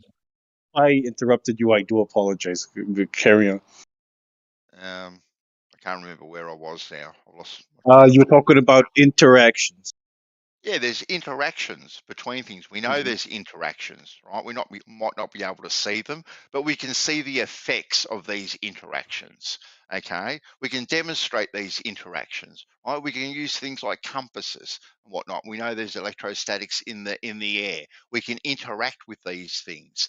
How they actually work, what's the cause of them? We don't actually know what these things are, but we know there is some sort of interaction. We can see the night lights in both the northern and the southern hemispheres. We see that through different frequencies these things are kind of activated. Now we've got one reason on one side of the fence, which I don't know if I totally go with all these things, but I'm just going along my own exploratory journey to see what makes sense for me personally. But I'm not just going to be a blind believer of whatever is thrown out in front of me, but I will give the idea, the courtesy to listen to, right, and then I will then interpret it the way I want to interpret it. Is there a way to keep Bandy from gish galloping?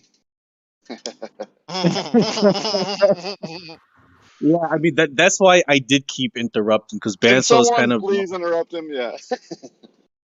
yeah. Okay, Nah. so Banso, I would like to believe you done right, and that was you answering the question why activated and unactivated light is logical. Is would you say that was you answering that question, or was that you telling me why that makes more sense than what the popular narrative says? Like, were you answering that question, or? I was answering whatever I was answering. Did you hear what I said? Okay, bad one. So All right. I'll try one last time. All right, because maybe you don't want to answer the question, and I'm being pushy. Maybe. So I'll just try one last time now. According to you, the idea that there's activated and unactivated light, according to you, it makes sense. It's logic. You admit it's not something you believe. You know, you don't blindly buy into it, and you haven't looked into it that much. But I just want to know the little you do understand and the little you have looked into. What is logical about it? What about the idea that light can be activated and unactivated makes sense to you? Like, how does it work? How do you reason it in your head? Well, I can see that if I put energy into something, right, the cause being the energy that I put into something, there will be an effect. Cause and effect. I put energy into something, there is now an effect. Okay, but link that to light being activated and not activated. Like, if you could just show me the connection there. Well, the medium itself, right, it has been activated with a certain frequency. Now, what frequency we see is, or what light we see is determined upon the frequency that we put into it. Can I jump in real quick? The visible light, yeah. So one of the other discussions recently was rain, right? Water in the atmosphere. So the water is always there, and depending on the pressure, it gets activated. So there's water always in the air, and without the right kind of pressure, it doesn't fall to. And yeah, sure, right. It doesn't fall to the ground. But once activated, then so again, the way that I understand this discussion with light is that we're in a field, we're in a medium where there is the potential for the activation of whatever's in that field. So if you're in the water and you push your hand through the water, you're going to activate the water. That's what makes sense to me, Nate.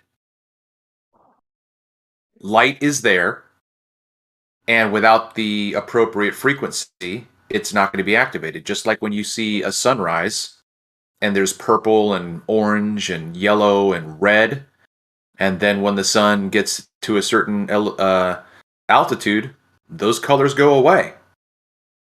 So all during the sunrise, the angle of the sun with the noble gases activates them. They're always there, right? So if you think about the spatial, like if I'm standing where I am here in Baltimore, and I've got noble gases above me at however high the altitude goes, and then Howard's in Texas, so his sunrise is going to be a little bit later on, but his sunrise is in my area, and that's where the noble gases are activated.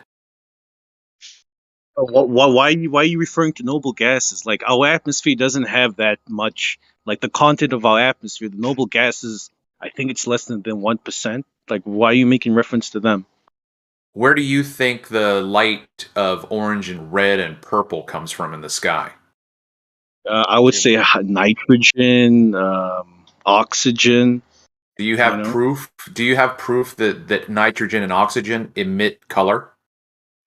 I can provide evidence that when they interact with light at certain angles and there's certain collisions, they can emit those colors. I can provide evidence for that. I think I can Can do you that provide evidence for noble gases. Yeah, in absolutely. the atmosphere? In the atmosphere. Yes, Okay. I've looked it up. Yes, argon. All right, let's share argon produces a certain color. Helium in the produces a certain. Where else is it going to produce it? Because I've seen those things happen in labs, but I've just never seen argon in the atmosphere change the sky orange. Yeah, you have. Whenever you see the sky change orange, that's argon. Or whatever noble gas it is. Okay. It's something else. But as I'm saying, let's present our evidence, all right? I'll present mine in a little bit. But what you were saying, I do understand where the point you're making. You given me a lot more than what Banso was given, and logically, I could maybe see how that works, Travis. Electromagnetic light is everywhere.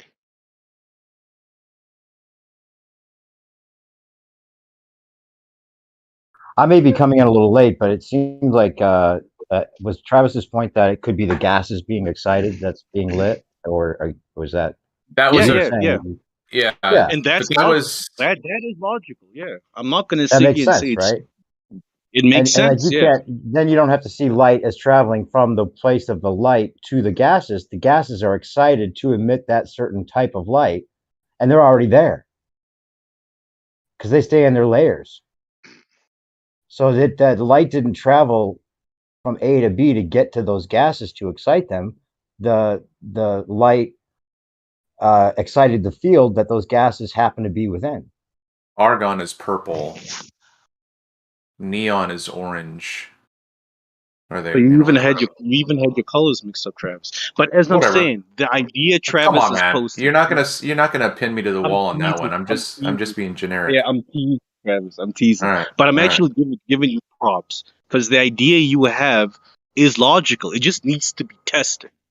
But logically, it sounds like it could work. You've given a lot more than what Banso was prepared to give. Maybe Banso was being a bit guarded, a bit too afraid to maybe say the wrong thing.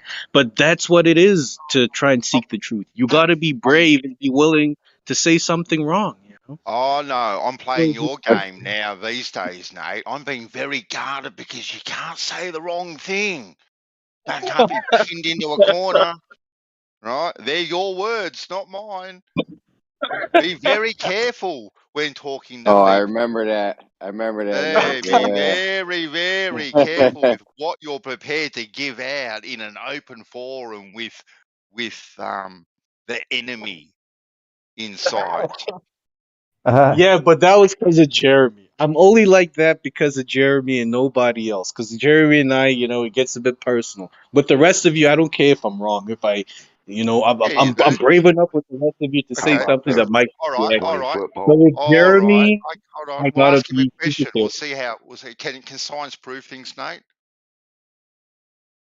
I personally don't feel science can prove things, but I do believe things can be proven.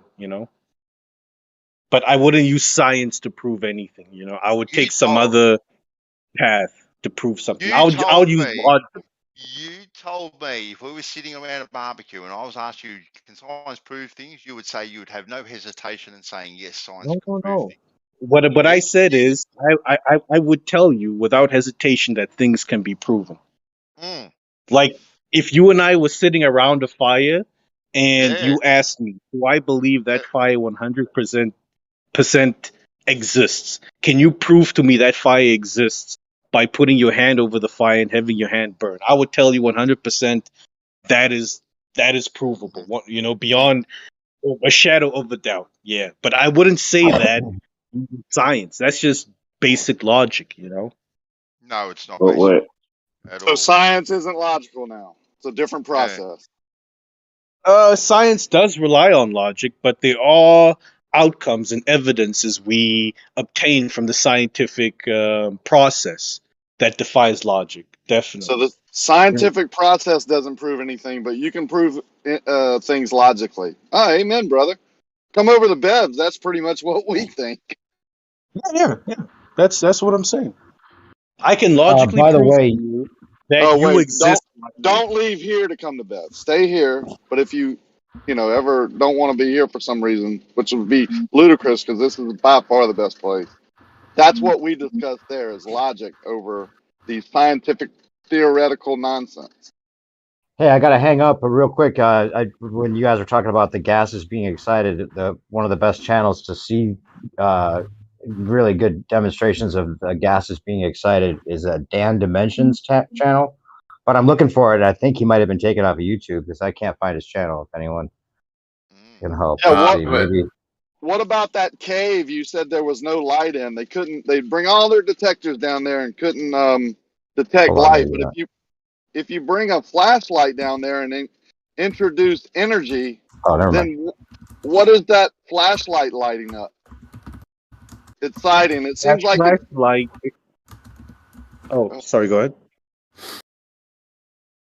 I found that site, by the way. I was wrong. It was because it was correcting me for dance dimensions. I'll put the links in there. Good night, guys. Good night, man. Yeah, what is the flashlight lighting up or exciting? We say it's exciting something. I do at least. It's turning on, right? Excitement. When you get turned on, right, with your lady, it's excitement, right? Things are flowing. Juices are flowing. Your chemicals in your bodies are flowing. It creates energy, right? It's an excitement. Same thing with a flashlight. It gets turned on. There's energy introduced, right, with the battery power or whatever power you have.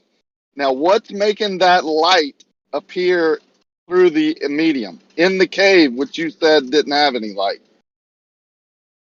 What's happening is, yes, the batteries are running a current, and this releases energy from the bulb, and this energy illuminates the cave. So what happens is it releases energy in the form of electromagnetic radiation, and because the cave has air in it, and this air has charged particles, the charged particles interact with the light or the energy, the electromagnetic energy coming from the torch.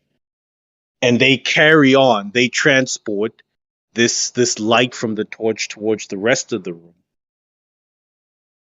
But the light is coming from the torch.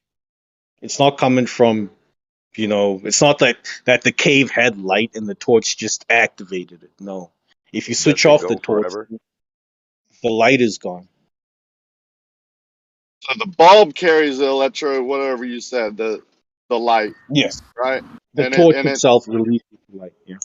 And you can see that bulb throughout the cave now. Like it throws light into a medium.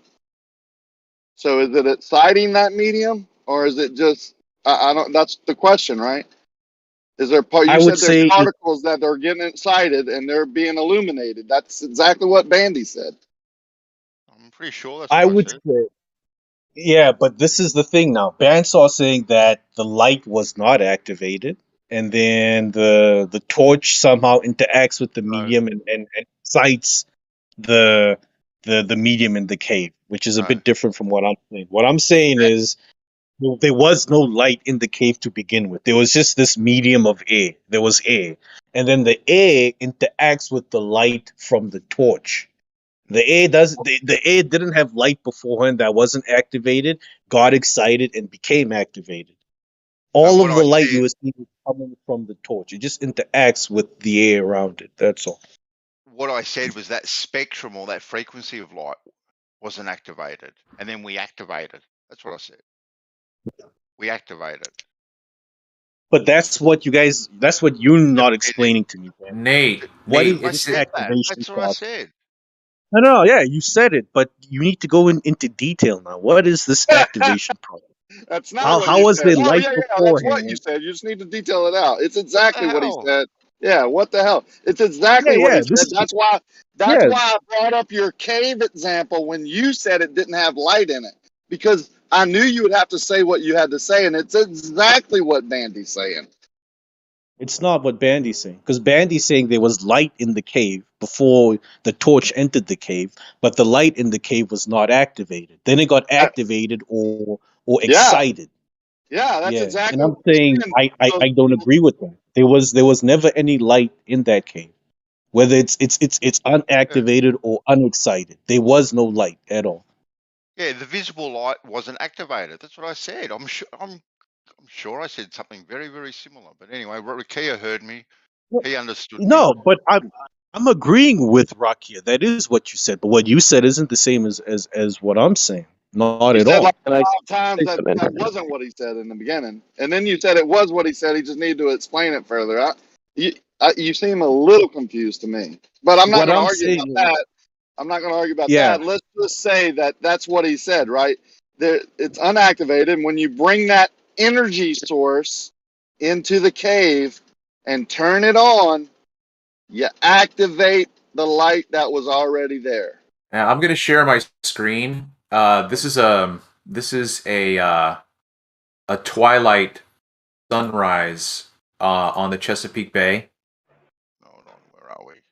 Electromagnetic voltage running through, exciting the medium that already pre-exists. All right, so if you need to click on my icon or do the watch live or whatever, okay?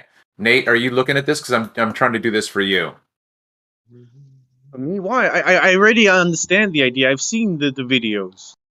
But all right, let me watch. Let me watch. Thank you for You just had to indulging. say that. Just watch it. Yeah. Yeah, but I mean, I'm actually busy doing something now. I got to stop. Well, then working don't and watch doing it.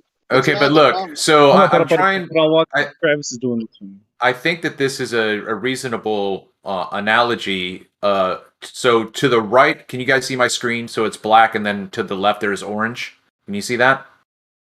It's not loading for me. Is it loading for you guys? Oh, I got a blue dot sunrise. Yeah, nah, hold on. I'm going to check out of it. I'll come You back. guys, is it not Yeah, working? hold on. Yeah, no, hold on. Won't let me in. It's just got that blue circle in the middle. Yeah, hold on. Could you maybe post the link for it, Travis, in the live chat, and then I just watch it off of YouTube? Maybe stop Okay. streaming and then redo it. Okay. Travis. All right. Stop and read. Can I mention something I've heard Witsit say that might have been left out of so far? Is that light is radiation, and there's always some kind of radiation there. Yeah, but that guy's saying there's no radiation in a cave. Yeah, but visible light and non-visible light, and then when you activate it, it becomes visible light. Is that what we're kind of? Yeah. Saying? Yeah, but he's saying they took detectors in a cave and there was no radiation, so he's saying there was no light. Okay, that's a strong man. That's a strong man. So what I said is, we took the detectors into the cave, and we didn't find any electromagnetic radiation. We could get thermal radiation, which is just heat. But light that's is what I not meant. just radiation. Light is a specific type of radiation, electromagnetic radiation. I wasn't trying to straw man you, man. I was just saying we don't find the radiation that we need to have light, and in the cave you've already tried to detect it. So that I'm saying that's all I was saying. I wasn't trying to say you were straw man. Anyway, you seem very argumentative. Like you got to win. This is I just have a to win, convo, man. It's not anything more than a conversation of a theoretical, like something Bandy is thinking about, like No, we do. It does excite the medium. The medium is the electrical continuity that we're breathing that we call air, and that the electromagnetism excites the same fucking thing. That's electrical continuity that we breathe. It's electricity, just a certain form of it. They're all different forms, separated from each other, which causes power, resistance, differential, and resistance cause a force, of course, unless you're talking a gravity horse. You know what I'm saying? Well, where I was going before I had to go down the track that I was going, was like is light or whatever light is in everything as well. And it got me thinking, because I was thinking about X-rays. Like when you go get an X-ray, and we're told that you stand in front of this X-ray machine and it does whatever it does and stuff goes through you, okay, and bang, we now have our X-ray. But is the light already inus or whatever it is in us, and it's just excited, and then you can Yes, sir. kind of see. That's where I was originally going when I. What if it's not the light? Because like everybody's saying, oh, the light gets excited, right? So you're adding this second component to the object that you don't really need. What if it's the object that gets quote unquote excited, right? So you have the object in a state, right? Say it's a calm state. Then you vibrate or whatever. You change the structure or of the object itself, and quote light or its color, whatever brightness becomes a property of itself. So there's never this outside influence or the outside cause. It is the rock or the object itself that allows it to be seen. You don't need a third party to have it be visible. Its own structure allows it to be visible. Yeah. Yeah, Well, let me say amounts of energy, yeah, but I still think you got to excite the medium. I think it's the medium itself too, in a way, like he's saying. So if you put an electromagnetic pulse or energy out from the source, like for wherever it can reach, it's gonna excite that. It's gonna be lit up because there's always the medium. Well, if you have the rock, right, and it's moving subtly so you can't see it, then when it gets quote excited, it moves but differently so you can see it. Now, if there was a medium around it, like liquid, it's going to change the liquid subtly. Like the liquid will vibrate and move along with this object. So that's how I see it. Well, the liquid will also it'll okay. So if you're in the liquid, you can see it for the portion that you're in, but the liquid, like depending on how much there is, it'll also like divide the light from itself. You understand? The electromagnetic. So what is the light though? Will divide the light from itself in a way. It'll block it. You know what I mean? Like our.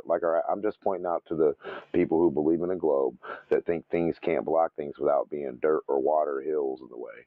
This medium called air has enough liquidity to it, if you will, that it blocks the light the same way. If you're in the ocean, the light only goes so far. I mean, this makes sense, right? So the amount that goes so far in the ocean is the same amount that goes in the atmosphere, only so far.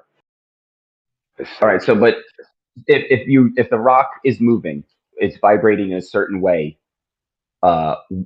Wouldn't you, when you say the light only goes so far, wouldn't really what you mean is the ripples from the object only go so far, so you can only pick them up, right? So it's like sound has yeah, like sound, you can only hear sound from so far away because the ripple of the air eventually will get fully dispersed to where there is no uniqueness to give you the sound. But it's all frequency, and some frequency is like a dog whistle to your eyes. So like some light can't be seen by your eyes. It'll still be carried. Hold on. I don't know if it exists forever, but the same as your sound.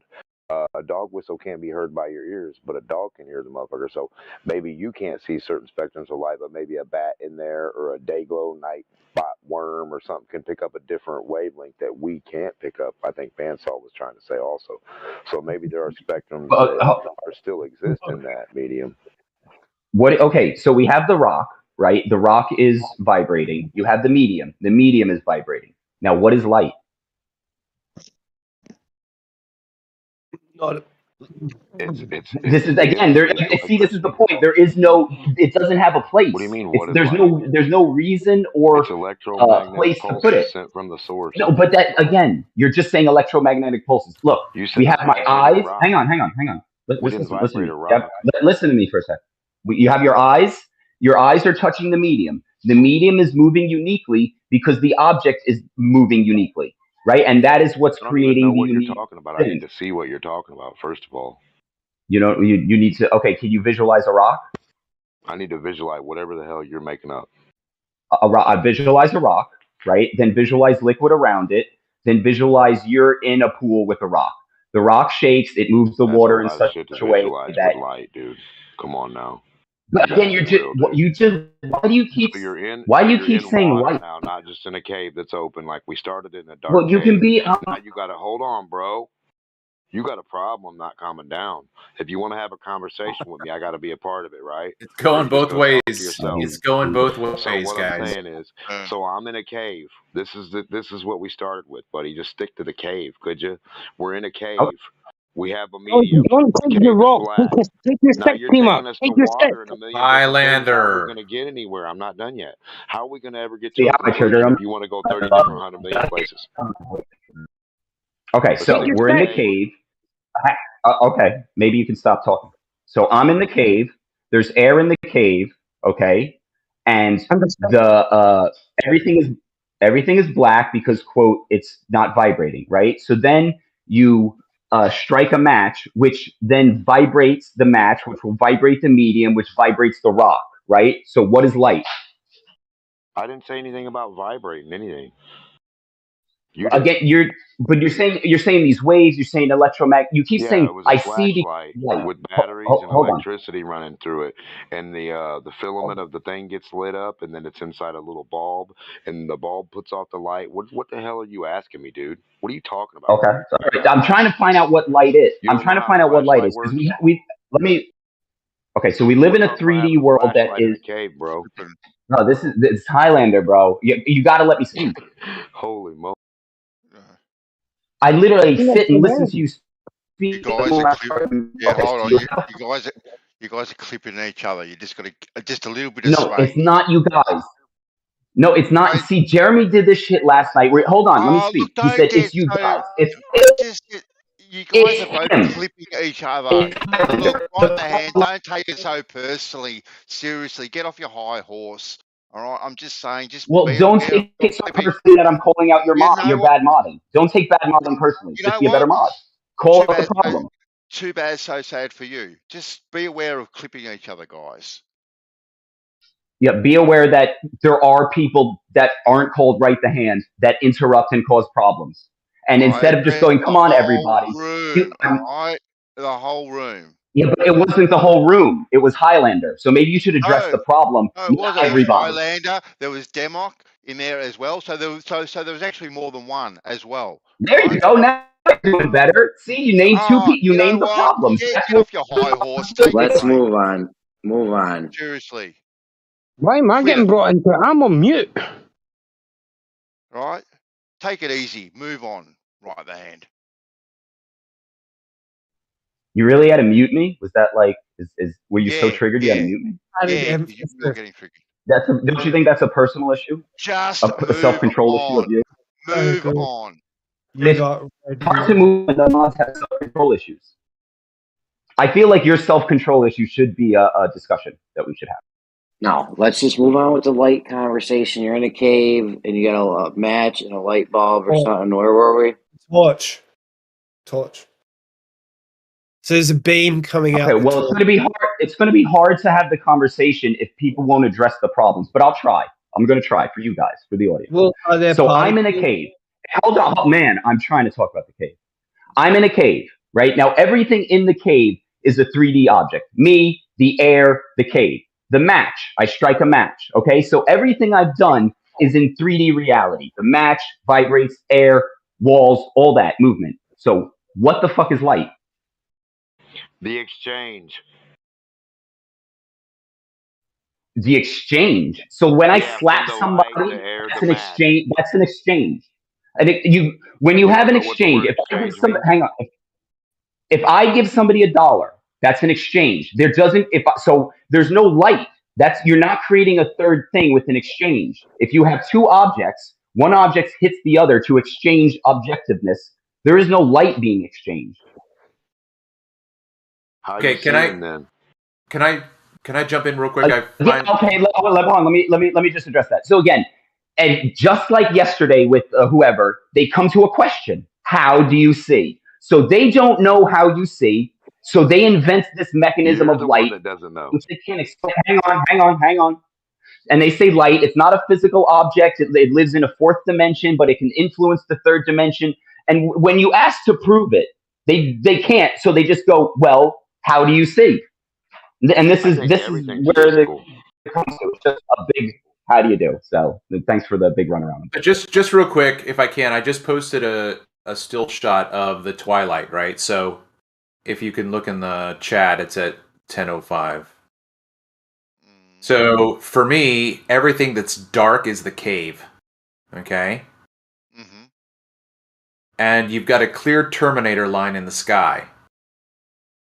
So to me, that is a clear demonstration that light does not travel forever. Otherwise, the whole rest of this... Let me ask you this, Travis. Yeah. Is black and darkness the exact same thing? Is black and darkness. I don't know, darkness is Yeah, black. Light Darkness is is black. You know what I mean? I mean, are Well, you asking me is... black is a color. Black is a color that an object needs to be. Darkness is the absence of everything. What? Think about that. Think about that. And this is one of the tricks. This is one of the tricks they use to get you to think that you're floating in nothing. Is they equate black, which is the color of an object, to the lack of everything. And then when you look and see black, you're actually seeing objects. You just don't see their colors. Just like the sky. When you look up in the day, it's the color, and at night, it's no color. Well, let me just finish what I was going to try to say is that you've got the dark sky to the right. Everything to produce the sky's colors is there, but the proximity of the sun to the left as it approaches hasn't reached that part yet. So I'm not going to get these oranges above even that angle above the horizon, right? That's as far as the orange is going to go. So I don't know what I'm saying right now, but anyway, my point is that I do think that the sun is the transformative agent as it approaches and activates what's there, the color that's there, right? Well, is it the visible light doesn't travel forever either, Travis? Like when you say light doesn't travel forever, but maybe that energy that is exciting the right. Yeah, there's a the limit to the field. energy. Yeah. There's only X amount of power in it, and it can only travel so far. Yeah. It's just like a visual Doppler. Yep. And as that sun moves, right, closer and closer, like the energy, is getting pushed further and further into that field. And as it's been dragged away, like it loses energy as it's been dragged away from that same field. Well, think about this. If you could travel to the west as the sun is rising and keep yourself in an altitude and distance to where you always have a sunrise, like right at the cusp of twilight, you know what I mean? Yeah. You would as you travel 3,000 miles across the United States, you're always going to see those gases at that distance and altitude excited by the sun. Yeah. But light does not. Let's say you threw a rock. Let's say you threw a rock in a lake. You make ripples, right? Now, are the ripples sound?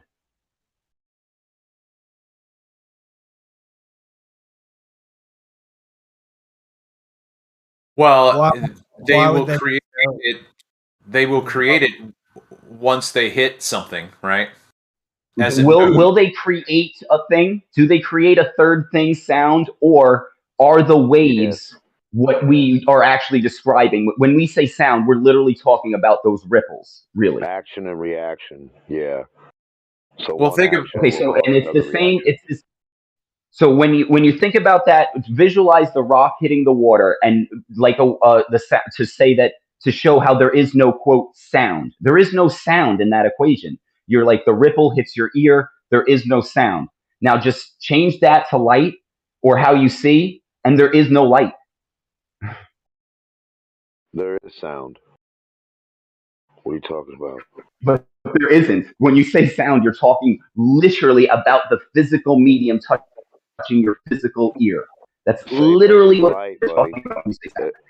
It's the same thing as light. It's an electromagnetic frequency that carries through the medium, of course, reacting through the medium, and that's what you're listening to. It's the electromagnetic frequency. If it's compressed enough, it'll become light, and that's what you'll be seeing. If it's excited enough and it has a filament or it's like that, it'll be light.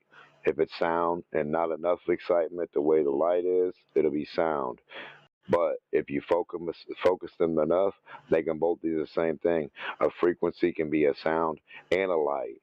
Like a radio, frequency, laser, they're all electromagnetic frequencies of electricity shooting No, from the source those are. outward.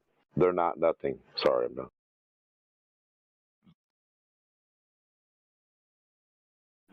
Yeah, the only way that can happen is if you were just describing the medium. You're just describing some physical thing that's waving, right? Because with sound, when you remove the air, quote unquote, or if you have no physical medium, no sound, right? So you got to have something there to create. So when you say light, when you say electromagnetic radiation, when you say all those other words, you're just talking about the exact same singular object, that medium. No such thing as not something, so I don't even know where we're going with this. Yeah, that's actually Okay. true. So yeah, so it has to be the 3D physical medium. All of those words have to all be the same thing. That one medium that you'll probably say is metaphysical, yet it needs to be physical. I'll probably say a lot of different things than you.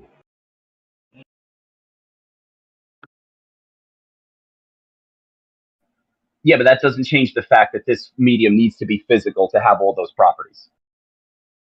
It doesn't make you right or make sense. Look, I'm not talking about me. You are. So again, if you say the word light or radiation or any of these words, what you're really talking about is a physical medium. I didn't make those words. Those are the words somebody gave to me, just like a globe. I didn't make that either. I don't believe Like a parrot. Yeah, parrot. So listen to what I'm telling you. Action, reaction, right? Those are things that happen. You got to have something to act. Another thing happens from it. These are all things. There's never nothing. Does that simplify it for you? Yeah, so you would never have a metaphysical medium. You would always have a physical medium that could act and react, like water or air. Yeah. There would never be a metaphysical all medium. Electricity, yeah, they're intelligence itself. Well, electricity is not intelligence physical. reverberates through itself to give you differential, Intelligence which is not hot physical. and cold, which is positive and negative, and high and low. Through those actions, you get differential from electricity itself. It's information, right? Then you call energy or electricity, whatever, however you want to form that. It's just it's intelligence. Intelligence, information are not physical mediums. So those are useless words that you're saying right now. How are you talking to me? No bearing. They have no bearing because again, you don't have any intelligence. Everything I'm talking with the physical medium. It's called air. That's how you use intelligence. No, well, in school they say. I was taught anyway that sound is fluctuations in air pressure. Yeah, it's a medium different. That's a physical object differential. That's a change in a physical object. And it moves through the medium of air as waves, sound waves. No, there's no sound. There's the air. So when you're talking, there's not air and sound. There's just air. You don't talk and create something. You just manipulate what's already there. And this is a big difference. The manipulation of what's already there is different than the creation of a third thing to cause the effect. Right? That's what's going on with light. It's not the manipulation of what's there. It's the creation of light, and light manipulates what's there, which I disagree with entirely.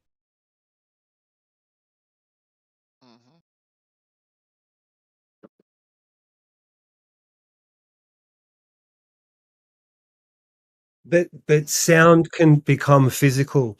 Like if you're next to a big sub bass system and they give you a big bass frequency, like you'll feel that in your chest, right? That's the air. You feel the air because air is physical. You don't feel the metaphysical stuff. Again, you're just making my point over and over and over again. Okay, I'll full stop. So I mean, right to hand. What's happening to you? You know, if I'm in a room and it's dark, and then someone hits the light switch and there's light, like, how do Again, you I've said this understand? before. You're not see black and nothing. Black and dark are different. Dark would be the absence of things that you cannot see, so you're seeing nothing, right? Black is objects appearing to be black. So when the color is off, you still see everything. It's just the same color, black. So it looks like you're not seeing anything when you're actually seeing everything, because everything's still there and you still see it. Then you can turn the color on. You don't turn the light on, because what the fuck is light? We'll go into and what is color? Look, green, red, blue. These are colors. Clearly, I can demonstrate my claim. Your claim's going to go off into a metaphysical, philosophical argument. But how do things change color? Because if I'm in a room, you saying if I'm in a room and there's a bed in the room, that bed is black. But when someone turns on the color, the sheets on the bed turn white. How do they change color? Yeah. Well, now you see, I don't work in, I would say God. Now, everybody else is going to go into their own metaphysical, philosophical debate on how that happens. But I'm not interested in that, really. What I'm interested in is accurately describing what we see. And it is more accurate to describe it as every object goes black, and then when color comes around, we start seeing the differentials in color, instead of saying, oh, it goes, there's no light, and then the light, which allows us to see, and that's what's bad. And you start making assumptions. I don't make any assumptions in my description. Colors are there. We can differentiate and name the colors, and we can quantify them because we can see them: green, yellow, blue, all these things. Light, you can't quantify. You go through this debate. All right. And how come for a blind person, if a blind person was in that room, the sheets wouldn't turn white for them? It stays black. Why? Well, clearly, whatever allows you to pick up color and stuff, there's a mechanism to that, and theirs is broken. So what is that mechanism? How does it work? God, bro. I mean, again, whenever you ask why the invisible works, you're going to get one of two answers: science and man's philosophical knowledge that you should never put your faith in, or it's just going to be like, maybe the creator made something so exclusive just so that nobody could lay claim to it. And this is the entire point of the devil, was that he could figure out, therefore lay claim, right? Because if he can come in and say, hey, this is how all this happened, then he doesn't need the creator. And that's what the devil did, since he was the second one there, right? Everybody that showed up was going, well, how did this get here? Oh, and he gave them this story that wasn't God, the Big Bang, blah, blah, blah. And that's what it is. That's But I mean, is that how you really live your life? Do you walk around thinking things change color, or do you really believe someone turned the lights on and off? It's color. But again, we just got done saying that it is more accurately described as colors going on and off, right? Because it goes from colors to black. Interesting. I've never heard this idea before, but that's interesting. Does anyone else the devil wants to only give you his idea, so therefore you never get the other one. I mean, it's really not an idea, though. It's a description. I'm just describing, right? Like, I didn't make this up. I'm literally just describing what happens, and it's just like I'm like, you guys have just been describing it with this other entity. Why would you use this other entity, light, when you have the entity and agency color already present? How about this situation now? All right. So I have a blanket, right? And it's white. It was made white in the factory. I take this white blanket, put it in a room, right? In daylight, we can all see it's white. I switch the lights off. You're telling me that white blanket that is white in daylight, when it was made, stitched, sewed together in the factory, it was white. You telling me when the lights go out, it somehow turns black, and when I turn the lights back on, it's gonna turn white again. Fine. Isn't that exactly what we What see? What if now in that room, on the light bulb, I put like an orange filter, or I paint the light bulb orange? When I turn the lights back on, that bed sheet, the white bed sheet, is gonna be orange. What happened there? Yeah, because you took a color, right? It's like, if you put blue glasses on, if you're looking through color, everything will appear that color. Like So that just makes clearly, sense to then, it has to do more with the light bulb as opposed to the blanket cover changing colors, right? Wouldn't it have to do with the covering, that the color of the covering that you put over the No, but quote it's unquote light bulb? but remember now, when that light bulb, before I painted it, the color of the covering was white. Whenever I switched the lights on, it was white. It was never orange before. It was white. Now one day I go and paint the light bulb orange, and when I turn the light bulb on, the bed covering turns orange. It's not white anymore. It's orange now. So that must tell me that it's more to do with the light bulb than the covering itself. Because if I go and paint the light bulb blue now, the covering's going to be blue. If I paint the light bulb green, the covering's going to be green. So it's more to do with the light bulb, right? Wouldn't you say? Yeah, well, yeah, the source of color, right? You're talking about the source of the color. So if you manipulate the source of the color to give it like a red light bulb or an orange light bulb, yeah, you will manipulate all of the colors that come out of it, and everything will appear that color. Yeah, you can manipulate so color.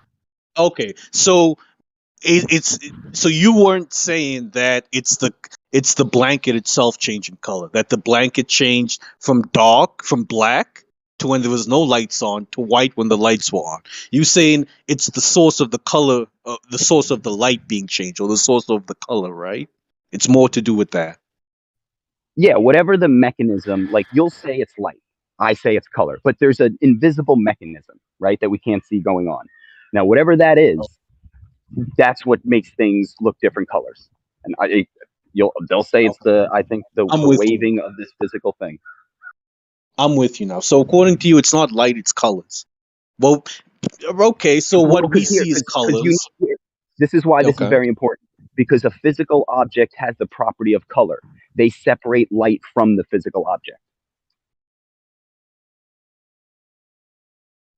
But then, are you saying it's the object itself, not the source of the color?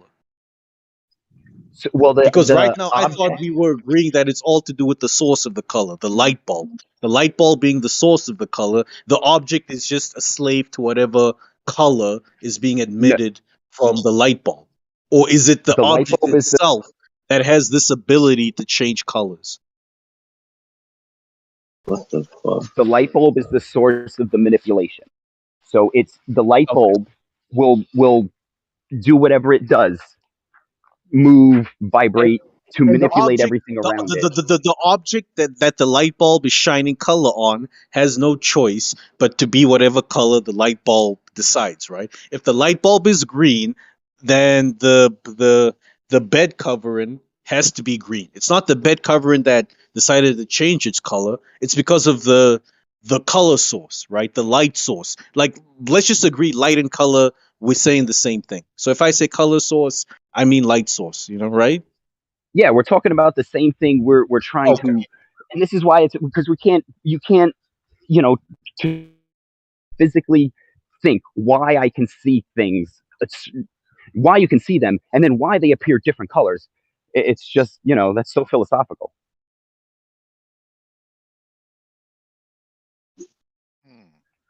But I still think to not include any more agencies than we already have. We have our eyes, we have the object, we have the medium between our eyes and objects. I don't think we need to introduce anything else to explain how we see if we were going to go down that route. And if you did, then I would think it's just getting more confusing. No, I'm not trying to go down that rabbit hole. I'm just trying to get you to see that you ain't saying much different from what we see. Because for us, the idea is it's the light source that determines what we see. And for you, it sounds like you saying it's the color source that determines what we see.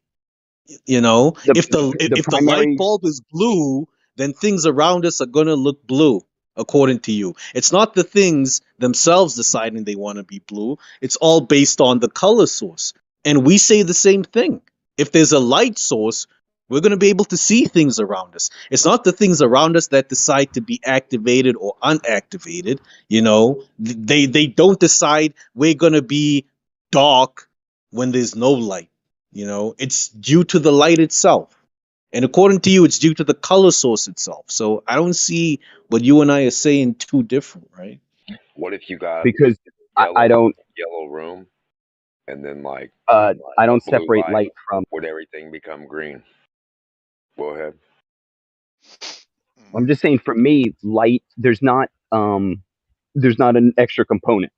And this is the main difference, right? You guys have two components, the physical object and light. I have one component, the physical objects. That's, in my worldview, vision works through that one component, the physical objects. Your worldview, you need the physical objects, and you need this second agency of light to do and interact. To be honest, but when he took you through the thing, with the words that you used, you have two mechanisms like him. No, I only have the physical object. But you have the color source, because the physical object itself is not changing colors. If the color, right? Color is the object, the structure of the object. Then you have another object. Okay, so I guess I would have the motion of those. So you have objects and motion. So one object moves, it will move the other object. But again, there's no emotion's not like, motion is the object. So I'm not introducing anything third party, right? So you have object A, medium, object B. Move object A in a certain way so that medium moves in a certain way, so that B moves in a certain way. B then takes on color.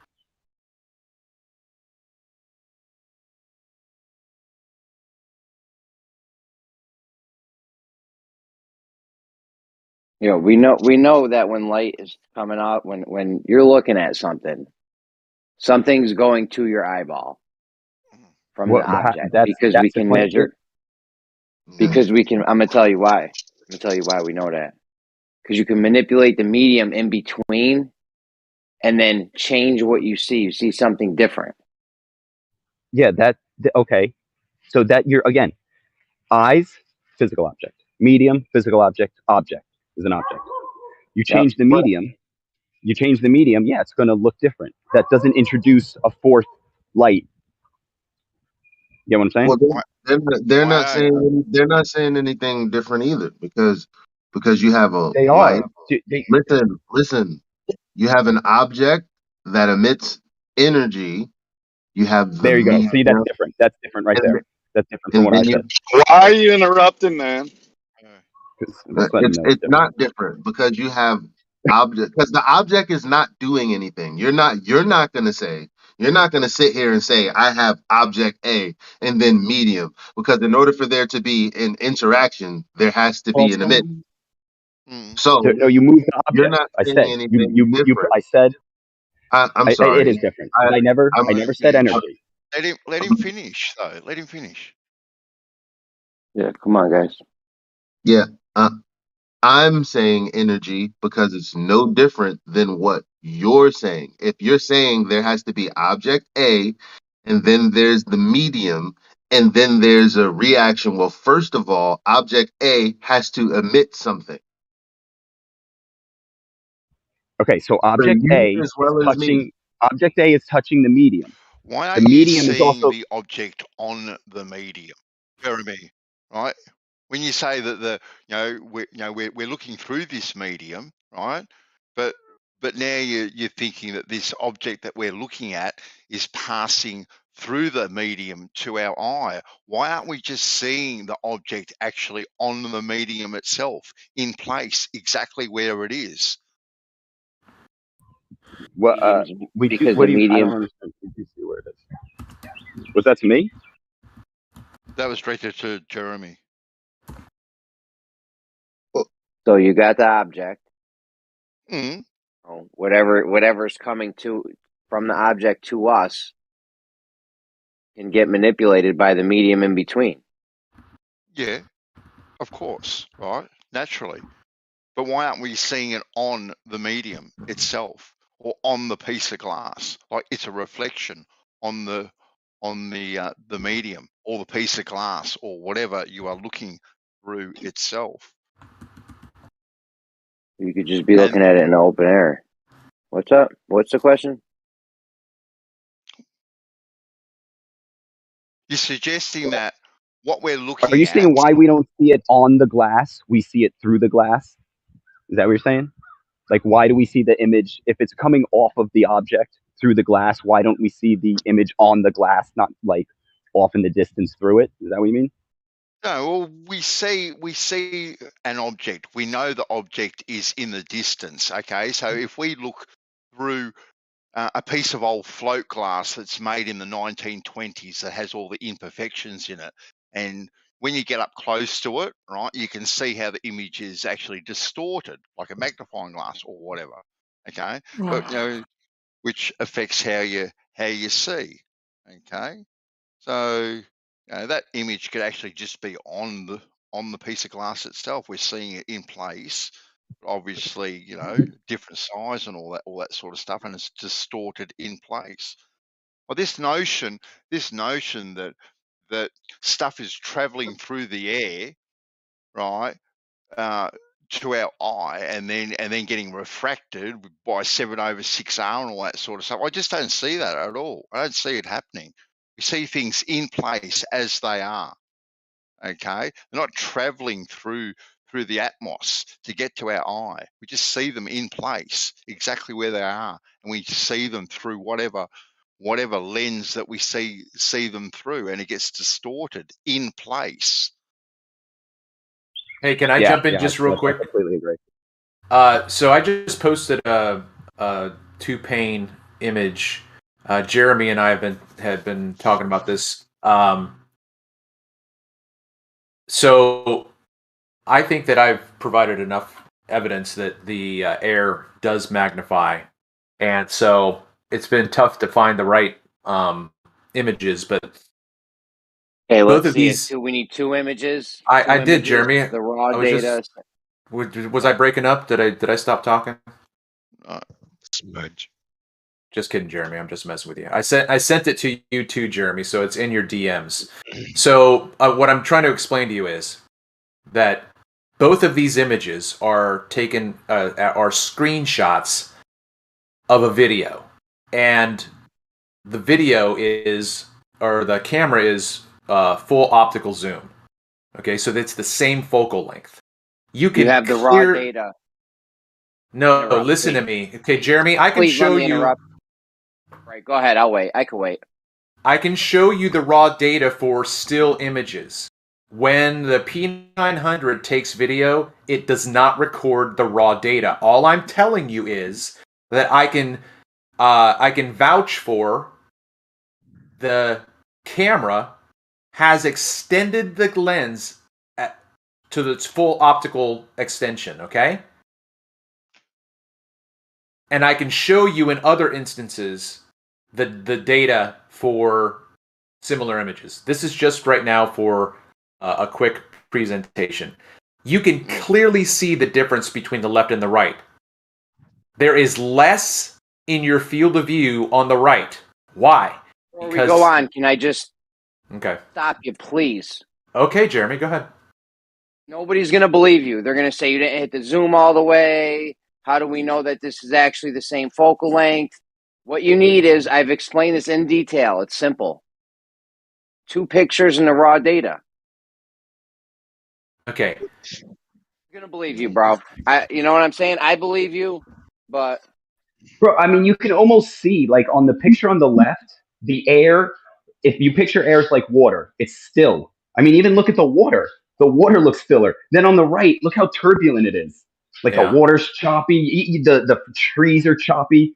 It's clearly the medium got all chopped up. I believe you, Travis. Don't get it twisted. I believe you. The Globers, you know who we're dealing with. They're not going to believe you, bro. Convince anyone. That's not okay, but Jeremy, if you're looking at this image right now, Jeremy, just on a knee jerk, can you not see that there's magnification? I can, and this is easily done yourself. Sorry, Jeremy. This is easily done. Yeah. This is easily done. If we could prove the atmosphere is magnifying things, this would go a long way. Somebody get the 2 photos, the raw data for the photos, and we'll have a huge one up on the Globers. Okay, Jeremy, I have a question again. Can you not simply look at this and see that there's a difference in scale? I can see it, Travis. Do you understand? Did you hear what I said about Yes, us having sir. this to be a huge, I know. huge weapon? I know. I'm just, yeah. Who was going to ask something? Nate, were you going to ask something? No, I was hot micing. Sorry. Oh, okay. He's been hot micing all morning about light. Magnification would do wonders for us for things appearing lower than their actual position. Man, I've Huge one shown up this. for us. I've shown this for years, man. Believe in you. I've brought this to the Globers. I don't know this exact thing, but I brought your work to the Globers. Said Travis doesn't know how to use a camera. How do we know it's the same focal length? Right, you can't prove that it's the same focal length or zoom or whatever. Yeah, I mean, I can do it right now in real time. I've got 2 still shots right here. So they're saying that the focal length, as you zoom in, is what's magnifying it, not the atmosphere. Is that what you're saying, Jeremy? They think it's the focal length changing the magnification. Right. Something. They want to make sure that it's the same. That they just. I mean, that's not an unreasonable request either to have the raw data. No, just to make it's not. Because focal length does magnify. That's what focal length is. But the atmosphere seems to be doing the same thing. So I get what you're saying. And I believe that dude, you've heard, I've said the atmosphere is magnifying things. I just can't prove it because I don't have a camera and this, All right. I just found 3 images of this same target, and I've got them right here. So I'll make a quick video. Yeah, go ahead. Can I say something about? We say it's the atmosphere, right? But we might be mistaken. What if it's due to perspective, right? Things appear to get smaller due to distance, but that's because of the way our brain interprets the information that it's getting. What if it's our brain that's, it's still our brain doing it, whether the atmosphere causes that information to be different or not. Our brain is interpreting that object closer, like my sunset pictures. When I zoom in, it not only magnifies it, but my brain interprets it to be right there. I'm talking about within the clouds, right? Now, do I think the sun is in the clouds? No, I think that's an optical illusion caused by the way my brain is interpreting the information. Yeah, I hear what you're saying, but I think at the same time you can only interpret what you're seeing. So we are actually being presented with a kaleidoscopic just menagerie of optical effects. Yeah, we film them too, so I guess that's not just brain. Like you capture them in a photo or a video. Yeah. Right. Yeah. Okay, I get it. Yeah. Thinking off the cuff sometimes makes you look foolish. Listen, don't make a video or a Twitter or a Snapchat or whatever you're going to do. Just send me 2 photos, raw data in it. Get all sorted out. Well, I can do that right now. Killing them. Dude, we'll be killing them with that. I'll do it right now. I can do it right now. So for this for fucking probably over a year now. What are you doing, listen, dude? man. Listen. Here, I'm going to put it in the main chat for everybody. You should be able to have the raw data from these files right there. And here's Jeremy. And it's magnifying them in the horizontal and the vertical? Yeah, I would say so, yeah. Are you assuming, Jeremy, that these images are only influenced by things you can caught in data? Can be caught in data? Isn't the data embedded my phone keeps dinging. What? My phone keeps dinging. What did you say? Do you assume that the images in distance can only be influenced by by things that can be caught in data. I don't know. I don't know what that means. What it, for instance, light reflects on the water or on the surface, and in that layer above the horizon, the surface and the water reflects light upward, disturbing the atmosphere, or lighting up, or reflecting light, or Yeah. No, I think that atmosphere and between us. that can't be caught in data. That can't be caught in data. You mean it can't be caught? Are you saying it can't be caught in a picture? Well, you can catch pressure and the amount of water. You can near that, but to say that it's all. For instance, on water bends like little cones, like concave. It's sending light upward in concave shuttles a bit, right? And that can cause all kinds of disturbances right above the horizon.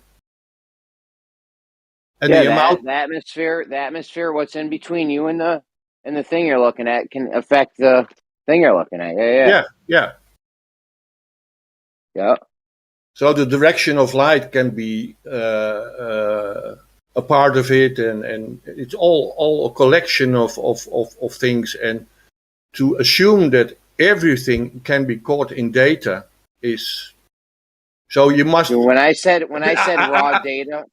Yeah, I'm not saying that data cannot be useful, but you always have to step back to the observation itself, what causes it, and try to get ahead with it by asking each other the right kind of questions. I said raw data earlier. I was talking about the raw data for the photo, not the data as far as the temperature, pressure, and humidity. And this thing with Travis, we're only going off what we see. That's it.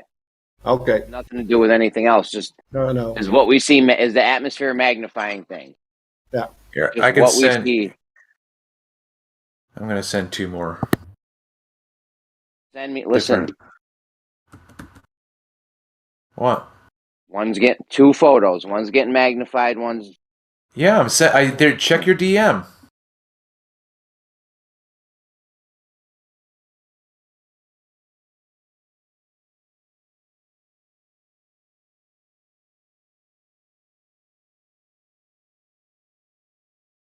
This one you sent is a mirage or something.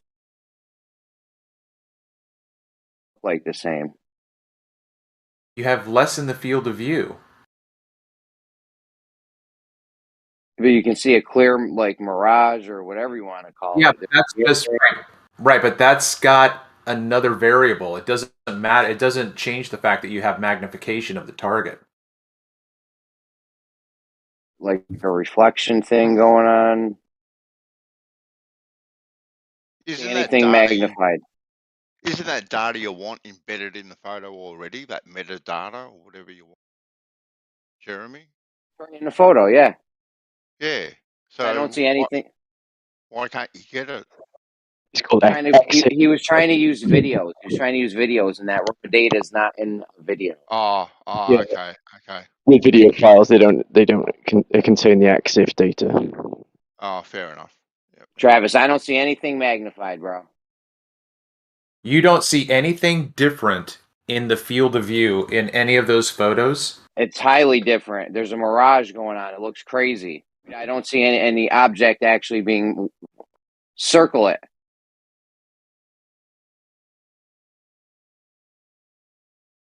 Okay, look. This is why it's difficult to find exactly what you think you want, okay? The very first pane that I showed you, I marked off the target with a rectangular box. The box on the left is clearly smaller has less grids than the box on the right. That means the box on the right is larger. The target is larger. Both of these images are miraged as shit. Jeremy, Both that have doesn't mirroring. have anything to do with the fact that the field of view is not to scale. The entire field of view is not to scale. If you try to line up anything, like pick a target in the photo that you can recognize, and then overlay See that with anything, yo? I can't listen. Okay. Inferior or superior mirage or something. You can't match up anything because there's so much mirroring and miraging going on that you have to line up the physical target, which is above the mirage. Don't mess around with the mirage itself. Go with the physical landscape. You can see something in the landscape that you can overlay on top of it. So, two antennas on the left. Antennas on the left side. Yeah. Of the trees. Yeah. Okay, now what? Look at now. Can you change the opacity of the image so you can fade from one to the next? You'll see everything shift position. Even though you have those two antenna lined up perfectly, nothing else in the image is going to line up.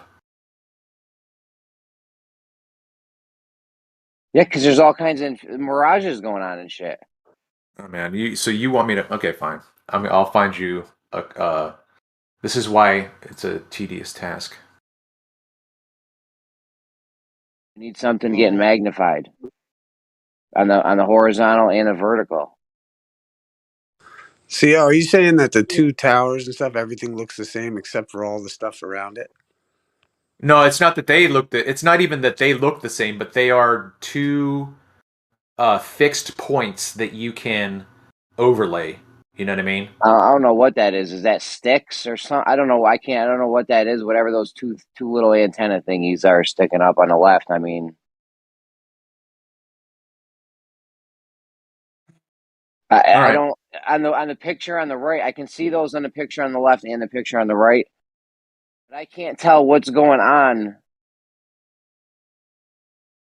On the Those are right, power like poles. it's all blurry.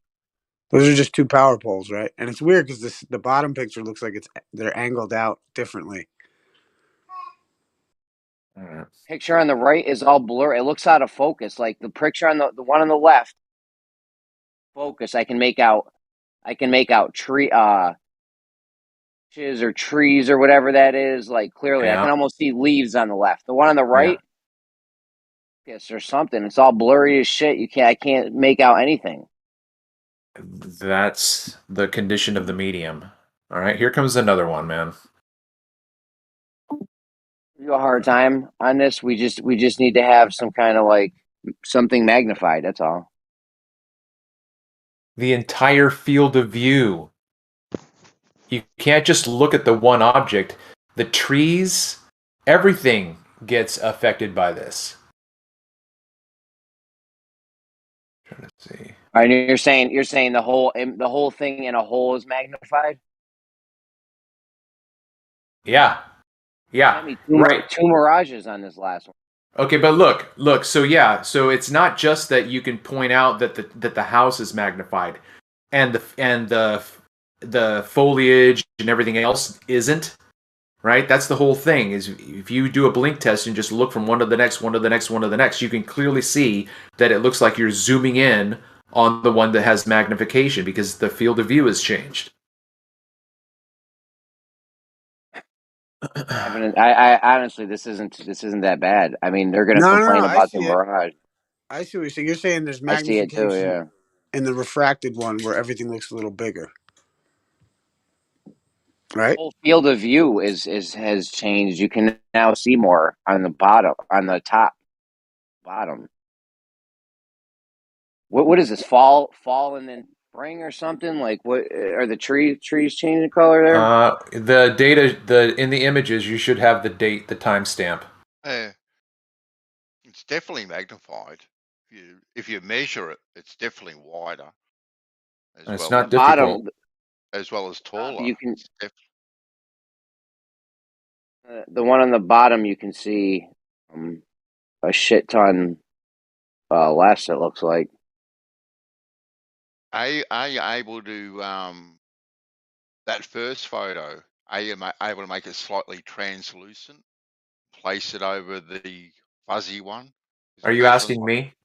Yeah. And which two images are you talking about? Because I put up The last two, the one with the little hut, the boy in front of it. Yeah, I mean, I was just doing that myself right now. I mean, I do have it. I was just messing with the fade. And are all those same focal length to your knowledge? Yeah, dude, this one on the bottom looks like it's out of focus. My bad. Go ahead, Rock. Yeah. Yeah, I'll just do this real quick. I'll save it. Were all of them the same focal length to your knowledge? Yes. Chad? Yes. Okay. Thanks, man. Yeah, I mean that's the crazy thing, right? Like, why would I present two separate focal lengths and say, look at the comparison? Of course they'd be different. Who's stupid enough to like? Here's the 35 millimeter and here's a 200. Look at how they're different. Well, they don't trust you, so I understand. Like, you know, it could. That's why they want the data. Because if we get the data on all those pictures and the same focal length, then you can easily discuss it as I know. I've sent stuff to Stingray. He has raw files. These guys, I've sent this stuff to them because they've made this demand. I'm not asking you for it, dude. Yeah. No, I know. I do my own, and I know what I see with the same focal length. It is not even close. Like, you see the bridge picture that I show that's all distorted and shaping towards me, and it's actually straight and over the water.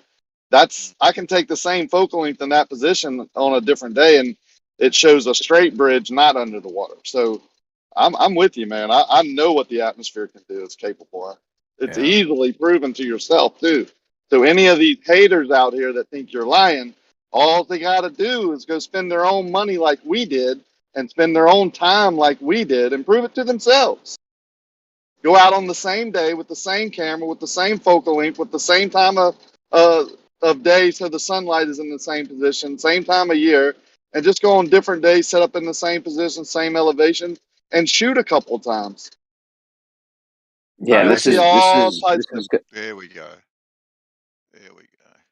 So what I did in that image is I lined up the antenna. So the antenna are the focal stabilizer. Bro, that picture with the antennas is worthless, dude. It's just not even in focus.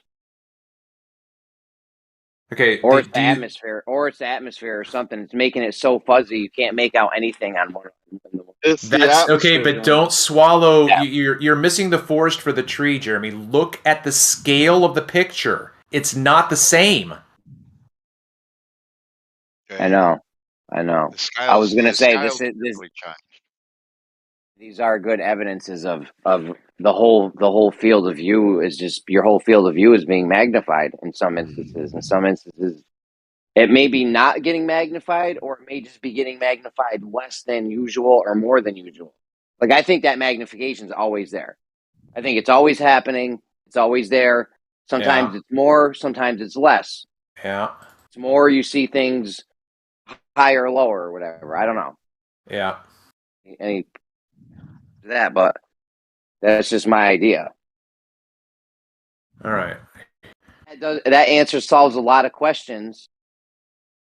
Why dip angle? Why are things lower? You know what I mean? The Globers think they got it all sewn up because light bends to a more dense medium. But if you have this magnification going on, you would get this dropping effect. Skiba showed it, how you could see half a city skyline or a sunset over a flat surface due to this magnification. I mean, we would have them on this so bad it's not even funny. I'm telling you though, we show the atmosphere magnifies, solid proof. We got a huge one up on these guys. Yeah, like I said, I've already sent these raw data to Rumpus, to Stingray, Ruhif. They've all seen it. They all have it. They all know themselves. And what they say? They don't ever get back to me.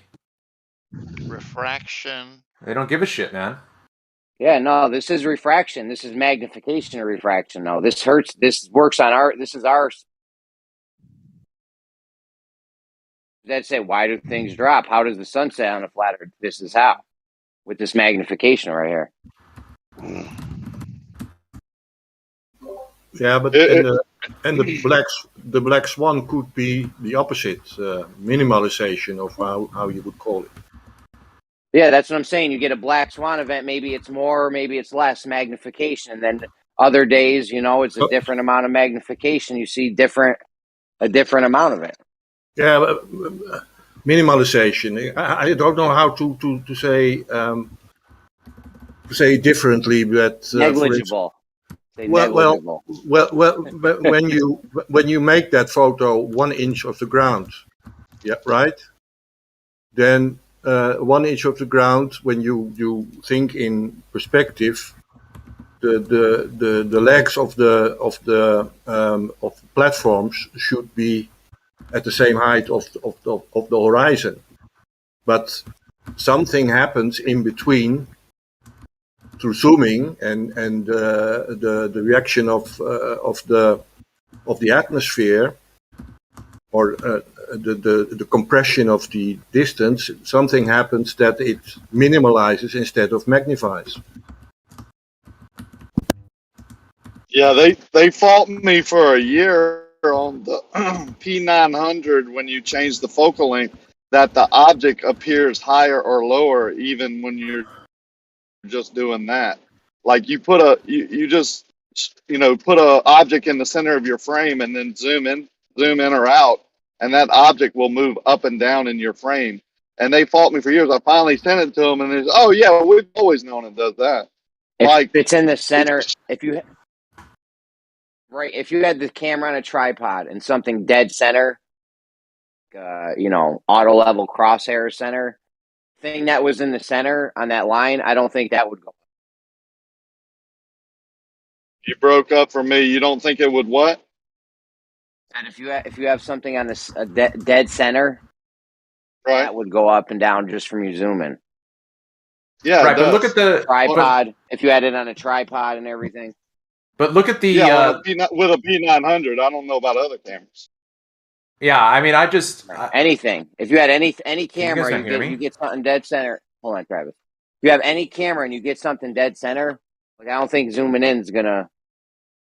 Well, I'll say it again. I don't know about other cameras, but on a P900, it does. So look at tripod. Did you have it on a tripod? Yes. Dead center. Yeah. It was my. I stated that with a P900 on a tripod, an object in the center. When you zoom in and out, it changes its elevation. Because I think the camera is taking in information, like my rock picture. When it's zoomed in, it's showing the rock. When I zoom out, it goes over the rock and shows me the bridge. It even shows the blurry part in between where the rock looks like it's obstructing the bridge, but it's actually not. I mean, it's just the lens doing it. I can post that video. I mean, I've posted it 100 times. No, it's a good one. Yeah, I mean, just look at that last 5-pane image that I put up. Thankfully, there's the antenna in the top left, and that I always put that in the top left. Okay, so if I sent you all 5 of these images and you overlaid all 5 of them with that as your marker, nothing else would match. Nothing else. Nothing. I mean, look at the top. Look at the left image, and then look at the image right next to it.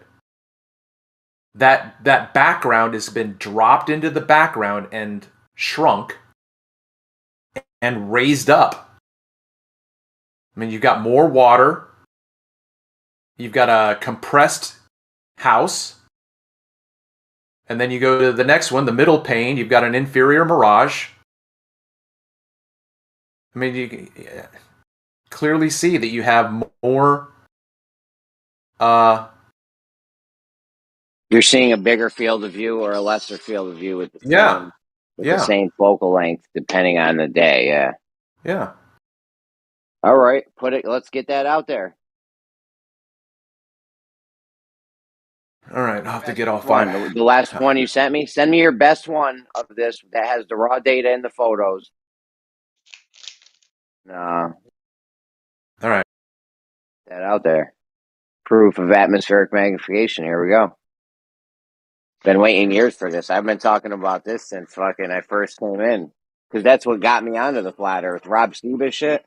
You know, when you're in a glober state of mind, you always want something. You always need an explanation for something, right? You're in that kind of frame of mind. So I'm like, well, they need to explain sunsets to me before I can go all the way with this. And then I saw Rob Skiba's video with the magnification, and I was like, oh, boom, there's a sunset on a flat surface. Let's go. And then they've been asking me, well, the atmosphere doesn't magnify things. You can't prove atmospheric magnification. Let's go. Like, I posted that rock video, Jeremy. It's not what you and I were talking about with the center point, but you can see how the lens goes over the rock. Just that's on a tripod also. Like I'm not moving the camera up or down. Zoom would make anything that's higher or lower than the center point move. I'll get you a video. I'll make one. What I'm saying is when I'm looking at an object, I have it in the center of my lens and I zoom into it. I have to adjust my camera up or down to keep it in the center. Does that make sense? Yeah, I can get you a video of that. I don't know if I have one. I can just show it to you. I don't know how else to do it. That's what a P900. Once you zoom into something and then zoom back out, you know where the center of your camera is, right? So, let's say there's a boat in the distance. You zoom in, you got the boat dead center once you're all zoomed in. You back out, the line's going to stay on the center line. Like, I don't... If you focus in on a boat and you zoom in and out, you're having to move your camera up or down to keep the boat in the center with a P900. Then you zoom out, right? And now you got your wild field of view. But you zoom back in. As you put, no matter where you're at on zoom, right? If you put the boat in the center of your camera, your center of your frame, and you start changing the focal length, you have to adjust your camera up or down depending on which way you're going to keep that boat in the center of your frame with a P900. For whatever reason, I don't know, but you have to. Maybe something digitally, but I mean, even with the refract, you'd have to have some drastic refractive effects or something in the atmosphere happening between while you're zooming, because I'm not saying it's that at all. I'm saying it's the camera, it's the lens. Yeah. Something with the digital zoom or something. Yeah, maybe so. I mean, but what I'm saying is that, whatever it is, you definitely have to do that with a P900. There's so many optics in that lens. Think of how long that lens gets and how much elements have to be in there for it to zoom that far. I could see it shifting. I mean, I don't know why. I mean, I'm just saying it does shift. I don't think it's the atmosphere doing it. I think it's how the lens is capturing the light. But do our eyes do the same thing, right?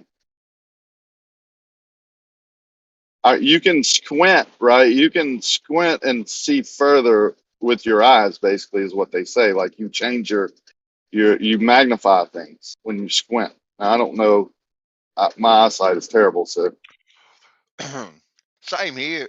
Okay, you wear glasses, reading glasses or glasses all the time. But sometimes, if I'm don't have my glasses on for whatever particular reason, and I've got to pick up my phone to read it, it's like, damn, I haven't got my glasses. But you can kind of squint your eyes a little bit and make out what you've got to read.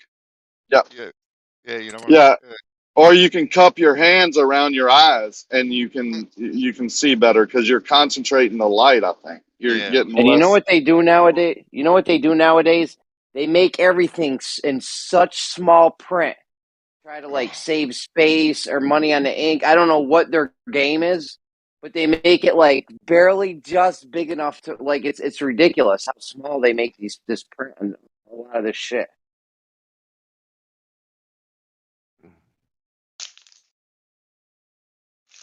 The print's not getting smaller, Jeremy. You're just getting older. Yeah, that's what I was going to say. That's called old age. No, I'm Yeah. telling you, man. They're making this print. I don't know. They're trying to save ink, or they're trying to save space on the thing, or something. I'm telling you.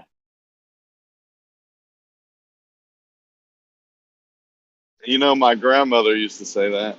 Why do they make the print so small? I'm like, yeah, it's fine, grandmother. I can read it from like 10 feet away. It's good. Sorry, Jeremy. Do on the phone sometimes. I'll take a screenshot. I'll take a screenshot of it and zoom in.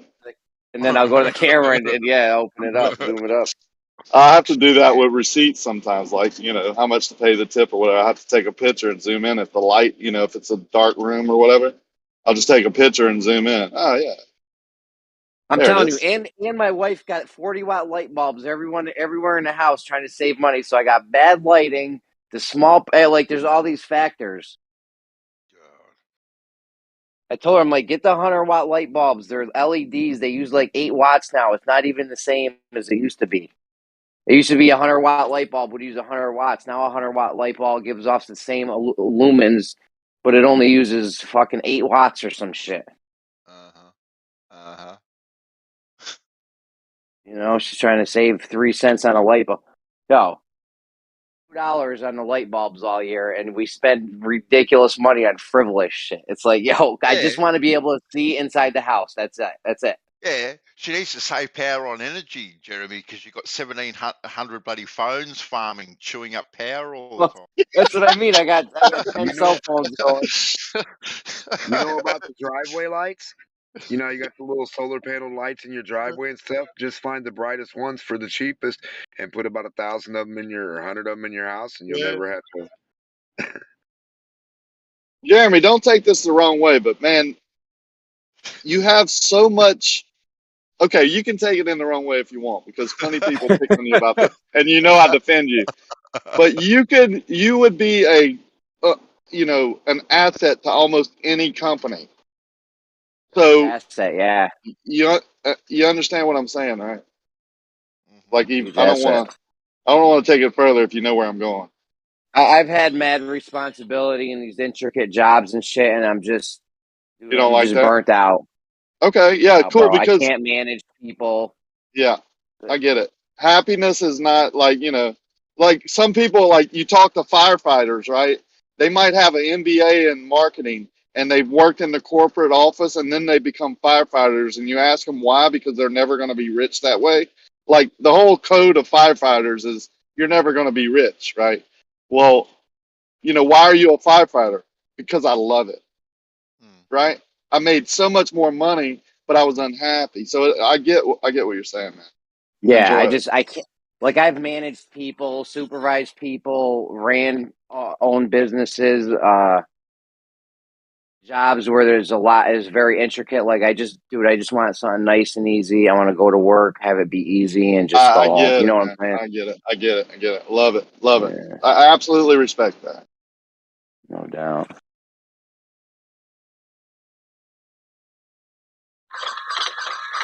But yeah, I'm a huge asset anywhere. I tell them at my work all the time, I'm like, I don't know how you guys run this place without me. They begged me to come back. I quit this is my 3rd time I've went back there. Called me, but I took like, I don't know, half a year, or I took a whole school year off almost. And they just called me up begging me to come back. I've had up to 80 employees at one time with a company that I run, and I've hired people like you, you know, like the total, you know, just bright mind, common sense, can, you know, doesn't mind work and gets things done, can multitask, all of that. I see it in you, right? So then you have the other person, like I have a guy right now that I have to deal with every day. He's on one of my crews, and it's one of the crews that I have to, you know, I'm with every day, basically. You know, at some point in the day, I see him and hear him, and he's never working, right? He's standing around. He's always on break. He's always the one I call him Caboose because he's always the last one. So his nickname is Caboose, you know, and he doesn't even know what a caboose is. So it's great because I can call him that. But it's amazing how Got dudes like that dudes like that at work too. It's like, dude, you're always the last one out of the break room. Like, man, fucking do something. It's like Can't strike. stand that shit. Remember the drill sergeant's like, I've noticed you're always last, and he goes, I'm pacing myself, Sergeant. You ever seen that movie Stripes with Bill Murray? It's hilarious. I'm pacing myself, Sergeant. Might I Love understand Bill you Murray. completed basic training all by yourself? That's the fact, Jack. And then they get to run the EM50 project. How do I remember all that? You know what I'm saying? I'm so stupid. Boy, you got a good head of memory on your shoulders. You got a good head of memory there, boy.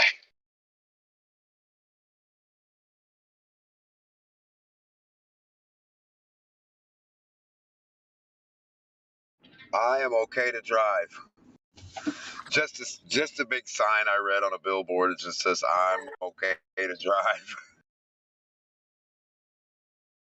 All of our billboard signs now read, buckle up for safety and take your vaccines. It's unbelievable. Buckle up Yo, for I got safety signs is in New the York. law and take your vaccines. There's signs in New York. It says obey something. I forget, but I'm like, yo, this is like that one movie. Obey, obey, obey. He puts on the glasses and he can see the trolls. That's what we're dealing with, right? It's an exact depiction of what we're dealing with on a daily basis. The trolls that come in here, we have the glasses on now. We can see and hear them, right? So we're like, pow, pow, pow, picking them off one by one. George is gone. Jesse's gone.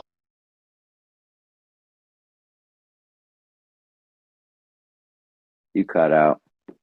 We're gonna go keep going. Did you have a whole list? I know the list, but anyway, he's scared. Okay, Jeremy. So I sent you Rage quite a quit. bit. I sent you quite a bit of images, Jeremy. So if you can't make anything out of that, then I don't know what to tell you. So you know what I like about yours? The globe. Do the Globers say that things get magnified from left to right or to down? They don't acknowledge up and down. They don't acknowledge. Oh wait. They say left to right though. Are you sure? No, I'm trying to remember which one it is now. They do acknowledge one axis. Yeah, they only acknowledge the. I think they only acknowledge the left to right. They don't acknowledge the up and down. What, the vertical? They only acknowledge. No. So no. See, this is the reason why, right? Because their gradient is vertical. Okay, their gradient is vertical, so then they do acknowledge the up and down. They do not acknowledge the left or right. That's the way it goes, because the gradient for them is vertical, and this is the same thing. Doofus tagged me yesterday in Blue's stream, talking about how the mirage image is vertical because the gradient is vertical. Well, so at best, all they could claim would be a diminishing magnification as it got higher.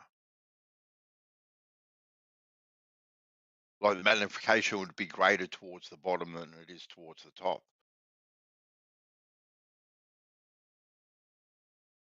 Maybe.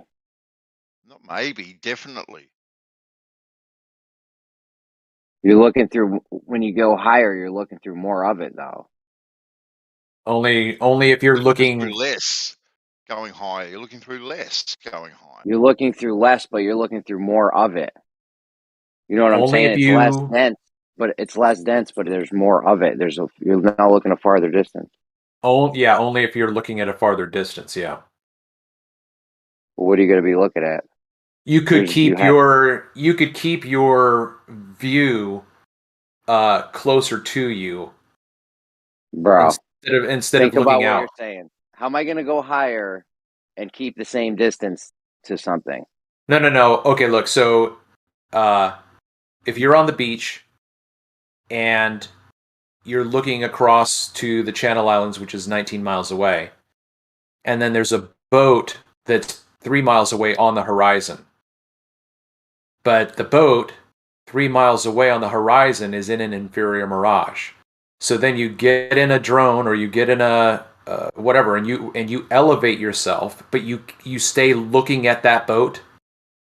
That boat at some point when you get high enough is going to not be in the inferior mirage. So you're keeping your target observation close to you, even though you're elevating your position.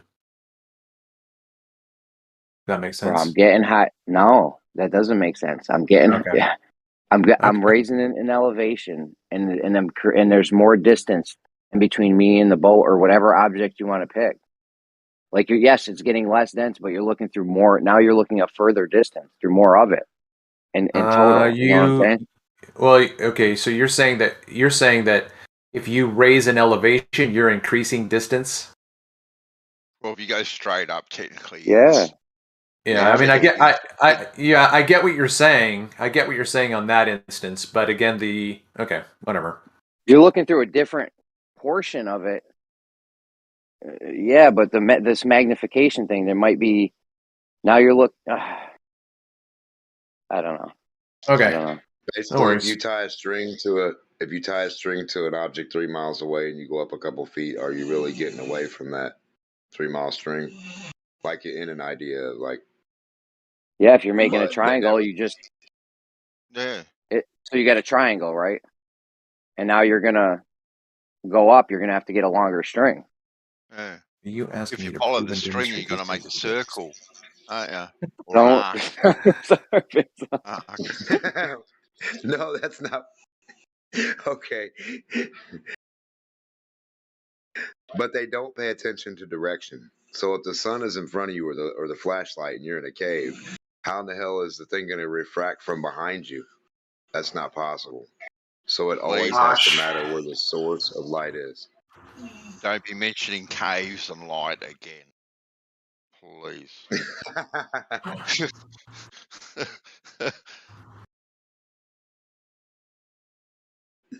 Well, the light direction. So north, south, east, or west, depending on the direction, or right above at 12 o'clock. You see what I'm saying? So if the sunlight's coming from 12 above your head, or front, back, north, south, east, like wherever it's directed from you, like the focal point of where it's coming from source out, that has to matter with all this refraction crap and yeah, just rainbow. I call it just rainbow. I think there's just this steady amount of magnification that happens in the atmosphere normally. Like I think it's always happening, almost always. Some days where you get some kind of reverse.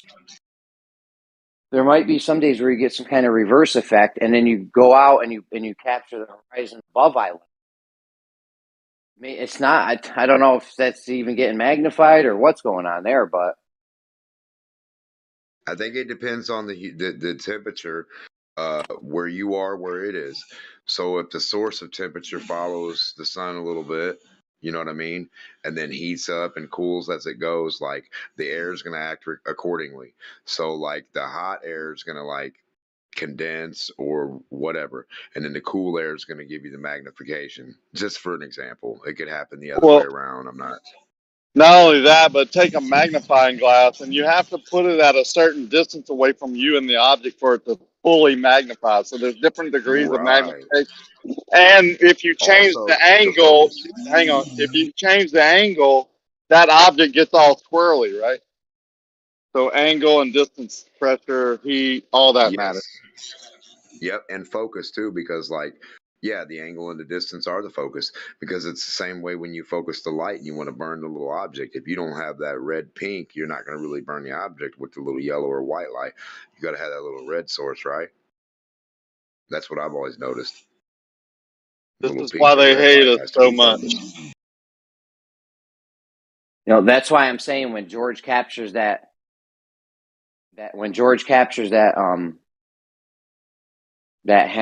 horizon above level, I don't know what's going on there. that could be the reverse. So, you know, maybe that is something getting higher than we actually see it in its actual position. I don't know. Or It's just a mirage. No, it's just a mirage. It's just an optical illusion. You know that the shoreline isn't above horizontal because you're above the shoreline. So it's just however it's happening. It's just an optical The illusion. angle. The angle of incidence. You got to remember if you're going down a hill, up a hill, right? You got that one big building, and as they drive closer, you see it's that little bitty building on the island out in the way, but it looked like it was like the moon size, like we were looking at, or bigger the other day. Yeah. So the atmosphere does exactly that. When it gets above you high noon, the thing is small and focused down on you, right above you, just like a magnifying glass is focused. And then when it's out away from you, it's at a certain angle and it gets real huge. It's like the sun does at sunsets. It looks like it's 15 suns.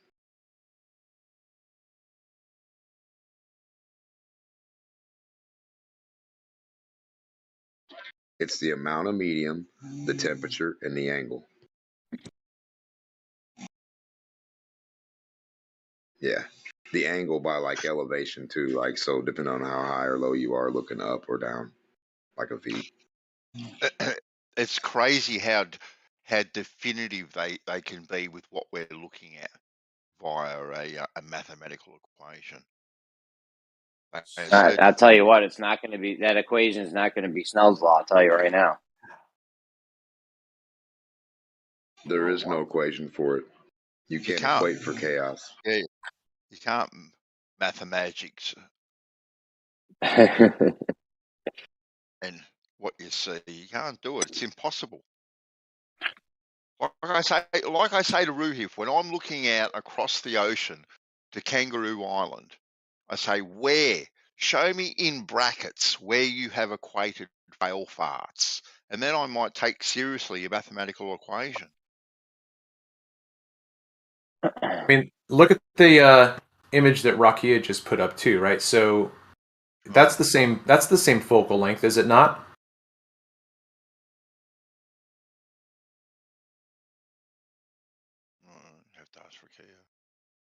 Well, no, it's from a theodolite, right? But the theodolite just has one, doesn't it? Rakia, can you hear me? But if you look at those two images are from George Nutchuk's Rainy Lake observations, but you can clearly see that tower is larger than the one on the bottom. But if a theodolite only has one focal length, then how do you explain that? How do you explain the scale of the land? Right? Mm-hmm.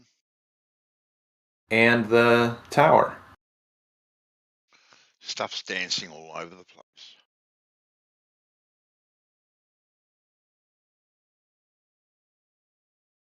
So many words. That was like 80 paragraphs. Just kidding.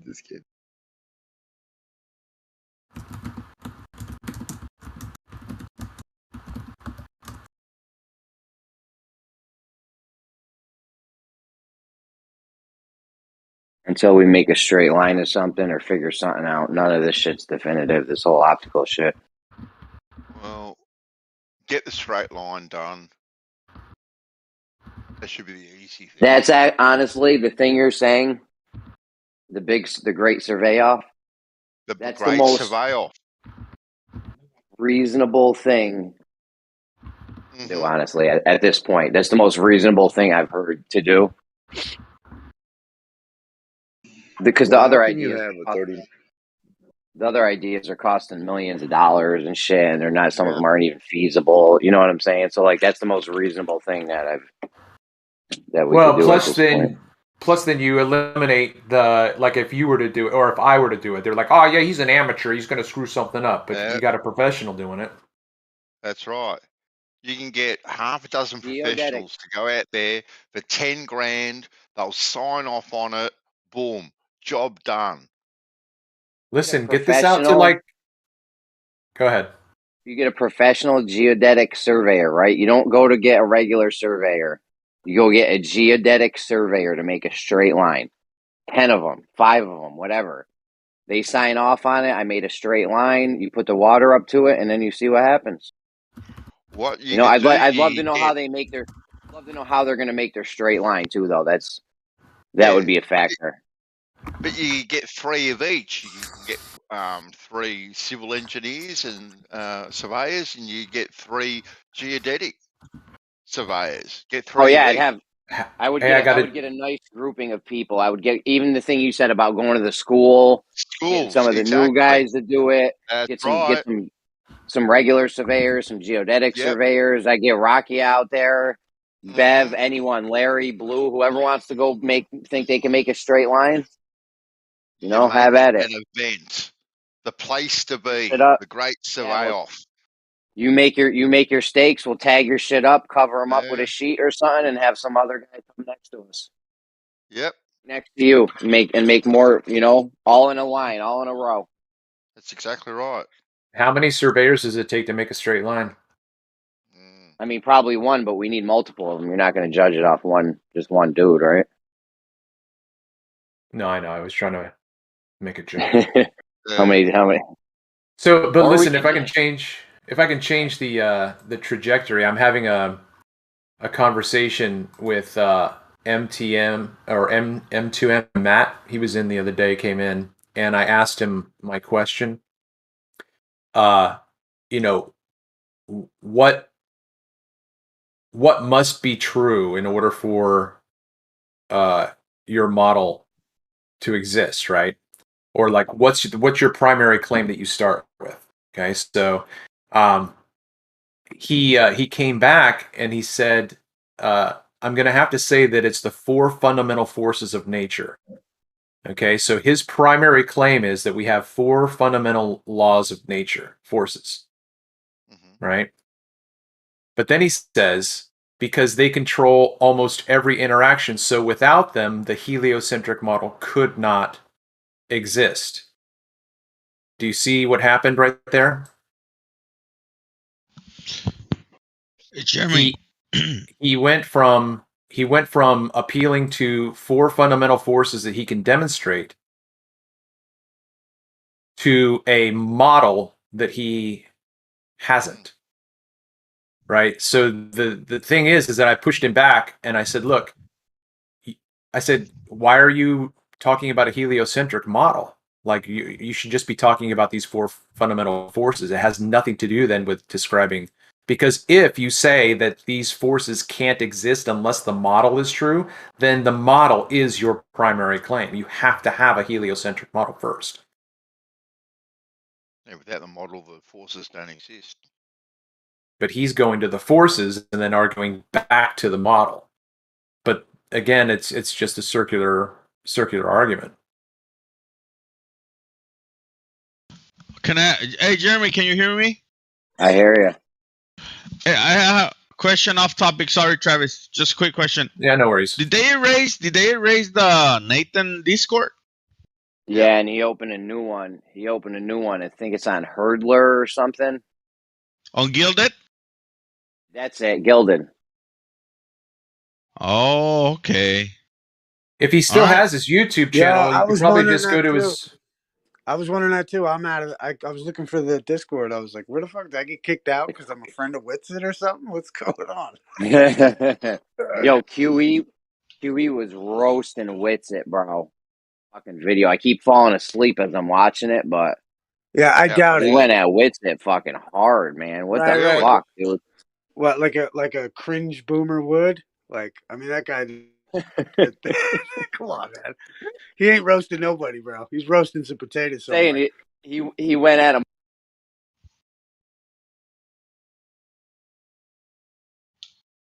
Yeah, it's so weird to me. Like, anyone who's like become friends with that clique, it's like all of a sudden, like, within a matter of a month or two, you're getting attacked and ostracized, and you know what I mean. Like, it's so weird. Maybe even not. I'm just like, saying, man. Maybe it's just people. I thought they were boys with the QE. Like, I used to hear him. Go ahead, Travis. No, I was just going to ask Bandsaw again. Like, look, unless we get this momentum, like where are we going to go right now? To like, who should we go to? Dave Weiss, somebody who's out there, who's active as he is. Like, we need to get a crowdsource, like the crowdsource thing. Just have someone who's in charge of it. But then it's a place where people like us and whatnot, because like Dave Weiss, I don't think has any enemies in flat Earth, right? Nathan Oakley would be pushing it. Like if Dave Weiss made a short video and said, "Look, this is a simple way that we can do this. We need to hire these surveyors. It's going to take this much money. Here's the crowdsource. Let's go." You know what I mean? Well, he'd be a good one as far as the publicity is concerned. Definitely. No, people have brought my straight line thing to Oakley, and he shut him down. I think two different people brought my straight line thing to him, and Oakley shut him down. Like, he doesn't think we need to do anything. We won in his eyes. We won. It's over. Who, Oakley or Weiss? I mean, I agree with Oakley. that. Don't you, Jeremy? No, we're not talking about. Yeah, we're not going to go to Oakley. I want. Well, you guys don't agree that we actually won? I don't think he's going to push anything that involves the straight line thing. But as far as us winning, I mean, not over. No, we didn't win. Still going. 7 billion people on Earth still think Earth's a globe, and we're still here debating them. How does winning look for you?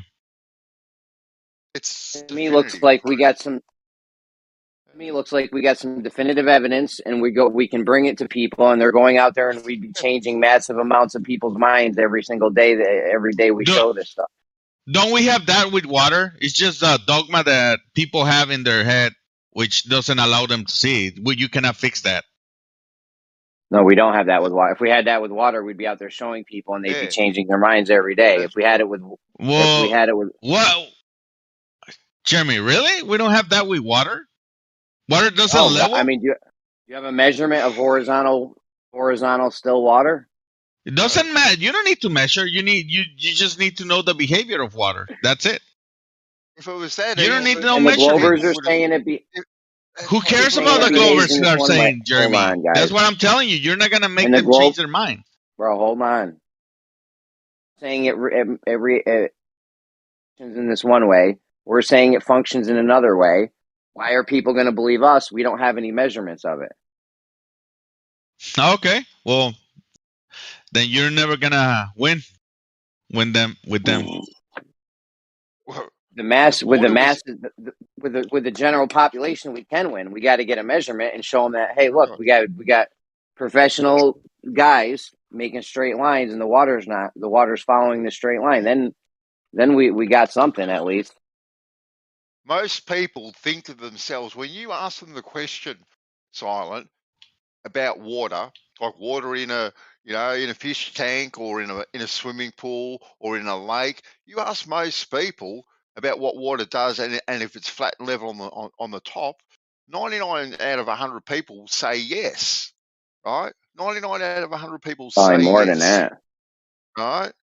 And yet the same people think that this water wraps around a ball. Okay. So water isn't the answer for them, right? Because they conflict themselves. Because then I've got the answer from some people. Oh, but the oceans are different. Yeah, like we're not winning. It's I'm not saying we're not winning, but we didn't win. I'm not gonna argue with that. 20-foot fishing pole's all you need. If you can't find the edge of the globe to stick that motherfucker off with a camera looking into space, or not have dirt or water underneath your stick for 20 foot, then you don't have a globe anywhere. That's impossible, and that's tangible material. Yeah, right. But yeah, so like we were saying, go, Jeremy. You get your survey guys out there, these geodetic guys that the Globers claim are measuring. That would do even more wonders for us, right? You get the geodetic guys to go out there and make a straight line, and we put water up to their straight line, and it matches. What are they going to say after that? Well, I don't even see them being able to talk their way out of that. Then I will stick. Oh, sorry. Go ahead. Hot Nah, monkey. go ahead, Silent. I was Go just ahead, gonna say Silent. if a No, glober, no, Saying no. nothing. if a glober, Because I was gonna ask something else, but it's okay. if a glober can stick a 20-foot stick off this pole somewhere horizontally, then we're done. It's a globe. Yeah, I know. Just What hold were you out gonna a say, stick. I mean, Silent? it's so simple. Silent. What were you gonna say? So why would you pay money Nah, that's free to hold out a stick?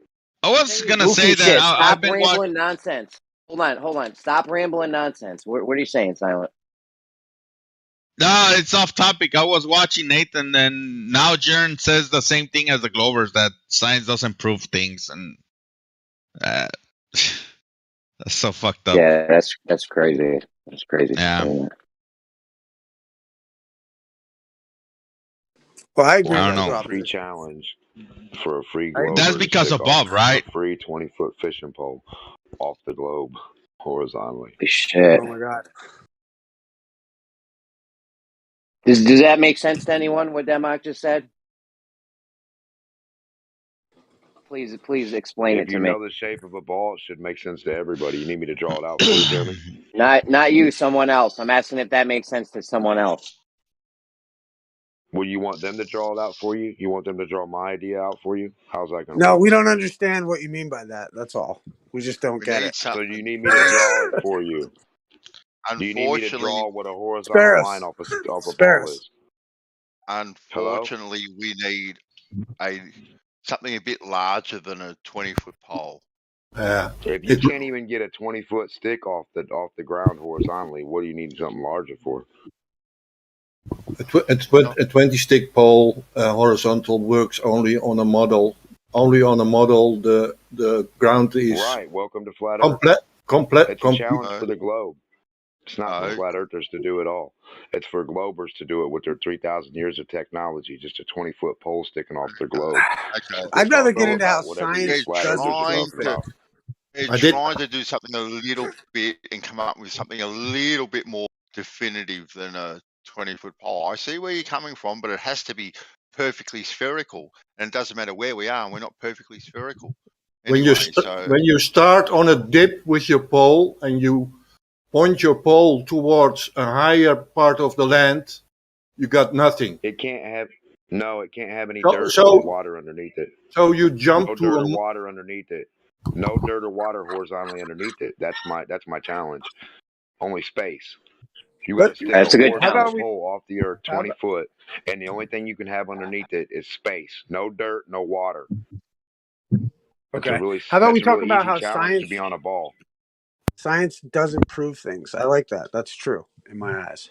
No, that's not true. You're wrong, Aisa. What the fuck, I'm man? wrong. Well, You're wrong. it does. Well, actually, like I would dare say that. Oh yeah, you're wrong, Jeremy. like, you know, like you know what I mean? Because like I don't think science like it's like in law. Like you can't prove anything, right? You can provide evidence to lead one to believe X, Y, or Z, but you can't technically prove anything. Like proof, in fact, is like I'm of the opinion that you cannot prove anything through science or fucking whatever you want to call it. There's no way, but you can lead one to believe certain things based on evidence that science does provide. Can Which you prove science your claim? provides evidence. What's that? So Can you? Go ahead. No. What is it? So you don't think you could prove something simple like water existing in our reality? Not really. No? Oh, Come on, bro. that's rubbish. That's rubbish. Isa, what the fuck, bro? You're Come wilding on, today. don't go No, here. because Come on. you're discounting. Well, no, hold on. You're discounting the philosophical nature of our existence, and yeah, and the idea that you're like maybe not as physical In as a you think. in a vat. We or have in a a reality, right? simulation. Like that's just We have such a silly argument. we did have this. a reality, right? We have a reality, right, Isa? I mean, an objective reality, a subjective reality. What kind of reality, Jeremy? The real world that we live in, this reality that you live in. So would that be an objective reality then? It's just what it is. Whatever it is, it's reality, right?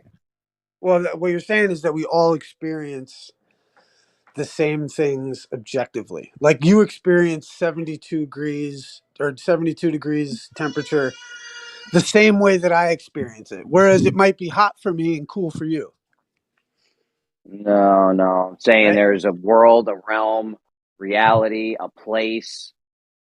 Let's call this. Right. And We're that would all be here. objective reality. And I'm questioning, you know what I mean? I'm just questioning the nature of our subjective nature of existence, observing a quote unquote objective reality. Agree, there's an There's objective gaps. reality. Objective reality would be like what you're talking about in the sense that everyone experiences one thing. Yeah, we're all sharing this same, whatever this is, we're all in it together. I think that there's a difference to be made between empirical and philosophical. So this is what point was made last week when I said that the reason why we are told that science doesn't prove anything, it's because they are addressing those philosophical things that cannot be tested or proven. So of course those ideas cannot be proven, but science in the realm of empiricism is a cause and effect relationship. To me, Well, that's how about objective. the idea that it's like a contract that we all agree on a certain set of titles It is. regarding a certain amount of phenomena? And I think science builds a consensus of what we agree upon, but it doesn't mean that it proves anything. And I guess that's my point is, you know, I guess that's the crux of my point is the idea that, you know, we have a contractual agreement with each other that certain sets of things mean certain sets of things, but then, you know, A dictionary. it's like an agreement between all of us that those are the accepted things. I just think it's It's not so kind of much not that an these things have been agreement. proven. You know what I mean? Like, I don't know if it's been proved. I don't know if I just think it's a poor word. Like, It's kind of not agreeing with all of us because somebody made the dictionary and all the stuff that I never even heard of before I got taught those words, and I don't even know if I would have agreed with them at all. They're just shoved right. So for shoved down you, my throat. Like here's your dictionary full of right. So words, and for here's a you, source, and like science. here, learn all this. So for Then you, at that point, science would discount all of the agreements of society. Hell But yeah, D-Mock, why not? D-Mock, at that point, wouldn't we say that then somebody can play like, I don't know what you're saying at this point. When you deny the That's what they all dictionary. play. That's why we have. That's why No, we have I'm the saying problem we you. have If right you say now that with you deny level the and smooth dictionary, and. Well, yeah. Dude, I wouldn't even engage him. He just told you a 20-foot fishing pole is going to prove fucking exactly. Earth, the Why globe, would I or some even shit. engage with Yeah. you if you disagree with the dictionary, though? Listen, I wouldn't engage with Jeremy if he doesn't understand the logistics of 20 foot off of dirt with no dirt underneath it horizontally or water. If you don't comprehend what that means, I can't help any of you. If you don't So comprehend what no dirt horizontally underneath an object means, no dirt underneath it, not 1,000 foot below, not a million, not underneath it hey, at yo, all. check this out. In the Check this out. camera view. Denmark, does Or, that prove you to you understand? Is flat that too Earth? complex? Denmark, What about that is too hard for you? Denmark, does that prove for you the Hey, flat dude, Earth? Issa, Hold on. hey, Issa. Dude, I get you're incapable of normal conversation, but what I'm trying to say is You're like, incapable of answering my. I asked you, does that prove flat Earth for you? The fishing pole experiment. I asked you about 20 questions already, and you didn't answer none of them. So Right, why 'cause would you skip to yours like you're important King Joe, and you ain't got to worry about none of mine and keep yelling my name out, and then skip to your That's cool. question We like don't even mine have don't to matter? speak to each I other. said, what part That's about a fine. I don't 20-foot have to pole speak to you, dude. away from dirt being You could go over underneath there, it bro. Get horizontally do you angrier. not Hey, Bandsaw, Dude, your can you hear knickers this in, are in a man? twist. You need a fucking lemonade and a bottle, dude. You know what I mean? Relax, Like a guys, glass of relax. lemonade, maybe a bottle. Fucking. Relax, I don't know, dog. guys. Relax. Relax. I was just asking you. it. Right, Yes, I was just relax. asking if the fishing pole experiment proves Hey, for Travis. you the shape of the Earth. That's all. Yeah, what's up? Travis, you still Yeah. driving, man, or no? I'm heading into work in a couple hours. Yeah. Oh, so you still drive? Oh, nice. Oh. Yeah, I've tried to get out a couple of times, and it's just not working out. It's not the right time. Plus the right money, right? I guess.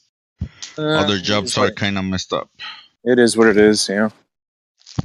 But what I was going to say about the dictionary thing that DMOC brought up is that I have a conversation with somebody on Facebook right now. He and I know each other. He's a director of admissions for a biblical seminary, and we're arguing over a word. And the thing about the I guess generic Christian community, when they look up lexicons and they see, oh, this word means this, they're under the impression that that's actually what the word means, when they have to understand that there's a difference between denotation and connotation. So simply because if you read in the Bible, for instance, when it says, for God so loved the world, right? For God so loved the world that he gave his one and only son. The word in the Greek for world is cosmos, okay? Now, in our minds, we've been conditioned to think of either the universe or even our world. But that's a connotation where it gets used in that way. That using it as a connotation doesn't prove that that's actually what it means. If you look at the denotation of the word cosmos, it means structure, or almost like what's the word if you use like a blueprint, right? So now think about the fact that we use the word cosmos to refer to the universe, but we also use it as the basis for ladies' cosmetics, where they structure their appearance, right? So that brings in a whole different meaning to words. I'm bringing that back to what Democ was saying. We've been given a dictionary, and the dictionary has 10 entries, but only one of them is actually the true meaning. And I think that actually is more important than the connotations. That's not a lot of the true at time. all. We have different definitions because each one is situationally correct. It's not a definition, it's a connotation. The definition is the denotation. And what's the definition of sanction? Oh, I don't know. I have to look it up. Well, you'll find there's a lot of words like sanction which have opposite meanings, but they are both spelled and sound like sanction. Because words can have multiple meanings and they can both be correct. Okay, again, when you talk about meaning or definition, I'm going to make a distinction between the denotation, the original meaning of the word, or its connotation, its use. So definition and meaning, for me, mean something different than use and I don't know, whatever, another word. But if you have a point to make it with sanction, I'd be interested, because etymology is a really interesting study. It is a very interesting study. You can hold sanctions, and you can sanction an event. In one, you are supporting it, and the other, you are denying it. Like when we have sanctions against China, we prohibit trade with China. But if you sanction an event, you approve of an event taking place at such and such. There's a lot of words like that. And I don't think necessarily sticking to the origin of a word being its definition is entirely useful, especially since language and words change over time. So how would you define sanction then? Don't tell me its use. How would you define the word? I would define it based on the context I was using it in. It would not make sense to say that that there is an event taking place and me using sanction in a word structure, putting it in my sentence like I am sanctioning another country. It just doesn't make sense. So you would use it using context clues. Yeah, it sounds to me that there's enough of a similarity between sanctioning in a positive and sanctioning in a negative, because there's a deeper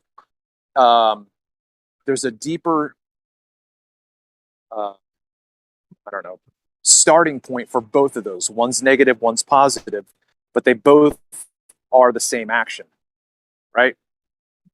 Just like a father loves his child, the love can be positive or it can be negative in a sense. There's discipline and then there's affirmation. but it's love. I'm saying that sanction means one thing, and the way that you're using it right now is there's a positive and a negative implication to it, but it's still the same. Well, it's not positive and negative. Concept. It's literally opposite meanings. Like it's not like you would if a father loves his child in some context you would actually mean the father hates his child or is apathetic. I guess is the opposite of love, and that's not the case at all. But with the word sanction, it is. If you use it the way it is contextually supposed to be used, then you are talking about an opposite meaning. And there's a lot of words like that. Sanction's just the one that popped up into my head. So again, I don't think necessarily only using the origin of a word based off the etymology of it is necessarily the right course of action. It's definitely neat to understand where words come from and their origins, but I don't think like the Greeks using the word cosmos to mean the world is necessarily useful in today's day and age, because cosmos has turned into what we use to describe the space and the outside world from the Earth, and in some instances, like cosmology, the study of such events. Yeah, but right. So the problem then in the instance that I'm talking about with translation, because I have a huge issue with translation issues, that they are often based on biases rather than the context per se. So which is the discussion that I'm having with this one guy. So if you say, for God so loved the world, and by world, like, what does that mean? The world of sports, the world of academics, you know what I mean? So like, what does it mean when it says, for God so loved the world? Oh, it means he loves everyone. Okay, well, that's interesting. How can you justify that?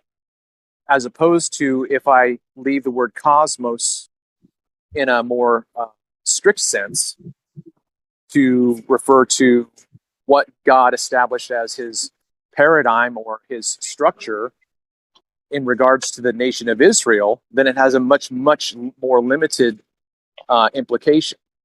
So it's not the entire world that God loves.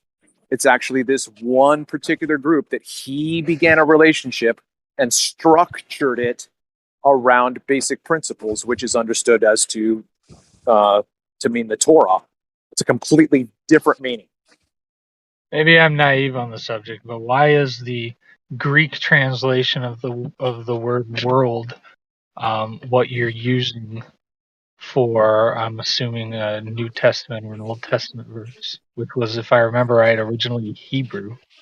I don't know. I don't think I understand the question. Well, you're using the word world. God so loved the world that he gave his only begotten son. Or at least that's how I remember the particular passage. It's been a while. Right.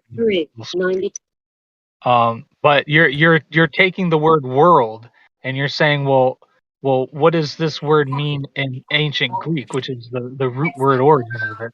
And I'm saying, well, that's fine and dandy and all, but I think the word world is translated from original Hebrew. So what was the original word in Hebrew that they then translated to mean world?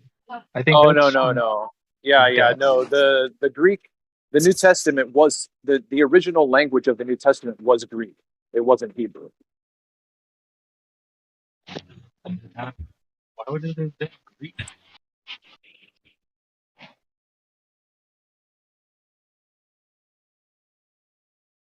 See, like even words don't prove things. Well, no, I would disagree with that. I would disagree. It depends on evidence. It always goes back to evidence. Right, context and all the rest of it. And that's why, in my opinion, it's like, science doesn't prove things. Doesn't mean it's not useful. It just means that it doesn't necessarily nail everything down so we got it all figured out. Well, let me ask you. Let me go back to asking you that question then. Do you believe that you can prove a cause for a particular effect? I mean, it depends what cause and effect, really. But But even then, like, not from an like not from an Bro, you don't think we can prove heat causes water to boil? That's like the simplest thing. Every day, yeah. all over the world. Yeah, I mean, like, I think that's a phenomena that we observe, and yeah, it's like, I guess, I mean, yeah, I can't say no because evident, we know that heat will, what I mean, like, make it boil. I think just in the sense of, and I guess, how about this? Maybe it's more complicated. Science can prove some things, and it cannot prove other things. You're not going to get many scientists who agree with you on that. They just they show within reason that it can't be disproven. I'm just saying, like, some things it can prove. Like, if you're going to make a generic statement like heat makes water boil, okay, yes, that is true. You know what I mean? Like, but like, does heat make water boil? You know what I mean? In a frozen tundra, when the heat is, like, there's specifics. There's like, you know what I mean? Like, See, well, your thing right there is why you can't say science can't prove things, because heat makes water boil is an untrue statement. A certain amount of heat, depending on altitude, makes water boil. Okay, then heat When you at form it into sea the level will make water boil. right, you could. There's more to it than just heat causes water to think it's boil a when you yes put it and a into an no. actual hypothesis and experiment and whatnot. So you can change the pressure and make water boil and keep the heat the same. So how does that show? But it doesn't negate. It doesn't. We're not negate that saying heat is the makes only water cause boil. of water boiling. Hold on, Easton. We're not saying heat is the only cause of water boiling. We're saying heat can cause water to boil, and we know the situations in which this happens at when we control for the pressure. If there are multiple causes to water boiling, what is the true cause of water boiling? It doesn't matter. We've proven that heat causes water to boil. We know this. We know heat can cause water to boil. See, but the problem with this is that and it always will at these specific conditions. You know what the problem though, Jeremy? This is how they wind up being like, we know it's a ball because we measured it. Yeah. It's like, this is like, that's where you create that circular reasoning shit where it's like, because you're right. We start excluding other factors in order to pigeonhole and prove something. And no, reality, it's called a control variable. It's called a control variable. We're not I agree. excluding things or. Right. But I'm saying it's like, the gentleman makes a good point. It's like, okay, yeah, heat makes water boil, but is it exclusively heat that makes water boil? Well, now we open up another can of worms. Now we don't really know the cause of why water boils. Is heat, moving around atoms that make them move really fast, and that's what boiling is? Like, is it, I just say, like, it's like, how about this? Like, I could say that the color shirt you're wearing is not the color shirt you're wearing. Right, because I could break it down to, well, actually, it's reflecting that light, so that means that it's not that color, and therefore you're receiving the spectrum that it's not, so therefore it's not that color, right? And my point is, you can split hairs to the point where you can't prove anything. It gets into the ludicrous, Isa. It gets into the ludicrous. Right, but that doesn't negate. Right, but the ludicrous to me is the evidence of the creator. I kind of like we were getting into yesterday with Whitson. It's like the idea that all these subjects have a moment in them where you cannot fucking decide what's what. And well, like, then the answer, and that's the why answer you can't to everything, the answer to everything then is the creator. Amen. But I'm saying at the same time, and I agree with that, but you can't prove that either. You could just prove, all you can prove is that there's a mystery going on. And if you're proving that there's a mystery, that means that you're not proving anything. And to pinpoint down, and like, this is why it gets, like, even like, this is why law is the way it is. I just think, especially for an objective party who's not involved in the experiment or doesn't know the ins and outs, like, and that's what we are as scientists, is we're observing this phenomena, whether it be a controlled test by somebody else or whatever, and they understand the parameters. We're trying to prove it to ourselves. You know what I mean? Like, how could you really do that? Like, and it's just, it becomes very difficult in order to prove things. But you can have evidence that leads one to believe X, Y, and Z, which is different than proving it. That's why I say, like, you can't science. I mean, I've heard it in the lingo of the law shit. It's like the facts are on the moon. You can't prove anything. Prove it. I'd be at a loss to do that. Okay. Isa, do you think you're going to be judged eventually? What do you mean? Well, judged. Oh, when you take your last breath, you close your eyes for the final time. Okay, you ascend to wherever. Do you think you're going to be judged? I mean, I think, Going to judge you? yeah, yeah, I mean, I hold the, almost childlike belief that my angels are writing down my deeds, and that the Creator will know what to do with me when he sees my deeds, and that everyone, everyone tastes the pain of death, and after that, only God, God is our witness, man, and and He's the judge. Yeah, I do believe that for myself, yeah, and for everyone, really, but yeah. Yeah, I hear that. I was having this conversation with my wife this afternoon, and yeah, I kind of look at it a bit differently. I reckon the Creator is just going to hold up a mirror, right? Because you know yourself already. Right. Well, dude, You think can't, of all you the things. can't lie. Sorry. I was just thinking, you're right. Think of all the cringe things you've done to yourself in your life, Yeah. and you're like, damn, Yeah. man, Exactly. but either you can, and this is why I think the difference is that either you reflect on those instances and you can change, or you don't. It's like I just watched some video with this lady with a kid in her car, like running over, like fucking, like trying to run over people in cop cars, and when they finally drag her out, she's like, "I didn't do anything. I didn't do anything." You know what I mean? Like, and it's like Yeah. that's where people, people that cannot, reflect on those things. I think Yeah. that's where you really put the hands in somebody else to govern you.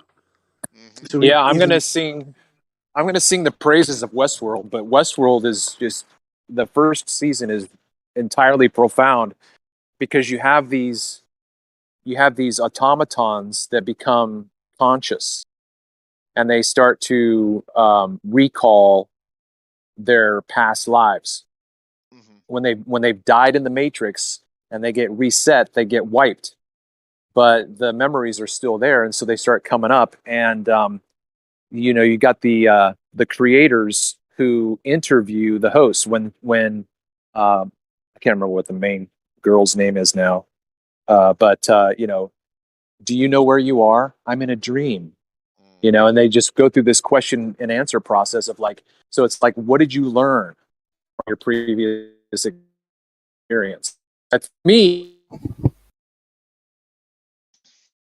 we do that in real life, right? We do that, like what Issa's saying, in terms of reflecting on past decisions, poor decisions. What am I going to do the next time? There are NPCs all around who don't even think about that shit. And then there's others like us who are looking at science and are spending time in here talking about science and blah, blah, blah. And so we're like processing stuff. There's so many different levels of consciousness, so to speak. We're all given a chance to reflect while we are here, definitely. But you'll get your ultimate chance to reflect.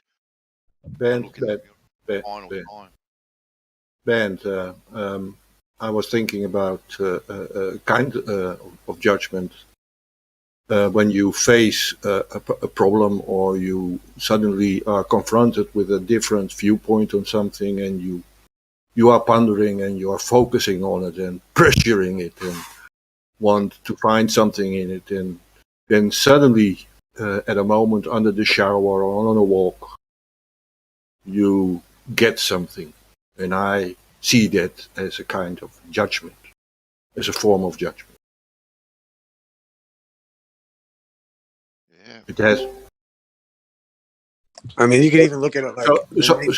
So for me, it's important to get the weight of judgment. So I have had a near-death experience, and I just let totally go at that moment, and then a man was standing near me in the water and grabbed my hand and pulled me up again. Okay. But I had a kind of looking along my life, but it wasn't heavy. So, don't know. it's funny when things pop into your mind when you do reflect about things like water. I was fishing this morning, and I'm just sitting on the beach there, and all of a sudden I had we got one of those pinwheel fireworks, and we pinned it to someone's front door and lit it and rung the doorbell, and then ran across the road where there was some bushland across the road. Like there's only houses on one side, and we're all hiding in bushes. And because this guy, he was just a grumpy old fella, he was, and kind of lived on his own. And he You opened are the that door. grumpy old fellow now, Van. Yeah, So. yeah, exactly. Right. And anyway, all of a sudden, this pinwheel just starts there as sparks just going everywhere. We're pissing ourselves laughing, and he opens up the door, has to close the door. Right.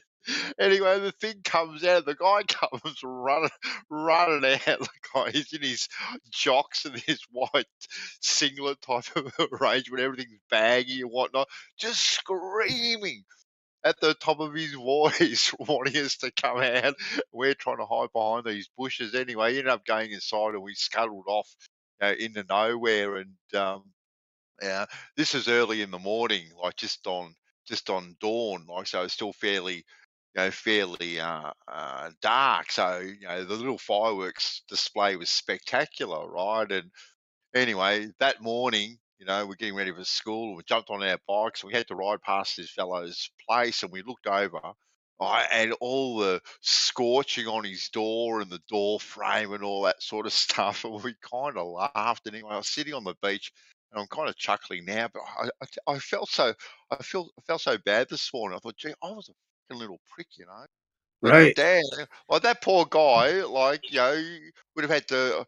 I don't know if he had to get a new door or whatever, but it would have cost him money. You had to repaint his door and his door frame and all that sort of stuff. And I thought, damn, that was a real prick of a thing to do. Or yeah, I think of it like you'd be ready to go to bed at night, and all of a sudden you think about some shit you said to somebody in grade school, and you're like, man, I hope I didn't like fuck that dude, or like Yeah, what, what or I like I hope I mean? didn't mess them up, you know what I mean? Or I hope Oh, damn. you know what I mean? I have a similar story when I was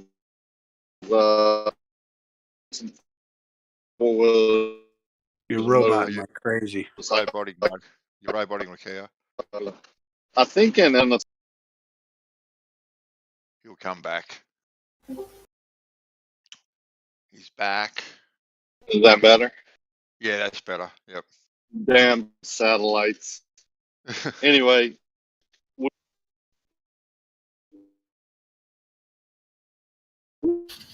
Oh no, you're gone again. You're gone again.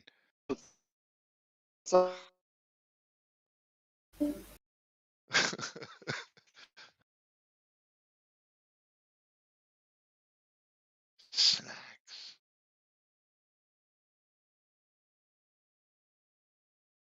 Hey, snacks.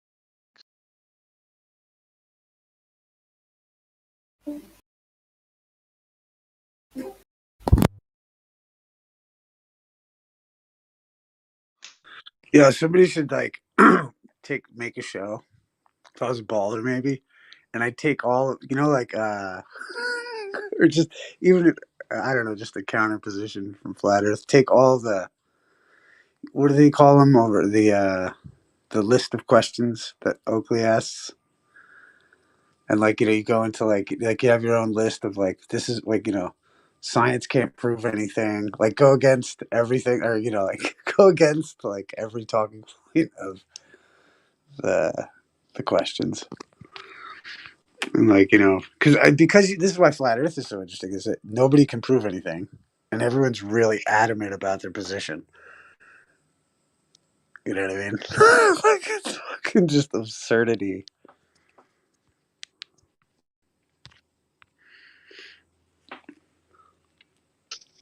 Am I back? There you go.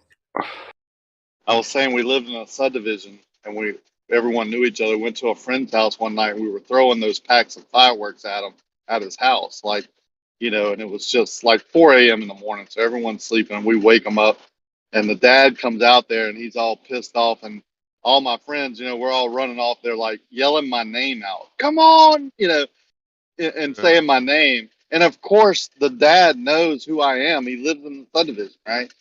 So we get busted because my dumb friends are hollering out my name. It's just that was a story that I had about fireworks. It was crazy. I think everybody has those stories. Playing wars with the bottle rockets and stuff like that was fun. Roman candles. We used to get bits of conduit, Rakia, and put little bottle rockets in Yeah. and point them towards each other like bazookas. Oh Make man, it was a blast. make launchers. Yeah. Yeah, We had yeah, the yeah. whistlers, right? I like we would say the poor people had the regular bottle rockets, and then we had these whistlers that were more powerful, and they had plastic tips on the top. So they not only whistled as they went through the air, but they were much faster and much more powerful, more accurate. So we would always win the wars. Man, I'm surprised we didn't bloody poke someone's eye out, or even worse, looking back on it. We did worse than that. We had shotgun like wars in the woods. We'd shoot above and try and knock out limbs and make them fall on people. It was pretty dangerous. We were nuts. We were called the Bayou Boys. That was our club, like our cult name, our group name, and we had T-shirts made and all that. Mud riding, fishing, hunting. We had a big group, and we were called the Bayou Boys. They call them the Cajun Navy now. Is basically who we were back then. When someone needed help as a group, we'd go over there and help them, rescue them, or cut down a tree and get them out of harm's way or whatever. Like the Bayou Boys was that group called the Cajun Navy now. Yeah.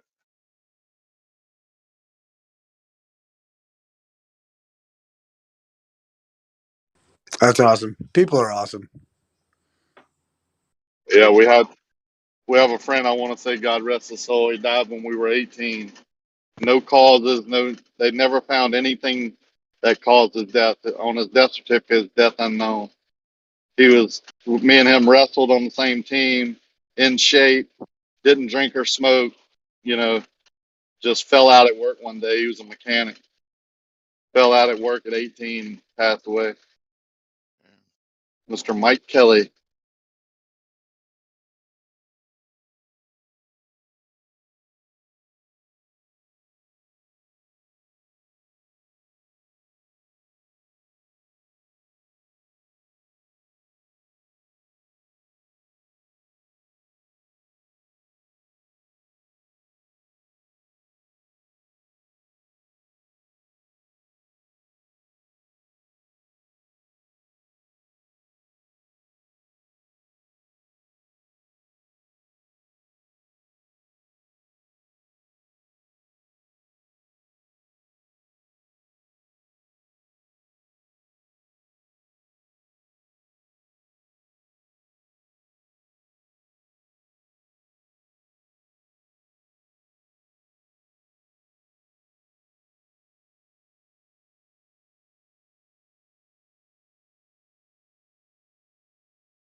Issa, those were the housekeeping questions. All right. What's up? Well, I was thinking, like, I don't know. This is funny. Up to capo.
Bandsaw was a kid out in Australia, putting fireworks on old people's doors. Oh, what would his mama think about him? Playing those backyard wars. Said you can't prove nothing. You can't prove nothing. Bandsaw, hiding in the bushes. You can't prove nothing. Bandsaw, That's what he said. swimming in the ocean butt naked. Talking about you can't catch me now, and you can't prove nothing.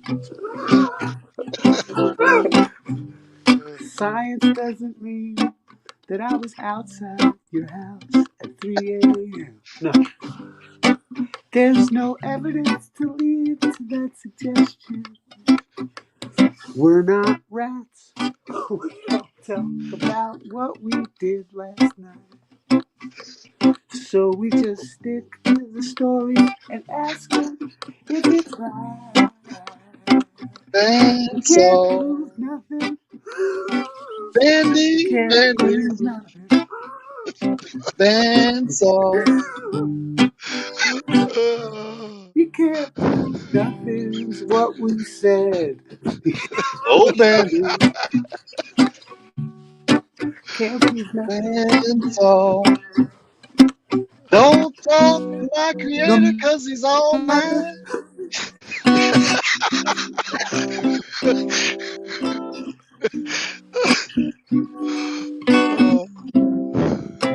Bandsaw. prove nothing. Can't prove nothing. No. Was me. Was me.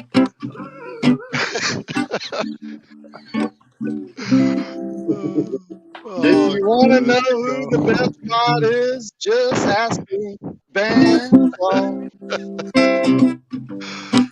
Mutant, mutant, yelling people shut up. Bandsaw. Hiding in the bushes, swimming naked in the water. Bandsaw. Don't talk to my creator, cause he ain't gonna answer you. He's all mine. Bandsaw.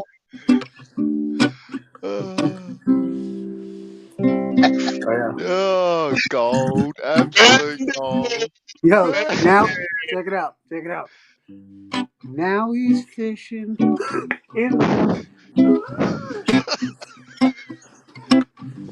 catching something not quite big enough. And along came a warden. He said, "That's all what you got in your bag." And he said, "Can't prove nothing." Can't prove nothing. Looks big enough to me. It's 18 inches. What do you mean about that? Can't prove nothing. Oh, that was gold, Lisa.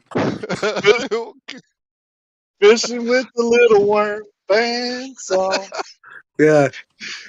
You're like, Oh. are you fishing with lures? He's got it Oh. swimming naked in the water. He's I fishing with a know. little worm. You've got a memory like an elephant, Ricky.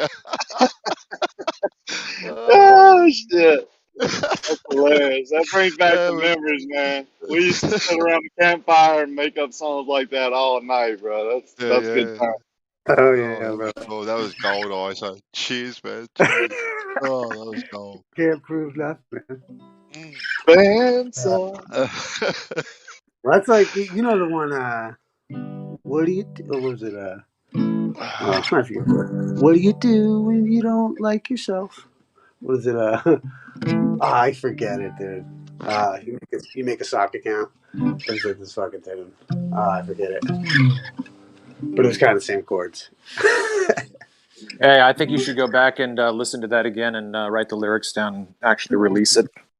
Yo, you know, dude, it's so funny when I listen to certain music that's out and about, and I'm like, man, if I just acted as, like, I came up with I got a bunch of buddies of mine, and I got a nickname in our little clique, because it's like, I started thinking of doing, like, just, you troll hard, you just, like, it's all a troll. So it's like, you just howdy. You know what I mean? Just go with the character and sell the character. And it's like, the more you're fake, the more people are like, I love it. It's so weird because you can't be honest. Or, you can, but it's like, there's serious music and then there's music that people, I I love don't know. it, bro. Hiding in the bushes, burning Yeah. old man's doors down.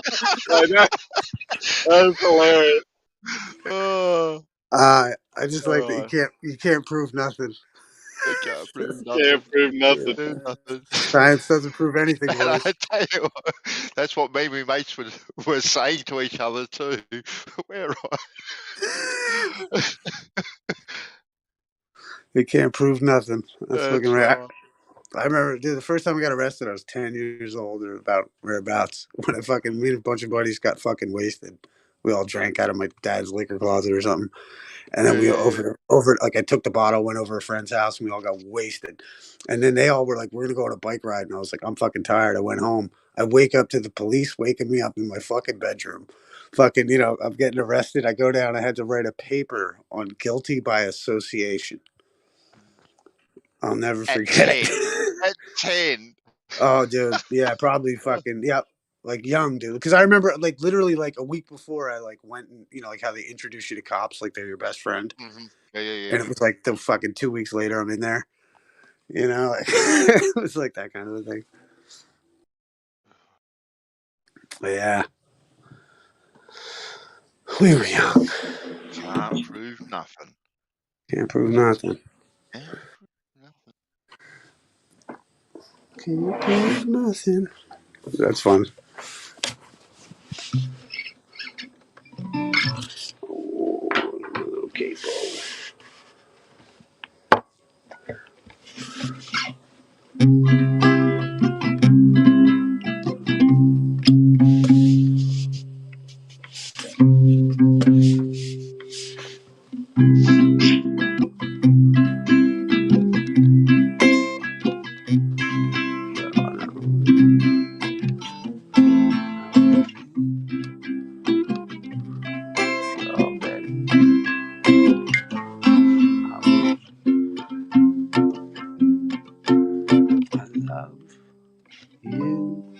I am the milkman of human kindness. I will leave an extra pint.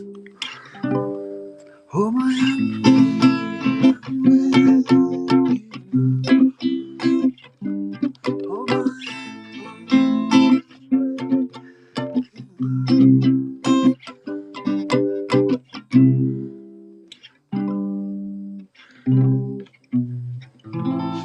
I'm out of tune.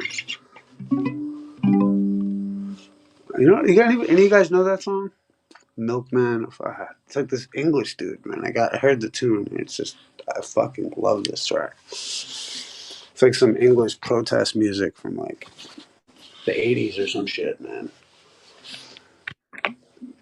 It's fucking, I wish I could fucking remember it. my gets is all fucking whacked. Whenever I put a capo, all the strings fucking get all. Need a better guitar.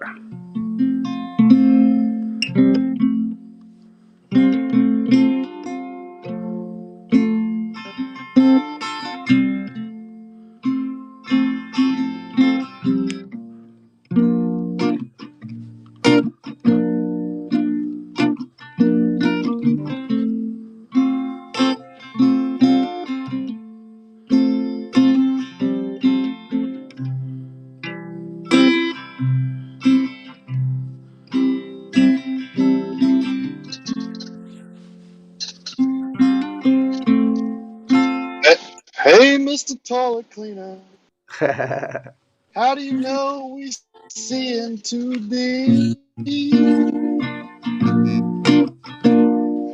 If you don't know what I'm talking about Jeremy.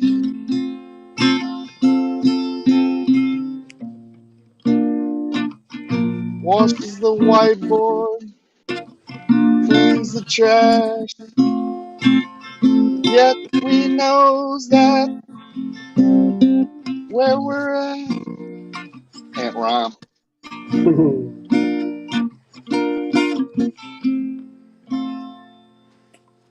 Hey, Rocky, are you into Tyler Childers? Say it again.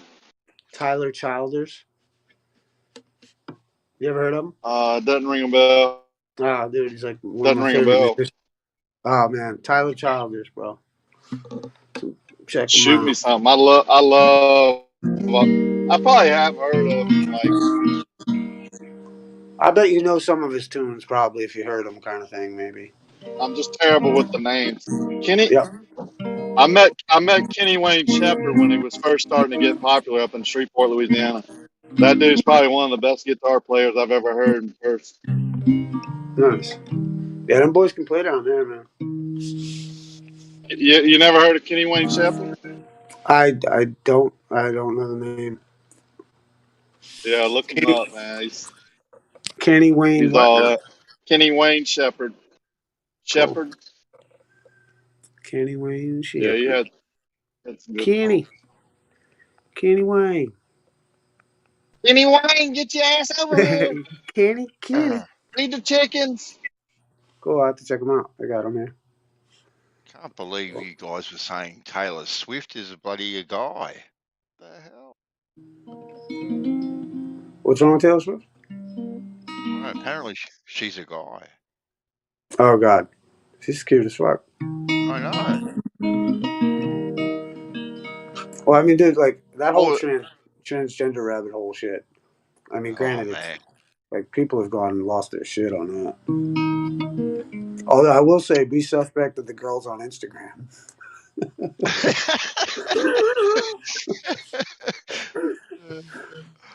Oh man, that's a They rabbit might. hole. I'd never want to go down that rabbit hole at all. Yeah, pretty crazy. Yeah, Taylor Swift is not a guy, by the way. Just She's cute. Thank you, Nate Palmer. no problem. I'm friends with her first cousin. She's not a guy. Oh, okay. Nice. Yeah, she's a little cutie.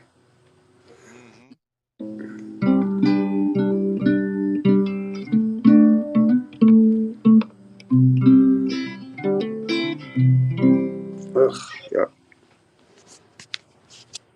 2 minutes.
There's a lot of people in this room for it to be this quiet. True that. Yeah, they're just hanging out. A lot of them are scared. Yeah, we've been gas bagging all night. Well, a lot of them have been just totally destroyed over the last week or two, so they're kind of hesitant to open their mic. Jeremy's been a wrecking ball. I mean, he made Kosho quit, I think. Poor Kosho. Rage quit? Damn. That's unkosho-like. Perhaps Man, he got Kosho lost. never had a chance. Perhaps he got lost in the Yeah. center of the universe gathering. Yeah. Jeremy has too much stamina. He could just yap him to death. I haven't been around much. I've been dropping in and out playing my video games. But what's been going on? Why is everybody getting destroyed? The globe sucks. Well, the globe is dead, and they have nothing to talk about. Oh. We're damn near figured out light, which may never be figured out, but we have figured out how things in the distance appear to get obstructed and why. So that takes away their Earth curve. Although Soundly tried to see it with his 20/20 vision like Superman. I think that was the last nail in the coffin. That's how desperate they had to get to say they could see Earth curve from ground level. Yep. I think everybody kind of took the hint from them. All of academia is wrong about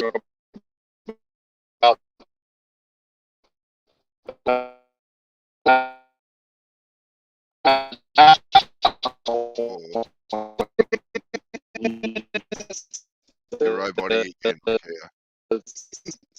Oh, good. I thought that was my internet going bad. Sound like It's roboting. You're roboting. 2022. Although I would have to agree with them that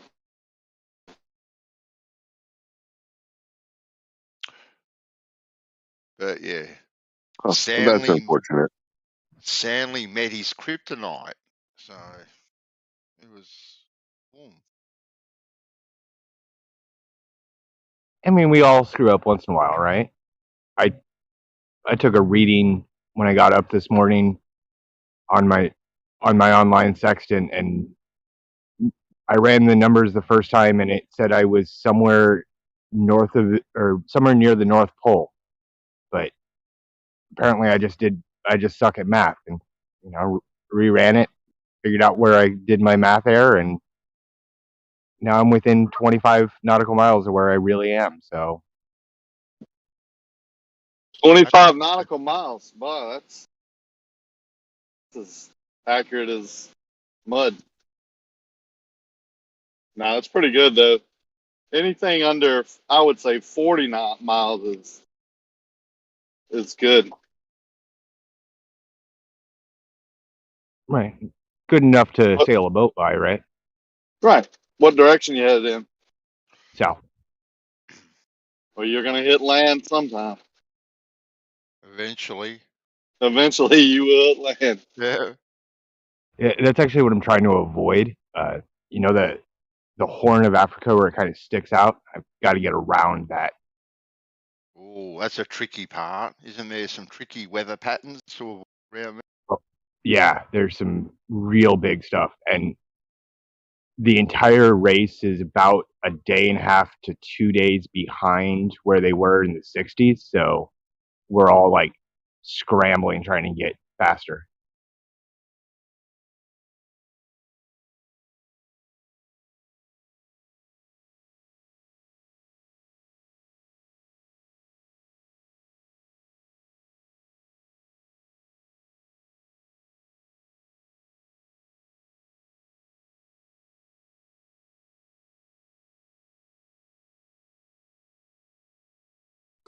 Yeah. Also, too, if Denmark is muted, I don't. He should be unmuted. I didn't know you were muted, brother. But just saying.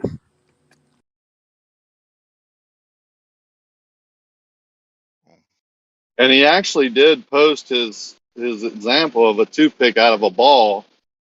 And you know, if you go to the end of that toothpick and look up or down, there shouldn't be any sky, right? I mean, there shouldn't be any land. I think his point is the land and water appears to rise up, but doesn't. It's just an optical view. But at some point, you should be able to get to a point away from that to where you look both ways and you don't see any land or water. You just see space, sky. Yeah, I get his Exactly point. right. I think it's got to be slightly bigger than 20, though. Well, I just don't want to go too far because they won't let me use rockets. I can't use hot air balloons. I can't use a plane. I can't use a bottle rocket. I can't use the railgun. I can't use naval trajectory. I can't use anything really. So I'm just trying to stick a pole out there at least, something we can hold in our hands that we know can stick out there 20 feet because we measured it and we know it's 20 foot out there. And we just stick it out with a camera on the end of it and we just face the camera straight down. And if we don't see any dirt or water underneath this, lo and behold, hey, you sold me for a globe. That's all I need. That'll prove it for me right there. I don't even need the rest. If you can horizontally ever find a place where there's no dirt or water directly underneath you, within 10 or 20 foot out, that's all. I don't need nothing crazy, nothing too big. 10 or 20 foot out, no dirt below, boom, we're good. I want something. Mathematically, I was going to say, mathematically, since they know the tilt, they know every single schematic, trajectory, orientation of all the dirt and land and all this, they already should have orientated by like the military certain key positions on the globe already where they're like, hey, that's one of those spots, that's one of those spots, that's one of those spots, that's one of those spots. Just go ahead and do it. Show these fuckers. I apologize. You've probably already gone over this, but what are you talking about? I don't know. It's really, really complex. I mean, this is high level. You got to have like top flight security to like get it. Are you ready? Sure. Okay. If you can stick a horizontal stick, fishing pole, any object horizontally with a camera on the end of it, facing directly down, like you start off towards the ground. Keep it going. You stick it out 20 feet. The camera's facing down. It's a horizontal pole. There's no dirt or water underneath it. Is there a spot on your globe that exists like that? Can you ever find the edge of your globe? That's what we're looking for. You're Where the looking edge for of your somewhere globe stops. where 20 foot won't be over the surface of the earth? No. Yeah. How small do you think the earth is, dude? What's that got to do with what I'm saying? Because the earth is really, really Doesn't big, matter. and It doesn't 20 matter the foot size. Doesn't is matter always the size going to of the be. ball. Oh, I'm sorry. I I thought told you you asked it was me a complex. question. I So apologize you for don't trying get to it. answer. Go ahead and just talk over me, D-Mock. It's fine. You don't understand what I'm talking about, buddy. What are you answering?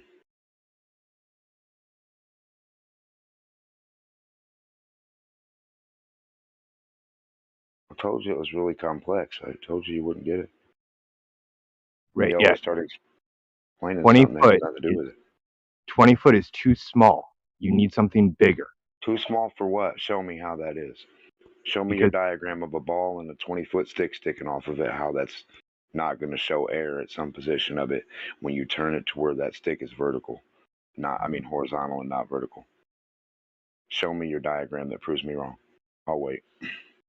How big, what percentage is 20 feet when compared to the radius of the earth? Did you hear me? Yes. Did I stutter? Go get a ball and show me where I'm wrong. Is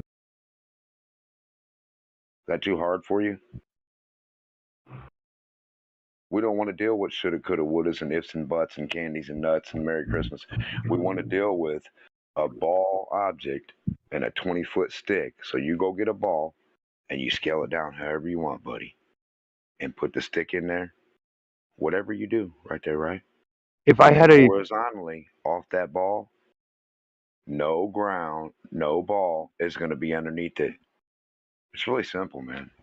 If I Like had told a you, it was really soccer ball and out that was analog to the Earth, your 20-foot stick wouldn't be a millimeter long. I'm So waiting for you to show me what you're talking about.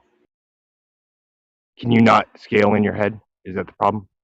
No, I can't scale any of your imaginations in my head. I want your whatever you're talking about for you to present it, so nobody has to imagine it. Why does everybody have to imagine your reality that you're trying to show me how I'm wrong? How can you show me how I'm wrong with your imaginary friend? It's not going to work for us. Demonstration.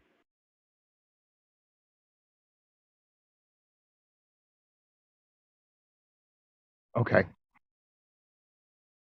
This is why you're the queen. Got it. I now understand. Now, did you see my demonstration that I posted in the chat? Or did you miss that? Did you miss Yeah, where the stick doesn't have any ball underneath it when it leaves it, no matter what size it is? I when mean, did you that's post really, that? it's complex, I know. When did you post that? In the chat. It's the scale thing, Demok. Right, it's the Doesn't- scale thing. A 20-foot Scale pole's what? not going to do it, mate. It's not going to do it. Not going to do what? What you I think? haven't seen a demonstration that what, shows or me what that you I'm want wrong. it to do. I put my demonstration in there. If I get my broomstick and I go outside, okay, and lay it on the ground, right, and I stand on one end of it, right, and put my level on it and make sure it's horizontal, I'm pretty damn sure that the whole pole is going to touch the whole length of the Earth, regardless whether or not it's sphere or flat. It's just the whole scale of everything. No, not regardless. If the ball has an edge to it, I'm trying to then you talk over should the be mouth. able to Can stick everyone hear me? something off of it or away from it. We're not standing on a broomstick. We're standing on a hill. Stick your broomstick off a cliff. Now, with the camera looking down off your horizontal broomstick, sitting off the edge of this cliff, your broomstick should see the ground underneath it, not the sky above, right? Now, in this other representation, the cliff would represent your globe. So it's the same thing. The cliff is your globe. You stick a little stick off the edge of it, and you look down, and you don't see dirt or water. And I put the diagram to show you what I'm talking about. I mean, I'm still right no matter what. I haven't heard anything that Are you says anything different. discussing the picture you posted at 10 minutes after the hour? It's a blue ball. Right. You see it? So, yes. See that stick? Doing some rough It goes back all to the way the to the center napkin of the math. ball. That stick That is stick goes to the center of the about ball. I'm sorry. Are you done talking now? There's two of them, two pictures. So Did that you see stick is both of them? okay. When you're done talking, let me know. Okay, if you saw both pictures, I want you to let me know which stick is vertical and which stick is horizontal. I'm done. That stick that is protruding from the blue ball, back of the napkin calculations, would have that stick being about 300 miles long. Is that stick vertical or horizontal? 300 miles, DMOC. Do you understand that's a different number than 20? Remember asking you anything about any of that? I said, is that stick vertical or I'm sorry, your Royal horizontal? I Majesty. told you this is real complex. I apologize. I only need this You're answer. I trying don't to need engage. whatever you make up, I will please. go ahead and Can I disengage get what now. I'm Thank asking? you very Or much. you don't know? I knew you wouldn't know. Can't answer a simple question. I knew it.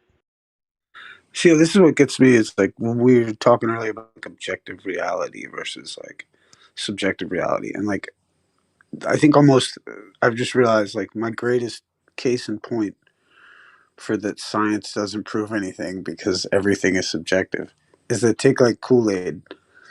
Like Kool-Aid, when you look at the horizon, do you feel as though you experience curvature?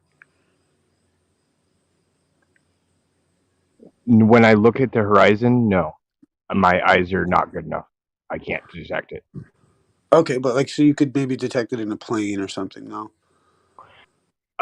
Every plane I've ever been in, I have never been able to detect it. Every plane I've ever jumped out of, I have never been able to detect it. Fair enough, fair enough. I guess I was just getting more to my point that even like if you did say that you see curvature, it's like who am I to say that you don't? Do you know what I mean? So like, here we Right. are with like this one issue of like whether curvature or whether it's a ball, whether it's sphere, and none of us can really definitively prove this. And the evidence for that is that it's been a raging debate until allegedly NASA went to the moon, right? And that's what's so sad to me is I see it No, almost. Well, I disagree if with you could that. agree, could you And agree that like it's no, kind of like a what's your point? can I explain why I disagree? Yes, sir. I don't think visually seeing curvature one way or the other means jack shit. I think that what matters is actual measured distances between points of interest on the surface of the Earth. And once we And I have guess, those measured distances, that's it. Game over. well, Nah. like, and you know, and I can appreciate that. And I'm just saying, like, I could look at that, let's say, same set of data and critique it to the point where I could make that data, let's say, work on a flat I experience. disagree. I would be very interested to see you make the GGR work on a flat. Right, but that's, you know, I mean, I would, you know, and I'd be interested to see how that works myself too. Like, because, you know, what fascinates me though is the idea that, like, take like in like you know, in navigation, they admittedly treat 600 nautical miles as flat. Oh, dude, you got to read Hold the on one rest of that second. sentence. Hold on. Well, No, if you he's know, going to hold on. So, misquote and then they say, hold on, and then they say anything more than 600 nautical miles, they start to somewhere add curvature. But no, that's I don't not know. what I they don't know say. navigators that are navigating past Please, 600 nautical miles. And please, here, well, let me get to the crux of my point, please though. Cool. quote it Let's correctly. parse this out in a sec. Please Let's quote it parse that out. correctly, or you're just Okay, yeah, no. shooting Let's yourself. parse that out in 1 second, though. My point is this, and this is really No, my how about grander you point. quote? But How about you quote it correctly? Because we both I'm know happy to. what you're Check it out. quoting I'm from. happy to parse it with you. I'm happy to go through that No, in 1 second. quote it correctly, and then we'll move on. But first, Okay, well, too, would you be mind intellectually quoting on it me and for quote it me? correctly. Could you quote it? What am I missing? 600 nautical miles. The deviation is within norms. Over 600 nautical miles is when the deviation changes. That's turning. It is not treated as flat. It is treated within norms. Well, I mean, I have navigation books that say that they can. I have three site like or whatever. From my Really, understanding, what is that books are you looking at? Because I know what book you're quoting, and I've got a copy of it right here, and it says you're full of shit. Well, no, you're talking about Practical Navigator. That's not what I'm getting Yes. into. Yeah, I know what you're getting into, but I know that's your book, and we've been through this before. But this is why I just want to get to my grander point before we go parse that out. Is the idea that we can look at this same set of information and come to two completely different opinions about it. And I am of the opinion, like, you know, I'm willing to entertain the idea of like, well, who the fuck am I to question your worldview? You know what I mean? And I would hope you would lend. I think you do. You know what I mean? But we're here to debate the subject.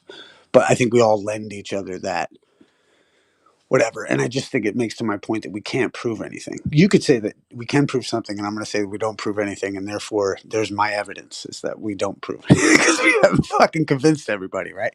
So, like, you know, with that said, though, and the Earth being like back to the 600 nautical miles, is that they openly admit that you can treat 600 nautical miles as flat as is, right? Within norms, right? Right, but within norms they don't means say, they don't right, say and you can within treat it. norms means Hold on. is, right? If you're going to continue to misquote it, I'm going to continue to correct you.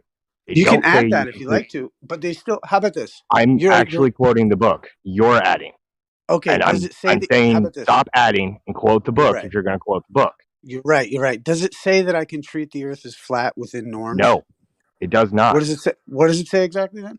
It says the deviation in under 600 miles is within norms. Turning. And what year is the publication? Because I'm not actually citing Practical Navigator, to be honest. But what year is your edition? I've had a 1980 edition, but I gave it back to a friend of mine. What year was yours published? The current one I think is 2015. Is that the one Might you be have? 14. Is that the one you're citing? Yeah, it would be the current one that's being used. Right, and the book is dated way back to the 1800s, even, right? Yeah. 1901. You know what I mean? Like 1900s early. I think they finally gave it over to Bowditch versus the guy. We've had this conversation. My point is that it's an old book. It's been revised a bunch. Now, from other books, I mean, I've tried to see if I can grab the citation, but in other navigational books, as I know it, they have explicitly said like we can use our trusty flat Earth model.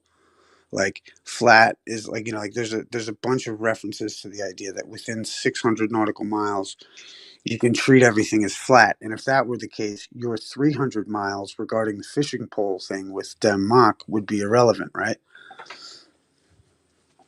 Still inconsequential. You wouldn't measure curvature. Is that what you're telling me? Or where does this science deviate? Because either it's 600 nautical miles can be treated as flat, or it's Still not what you it says. Please 300 quote miles. it correctly. Well, you can quote the 2015 version if you'd like. I'll look for my link. Let me look for my source real quick. Right. So you can navigate under 600 nautical miles within norm of deviation. Not you can treat it as flat. It is your norm of deviation is too small to matter. That's what it says. And if that's what you're going to argue, please argue that. Don't make up something that it doesn't say and then argue that. How many years have you been arguing that, Asa? How many years? I've would been have arguing that for probably like 4 or 5, 6 years. Okay, but this guy's got it. Wow, congrats, bro. This other guy is whatever you right. use. Well, I mean, that's He's the thing. proved it. He's got also it's kind of like Black's Law Dictionary at this point with the Practical Navigator, because if you look into Black's Law Dictionary from like 1890 whatever, it's very different, a lot thicker and much more substantive than the version from the 2019 edition of Black's Law Dictionary, where it might not have the words. This is why those older books are so cherished. So Because we're you have essentially more words. So like a we're just version talking of about a American definition. We're just Mic talking about a check. definition on a The page. version of the Practical Navigator could be different, let's say years ago also. Okay. But I'm not trying to poo-poo what Kool-Aid saying that like Here, it I got a seems like point for you. Sure. The Bering Straits, right? You got something called the Bering Straits, and when you're not on the Bering Straits, you got knots. The knots are not Bering Strait because they turn. Why doesn't Right, Kool-Aid you're on tell the you Bering that Strait. they turn? They go straight when they need to for a certain amount, but then they have to turn. Why are you not talking about the turn?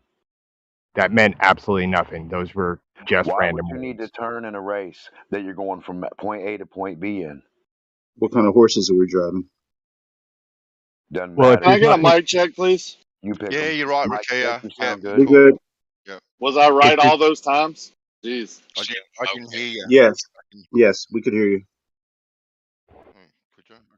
If you're asking why sailboats turn as they go upwind, is because they have to. Sailboats work on the Bernoulli principle, meaning they have to have the force of the wind coming from a beam, and then they use the Bernoulli principle to slide forward in the water. That's the way sailboats work.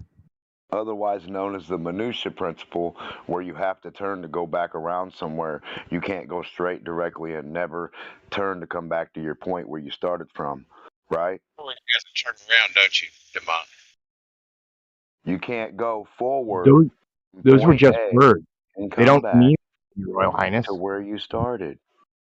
You have to turn. So if you're doing a little race or his little area, they're going in a turn, just like the airplanes. They got to turn slightly.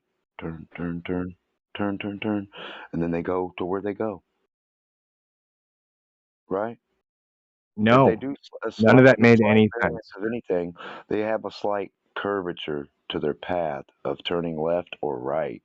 They don't never go down, around, or up, around anything.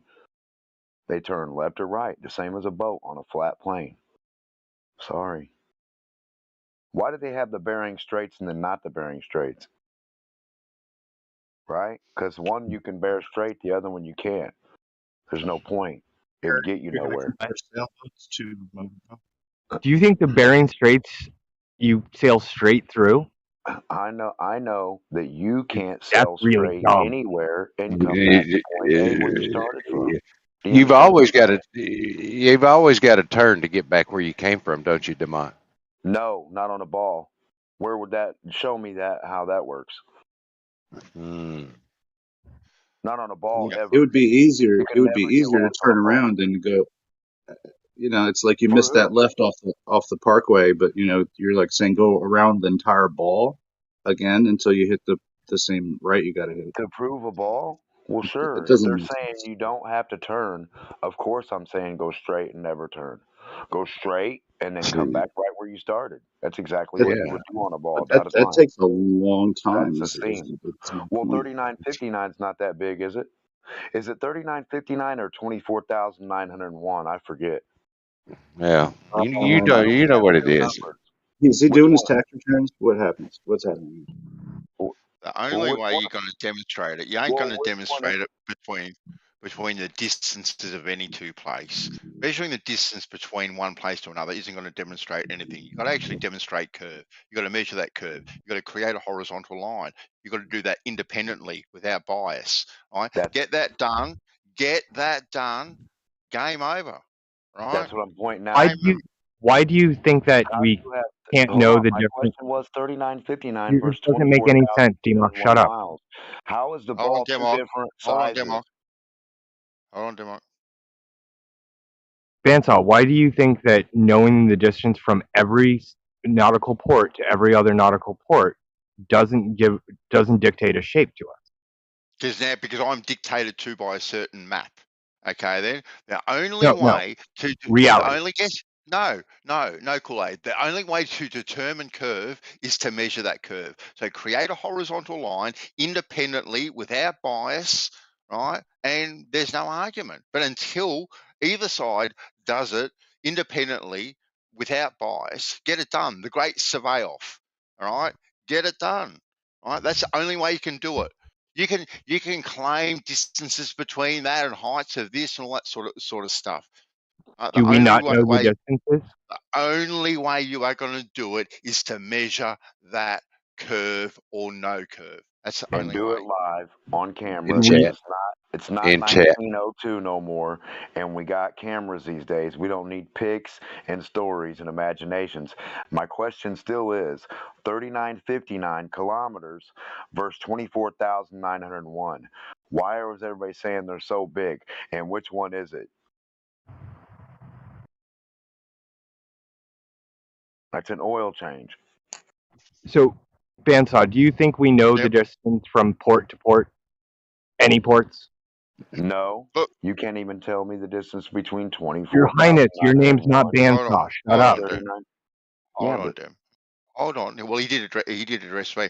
I only know the distance between, say, one town and another, and that's only according to my odometer on my car, right? And that seems to kind of marry up within maybe, I don't know, a few hundred meters, depending on the distance I travel. But if you want to ask me, do I know accurately the distance between, say, Adelaide Port to New York Port? No way. We might have some approximations, but an exact defined distance? No, I don't know that. But What no, if I they are gave on you? a What they if I are give on a that map. exact number? Yeah, they are on a map, right? And I can appreciate that. So these distances now I have to put onto an ascribed map, right? Like I said, if you want to determine curve, the only way to do it independently is by getting independent people which are willing to sign independently, okay, off on their measurement, okay, and create a horizontal line, right? And it will determine one way or the other. There's no other way around it. There's no if, no buts, no maybes. That's the only way to do it.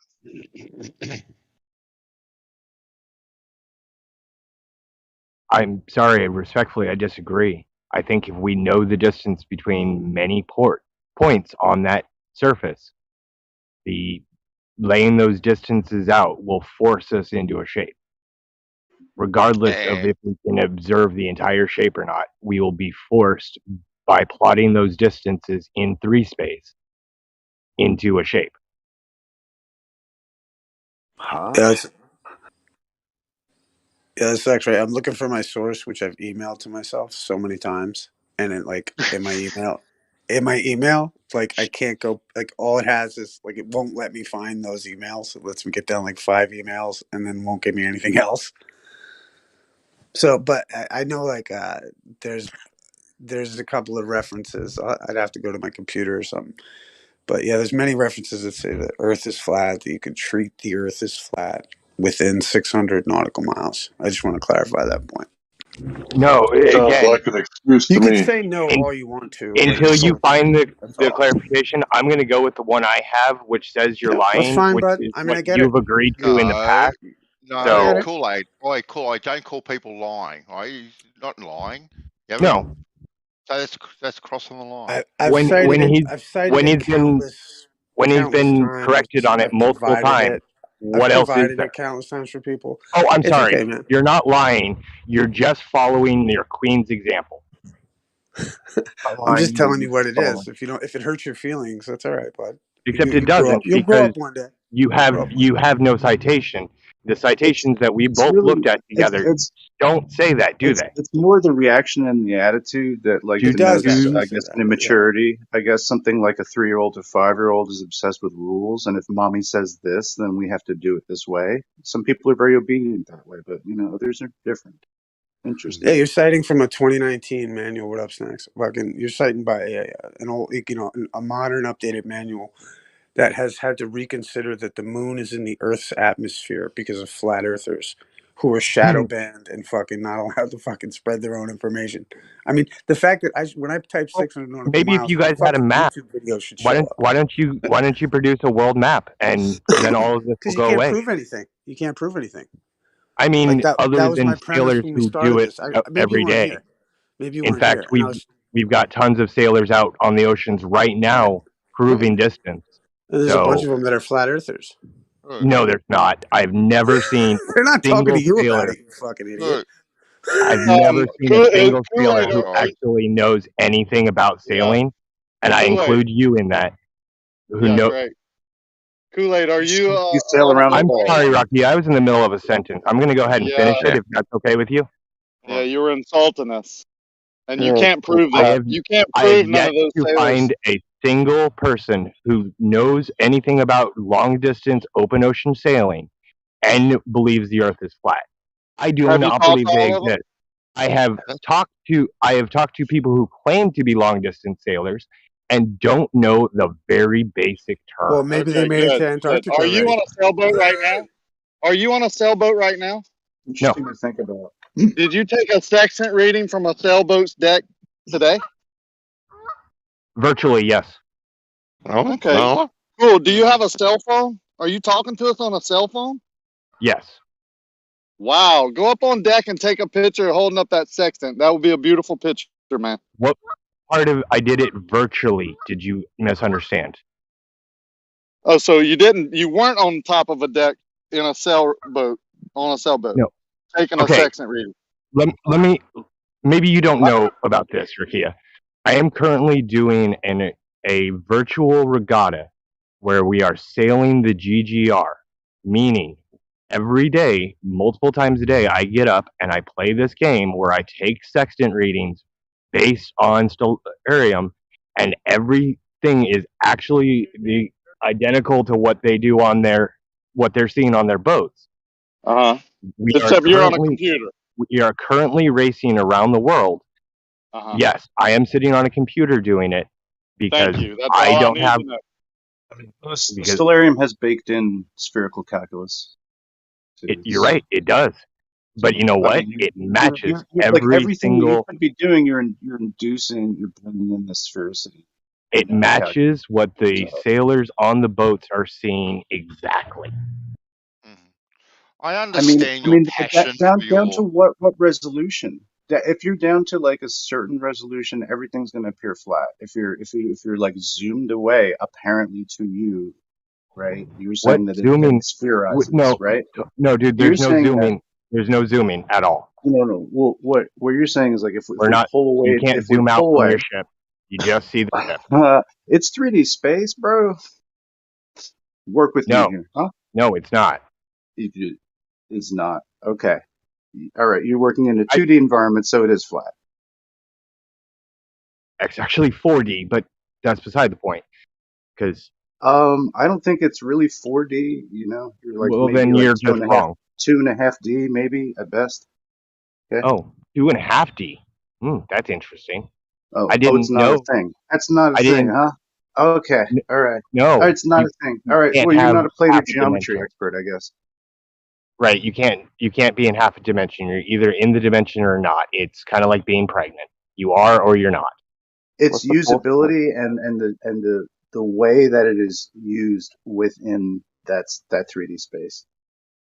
If you could say like a full 3D would be something. It's actually 4D. Different. Right. Like if you're looking at a projection, like on a drive-in screen, you know, is that if that's all you're really seeing, is that really a dimension? So you're seeing like a projection of. Would you like me to explain how many dimensions really are involved in the game, or would you like to continue? No, because Okay. it Cool. doesn't really. So why don't you tell me about the game that you've never played? Go ahead. I'm just talking about geometry, man. Cool. So you want to go ahead and tell me about sextants and how they work, even though you've never held one and you don't know a damn thing It's about them. planar. It's planar, and all I'm saying is it's planar. like Cool. you're How do you do the math supposing on it? that you're supposing that, Do the math. and that you are using these software tools that suppose that. Do you want You're the applying 3-star fix with sphericity. transit? Do you know how to solve a 3-star fix with transit? If you're talking about Valerium, it's built by like a space agency, right? Isn't like the early versions of the early versions of that? No. And fucking Adobe products, right? It's And an Google open Earth, source right? product. All these fucking things are developed by NASA, like, and then. No, they're not. Wow. They are. They're You got seeds that everything you wrong? can trace it back, Try to get bro. one thing right. Yeah. Whatever. Do your research, man. Okay. I understand your passion for your hobby, Kool-Aid, but it does come with a bit of a bias too. You're right. I have a bias towards reality and a bias for actually having done this from childhood. And when I hear people talk about it and they say things like, oh, it's planar. And then I ask them, do you know how to do a 3-star fix with transit? And they don't know what half of those words mean. Obviously, it means they're bullshitting, right? Well, you know what's good about it all, Kool-Aid? At the end of the day, you're just sitting at home in front of a computer screen pretending you know everything, right? So that's cool. Right. I do apologize. I wasn't selected as crew for this race. I did apply. I've done many races. In fact, I did one about a month ago. When was the last race you did? Dude, you're winning. How are you doing in the race? Where are you at? Currently, I am How about this? Are you even any good at navigating? Like, how are you doing in the race? Currently, I am sitting in 9th or 10th place. How many people in the race? 10th place. Oh, you've lost ground. Hold on. You were How many people in the race? How many people in the race? 9. 4,000. Damn, that's all right. Yeah, bullshit. Is that at virtual regatta? Yes, it is. Too late. They're so Okay. How much did you pay for it? 0. Because God bless the designer. You're getting paid to fucking sell virtual yachts to these guys. That's fucking brilliant. 0. It's free. You can download it. I've posted the I'm link looking in at this it. chat. I'm looking at it. Yeah. You can get on Looks like those. it'd be pretty fun. You can get on those boats. You can take That's their cool, man. sextant Hey, reading, and that's then you awesome, can learn how to do celestial navigation. And then you can realize that it's not planar. Spread the word, guys. Hashtag the Great Survey Off. Let's get it done. Well, I think this all just proves my point that you can't prove anything. Oh, because we're in a jar full of formaldehyde sitting on a jar somewhere, on a shelf somewhere. Yep. Yeah. That's where, in my opinion, you go to simulation theory, and simulation theory is a waste of time because we can never disprove it. You're playing a virtual regatta. Okay. I am playing a virtual regatta, yes. There are so people who are clearly actually doing this regatta in real life. Are you There are people who actually actually interested in virtualizing reality and interacting with other people online about it. Okay, good. I'm Wow. sorry. So What? I didn't know you were such an enthusiast. You didn't know I was a boat enthusiast? Hi, my name's Kool-Aid. Nice to meet you.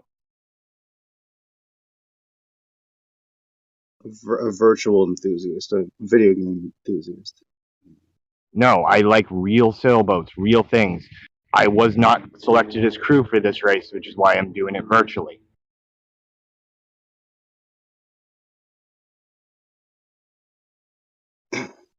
How many people on the crew? Must be in a difficult to How get many on people crew. per crew? One. You didn't get selected for a one-man crew? Correct. Okay. The boats are owned by corporations, and they hire a skipper to sail the race, and I wasn't selected for crew. I did make it to second interview stage. That's as far as I got.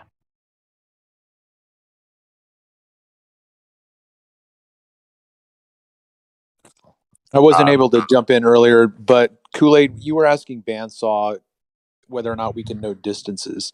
I still don't understand how you all don't understand that all you have is distance.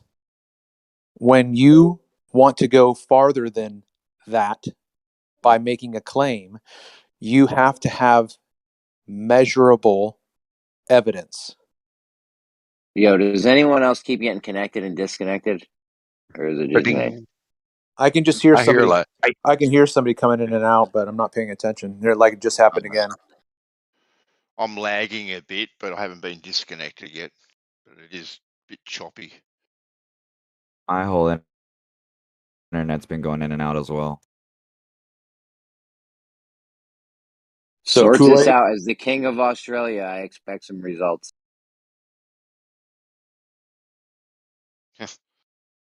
Kool-Aid. Boat boy. So in a regatta, you have absolutely no chance of experiencing any kind of curvature, right? Right. It's an interesting thing to be really passionate about.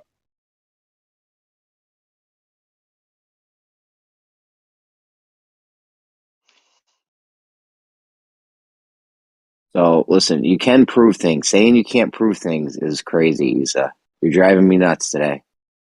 Well, how about this? Nobody can prove the shape of the Earth, right? Well, I mean, that's something altogether. You know, that's Oh, another that's thing. I different. mean, we could prove. That's different. Yeah, I'm not saying you could prove everything. There's definitely things you could Well, prove, I though. tell you, I did add the caveat of like I think it's more complicated because like you brought up the idea of heat makes water boil, but then I'm just saying that there's other questions that could dismantle that maybe. Well, Do you know what I mean? And I just you think can that's why you boil. can't really prove anything. That's actually why I joined in on this app.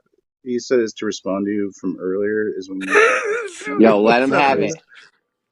No, it's because like you could also do it with a vacuum, right? You pull a vacuum, you can make water boil, right? Right, there's other ways to make water boil, but Jeremy made a good point. This is why you could say, if this is your parameters of science proves things, that heat makes water boil, but it doesn't make water boil exclusively. So what really makes water boil? Maybe it's not heat. And this is where, you can't prove anything. But like if you're like, I can make heat, put it Experts underwater are and make less it expert boil. in the boilage of water. But is it the cause of what makes water boil? You know what I mean? Like it's just, and this is why I'm saying like you can't prove You just anything. walking this through is like a way. What is It's it? like an induced, prescribed sort of cause and effect relationship that's already been established for you. So you're just going with it. Is that Well, what it's you're also saying? like it's like the idea that it's contractual. The idea that society has come to agreement that certain things, Society is certain kind of things sort of, contractual, right? Like that's anything it. that's mainstream or in a textbook, right, is like sort of must be supported, sanctioned by, like Well, I mean, even like the idea that water boils at this set temperature. Well, okay, what the fuck is temperature? What, something we made that goes up to a number of using mercury? Like, what the fuck are we talking about? Like, you know what I mean? Like, we have some parameters we've set that we all agree on. Right. Listen, every day on Earth, millions and millions and probably billions of people are, unbeknownst to them, doing this experiment where at sea level or a relatively close pressure, put heat to water until it boils. It happens day in, day out, nonstop. Right, but it's just that there could be other factors. Like, if there's something else that makes water boil, then is it exclusively heat that makes water boil? Is that what water boiling is? Yeah, but I don't think anybody said that it was Well, exclusive. it's like atmospheric pressure is like the resistance of water boiling to heat, right? So you can boil something with like considerably less heat energy if you have a vacuum pulled on it. If you have a lot of pressure on it, you need to apply more heat, more thermal mass to the water to make it perform the boiling thing. What is the boiling anyway? What the fuck is boiling? What the fuck is boiling? Why are little bubbles coming out? It doesn't even make sense. Conditions on Earth to water boils. We know this happens. It's a fact. It's a phenomenon. Question. I don't know if question. Did you guys hear what I said It's a earlier? phenomenon. No, I don't have a question. So You're when trying you to said it's not a elucidate me. question, it's Elucidate not my a point. question that heat makes water boil. It's not even a question in anyone's mind. We know this. It's a fact of reality. Listen, this is very. It's a component to it boiling. Can you guys not hear me? We hear you, Travis. Okay, look, just real quick. Issa, If I have water, if I have frozen water and I apply all the temperature We in the do world hear to it, you, it won't Issa. boil. All right, It won't be. Travis. If you hear someone talking, you hear someone talking, don't start talking after they started talking. Travis, do you want to go ahead? Okay, Issa used the word exclusively. I don't know that anyone has said that fire is the exclusive cause. We are talking simply about cause and effect. Can water boil? Yes. Can it water by reducing pressure? Yes. Can it boil by increasing heat? Yes. But those are simply cause and effect. Which can be proven. Yeah. Right. Yeah, Okay. he's So just nutcase. what is temperature? I'm just trying to say, like, at every angle of any of these points. Bro, come on. We know what temperature is. Do we though? Really? What have we proven today? That it's a contractual agreement about where mercury resides on some fucking thing that we invented. I'm just trying to say, like, what are these? The tools themselves are just contractually helping us explain the world we live in, not necessarily proving anything. Listen, you don't even need what? You don't even need a thermometer, right? I can put your hand. Oh, if it's hot, we don't need mercury or anything. I understand the principle of what you're saying, and this is why I kind of like earlier what I was getting to is that it's a yes and a no answer of like, does science prove things? But I think ultimately no. Like, didn't do nothing, can't prove nothing. Like, that's how I feel, dude. Yeah, good. Maybe Snacks can go ahead because he wanted to speak a little bit ago. Doing some yogic positions right now, meditating. I'm just waiting for my time to speak again, where I can annoy that guy Kool-Aid more. Well, I think the question on everybody's mind is it time to reassess temperature? And I think it is. What's up, Merle? It's definitely not time to reassess temperature. That's like just a basic thing. You also need time to boil water. You can't just add heat for a split second and then expect the water to boil. Yeah, No, you need to give it time. No, it's not true. You need water. There's a lot of things you need that you can't boil water without. Like, obviously, you need water. Obviously, it takes time to boil water. So what? No, but what he's saying is actually fundamentally not true. If you wanted to cut out the time factor, you would just go straight to the end of the boiling process, at which point the energy had been put into the water and the water had boiled.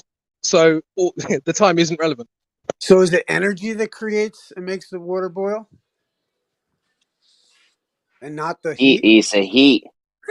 I'm just saying, you can parse these fucking things until infinite. You're splitting hairs. But only versus the atmospheric pressure. And all this conjecture just proves how ironic. Proves my point that you can't prove anything.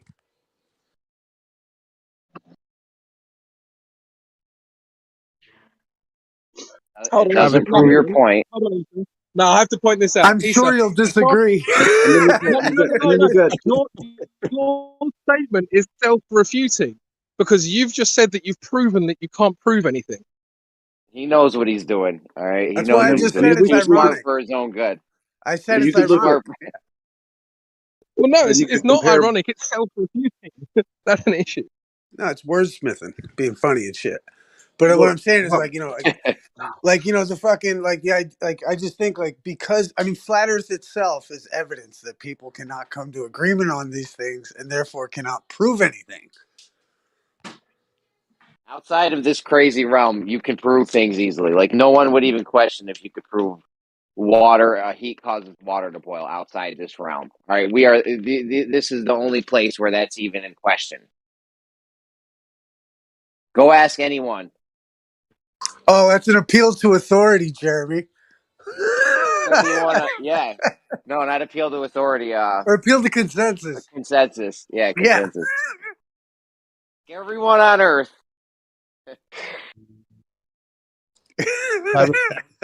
No, we put the flame a zillion times today, a billion times today.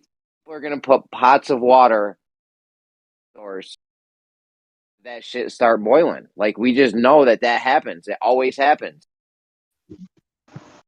Hey, Issa, you're starting to sound a lot like a Glober. You seem to be making an argument that you can't appeal to evidence, which is literally there. Well, actually, what I'm saying is you're mistaking evidence for proof. You can have evidence that leads one to believe something, but my thing is that I think that's still not necessarily proof. Sure. Well, I would agree with you there, but if you can't appeal to evidence, then there's no logical framework that you can work with. And that's what the Globers will say to you if you say that their measurement through spectroscopy of Polaris is wrong, because they'll say, "Well, we know what the fucking thing is." You know what I mean? Because through spectroscopy, and you just don't accept the science that spectroscopy provides for you, and you're disobeying. You know what I mean? This is what they say. Bro, don't try to bring it from something simple like boiling water. You can't prove nothing, bro. Spectroscopy. Can't even pronounce that fucking word. Well, I'm just saying that. I think there's a fundamental. One second. There's a fundamental difference there because what they're asserting is evidence is under contention as being in the bracket of evidence in the first place, right? So that's where that kind of splits apart. Right, and I just think everything is susceptible to that splitting of hairs, and it's whether it be right or wrong or indifferent. I just think it's just, to me, that's just what it is, and why I come to the conclusion that you can't really prove anything. I think it's a bold claim. I just think it's more honest in the sense of admitting that because we don't know all the variables. What we do have is evidence to suggest that when I put fire to water, it will boil repeatedly every fucking time. Fact. And that's a fact. But the problem is it doesn't necessarily prove all of like the gentleman brought up. It's time is a factor, and and all these other variables. I just think there's more to it, like seawater. You know what I mean? I don't know. It's just different vibe. There's different ways to break it down and split hairs. You're losing it, Issa. You're losing it. It's improvable. Yeah, Issa, you're literally saying that flat Earth is a vibe. Flat Earth is a vibe. Flat Earth is a vibe. I mean, I don't know. It's just. He should have. Look at this. Stopped. Look at this, right? Stopped at it when we put fire underwater. It boils. You should have just stopped there. That's it. Period. Well, the Earth. Check it out. The Earth isn't flat because of topography anyway. So that's a misnomer and a fucking poor term. So But flat Earth really is if just a anything vibe should be flat, because right? it's Like, evidently not true because don't we you have think? topography. Are But you shouldn't is flat Earth a vibe to you, Crypto? And because you don't have any evidence that there isn't topography. You're just being silly now, Issa. All right. Well, I'm just pointing out that it's like, you know, it can go either way in this. And thank goodness it can, because it makes everything possible. The term flat Earth isn't literal flat. I mean, I'm pretty sure everyone, if you can everyone agree knows that that. there's Oh, topography, everybody right? knows, huh? Yeah. Everybody knows. Not literally flat.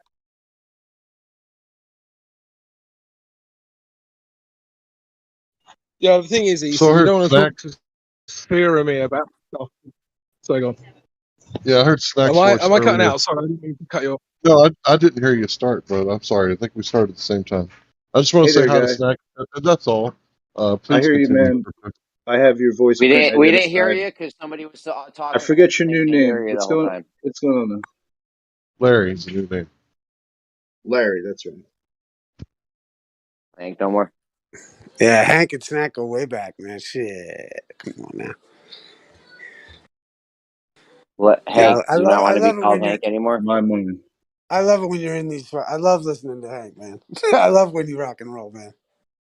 Let me ask a question real quick. In what is a proof in math then? What are the steps, right? You have to stick to objectivity, right? Like I have 2 apples, right? They're right here in front of me. And then Henry comes by and adds 2 more apples. Now, if he added 2 apples to my pile of 2, like you've proven that number has to be 4. But as soon as you start like leaving objectivity, like negative apples or anything like that, where the math just gets kind of based off of random stuff, like it starts acting more like a language, right, rather than a descriptive, objective. Right. So let's go back They to the actually debated for years. They actually debated for years on if they should even use negative numbers, just because of what you said, Hank. Like it's not even. It doesn't equate to reality. You never have a negative of something. Anyways, go ahead, Travis.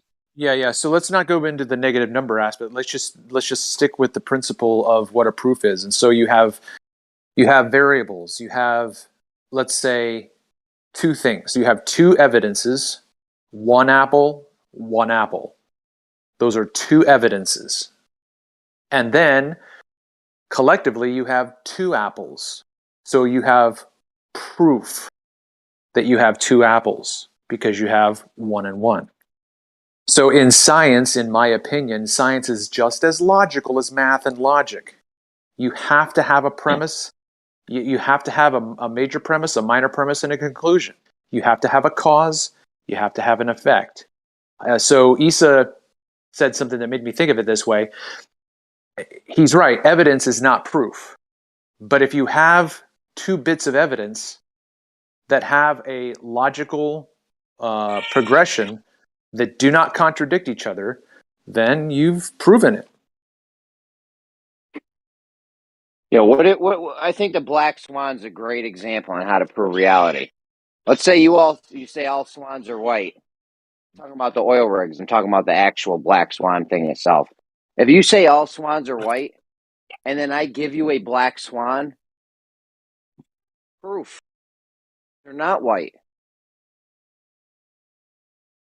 Sometimes evidence can mean proof, right? Like if there's genetic evidence that's irrefutable because it's like fingerprints and DNA and clothing sample, right? All 3 of those, it's like, well, that's a little more than just evidence. That's substantial evidence, and I'm gonna go ahead and say that this puts him at the scene, proof beyond a shadow of a doubt. As part of this, not making sure that the evidence that's being provided is proper and true, like the gentleman said about the black swan thing. If people are saying every swan is white, and then he comes up and gives me a black swan, I not then have to check to make sure that that is actually a black swan and not a white swan that he's just painted? Of course, check for tar. Check it out. Magic marker. Yeah, absolutely. Yeah. Yeah. Can we give it a bath, get go some Dawn soap? back to what I said though? Does anybody Yeah, we can go back to what you said, but you're agree or roboting disagree real with what I bad. said? Can I get a concession or a rebuttal? Yeah, but can I get a concession or a rebuttal to my claim? Not robot anymore. You're good now. Yeah, I would rebut that sometimes it can be proof and sometimes it's not. It depends on the level of evidence. I thought you heard that. Are you cutting out, bud? Yeah, I left the apartment, so I think I was transitioning from Wi-Fi to towers. But yeah. Hey, That yo, was my so rebuttal. I kind of said earlier that, like, in the parameters that you're talking, it's like you can and you can't. You know, I kind of also said that earlier. Like, it's more complicated than just, like, you know, blanket, whatever. I'm just saying once you start parsing things, you can, like, you know, split hairs to the point where you can't prove anything pretty much about anything. I don't know. But it's like if I say that heat, you know, if I put heat underwater, it will boil. Like, that proves that I can put heat underwater, but it's like, it's my very hypothesis that comes from my subjective. I just don't know. To me, Right, I'm exactly. perfectly So content with you can't prove anything. It just makes sense to me. I don't know why. Doesn't mean you don't have like a parameters with which you live and an understanding But of we know. society, rules, etc. I'm just saying that you can't fucking necessarily prove everything. But we know heat causes water to boil. We all know that. It's a fact about reality, right? Well, right. It's like, you know, if you say that, you know, it's heat, but you can't say it's exclusively heat. Do you know what I mean? Like, It's you know, therefore, exclusively heat.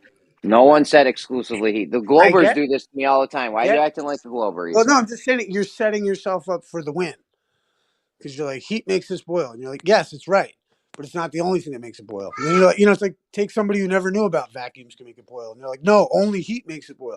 And I'm just trying to say there's ways that you could disprove it. You could be like, well, let me put it in a vacuum and show you how I can make it boil. And then wow, heat doesn't. It isn't just heat alone that makes it boil. Listen, all you're ever gonna do, hold on, all you're ever gonna do is find other ways water can boil because we already know heat does it. About reality, it's proven. It's because it's not heat; it's pressure change. So now is it not heat that makes water boil? Well, heat causes pressure change. Pressure change is causing the water to activate. So it's pressure change, Releasing the not change. actually heat. It's a state change. So what you're seeing is water changing from one state to another.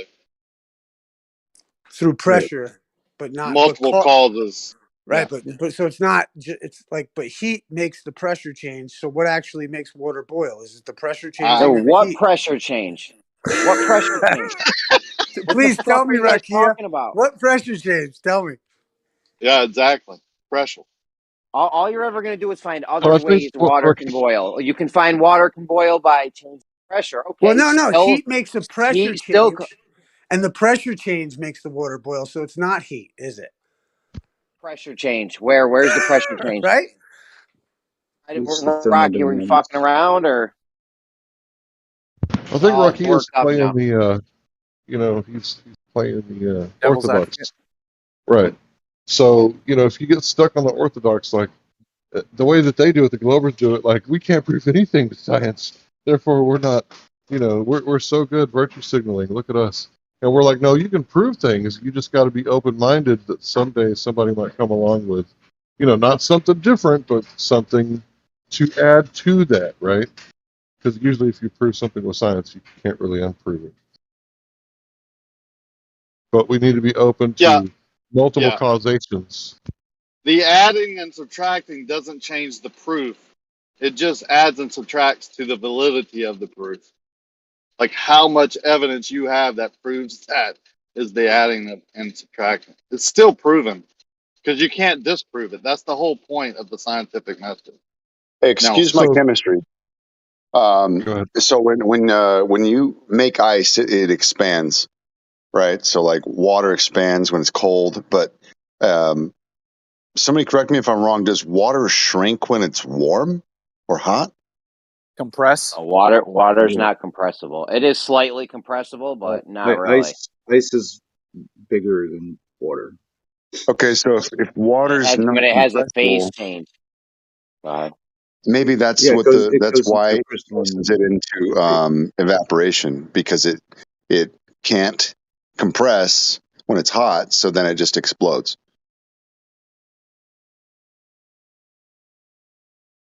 Bet.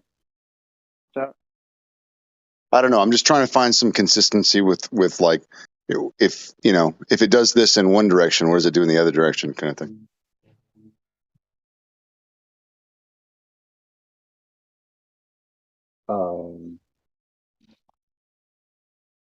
Travis, you had a question about the GGR, and I apologize. It got really loud where I am. Could you repeat your question?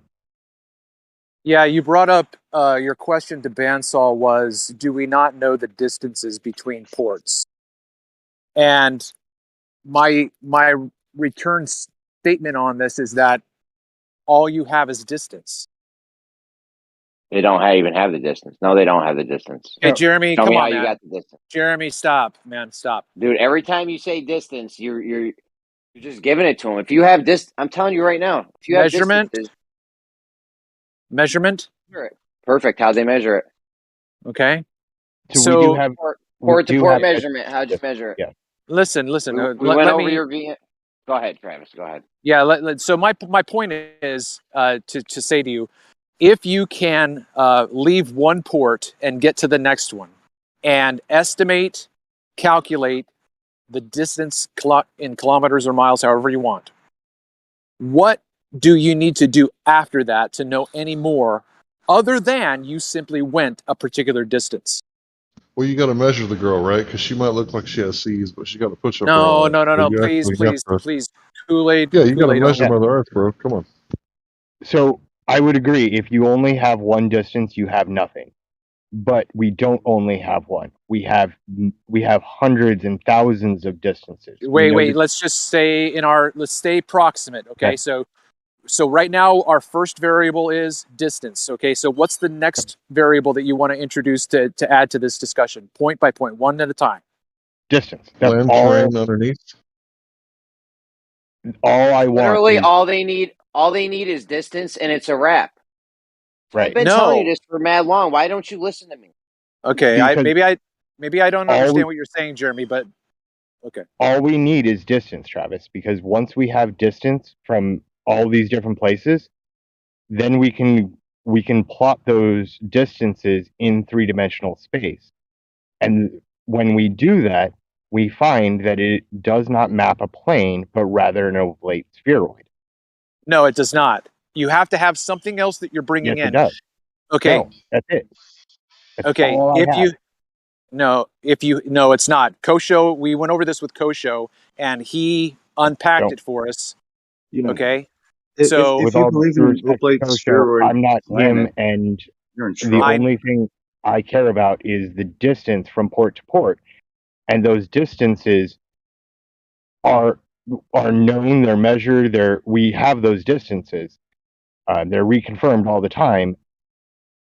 So if you have let me just hold on, Kool-Aid, 1 second, because they don't. I don't know if everyone doesn't get this, or it's just Travis or what, but if you have a rectangle or a square shape, with an X going through it, point in the middle somewhere. So you have 5 cities, 5 ports, whatever you want.